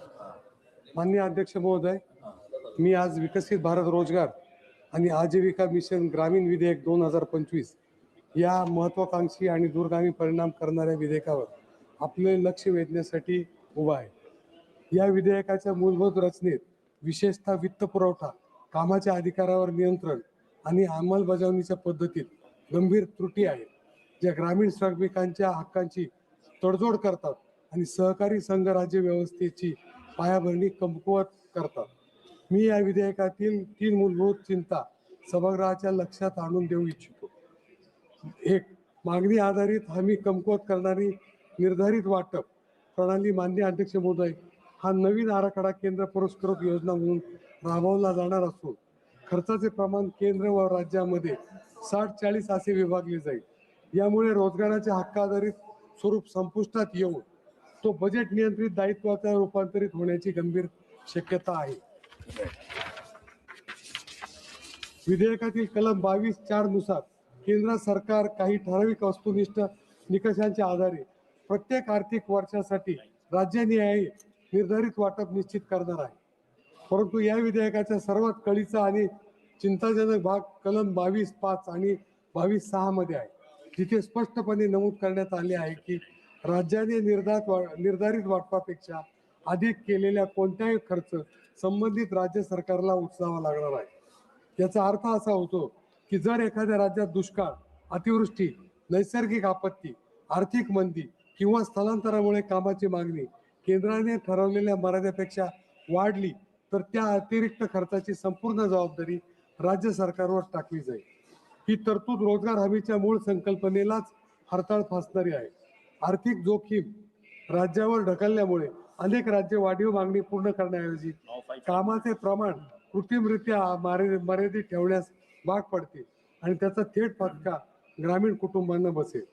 या व्यतिरिक्त जर पात्र अर्जदाराला 15 दिवसात काम मिळाले नाही तर बेरोजगारी भत्ता तसेच वेतन विलंबाची नुकसान भरपाई देण्याची जबाबदारीही पूर्णतः राज्य सरकारवर टाकण्यात आलेली आहे।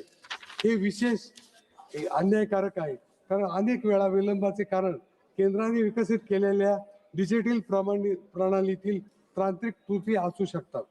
शिखर कृषी हंगामात कामावर अनिवार्य बंदी। मान्य अध्यक्ष महोदय, हे विधेयक ग्रामीण कुटुंबाच्या उपजीविकेच्या सुरक्षिततेवर थेट आघात आहे।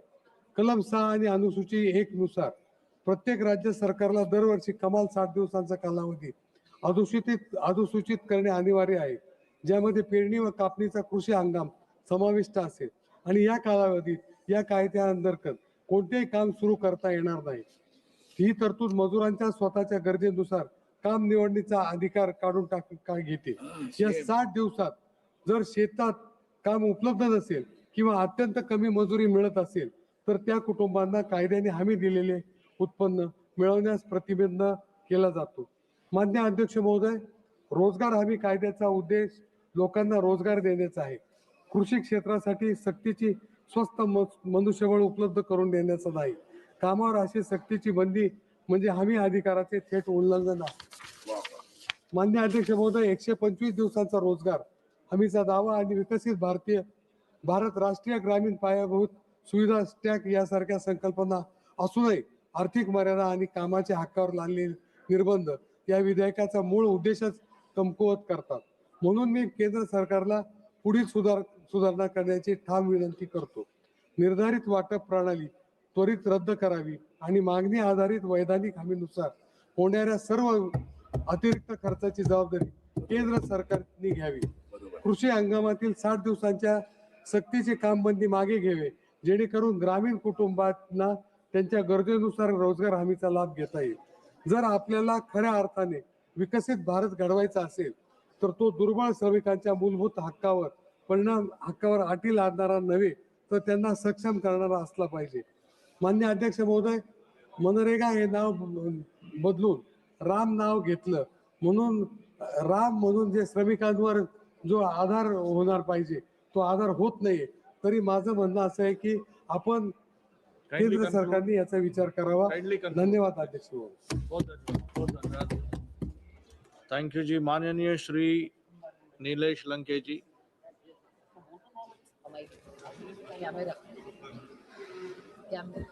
अध्यक्ष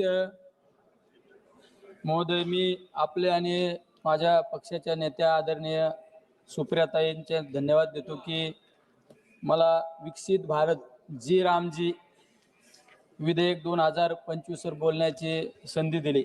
अध्यक्ष महोदय, मी आज या सभागृहात विकसित भारत जी रामजी हे विधेयक 2025 वर माझ्या राष्ट्रवादी काँग्रेस पार्टी आदरणीय शरदचंद्रजी पवार पक्षाच्या वतीने विचार मांडण्यासाठी उभा आहे। अध्यक्ष महोदय, या विधेयकाचे नाव वाचल्यानंतर एक गोष्ट प्रकर्षाने जाणवती की या सरकारला कामापेक्षा नावाचे राजकारण करण्यामध्ये अधिक रस आहे।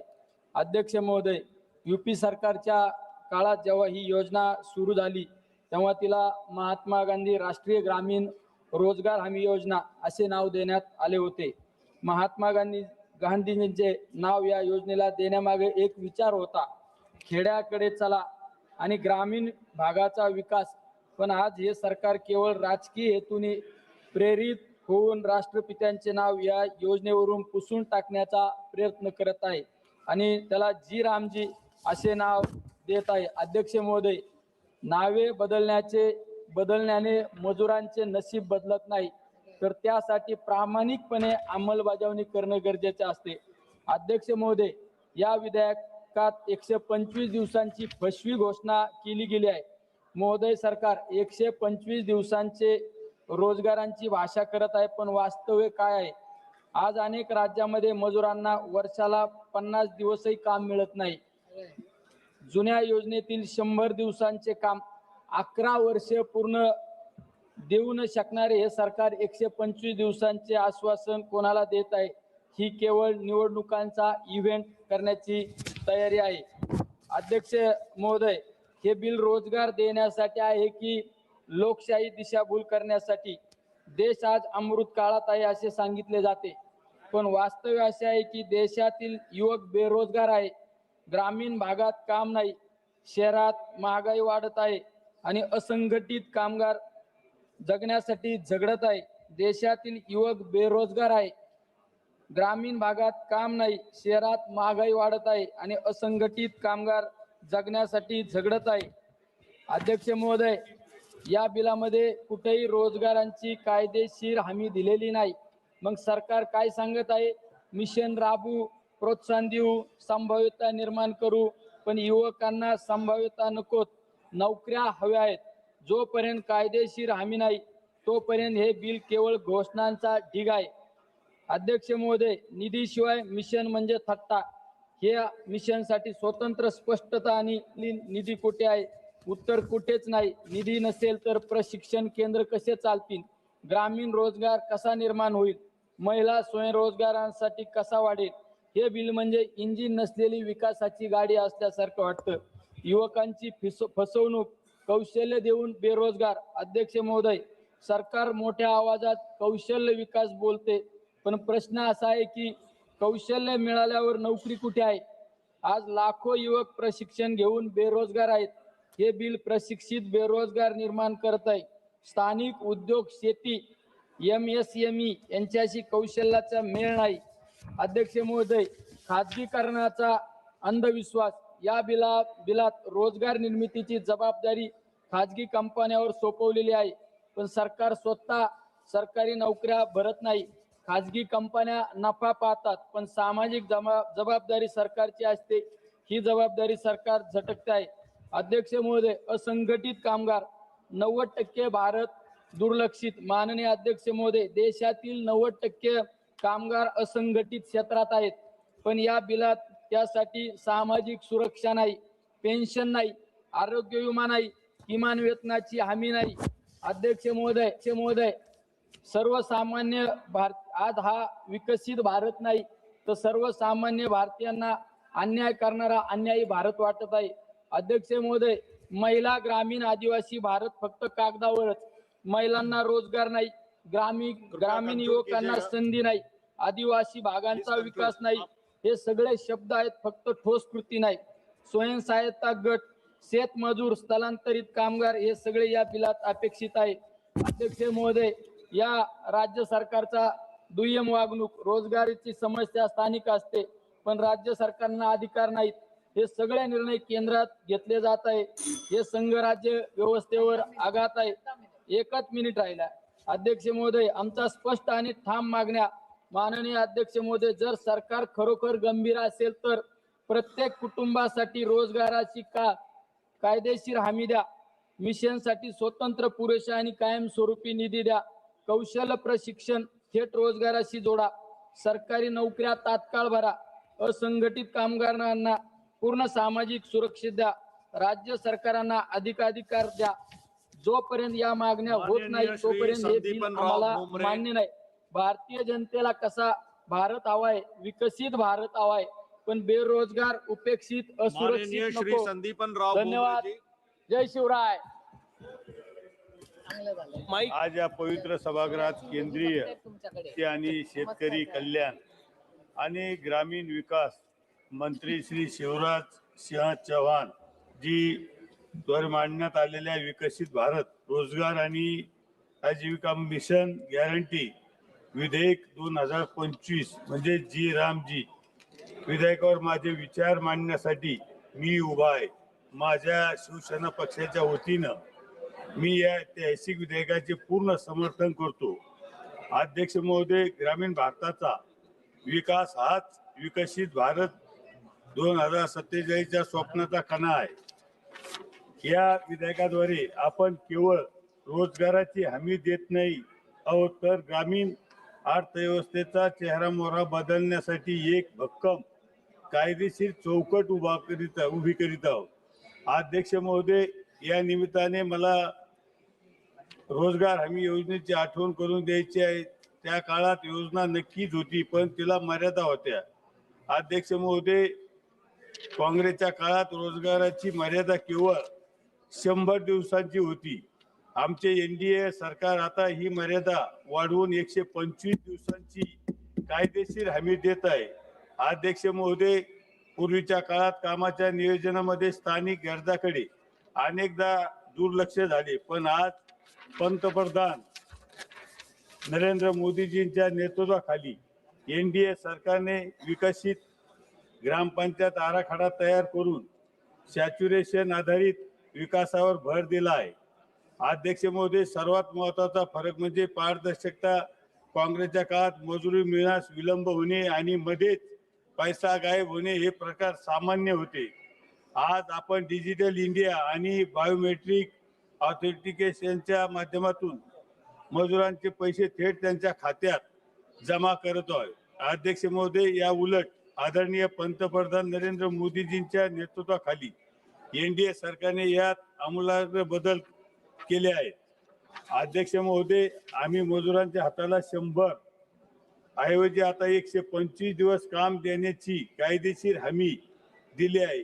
हे वाढलेले 25 दिवस मजुरांच्या कुटुंबांना अधिक आर्थिक बळ देतील। अध्यक्ष महोदय, मजुरांच्या मजुरी आता मध्यस्थाशिवाय थेट त्यांच्या बँक खात्यात जमा होत आहे, ज्यामुळे भ्रष्टाचाराला पूर्णपणे लगाम लागलाय। अध्यक्ष महोदय, NDAच्या इतर योजनांचा लाभ सुद्धा आज देशातील प्रत्येक मजुराला फक्त रोजगारच मिळत नाही, तर प्रधानमंत्री आवास योजनेतून हक्काचे घर, स्वच्छ भारत मधून शौचालय, आयुष्यमान भारत मधून आरोग्य विमा आणि उज्ज्वला योजनेतून गॅस जोडणी मिळत आहे। NDA सरकारच्या या सर्व योजनेच्या केंद्रस्थानी देशाचा मजूर आहे। अध्यक्ष महोदय, मी जेव्हा महाराष्ट्र सरकारमध्ये रोजगार हमी योजना आणि फलोत्पादन मंत्री म्हणून काम करत होतो, तेव्हा मी फलोत्पादन आणि मनरेगाची सांगड घालून शेतकऱ्यांच्या बांधावर फळबाग लागवड मोठ्या प्रमाणावर केली होती। आज हे नवीन विधेयक देखील अशाच प्रकारे कन्व्हर्जन म्हणजेच विविध विभागांच्या एकत्रीकरणावर भर देत आहे, ज्याचा फायदा प्रत्यक्ष शेतकऱ्यांना आणि मजुरांना होईल। अध्यक्ष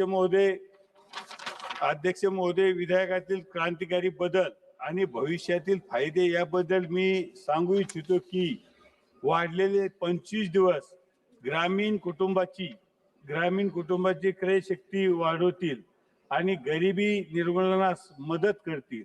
अध्यक्ष महोदय, पेरणी आणि कापणीच्या काळात 60 दिवस ही कामे बंद ठेवण्याची सोय राज्यांनी दिली आहे।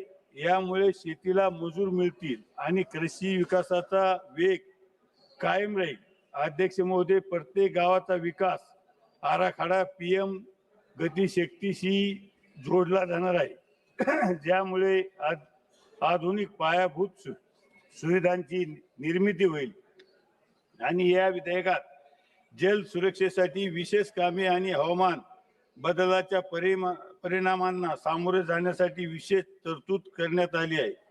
अध्यक्ष महोदय, मी काही महत्त्वाचे सुझाव या विधेयकाच्या माध्यमातून केंद्र सरकारला देऊ इच्छितो। अध्यक्ष महोदय, माझ्या छत्रपती संभाजी नगर मतदारसंघात आणि मराठवाड्यातील दुष्काळी परिस्थिती पाहता जलसंधारणाच्या कामांना 70% जास्त निधी आणि प्राधान्य मिळावे। अध्यक्ष महोदय, केवळ अकुशल कामे न देता ग्रामीण तरुणांना कौशल्य प्रशिक्षण देऊन त्यांना स्किल्ड श्रेणीत आणण्यासाठी अधिक तरतूद असावी आणि अध्यक्ष महोदय, महिला, दिव्यांग आणि वृद्ध व्यक्तीसाठी त्यांच्या शारीरिक क्षमतेनुसार कामाचे स्वरूप आणि मजुराचे दर असावेत, जेणेकरून त्यांचा सहभाग वाढेल। अध्यक्ष महोदय, योजनेअंतर्गत हाती घेण्यात येणाऱ्या जवळपास 270 कामाच्या यादीपैकी काही कामे स्थानिक पातळीवर आवश्यक असताना देखील हाती घेण्यासाठी एकच मिनिट देण्यात आलेली नाही. यासाठी सविस्तर प्रस्ताव तयार करून केंद्र शासनाने सादर केल्यानंतर त्यावर यथावकाश निर्णय घेण्यात येतो. त्यामुळे महत्वाची वाटणारी कामे देखील घेण्यासाठी या योजनेमुळे मर्यादा येत आहेत. जसे की वन्य जनावरांपासून शेतकऱ्यांच्या शेतीस होणारे नुकसान टाळण्यासाठी काटेरी कुंपण, तारेचं कुंपण आवश्यक असताना देखील हे काम हाती घेण्यासाठी मनाई करण्यात आली आहे.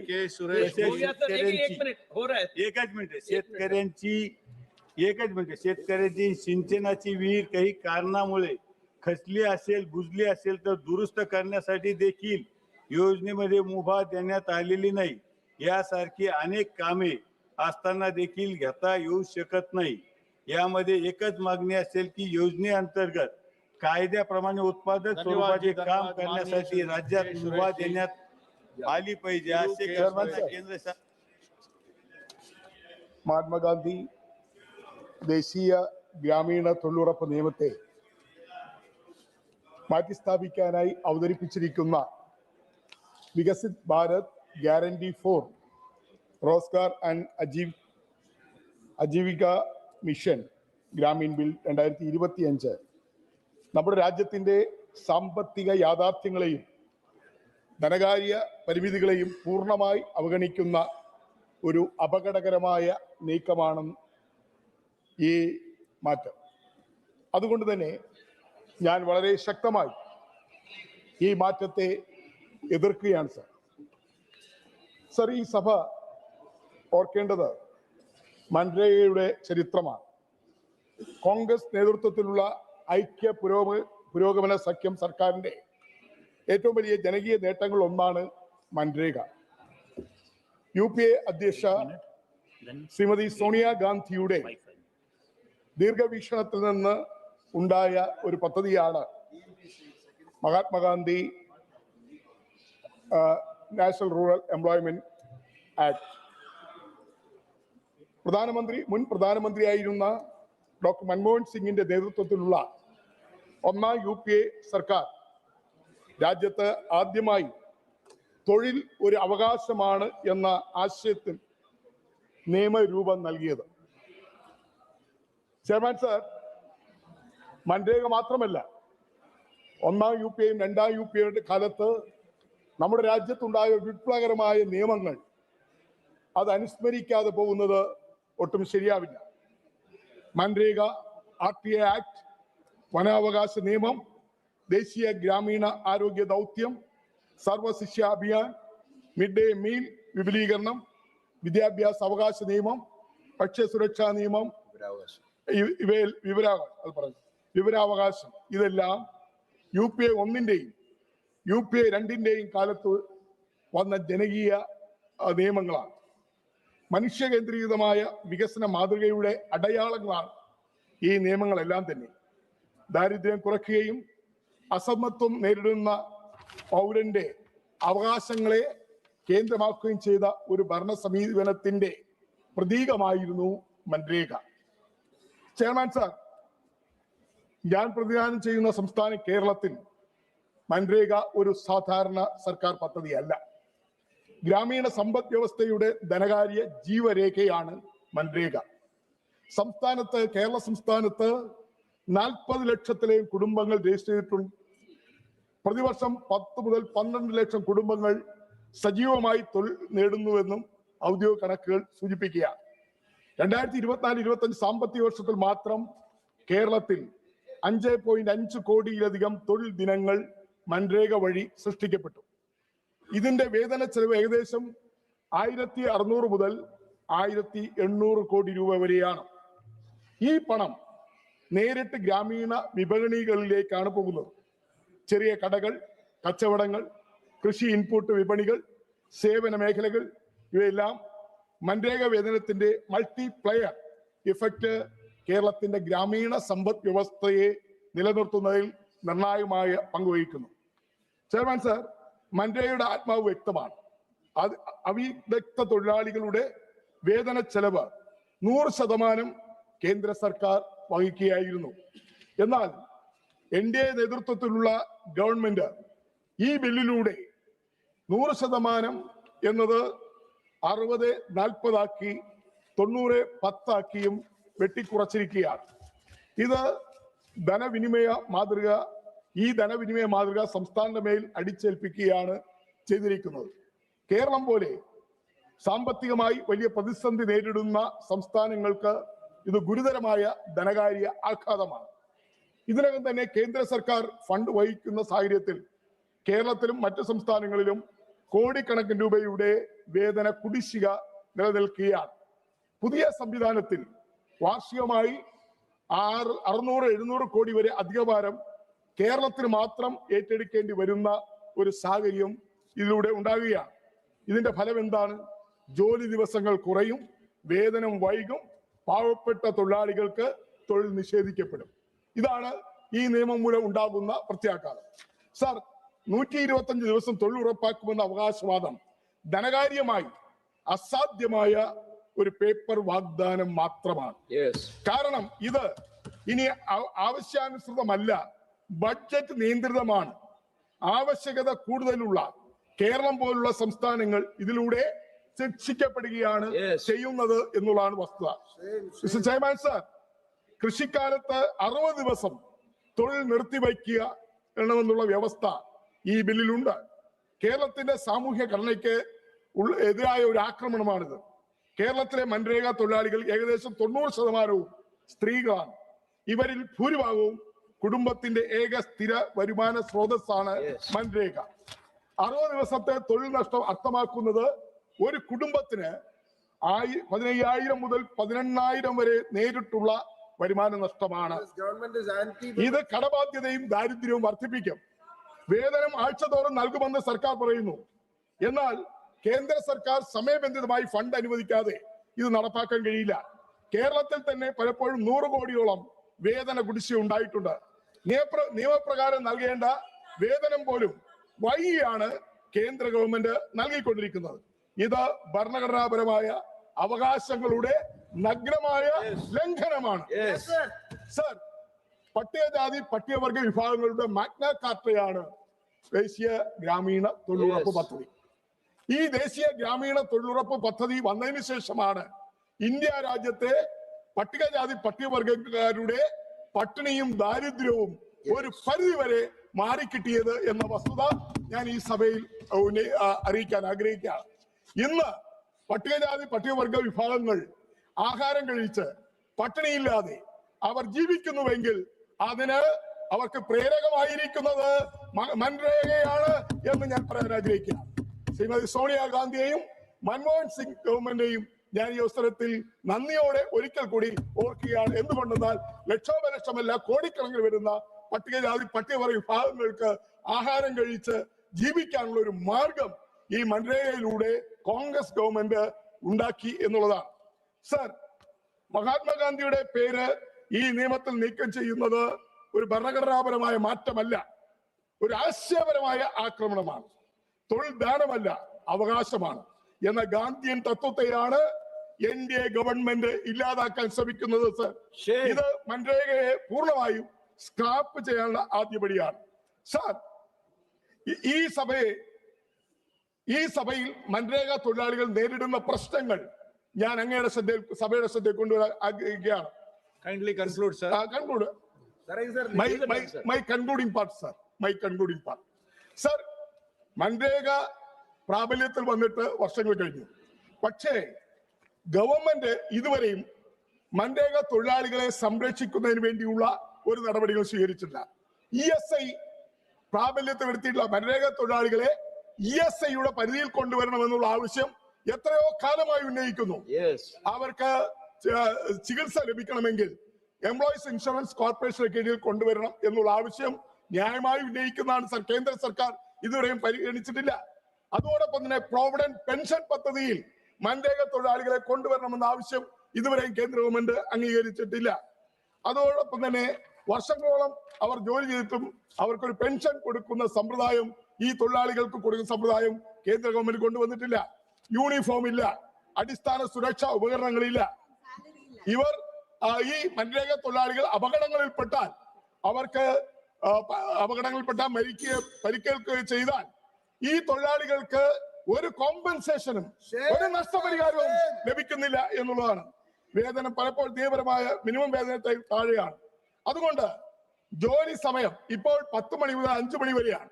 എന്നാൽ തൊഴിലാളികൾ ആവശ്യപ്പെടുന്നത് 9 മണി മുതൽ 4 മണി വരെയാക്കി സമയം പുനഃക്രമീകരിക്കണമെന്നാണ് ഈ തൊഴിലുറപ്പ് തൊഴിലാളികൾ ആവശ്യപ്പെട്ടുകൊണ്ടിരിക്കുന്നത്.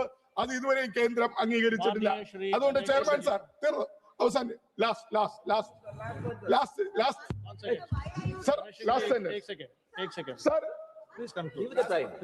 ഈ സഭ, ബഹുമാനപ്പെട്ട ഈ സഭ ഈ ബിൽ ഇപ്പോഴത്തെ രീതിയിൽ അംഗീകരിക്കാൻ പാടില്ല. മൻരേഗയെ ദുർബലപ്പെടുത്തുകയല്ല, ധനകാര്യമായും സാമൂഹ്യമായും ശക്തിപ്പെടുത്തുകയാണ് വേണ്ടത്. അതുകൊണ്ട് ഞങ്ങളുടെ ആവശ്യങ്ങൾ വ്യക്തമാണ്. അതായത് ഈ വിദഗ്ധ തൊഴിലാളികളുടെ വേതന ചെലവ് പൂർണ്ണമായും കേന്ദ്രം വഹിക്കണം. ആവശ്യാനുസൃതമായ തൊഴിൽ ഉറപ്പാക്കണം. അതുപോലെ തന്നെ സമയബന്ധിതമായ വേതനവും നിയമപരമായ നഷ്ടപരിഹാരവും നൽകണം. ESI, EPF തുടങ്ങിയ സാമൂഹ്യ സുരക്ഷാ പദ്ധതികൾ തൊഴിലാളികൾ ഉൾപ്പെടുത്തണം. ഈ ആവശ്യങ്ങളാണ് എനിക്ക് ഈ നിയമത്തിന്റെ ചർച്ചയിൽ പങ്കെടുക്കുമ്പോൾ, ഈ ബില്ലിന്റെ ചർച്ചയിൽ പങ്കെടുക്കുമ്പോൾ ഉന്നയിക്കാനുള്ളത്. ബഹുമാനപ്പെട്ട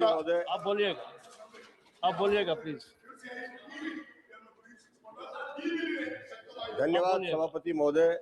मैं माननीय मंत्री जी ने जो विधेयक यहाँ पर विकसित भारत रोजगार और आजीविका के लिए गारंटी मिशन ग्रामीण जी राम जी विकसित भारत जी राम जी 2025 प्रस्तुत किया है, मैं उनके समर्थन में यहाँ पर अपनी बात रख रहा हूँ।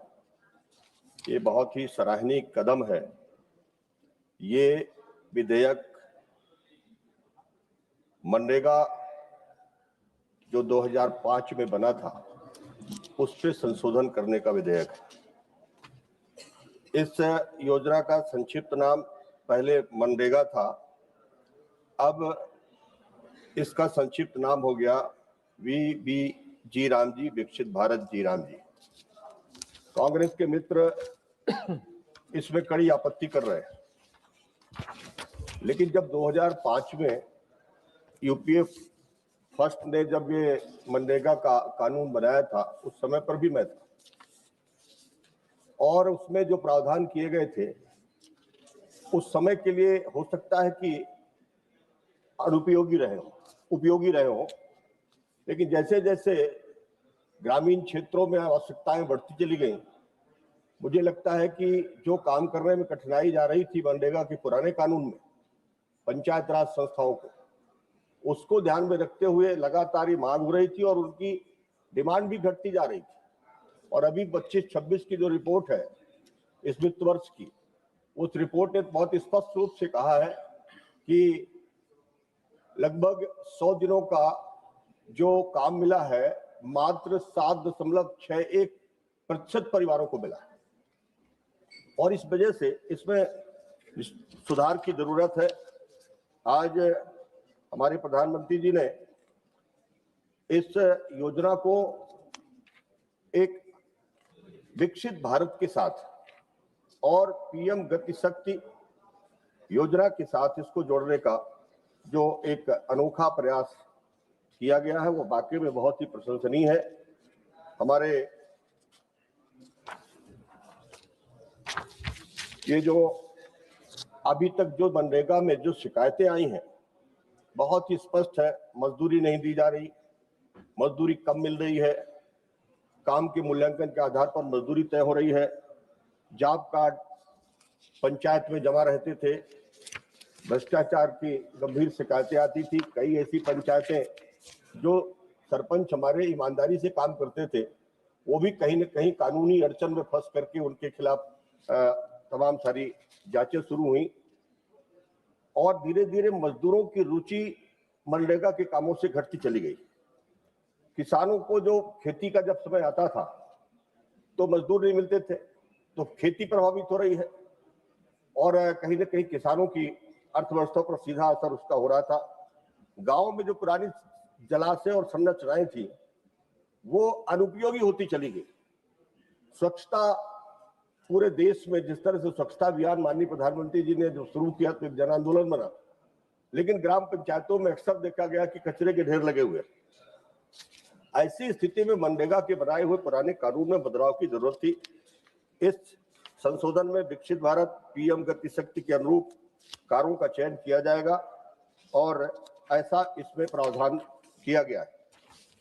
इसमें जो सबसे भी हमारे जो साथी लोग बोल रहे थे कि मनरेगा की वास्तविक रूप से बदलाव का कारण क्या है, इसमें जो धारा 4 है इस प्रावधान में 4 ऐसे महत्वपूर्ण कंपोनेंट है जिनमें अब पंचायतों के अंदर काम होगा, जिससे ग्रामीण जीवन भी बेहतर होगा और हम रोजगार की गारंटी भी बेहतर तरीके से दे पाएंगे और नए रोजगार भी सृजित कर पाएंगे। पहली है जल सुरक्षा। जल संरक्षण संरचनाएं अब पंचायतों में बनना शुरू हो जाएगी। सिंचाई की क्षमता बढ़ेगी, भूजल का पुनर्भरण होगा। जो बारिश का पानी है अभी हम उसको रोक नहीं पाते, वो पानी वर्षा और नदी नालों के माध्यम से बह के चला गया। दूसरी जो सबसे महत्वपूर्ण बात इसमें जोड़ी जा रही है, मूल ग्रामीण अवसंरचना। जो हमारी ग्रामीण सड़कें हैं, बहुत सारी सड़कें प्रधानमंत्री ग्राम सड़क है, उसके अलावा भी गांव में सड़कों की जरूरत है, उनको अब इसके माध्यम से बनाने का काम होगा। सामुदायिक भवन जो अन्य गतिविधियों के लिए पंचायतों में आवश्यक होते हैं गांव में, वो भी बनेंगे। स्वच्छता बहुत ही महत्वपूर्ण एक विषय है।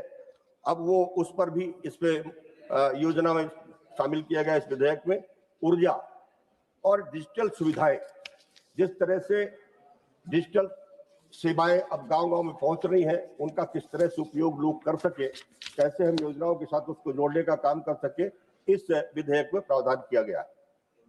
तीसरा है आजीविका अवसंरचना।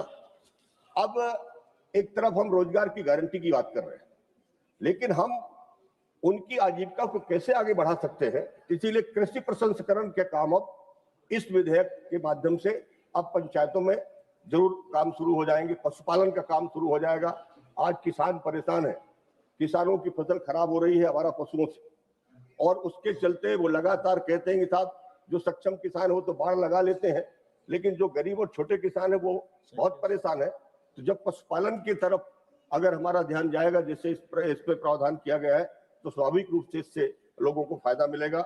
एसएचजी के आधार पर जो हमारी जो स्व सहायता समूह आज गांव-गांव में बहुत बड़ी संख्या में अच्छा काम कर रहे हैं, उनके उत्पादन को भी बढ़ाने के लिए, ताकि नए रोजगार सृजित हो सके और उनके पास आमदनी बढ़ सके, ये भी काम अब इसमें जोड़ा गया है। भंडारण एवं विपणन, आज बड़ी संख्या में हमारी सरकार एमएसपी के माध्यम से किसानों की उपज को खरीद रही है, और उसका जो भंडारण है और उसका विपणन है, ये अभी कोऑपरेटिव के हाथ में है। अगर ये मनरेगा में भी इसका प्रावधान हो जाएगा तो मुझे लगता है इसका सीधा लाभ गांव के लोगों को मिलेगा। चौथा है जलवायु एवं आपदा। जब कभी कोई आपदा आती है तो पुराने कानून में कोई ऐसा प्रावधान नहीं था कि हम लोगों की मदद कर सके। अब बाढ़ एवं सूखा में हम उनकी मदद कर पाएंगे। हीट वेव आ जाए, गर्मी का समय आए, और उससे तमाम जिस तरह से जनहानि होती थी उसको भी बचाने का काम इसमें हम कर पाएंगे। प्राकृतिक संसाधन संरक्षण, बहुत सारी ऐसी नेचुरल हमारे पास चीजें हैं गाँव में, पंचायतों में, जिनका हम पूरी तरह से संरक्षण करने का काम कर सकते हैं।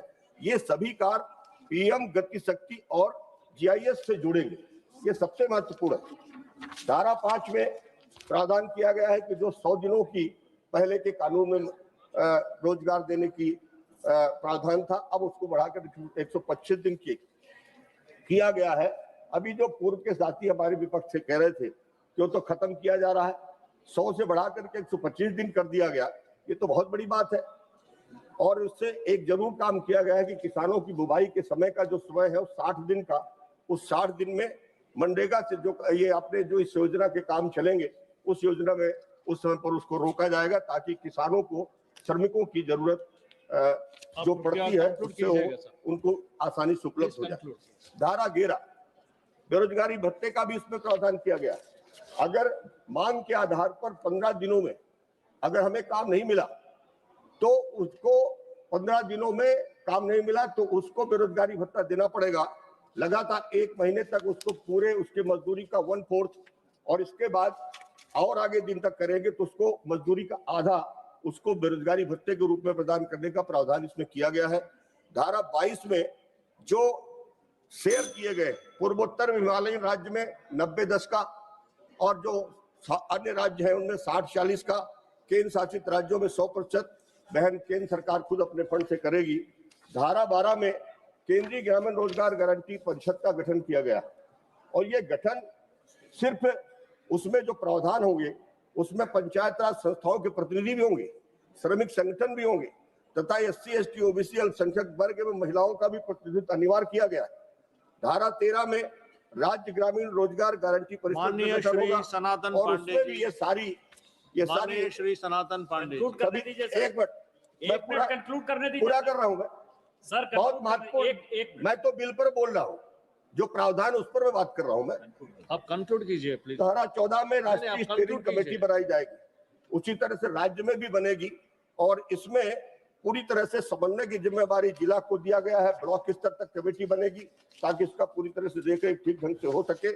ग्राम पंचायत की भूमिका इसमें तय होगी, उनको जो काम करने होंगे वो प्रस्ताव बाकायदे भेजेंगे और इसमें पूरी तरह से 50% तक के कार्य ग्राम पंचायतें करेंगी और ये बहुत बड़ी बात है जिनसे ग्राम पंचायतों को आगे काम करने का मौका मिलेगा।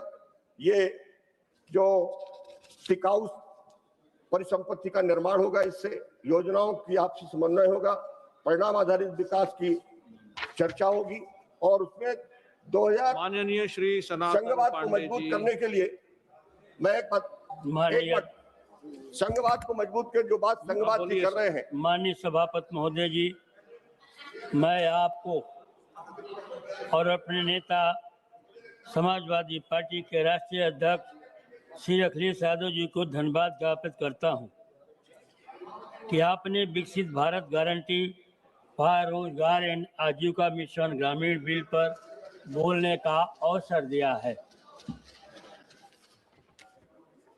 महोदय,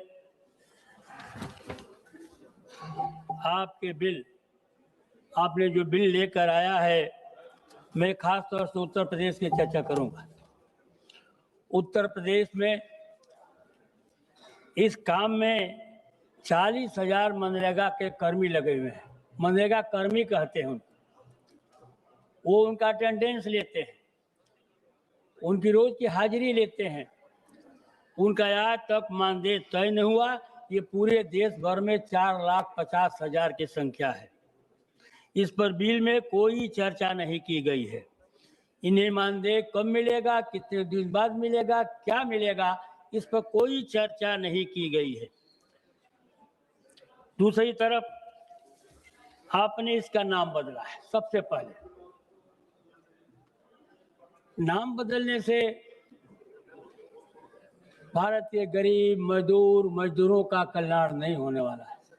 आप भारत के मजदूरों के प्रति, गरीबों के प्रति चिंतित होते तब मनरेगा नाम पर ही अपने योजनाओं को सुधार करके देश के गरीबों का भला कर सकते थे। आपने महात्मा गांधी गारंटी रोजगार योजना का नाम बदलकर आपने ये साबित किया है कि आजादी के बाद जो गांधी के हत्यारे थे, जो गांधी के हत्यारे थे, जिनको हम लोगों ने समझा था, जो मैंने बचपन में सुना था, आज मैं देख रहा हूं कि सत्ता पक्ष बैठे हुए लोग महात्मा गांधी से कितना नफरत करते हैं। तो मुझे कहने में कोई गुरेज नहीं है कि महात्मा गांधी से नफरत करने वाले लोग, चाहे वो पक्ष बैठे हो चाहे विपक्ष बैठे हो, इस बिल पर अगर सहमति प्रकट करते हैं तो वो महात्मा गांधी के विरोधी हैं और गोडसे के समर्थक है। ये मुझे कहने में कोई गुरेज नहीं। सर, आप महात्मा गांधी को भूल जाइए, आप महात्मा गांधी को भूल जाइए। आप देश महात्मा गांधी को भूलने वाला नहीं है। महात्मा गांधी आपके रगों में है। महात्मा गांधी आपके रगों में है। जी बैठिएगा। अग्रवाल जी आप बैठिएगा प्लीज। अग्रवाल जी आप बैठिएगा। अग्रवाल जी आप बैठिएगा प्लीज। Sit down. आप गांधी ने पोस्टर है, सुन लीजिए अग्रवाल जी, गांधी ने पोस्टर है, न योजना का शीर्षक है। गांधी न पोस्टर है न योजना का शीर्षक है, गांधी वो सवाल है जो हर भूखे पेट से उठता है, जो हर भूखे पेट से उठता है। जब तक सवाल जिंदा है, जब तक सवाल जिंदा है, तुम्हारी हर कोशिश के बावजूद गांधी जिंदा है, गांधी जिंदा है, गांधी जिंदा है। आप गांधी को मिटा नहीं सकते हो। आप कृपया कंक्लूड कीजिएगा। आप कितने समय, मेरा 4 मिनट है, आप कितने संवेदनशील हैं, पूरा देश देख रहा है। कहां पर जो उत्तर प्रदेश के किस कोने में ये 252 रुपए मजदूर मिलते हैं, उत्तर प्रदेश के किस कोने में इस पर चर्चा हो रही है। जब 2006 में मनरेगा लागू हुआ था, उस समय ग्रामीण स्तर पर मजदूरों को जब 50 से 60 रुपए मिलता था, और मनरेगा जब चालू हुआ तो 100 रुपया प्रति मजदूर प्रतिदिन देने का काम किया गया। मजदूरी में 2 गुना वृद्धि हुई, लोगों को जीव आजीविका मिली, लोग उसे आगे बढ़े और रोजगार से जुटने का काम किए। आज गांव में मजदूर 500 रुपए के हैं और उत्तर प्रदेश में आपकी मजदूरी 252 रुपए की है, और 252 रुपया जो है, 252 रुपये से 125 दिन की मजदूरी जो है 31,500 होती है, प्रति महीने 2,625 होती है। माननीय अध्यक्ष महोदय जी, मैं आपको हृदय से आभार प्रकट करती हूँ। आपने मुझे आज ग्रामीण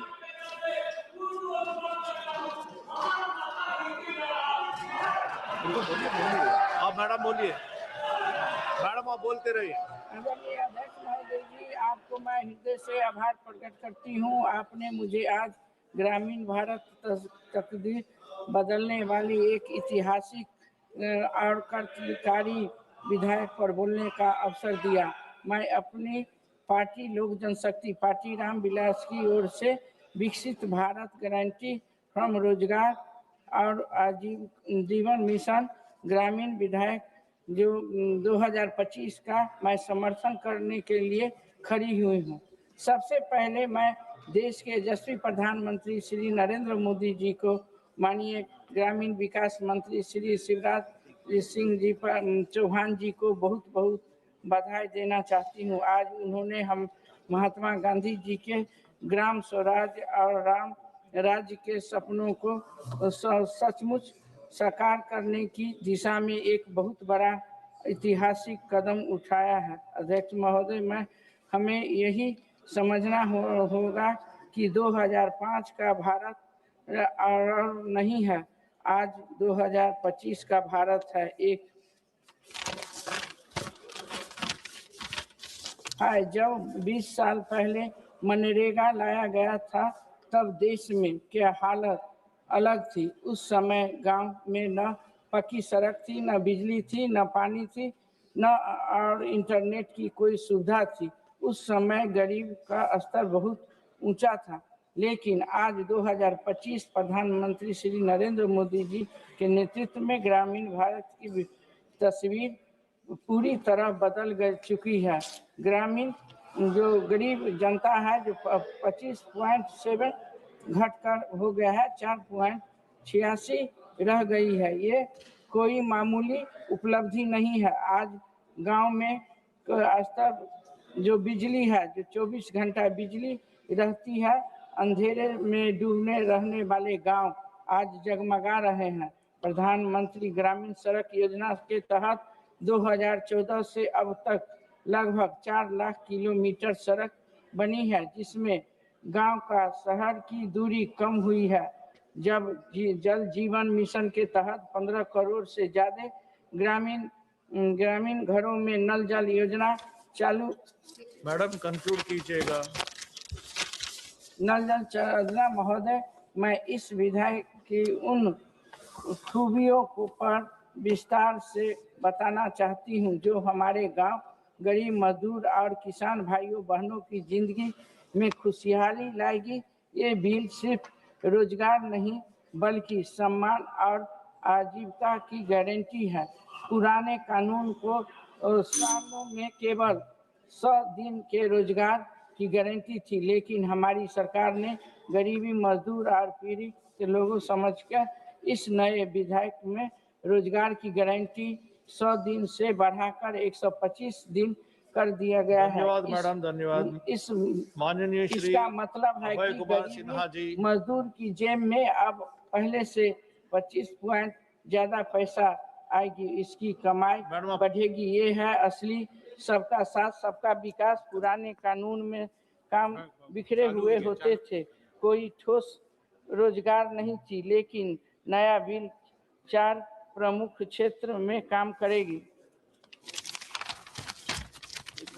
अंत में अमृत स्वराज जैसा तालाब बनाए जाएंगे जिसमें कि भूतल स्तर सुधरेगा और किसान को सिंचाई के लिए पानी मिलेगी। पक्की सड़क और संपर्क मार्ग बनेगा। गोदाम और बाजार जैसी सुविधा बनेगी ताकि किसान अपनी फसल रख सके और बेच सके। बाद में सूखे एवं निपटने से के लिए काम होगी।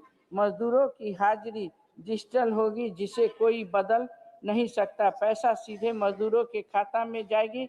बिचौलियों पूरी तरह से खत्म हो जाएगी। काम की जानकारी भी माननीय अभय कुमार से सिन्हा होगी जी, ताकि ये पता चले कि काम। धन्यवाद सभापति महोदय। मैं औरंगाबाद बिहार से सांसद राष्ट्रीय जनता दल का विकसित भारत गारंटी फॉर रोजगार एंड आजीविका मिशन ग्रामीण बिल 2025 का विरोध करता हूं। महोदय, सरकार इस विधेयक को विकसित भारत के नाम पर पेश कर रही है, लेकिन सच्चाई यह है कि यह विधेयक ग्रामीण भारत की रोजगार सुरक्षा पर सीधा हमला है। महोदय, महात्मा गांधी राष्ट्रीय रोजगार गारंटी अधिनियम की आत्मा को नष्ट करने का ये विधेयक प्रयास कर रही है। महोदय, मैं सरकार ने रोजगार की गारंटी को कमजोर किया है और उसे भगवान राम के नाम से ढकने की कोशिश की जा रही है। महोदय, यह नीति परिवर्तन नहीं, केवल नामकरण की राजनीति कर रही है। महोदय, मैं आपके माध्यम से मैं जरूर, माननीय मंत्री जी बैठे हुए हैं, मैं कहना चाहूंगा, यूपीए की मनरेगा कानून में 100 दिन रोजगार गारंटी, काम मांगो काम पाओ, यदि 15 दिनों में काम नहीं मिला तो बेरोजगारी भत्ता देना सरकार की कानूनी जिम्मेवारी थी। लेकिन महोदय, इस विधेयक में इस कानूनी अधिकार को खत्म कर रोजगार को केंद्र सरकार की नॉर्मेटिव अनुमति और बजटीय आवंटन पर निर्भर बना देता है। अब केंद्र सरकार मनमाने ढंग से अधिसूचित क्षेत्र तय करेगी, जो इस दायरे से बाहर, वह काम से बाहर, सुरक्षा से बाहर, सम्मान से बाहर। माननीय सभापति महोदय, इस विधेयक ने ग्राम सभाओं की ताकत छीनकर ग्रामीण रोजगार का निर्णय अब गांव नहीं दिल्ली तय करेगी। यह संघीय ढांचे और पंचायती राज व्यवस्था दोनों के खिलाफ है। महोदय, महात्मा गांधी जी के पंचायत स्वराज का सपना, उनका नाम हटाकर यह सरकार पूरा करना चाहती है। महोदय, मैं माननीय मंत्री महोदय इसे कहना चाहूंगा कि आपकी एनडीए गठबंधन की सरकार 2014 में आप आए थे। 2014 में क्या बोल के आए थे और 2014 से आज 2025 में उस अनुपात में आप महंगाई देख लीजिए, और उस अनुपात में आप महंगाई कर रहे हैं तो कम से कम इस गरीब मजदूर का मानदेय तो उस अनुपात में आप बढ़ा देते। जो आप 252 रुपया उनका मानदेय है, उस मानदेय को तो कम से कम 400 करके आप प्रस्तुत करते। 365 दिन में आपने 125 दिन की इस विधेयक में गारंटी दिया है। क्या उस मजदूर को 4 महीना ही कमा करके साल भर पेट पालने का उनको हक है? मैं तो माननीय मंत्री जी से कहना चाहूंगा कि आप रियल में अगर स्वराज चाहते हैं तो नाम परिवर्तन करके नहीं, बापू का जो सपना था पंचायत स्वराज का, उस सपने को उन्हीं के नाम से आप पूरा करें।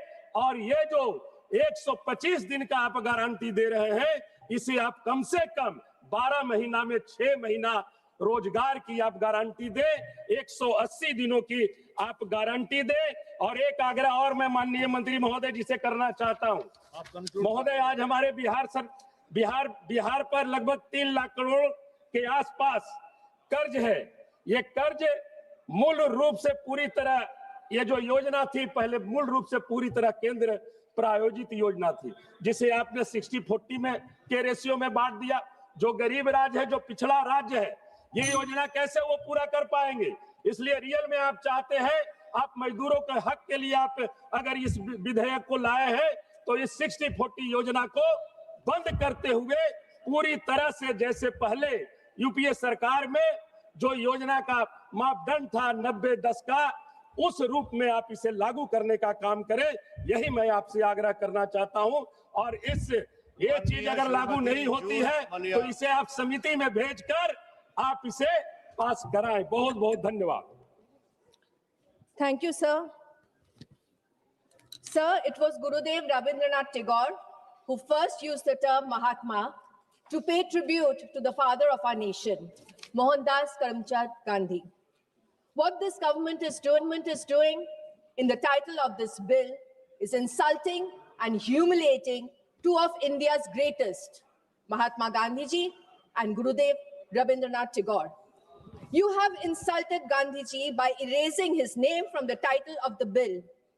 But I'm not surprised at all, because you're the same people who hero worship the man who shot bullets in the sacred body of our father of the nation. You have made a habit of insulting great Indians. You insulted Kobi Guru by saying he was born in Shantiniketan. You insulted Pandit Ishwar Chandra Vidyasagar by destroying his statue. You insulted Raja Ram Mohan Roy just recently. You insulted Shahitya Samrat Bomkim Chandra Chattopadhyay by calling him Bomkim Da. তারপরেও আপনারা vote পাকি হয়ে বাংলায় vote চাইতে চলে আসেন। কার ভরসায়? রামজি জানে। Not only the greatest luminaries of our country, you have also insulted the scheme itself. In 2015, someone said on this floor of Lok Sabha about Manregas, and I quote, "Gadde khorne ka scheme," unquote. I would like to remind the treasury benches, I'm sure they prefer not to remember it, but let me remind them who it was. It was none other than our Honorable Prime Minister of India, Sri Narendra Damodar Das Modi. He was the one who said, and I quote, "Gadde khorne ka scheme," unquote. You hate the poor. You hate the marginalized. You hate the weak. This is the true brand of your politics, and you hate the people of Bengal. When you could not defeat us politically in the last 6 elections, you deprived the funds which were genuinely owed to our state. Basically, you are anti-federal to the truest sense.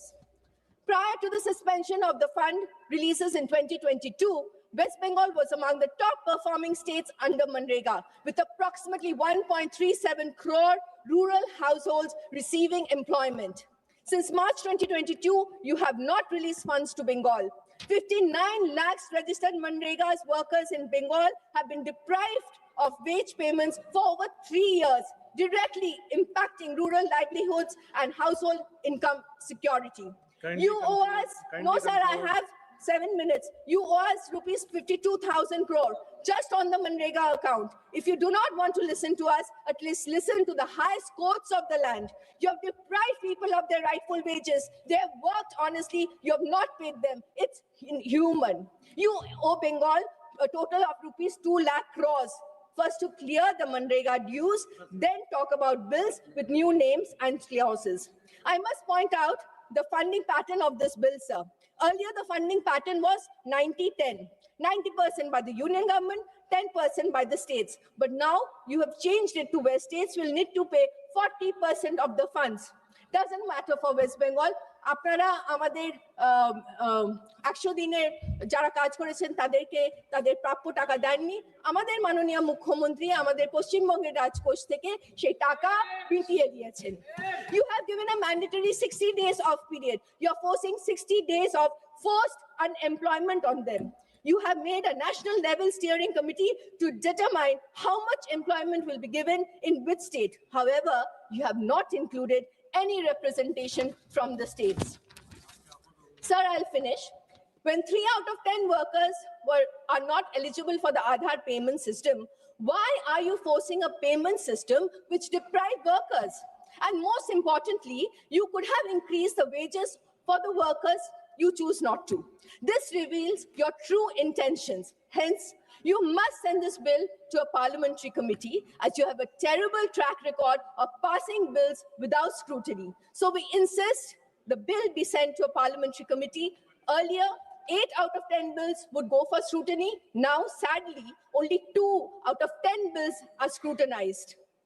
Don't insult the parliament like this. I'm opposing this bill on the floor of the House by my leader, Srimati Mamata Banerjee, and Abhishek Banerjee will oppose you on the streets of Delhi and Bengal time and again. I come from a party, sir, let me finish, please let me finish, sir. I come from a party where my chairperson went on a 26-day hunger strike against forceful land acquisition, fighting for the rights of the farmer.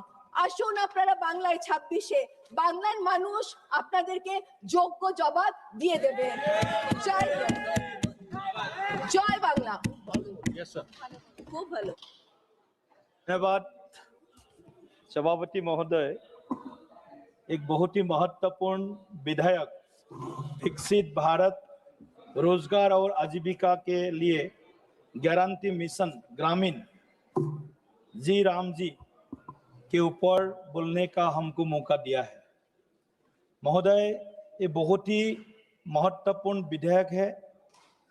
इस विधेयक का जो उद्देश्य है, इसमें विकसित भारत का जो नींव है वो है ग्रामीण भारत। तो विकसित ग्राम के बिना विकसित भारत का सपना अधूरा है। तो इस विधेयक में जोरदार विकसित ग्राम के विषय के ऊपर जोर दिया गया है। आदरणीय प्रधानमंत्री नरेंद्र मोदी जी ने हमेशा ही गांव गरीब किसान के प्रति संवेदनशील रहा है। आदरणीय पंचायत ग्रामोन्नयन विभाग के मंत्री जो हम सबके नेता भी है श्री शिवराज सिंह चौहान जी, जिन्होंने काफी साल तक मध्य प्रदेश के मुख्यमंत्री के नाते वहां पर इतने कुछ अच्छे काम किया है, जिसका कारण आज वह पंचायत ग्रामोन्नयन विभाग के मंत्री के तौर पर पूरे भारत के दिशा और दशा परिवर्तन करने के लिए सामने से नेतृत्व दे रहा है। मैं प्रधानमंत्री जी को और शिवराज जी चौहान को मैं बहुत बहुत धन्यवाद देता हूँ। महोदय, जैसे कि आप सब लोग जानते हैं, इस बिल का मेन जो प्रधान जो लक्ष्य है वो है सिस्टमेटिक रिफॉर्म्स, एक व्यवस्थागत आधारभूत संरचना परिवर्तन, एक संस्कारमुखी परिवर्तन इस बिल का मूल लक्ष्य है। तो कुल मिलाकर के हमारे इस विधेयक में पूरे ग्रामीण भारत जो करीब 7 लाख से ज्यादा इस देश में ग्राम है, उस ग्राम में जो ग्राम के मजदूर है उनके लिए पहले 100 दिन का रोजगार का प्रावधान था। अभी इसको बढ़ा करके 125 दिन किया गया है। उसमें लोग अपोजिशन पार्टी लोग नाराज है, क्यों गांव के लोगों को 100 दिन के बदले आप 125 दिन दे रहा है। नाम से कोई मतलब नहीं है। बापू, पूज्य बापू ने ग्राम स्वराज के बारे में बताया और पूज्य बापू का जो सपने है वो सपने को साकार कर रहा है हमारे आदरणीय प्रधानमंत्री नरेंद्र मोदी जी। उन लोगों ने तो गांव को भूल गया था, ग्रामीण विकास को भूल गया था। गांव के जो गरीब किसान लोग है, गरीब मजदूर लोग है, उसके बारे में तो भूल गया था। इस विधेयक में जो बहुत बड़ा जो बदलाव लाने का प्रावधान रखा है, पहले एमजीएनरेगा में जो एक एकीकृत योजना प्रणाली था, जिसका प्रणाली का अभाव था, जो अभाव को इस विधेयक पूरा कर रहा है कि मंत्रालय विभाग योजनाओं का अलग अलग कार्य करते थे पहले, अभी एकीकृत एक जिसके परिणाम स्वरूप अलग अलग और योजनाओं का आधारित प्रावधान बनते थे, अभी नए ढांचे के अंतर्गत एक स्थानिक स्पेशल प्रौद्योगिकी की पीएम गति शक्ति के साथ एकीकृत करके तैयार की गई है। महोदय, विकसित ग्राम केवल हमारा सपना नहीं है, इसको साकार करना हमारा सबका एक संकल्प है। मोदी जी इसको आगे बढ़ा रहा है।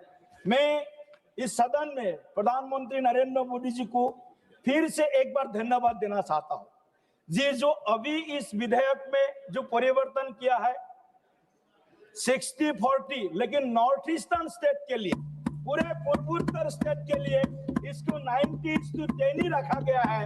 तो नॉर्थ ईस्ट के भावनाओं का अगर कोई समझ सकता है, कोई संवेदनशीलता के साथ सोच सकता है, वो अभी तक कोई प्रधानमंत्री नहीं मिला, नरेंद्र मोदी जी ही मिला है।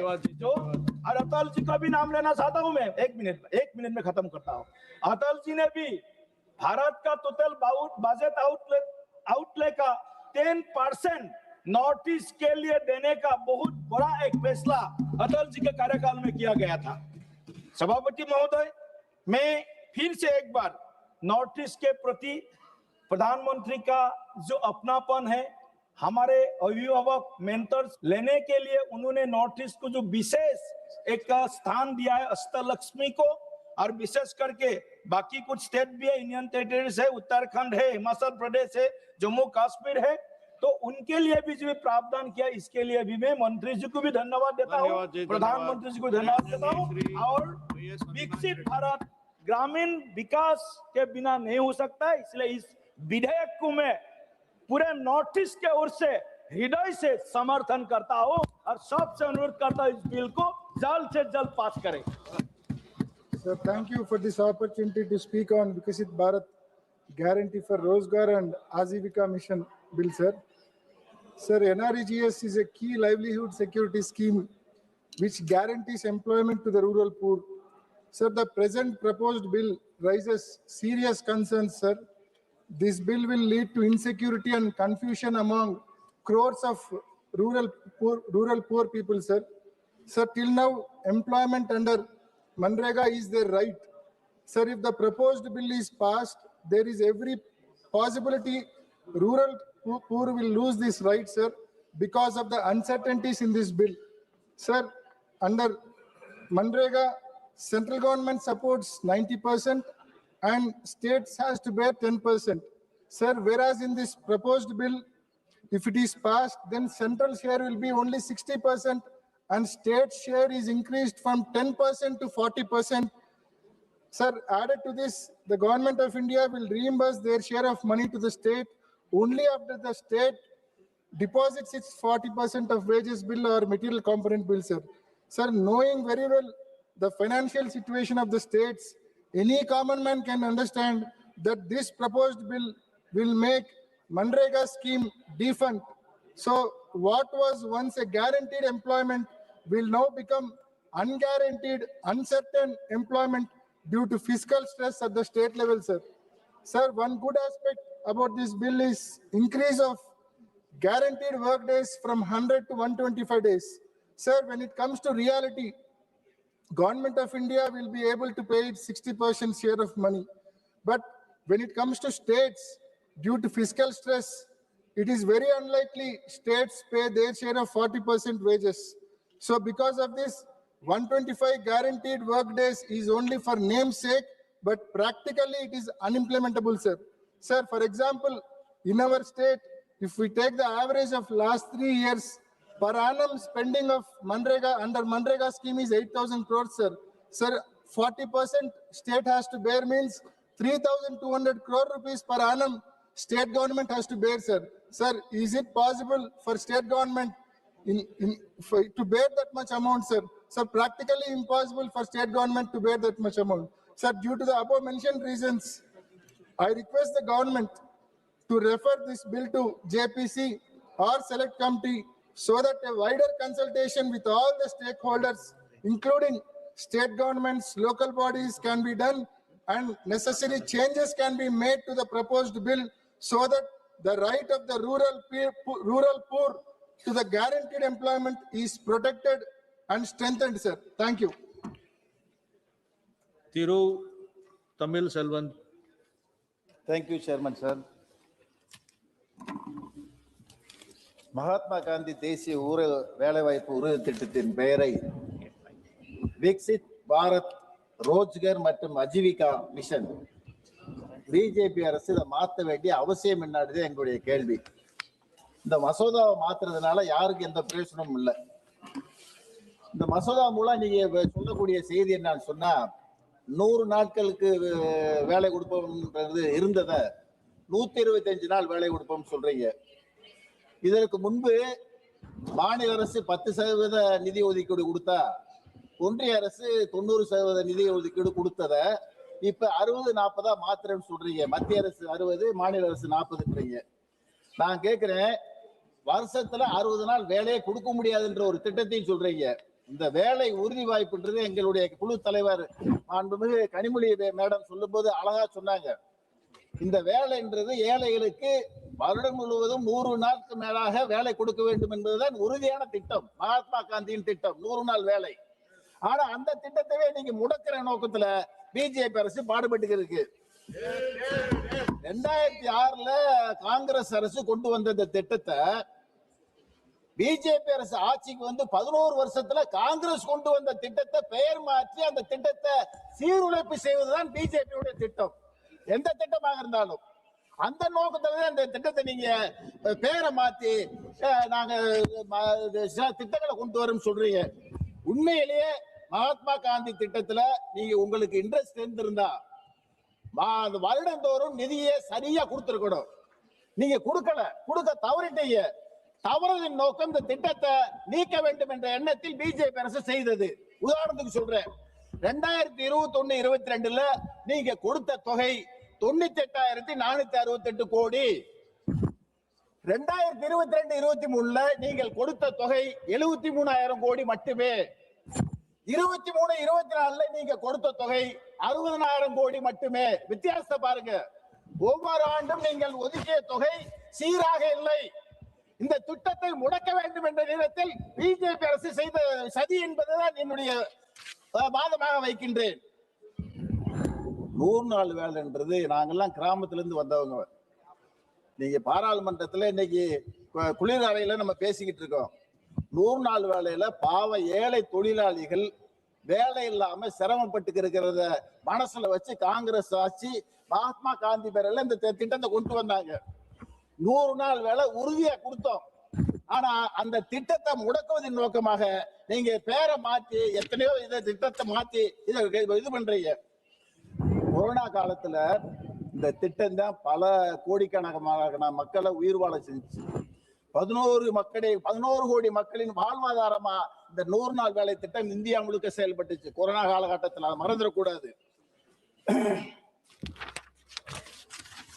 இடையில பிஜேபி அரசு 2 திட்டத்தை என்னமோ சொன்னீங்க, பண மதிப்பிழப்பு செய்யறோன்றீங்க, கருப்பு பணம் மீட்புன்றீங்க. நான் கேட்கிறேன், பணத்தை 1000 ரூபாய் நோட்டை செல்லாதுன்றீங்க. பேங்க்ல போய் எல்லா பணத்தையும் மாத்தணும். எவ்வளவு கருப்பு பணம் வந்துச்சு இது வரைக்கும் ஒன்றிய அரசு பிஜேபி அரசு சொல்லிச்சா?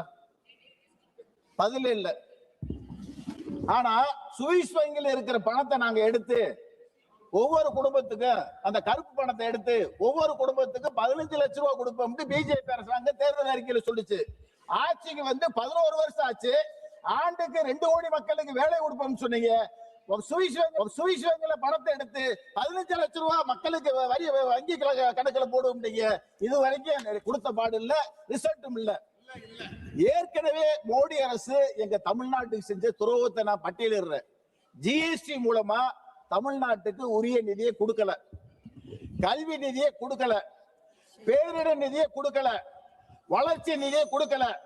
மகாத்மா காந்தி தேசிய ஊரக திட்டத்தின் மூலமாக வரக்கூடிய 4000 கோடி நிதியை இன்னும் தமிழ்நாட்டுக்கு கொடுக்கல. நான் சொல்றேன்,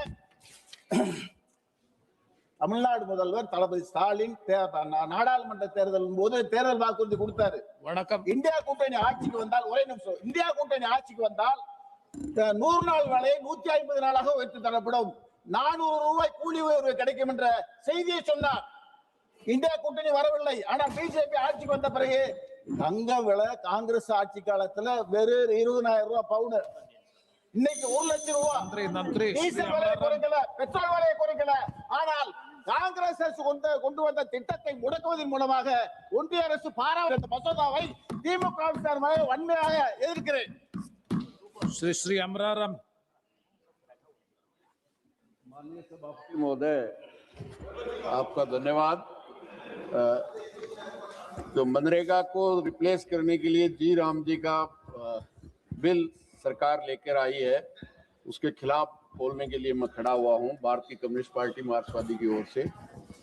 जब खेती में मशीनीकरण, बुआई से लेके कटाई से लेकर के निकालने तक जब मजदूरी कम हुई तो 2000 यूपीए के वक्त जो भारतीय कम्युनिस्ट पार्टी मार्क्सवादी किसान मजदूर के लिए सड़क से लेकर संसद तक लड़ती है, यूपीए फर्स्ट में इंटरवेंशन के कारण पहली बार देश के आजादी के इतिहास में पहली बार ग्रामीण मजदूर को रोजगार की गारंटी का कानून देना पड़ा और जिसमें 100 दिन की मजदूरी देने का काम किया। निश्चित रूप से भारतीय जनता पार्टी उस बिल को अपने जो उनकी कथनी और करनी में जमीन आसमान का अंतर है, निश्चित रूप से उससे दूर भागने का काम कर रही है। इसमें 100% मजदूरी केंद्र सरकार पिछले 20 साल से वहन कर रही थी, उससे 60-40 में ले जाने का काम कर रहे हैं। अभी कह रहे हैं कि 125 दिन, अभी 2024-25 के बजट वित्तीय वर्ष में मात्र 5% लोगों को 100 दिन का काम देने का काम किया है। मैं समझता हूं अगर सरकार गांव के गरीब से इतना ही मोह रखती है तो केवल केरल में लेफ्ट एलडीएफ की सरकार है जिसने नरेगा मजदूरों के लिए कल्याण बोर्ड बनाया है। भारतीय जनता पार्टी 1.5 दर्जन राज्यों में उनके सहयोगी और वो मुख्यमंत्री हैं, राजस्थान, हरियाणा, दिल्ली, उत्तर प्रदेश, क्यों नहीं उन मजदूरों के लिए कल्याण बोर्ड कराने का काम करती है। निश्चित रूप से उससे भागने का काम करती है और 125 दिन का घोषणा करती है।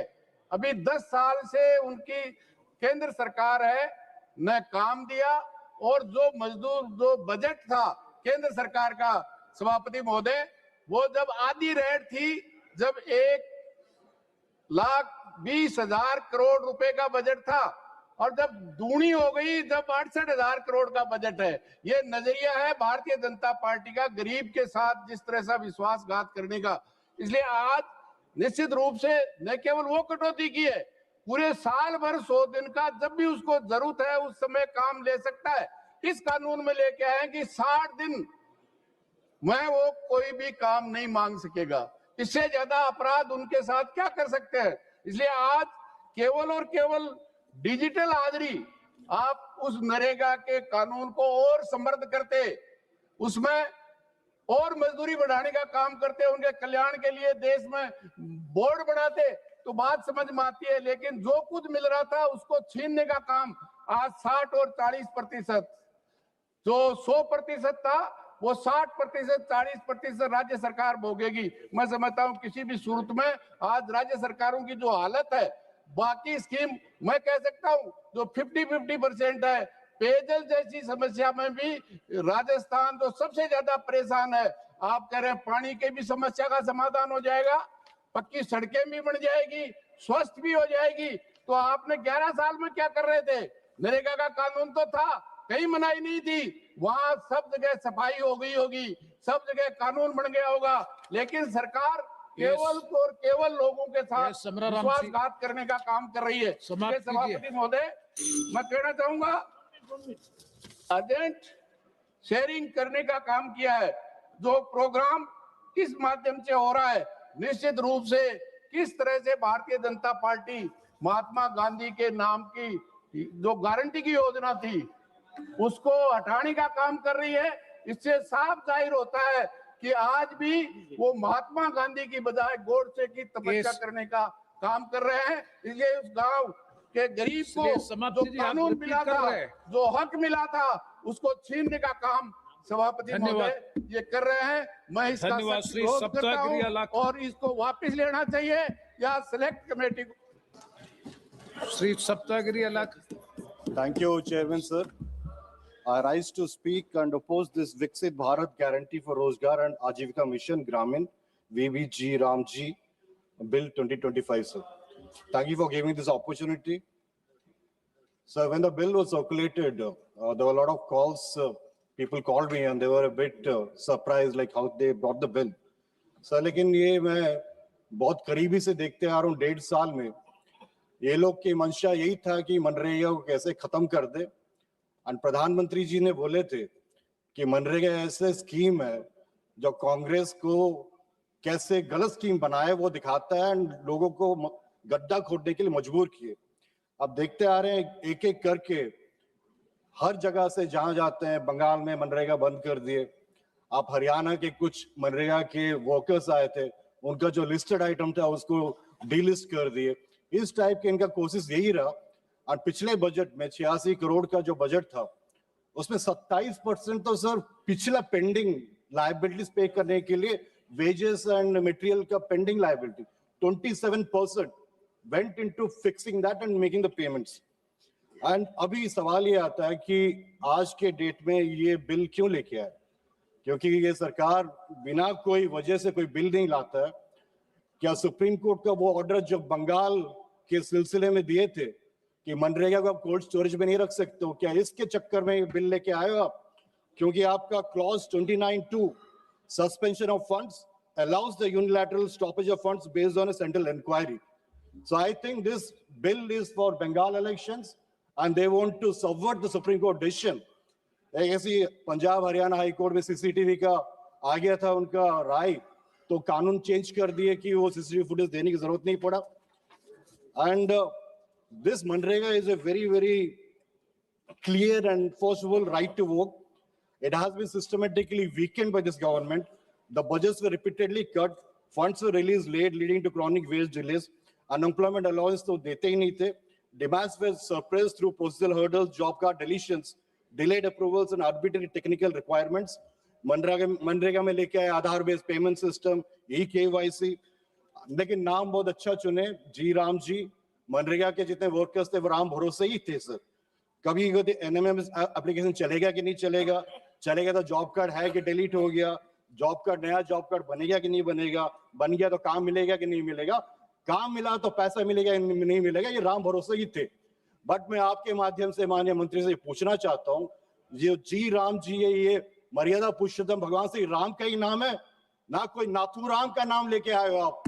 डायरेक्टली तो आप ला नहीं सकते हो, मंत्री जी जवाब दे, स्पष्टीकरण किए मर्यादा पुरुषोत्तम भगवान श्री राम का ही है कि नाथुराम का नाम लेके आए। So MNREGA is one of the biggest rural employment cushions. It's provide 309.1 crore percentage. जब डिस्ट्रेस होता है तो शॉक ऑब्जर्वर होता है सर गांव में, it's like a shock observer. Corona time में हम देख चुके हैं। महिला जो 58.9% है 23-24 में, ये पहले था 54% बढ़ के। एंड ये महिलाओं के लिए ये लास्ट रिजोर्ट नहीं है sir, it is there primary income, is dignity and local work. अभी इस मनरेगा का कुछ जो आप लोग का प्रोविजन है, फर्स्ट तो है कि Gandhian principles of dignity of labour, decentralisation, survival, self respect, erasing the name of Mahatma Gandhi from the employment guarantee symbol is symbolic of a deeper effort to erase his ideals from public property, for public policy. आप गांधी जी का जो आखिरी में हे राम ही बोले थे, अब उनका नाम हटा के राम लेके आए हो। इसमें सर क्लॉज 3 and 5 का मैं करता हूँ। Clause 3 and 5, the promise employment guarantees, but this so-called guarantee is contingent on notification, plans, and allocation determined by the executive. Under Clause 4, rural works must first be identified and approved. Under Clause 5, employment is guaranteed only within those identified works. But under Clause 6, even identified works may be suspended by law. Therefore, if no work is identified or notified under Clause 4, no enforceable right arises under Clause 5 regardless of worker demand. So, दूसरी point है, Clause 4 and 4.5 and 4.6, normative allocation, budget ceiling. Sir, I just started. Oh, please. Give me, I'll wrap up in 2-3 minutes. I just started. I'll finish in 2-3 minutes. But 5 minutes, it's... 2 minutes, I'll wrap up, sir. Sir, this normative allocation is very dangerous. Normative allocation ceiling, and ये लोग try कर चुके, experiment try कर चुके, Ministry of Expenditure. They said that they will have a 60% of cap on the MNREGA demand. MNREGA is right to work, right to job. Anyone demands work, they will get this job. But ये अभी जो normative allocation है, budget ceiling है, ये पश्चिम बंगाल पे पहले लागू करेंगे, फिर तेलंगाना में करेंगे, कर्नाटक में करेंगे, ऐसे चलता रहेगा. And the mandate is statutory suspension of work for 60 days. Ji, now please try to continue. I'll complete. So one last point, and then I'll come to the conclusion. Please. It directly contradicts the principle of work for demand. It legally prohibits workers from seeking public employment during peak distress points. So since you're not giving, I'll just come to the conclusion. Not me, from your party. Sir, Manrega is not just another scheme. It is the primary fallback of the poorest household when agriculture Yes, fails please. and market Shri disappear. PP Chaudhary ji. Sir, I'm just finishing 2 sentences. Instead of sending the law, ensuring timely payment, restoring trust, the government systematically weakened Manrega through underfunding, delays, and exclusion. Having allowed it out in practice, it now seeks to abolish it in the law. I want to end with 2 lines. एक ही दिन में सब नहीं हुआ खत्म, हम कई रोज से बिछड़ रहे थे. Sir, this law, if passed, they are killing Manrega in entirety. Thank you. Thank you so much. Thank you. Thank you. Shri PP Chaudhary ji. Thank you. धन्यवाद सभापति महोदय। मैं विकसित भारत जी राम जी विधेयक 2025 के समर्थन में बोलने के लिए खड़ा हुआ हूं। ये विधेयक संरचना पुनर्गठन और विकसित भारत 2047 के अनुरूप है। जब मोदी सरकार ने सत्ता संभाली तो उसे केवल एक कल्याणकारी योजना नहीं मिली, बल्कि एक ऐसी व्यवस्था विरासत में मिली जो रिसाव, भुगतान में देरी, विकृतियों से ग्रस्त थी। मोदी जी के सामने चुनौती रोजगार गारंटी की अवधारणा को त्यागने की नहीं थी, बल्कि उसे सुधारने, आधुनिक बनाने और भारत की बदली हुई ग्रामीण अर्थव्यवस्था के अनुरूप ढालने की थी। सभापति महोदय, सीएजी रिपोर्ट 2013 में जब आई तो उसमें साफ लिखा हुआ, मैं बहुत ही संक्षिप्त में बताना चाहूंगा कि जॉब कार्ड जारी करने में हमेशा देरी होती थी। एक ही व्यक्ति को कई जॉब कार्ड मिलते थे, मजदूरी का भुगतान गरीबों को नहीं होना, प्रबंधन सूचना एमआईएस में आंकड़ों की विसंगतियां और धन का दुरुपयोग, ये सारी चीजें हुई थी। और यही नहीं, जब ये कहते हैं धन की बात करते हैं और धन का भी उपयोग, मजदूरों के एक तरफ भुगतान नहीं करना और उसका उपयोग नहीं हुआ। यूपीए सरकार की असमता का प्रमाण धन के अक्षम उपयोग में स्पष्ट रूप से दिखाई देता है। वर्ष 2006-07 में अप्रयुक्त शेष राशि 3,250 करोड़ थी, जो उपलब्ध कुल धन का 26.92% थी। ये गरीबों को भुगतान होना था, लेकिन इन्होंने भुगतान नहीं किया उस समय। ये अप्रयुक्त राशि 2012-13 में बढ़कर 13,715 करोड़ हो गई, जो कुल उपलब्धता धन का 32.2% थी। यूपीए शासन के अंत तक उनकी प्रमुख योजनाओं को आवंटित कुल धन का लगभग 1/3 खर्च ही नहीं हुआ। और खर्च किस लिए होगा? उन्होंने मजदूरी नहीं दी गरीबों को। और उसके बाद में मैं जो बताना चाहूंगा सभापति महोदय, 2005 में योजना की शुरुआत से अब तक सरकार ने मनरेगा पर 17 लाख करोड़ रुपए खर्च किए हैं, लेकिन एनएसएस 2009-10 के आंकड़ों के अनुसार इस राशि का केवल 1/5वां हिस्सा 3,40,000 करोड़ ही मजदूरी के रूप में वास्तविक लाभार्थियों तक पहुंचा। 17 लाख करोड़ सरकार के खजाने से उठ गया, लेकिन मजदूरों को 3,40,000 करोड़ ही पहुंचा। इसीलिए मजदूर चिल्लाते थे कि नरेगा का उनको पैसा यूपीए सरकार में नहीं मिल रहा है, कांग्रेस सरकार में नहीं मिल रहा है। शेष राशि कहां गई? राजनेताओं, नौकरशाहों और बिचौलियों के द्वारा हड़प ली गई। ये न केवल इस योजना के क्रियान्वयन में व्याप्त भ्रष्टाचार को उजागर करता है, बल्कि यूपीए नेतृत्व की भ्रष्ट नीतियों प्रवृत्तियों का भी प्रमाण है। गांधी जी ने कभी नहीं सोचा था कि मेरा नाम रखेंगे कानून पे और ये लूट मार करेंगे और ये भ्रष्टाचार करेंगे। और ये तो मोदी जी आए जो डायरेक्ट बेनिफिट ट्रांसफर के तहत में जो उनके खातों में सीधा पहुंचता है। मैं धन्यवाद दूंगा राजीव गांधी जी को कि उन्होंने पब्लिकली ये स्वीकार किया कि जो राशि भारत के तिजोरी से गरीबों के लिए जाती है, उसमें से 15% उन तक पहुंचती है, 85% बीच में खा जाते हैं। तो अगर डायरेक्ट बेनिफिट ट्रांसफर का काम किया है तो ये मोदी जी ने किया। और यूपीए सरकार ने मनरेगा को कैसे कमजोर किया? आप देखिए साहब कि उन्होंने 2010-11 में जो 40,000 का बजट था मनरेगा का, उसको घटा करके 2012-13 में 33,000 करोड़ कर दिया, क्योंकि उनको समझ में आ गई कि मनरेगा के स्वयं के विचारक भी इसके क्रियान्वयन के असंतुष्ट थे।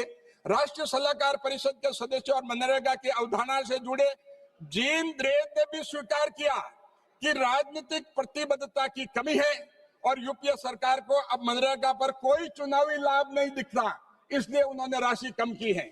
और यही नहीं, जब मोदी सरकार ने सत्ता संभाली तो उसे कोई प्रभावी सामाजिक सुरक्षा तंत्र विरासत में नहीं मिला, बल्कि एक ऐसी व्यवस्था मिली जो विश्वास की कमी, रिसाव और कमजोर विश्वसनीयता से ग्रस्त थी। हमारे सामने चुनावी चुनौती वैचारिक नहीं थी, वो प्रशासनिक और संरचनात्मक थी। पहला कदम पारदर्शिता और भरोसे की बहाली था और माननीय प्रधानमंत्री श्री नरेंद्र मोदी जी एक दूरदर्शी नेतृत्व में तकनीक का उपयोग कर मनरेगा को पुनर्जीवित किया गया, नहीं तो मनरेगा वही खत्म हो जाता। और यही नहीं, तकनीक का सुधार करके आधार आधारित प्रणाली लागू की और लगभग 13 करोड़ लोगों को उसमें सम्मिलित किया। यही नहीं, national mobile monitoring service GIS आधारित योजना, तकनीक ने रिसाव रोकने, वितरण में सुधार में मदद की, लेकिन वो अकेले गहरी सकारात्मक कहानियों को दूर नहीं कर सकती। प्रधानमंत्री मोदी जी के नेतृत्व में एनडीए सरकार ने केवल असक्षमता हटाने तक सीमित नहीं, ग्रामीण गरीबों के हित में नीति को प्रभावी बनाने के लिए संरचनात्मक सुधार करने के लिए भी संकल्पबद्ध है। अब इस योजना से दो लोगों का जो स्पष्ट फायदा है, एक तरफ किसान, एक तरफ मजदूर। उनकी मजदूरी जो मैं बताऊंगा, मैं ग्रामीण परिवेश से आता हूँ, मैं खुद किसान हूँ और खुद ने खेती की है बैलों से, बैलों की जोड़ी से, वो समय भी हमने देखा है। आज जब हम गाँव में जाते हैं तो हमेशा किसान कहता है कि जो इसका जो सिस्टम है तो हमें लेबर नहीं मिलती और एग्रीकल्चर जो है कृषि बर्बाद हो चुकी है। तो मैं कहना चाहूंगा, अब जो योजना के दायरा का विस्तार हुआ है वो जल सुरक्षा, ग्रामीण मूलभूत कनेक्टिविटी, आजीविक समर्थक अवसंरचना, जलवायु अनुकूल क्लाइमेट रिसाइलेंस परियोजनाओं का किया है। और जो अभी इस योजना के तहत टोटल जो 60 दिन के हैं, सभापति महोदय मैं आपके माध्यम से सरकार से निवेदन करूंगा कि इसको 90 दिन किया जाए, क्योंकि जहाँ दो फसली हैं, खरीफ और रबी, वहां पर जहां पर जुताई और बुआई का काम होता है, निराई और गुड़ाई का भी होता है और उसके बाद में फसल कटाई का होता है, तो 15-15 दिन चाहिए। 45 दिन वो हो गया और दूसरी फसल के लिए भी 45 दिन चाहिए। 90 दिन का जो इसमें प्रावधान अगर किया जाता है, ये सीधा फायदा जो मजदूर को होगा, वो कृषि की मजदूरी भी कर देगा और नरेगा का 125 दिन मजदूरी भी उसको मिल जाएगी। तो इससे बहुत बड़ा उसको फायदा। मैं कंप्लीट करता हूँ सर, मेरे पार्टी का टाइम है और मुझे कहा गया 15 मिनट बोलना है, आप 10 मिनट कर दीजिए। आपका पार्टी का डायरेक्शन है। ये सर मैं ये कहना चाहूंगा कि जहां पर 57% ग्रामीण परिवार स्वयं कृषि से जुड़ा है और 46.1% कार्यबल कृषि क्षेत्र में संलग्न है, इतने बड़े लोगों को इस बिल के द्वारा फायदा होगा। कांग्रेस और विपक्ष को मैं कहूंगा, ये किसानों के लिए और गरीबों के लिए आप इसका समर्थन करें और इसको पास कराने में मदद करें। एक मिनट सर, एक मिनट आई एम एक मिनट से कंक्लूड करो प्लीज। मैं अंतिम में समापन कर रहा हूँ सर, आप 1 मिनट में समापन कर रहा हूँ।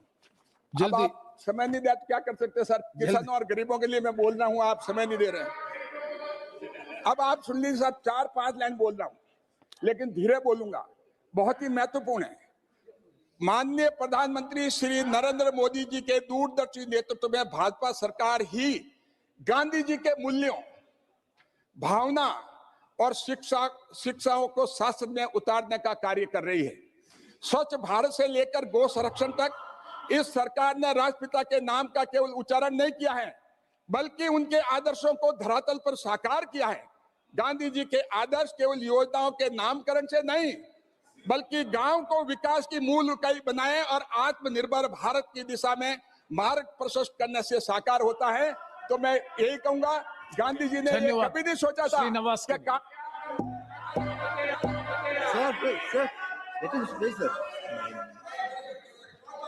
நன்றி மாண்புமிகு அவைத்தலைவர் அவர்களே.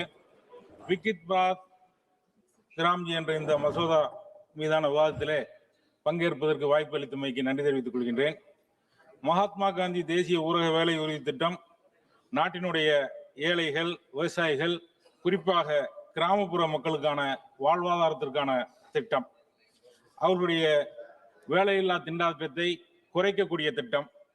கடந்த காங்கிரஸ் ஆட்சி காலத்திலே கொண்டு வரப்பட்ட மகத்தான திட்டம்.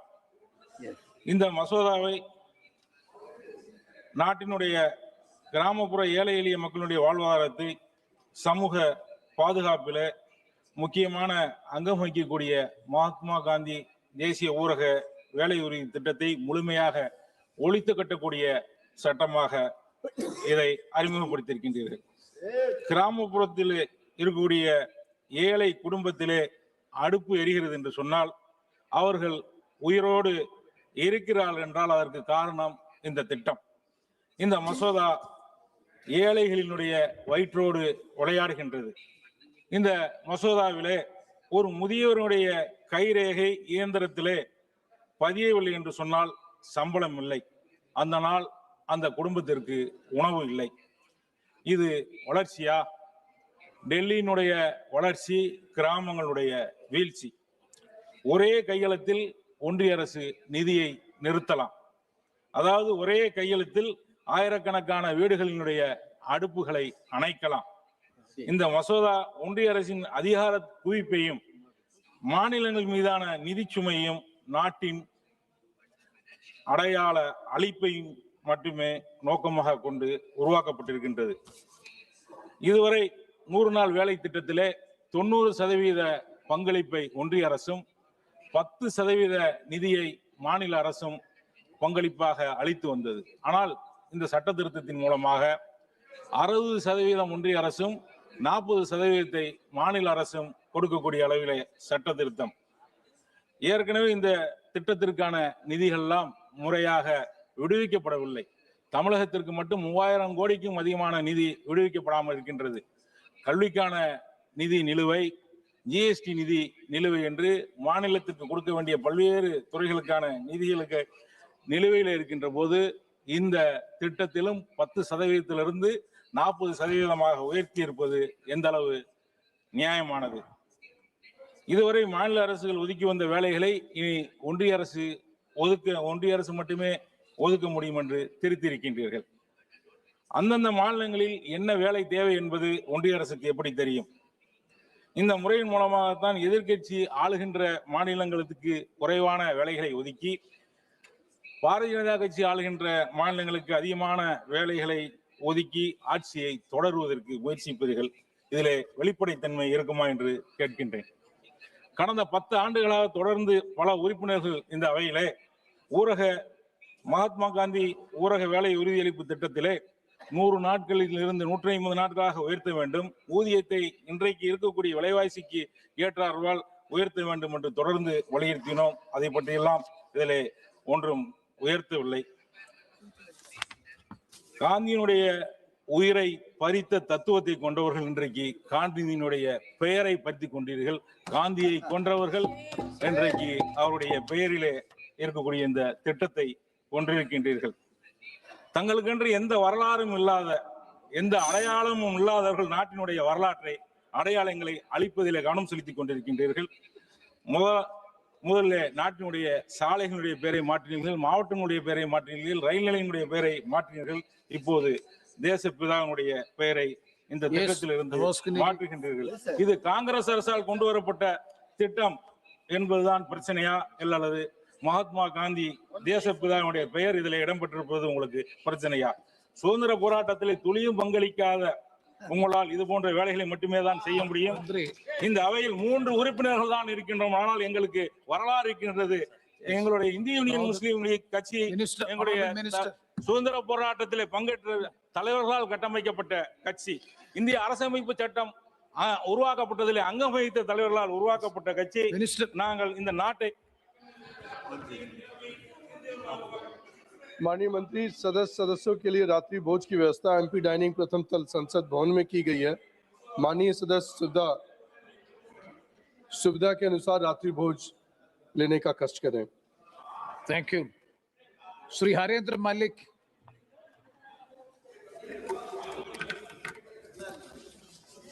धन्यवाद माननीय सभापति जी। मैं वीबीजी राम जी विकसित भारत ग्रामीण राष्ट्रीय आजीविका एवं कौशल गारंटी अधिनियम के विरोध में अपना मत व्यक्त करने के लिए खड़ा हुआ। मान्यवर 2005 में ग्रामीण भारत के ग्रामीण मजदूरों को जो आखिरी लाइन का खड़ा व्यक्ति था उसको बल देने के उद्देश्य से मनरेगा लागू हुई। आप परिवर्तन के नाम पर मनरेगा को भूल करके 11 साल तक मनरेगा ठीक रही इनकी निगाह। अब मनरेगा में सब कमियां आ गई और मनरेगा को नाम बदल करके जी राम जी कह रहे हैं। मैं एक बात कहना चाहता हूं, यार ऐसा काम ना करो, राम का नाम बदनाम ना करो। और कहा यह जाता है कि जी राम जी का मतलब गोडसे राम गोडसे। ये महात्मा गांधी को छोड़ करके गोडसे का नाम लेना चाहते हैं। ये देश गांधी का देश है। गांधी को इस देश ने बापू कहा है, राष्ट्रपिता कहा है। जंग आजादी की लड़ाई में सच्चाई है कि आप दूसरी तरफ थे, पर यह भी सच्चाई है कि गांधी के नेतृत्व में लोगों ने बलिदान दिया। और ये पूरा कानून जो अधिनियम आप ला रहे हैं ये दोषपूर्ण है। मानवर, आपने पहले 90% हिस्सा सरकार व्यय करती थी, अब कह रहे कि प्रस्तावित कानून के बाद 40% हिस्सा राज्य सरकार व्यय करेंगी। राज्य सरकारें तो पहले ही करोड़ों करोड़ नहीं लाखों करोड़ के कर्जे के तले, ना नौमण तेल होगा और ना कानून लागू होगा। तो ये इस तरह की बात कर रहे हैं। ये निश्चित रूप से जो भारतीय जनता पार्टी का चेहरा है, ग्राम विरोधी, गांव गरीब किसान का को एक तरह बर्बाद करने का, पीडीए को बर्बाद करने का जो इनका काम है वो इससे परिलक्षित होता है। मान्यवर, पहले जितना राज्यवार पैसा मांगा जाता था केंद्र सरकार उतना पैसा देने के लिए बाध्य रहती थी, पैसा दे देती थी। अब उसकी कोई गारंटी नहीं रहेगी। 60 और 40 की बात इन्होंने कर दी, उससे निश्चित रूप से इसका नुकसान होगा। और 100 दिन जो 125 दिन की ये बात कर रहे हैं, 125 दिन का रोजगार तो छोड़ दूर करिए कि ये 10 दिन का रोजगार भी नहीं दे पाएंगे। और मान्यवर, सच्चाई तो यह है कि सरकार पूंजीपतियों की सरकार है। ये पीडीए को बर्बाद करने का काम करते हैं और यही इस तरह का प्रस्ताव लेकर के आए हैं। विकसित भारत का नाम ले रहे हैं। माननीय कृषि मंत्री जी बैठे हैं। जिस देश पर विदेशी कर्जा बढ़ा हो, जिस देश के सब टैक्स बढ़े हो, सब्सिडी खत्म हुई हो और महंगाई बढ़ रही है, फिर विकसित काहे का है? आपने देश का नाश कर दिया, विकसित भारत बता रहे हैं। मानवर, इस कानून में ये दोषपूर्ण इसलिए भी है कि इसमें कानूनी आधार, रोजगार का कानूनी आधार नहीं है। और कानूनन आप बाध्य नहीं कर सकते। अगर पहले मजदूरी नहीं मिलती थी तो उसको मजदूरी का वेतन मिलता था, उसको भुगतान होता था। दूसरा मान्यवर, बजट और संसाधनों के अभी तो शुरू भी नहीं किया। मान्यवर, पीपी चौधरी बोले 12 मिनट। नहीं, ऐसा नहीं है मान्यवर, अभी तो मैं बोलना ही शुरू नहीं हुआ। लिस्ट है हमारे पास, मान्यवर 4 मिनट्स। अच्छा चलो मैं कह तो लूं, 2 बात तो कह लूं। मान्यवर, बजट और संसाधनों की अस्पष्टता है। ग्राम स्तर पर विकास के लिए स्पष्ट प्रसत और सुनिश्चित बजट का अभाव है। केवल पुरानी योजनाओं का पुनः नामकरण कर रहे हैं और इससे देश अंतरराष्ट्रीय जगत में भी शर्मसार होगा कि आज महात्मा गांधी के नाम को बदल करके गोडसे के नाम पर ये करने जा रहे हैं। रोजगार और आय सर्जन का पर कमजोर फोकस है। मनरेगा का जैसा अधिकार आधारित कार्यक्रम से तालमेल नहीं है। और मान्यवर, यही नहीं, ग्राम सभा और पंचायतों की भूमिका सलाहकार से आगे नहीं है। वंचित वर्गों पर इसमें विशेष ध्यान नहीं है। मापदंड और जवाबदेही की कमी है। डिजिटल प्रचार ज्यादा है। मानव, खत्म कर रहा हूँ मानव, प्लीज कंक्लूड। हाँ मानव, समय नहीं है। डिजिटल प्रचार ज्यादा है, जमीनी हकीकत कम है। पलायन रोकने की ठोस नीति नहीं है। आपके गांव के लोगों को रोजगार से वंचित रखने का एक इनका षड्यंत्र है और गांव के लोगों को रोजगार नहीं देंगे। मानवर, मैं इस बिल का पुरजोर विरोध करता हूँ और सरकार से अनुरोध करता हूँ धन्यवाद कि कम से कम महात्मा गांधी के नाम को तो बकस दे। ये देश गांधी का देश है। आदरणीय कृषि मंत्री जी, ये गोडसे का देश। धन्यवाद महोदय। आज मैं सदन में प्रस्तुत किए गए विकसित भारत गारंटी फॉर रोजगार एंड आजीविका मिशन यानी कि वीबीजी राम जी बिल पर अपनी बात रखने के लिए खड़ी हुई हूँ। महोदय, सरकार ने इस योजना का नाम जिस तरह रखा है वह एक हास्यास्पद है, बल्कि हमारी आस्था और मर्यादा पुरुषोत्तम भगवान राम के प्रति घोर अपमानजनक है। ये भगवान राम की राजनीतिकरण कर रहे हैं। सरकार ने इस योजना का संक्षिप्त नाम वीबीजीआर राम जी बनाया है। क्या भगवान राम का नाम अब सरकारी फाइलों में और स्कीमों में ही संक्षिप्त रूपों में रखा जाएगा? ये सिमट के रह गया है। हम राम को कण कण में बसने वाले ईश्वर की पूजा करते हैं, लेकिन सरकार ने राम को एक एक्रोनियम जिसका मतलब है रोजगार एंड आजीविका मिशन, या कैसी भक्ति है? यह तो प्रभु राम का सीधा सीधा दुरुपयोग है। अगर आपको पुरानी सरकार की योजनाओं का नाम बदलना ही था तो आप इसे मनरेगा 2 भी कह सकते थे, ग्रामीण रोजगार योजना भी कह सकते थे, लेकिन केवल राजनीतिक लाभ लेने के लिए यह योजना राम जी के नाम दे देना और उसे विकसित भारत जैसे भारी भरकम शब्दों के नीचे दबा देना, यह हमारी संस्कृति का अपमान है। कबीर दास जी ने सही कहा है, ऐसे दिखावे को देखकर कि माला फेर झुक गया न मन का फेर, कर का मन का छाड़ के मन का फेर। अध्यक्ष जी, सरकार केवल नाम की माला जप रही है, लेकिन इसका मन गरीबों और मजदूरों और राज्य के कल्याण के लिए नहीं है। नाम में राम है और काम में कपट है। नाम बदलने के पीछे असली खेला फंडिंग की कटौती है। मनरेगा के तहत मजदूरी 90% पैसा केंद्र से आता था, लेकिन अब इस नए बिल में केंद्र सरकार बीच और केंद्र का और राज्य सरकार का 60-40 का रेशो है।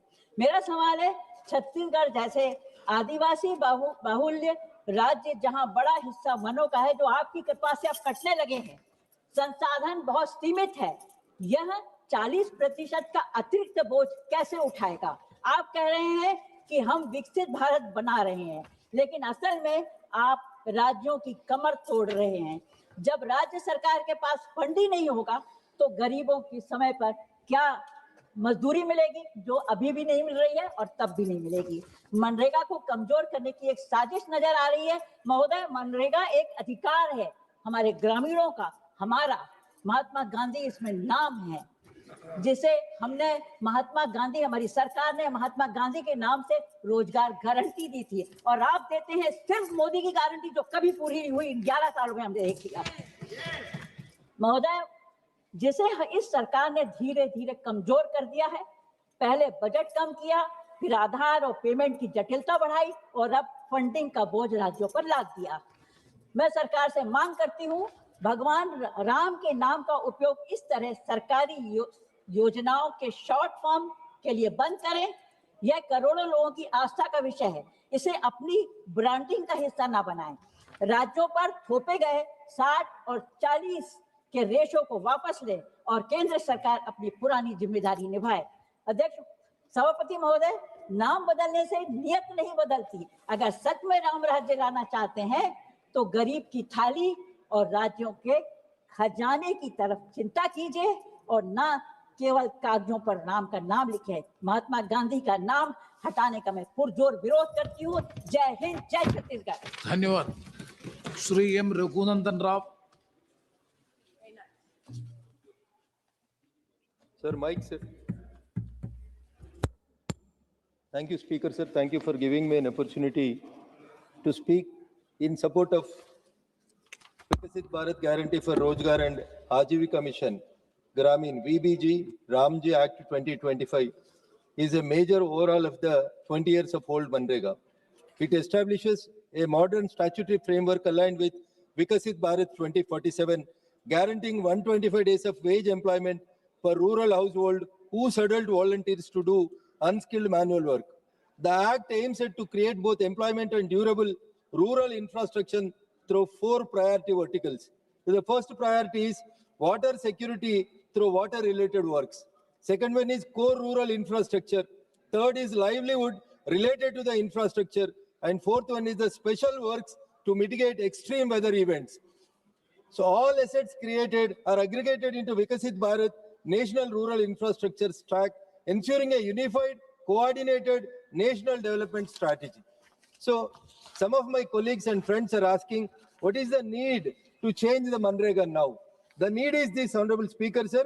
Manrega was built in the year 2005 but rural India has transformed from 2005 to 2025 under the dynamic leadership of Honorable Prime Minister Sri Narendra Modi ji. Poverty fell sharply. In the year 2011 and 12, the poverty of Indian people was 25.7%, sir. Under the dynamic leadership of Honorable Prime Minister Modi ji, the poverty level has come down from 25% to 4.86%, supported by rising consumption, incomes and financial access recorded in MPCE and NABARD RECSS surveys, sir. So this clearly shows 20 years ke baad, there should be some change in the Manrega. That is the reason why, under the dynamic leadership of Honorable Prime Minister Modi ji, now the name of the scheme and as well as the rules of the scheme were changed. Many of my friends, those who are representing the opposition, they are saying these lines that it should not be changed because the name is Mahatma Gandhi's name. Actually, the intention of the Mahatma Gandhi in building the India is Ramaraj. When the dream of the Mahatma Gandhi ji was Ramaraj, when the Modi ji Sarkar under the leadership of our Shivraj Singh Chauhan ji, when they are trying to bring Ramaraj in this country, what is the problem with the opposition is their thinking, their alochana, what they want to think is, they want to say whatever they want to say, it has to happen whether they are in the ruling or in the opposition. Sir, in Telugu, when we go to a rural area, there is a proverb, Honorable Speaker, sir. What is the meaning of proverb is, a village person is going to a Jyotisha to ask his Jyotisha. Duradrushta hai, sir, the Jyotisha who is sitting there is of opposition ideology. He said that you will die today afternoon itself. Like this, when you are bringing the changes in the ideology and structure of the country to the dreams of the Mahatma Gandhi ji, the opposition is saying that you are changing the name, you are bringing the name of Godse. See, this is how it looks like is, अगर आप लैला को देखना है तो मजरू का आंखों से देखना है सर. अगर आप प्रोग्रेसिव कंट्री को देखना है, अगर बदलते हुए भारत को देखना है तो मोदी जी का आंखों से देखना, गांव में गरीब है उन लोगों के आंखों से देखना. मगर कभी भी हम जो लाते उसको अपोज करना चाहे तो हम क्या करेगा sir. The main intention of the government is to bring the change in the lives of the people, sir. I would like to compare 2-3 lines with the previous government, Congress government's Manrega and Narendra Modi ji's 12 years of government, sir. Is there any attempt made to improve the Manrega, which was present earlier during the UPA and NDA? Sir, I will compare 2-3 lines. The participation of women during the UPA 2013 and 14 was only 48%, Speaker, sir. And now it has been increased to 56.74%. Like the same thing, Aadhaar seeded active workers were only 76 lakhs during the UPA Sarkar, and now it is increased to 12.11 crore during the NDA government, Narendra Modi ji's leadership. Workers on APBC were zero during UPA, and now it is 11.93 crores, sir. The geo-tagged assets during UPA were zero, and during NDA it is 6.44 crores, Your Honor.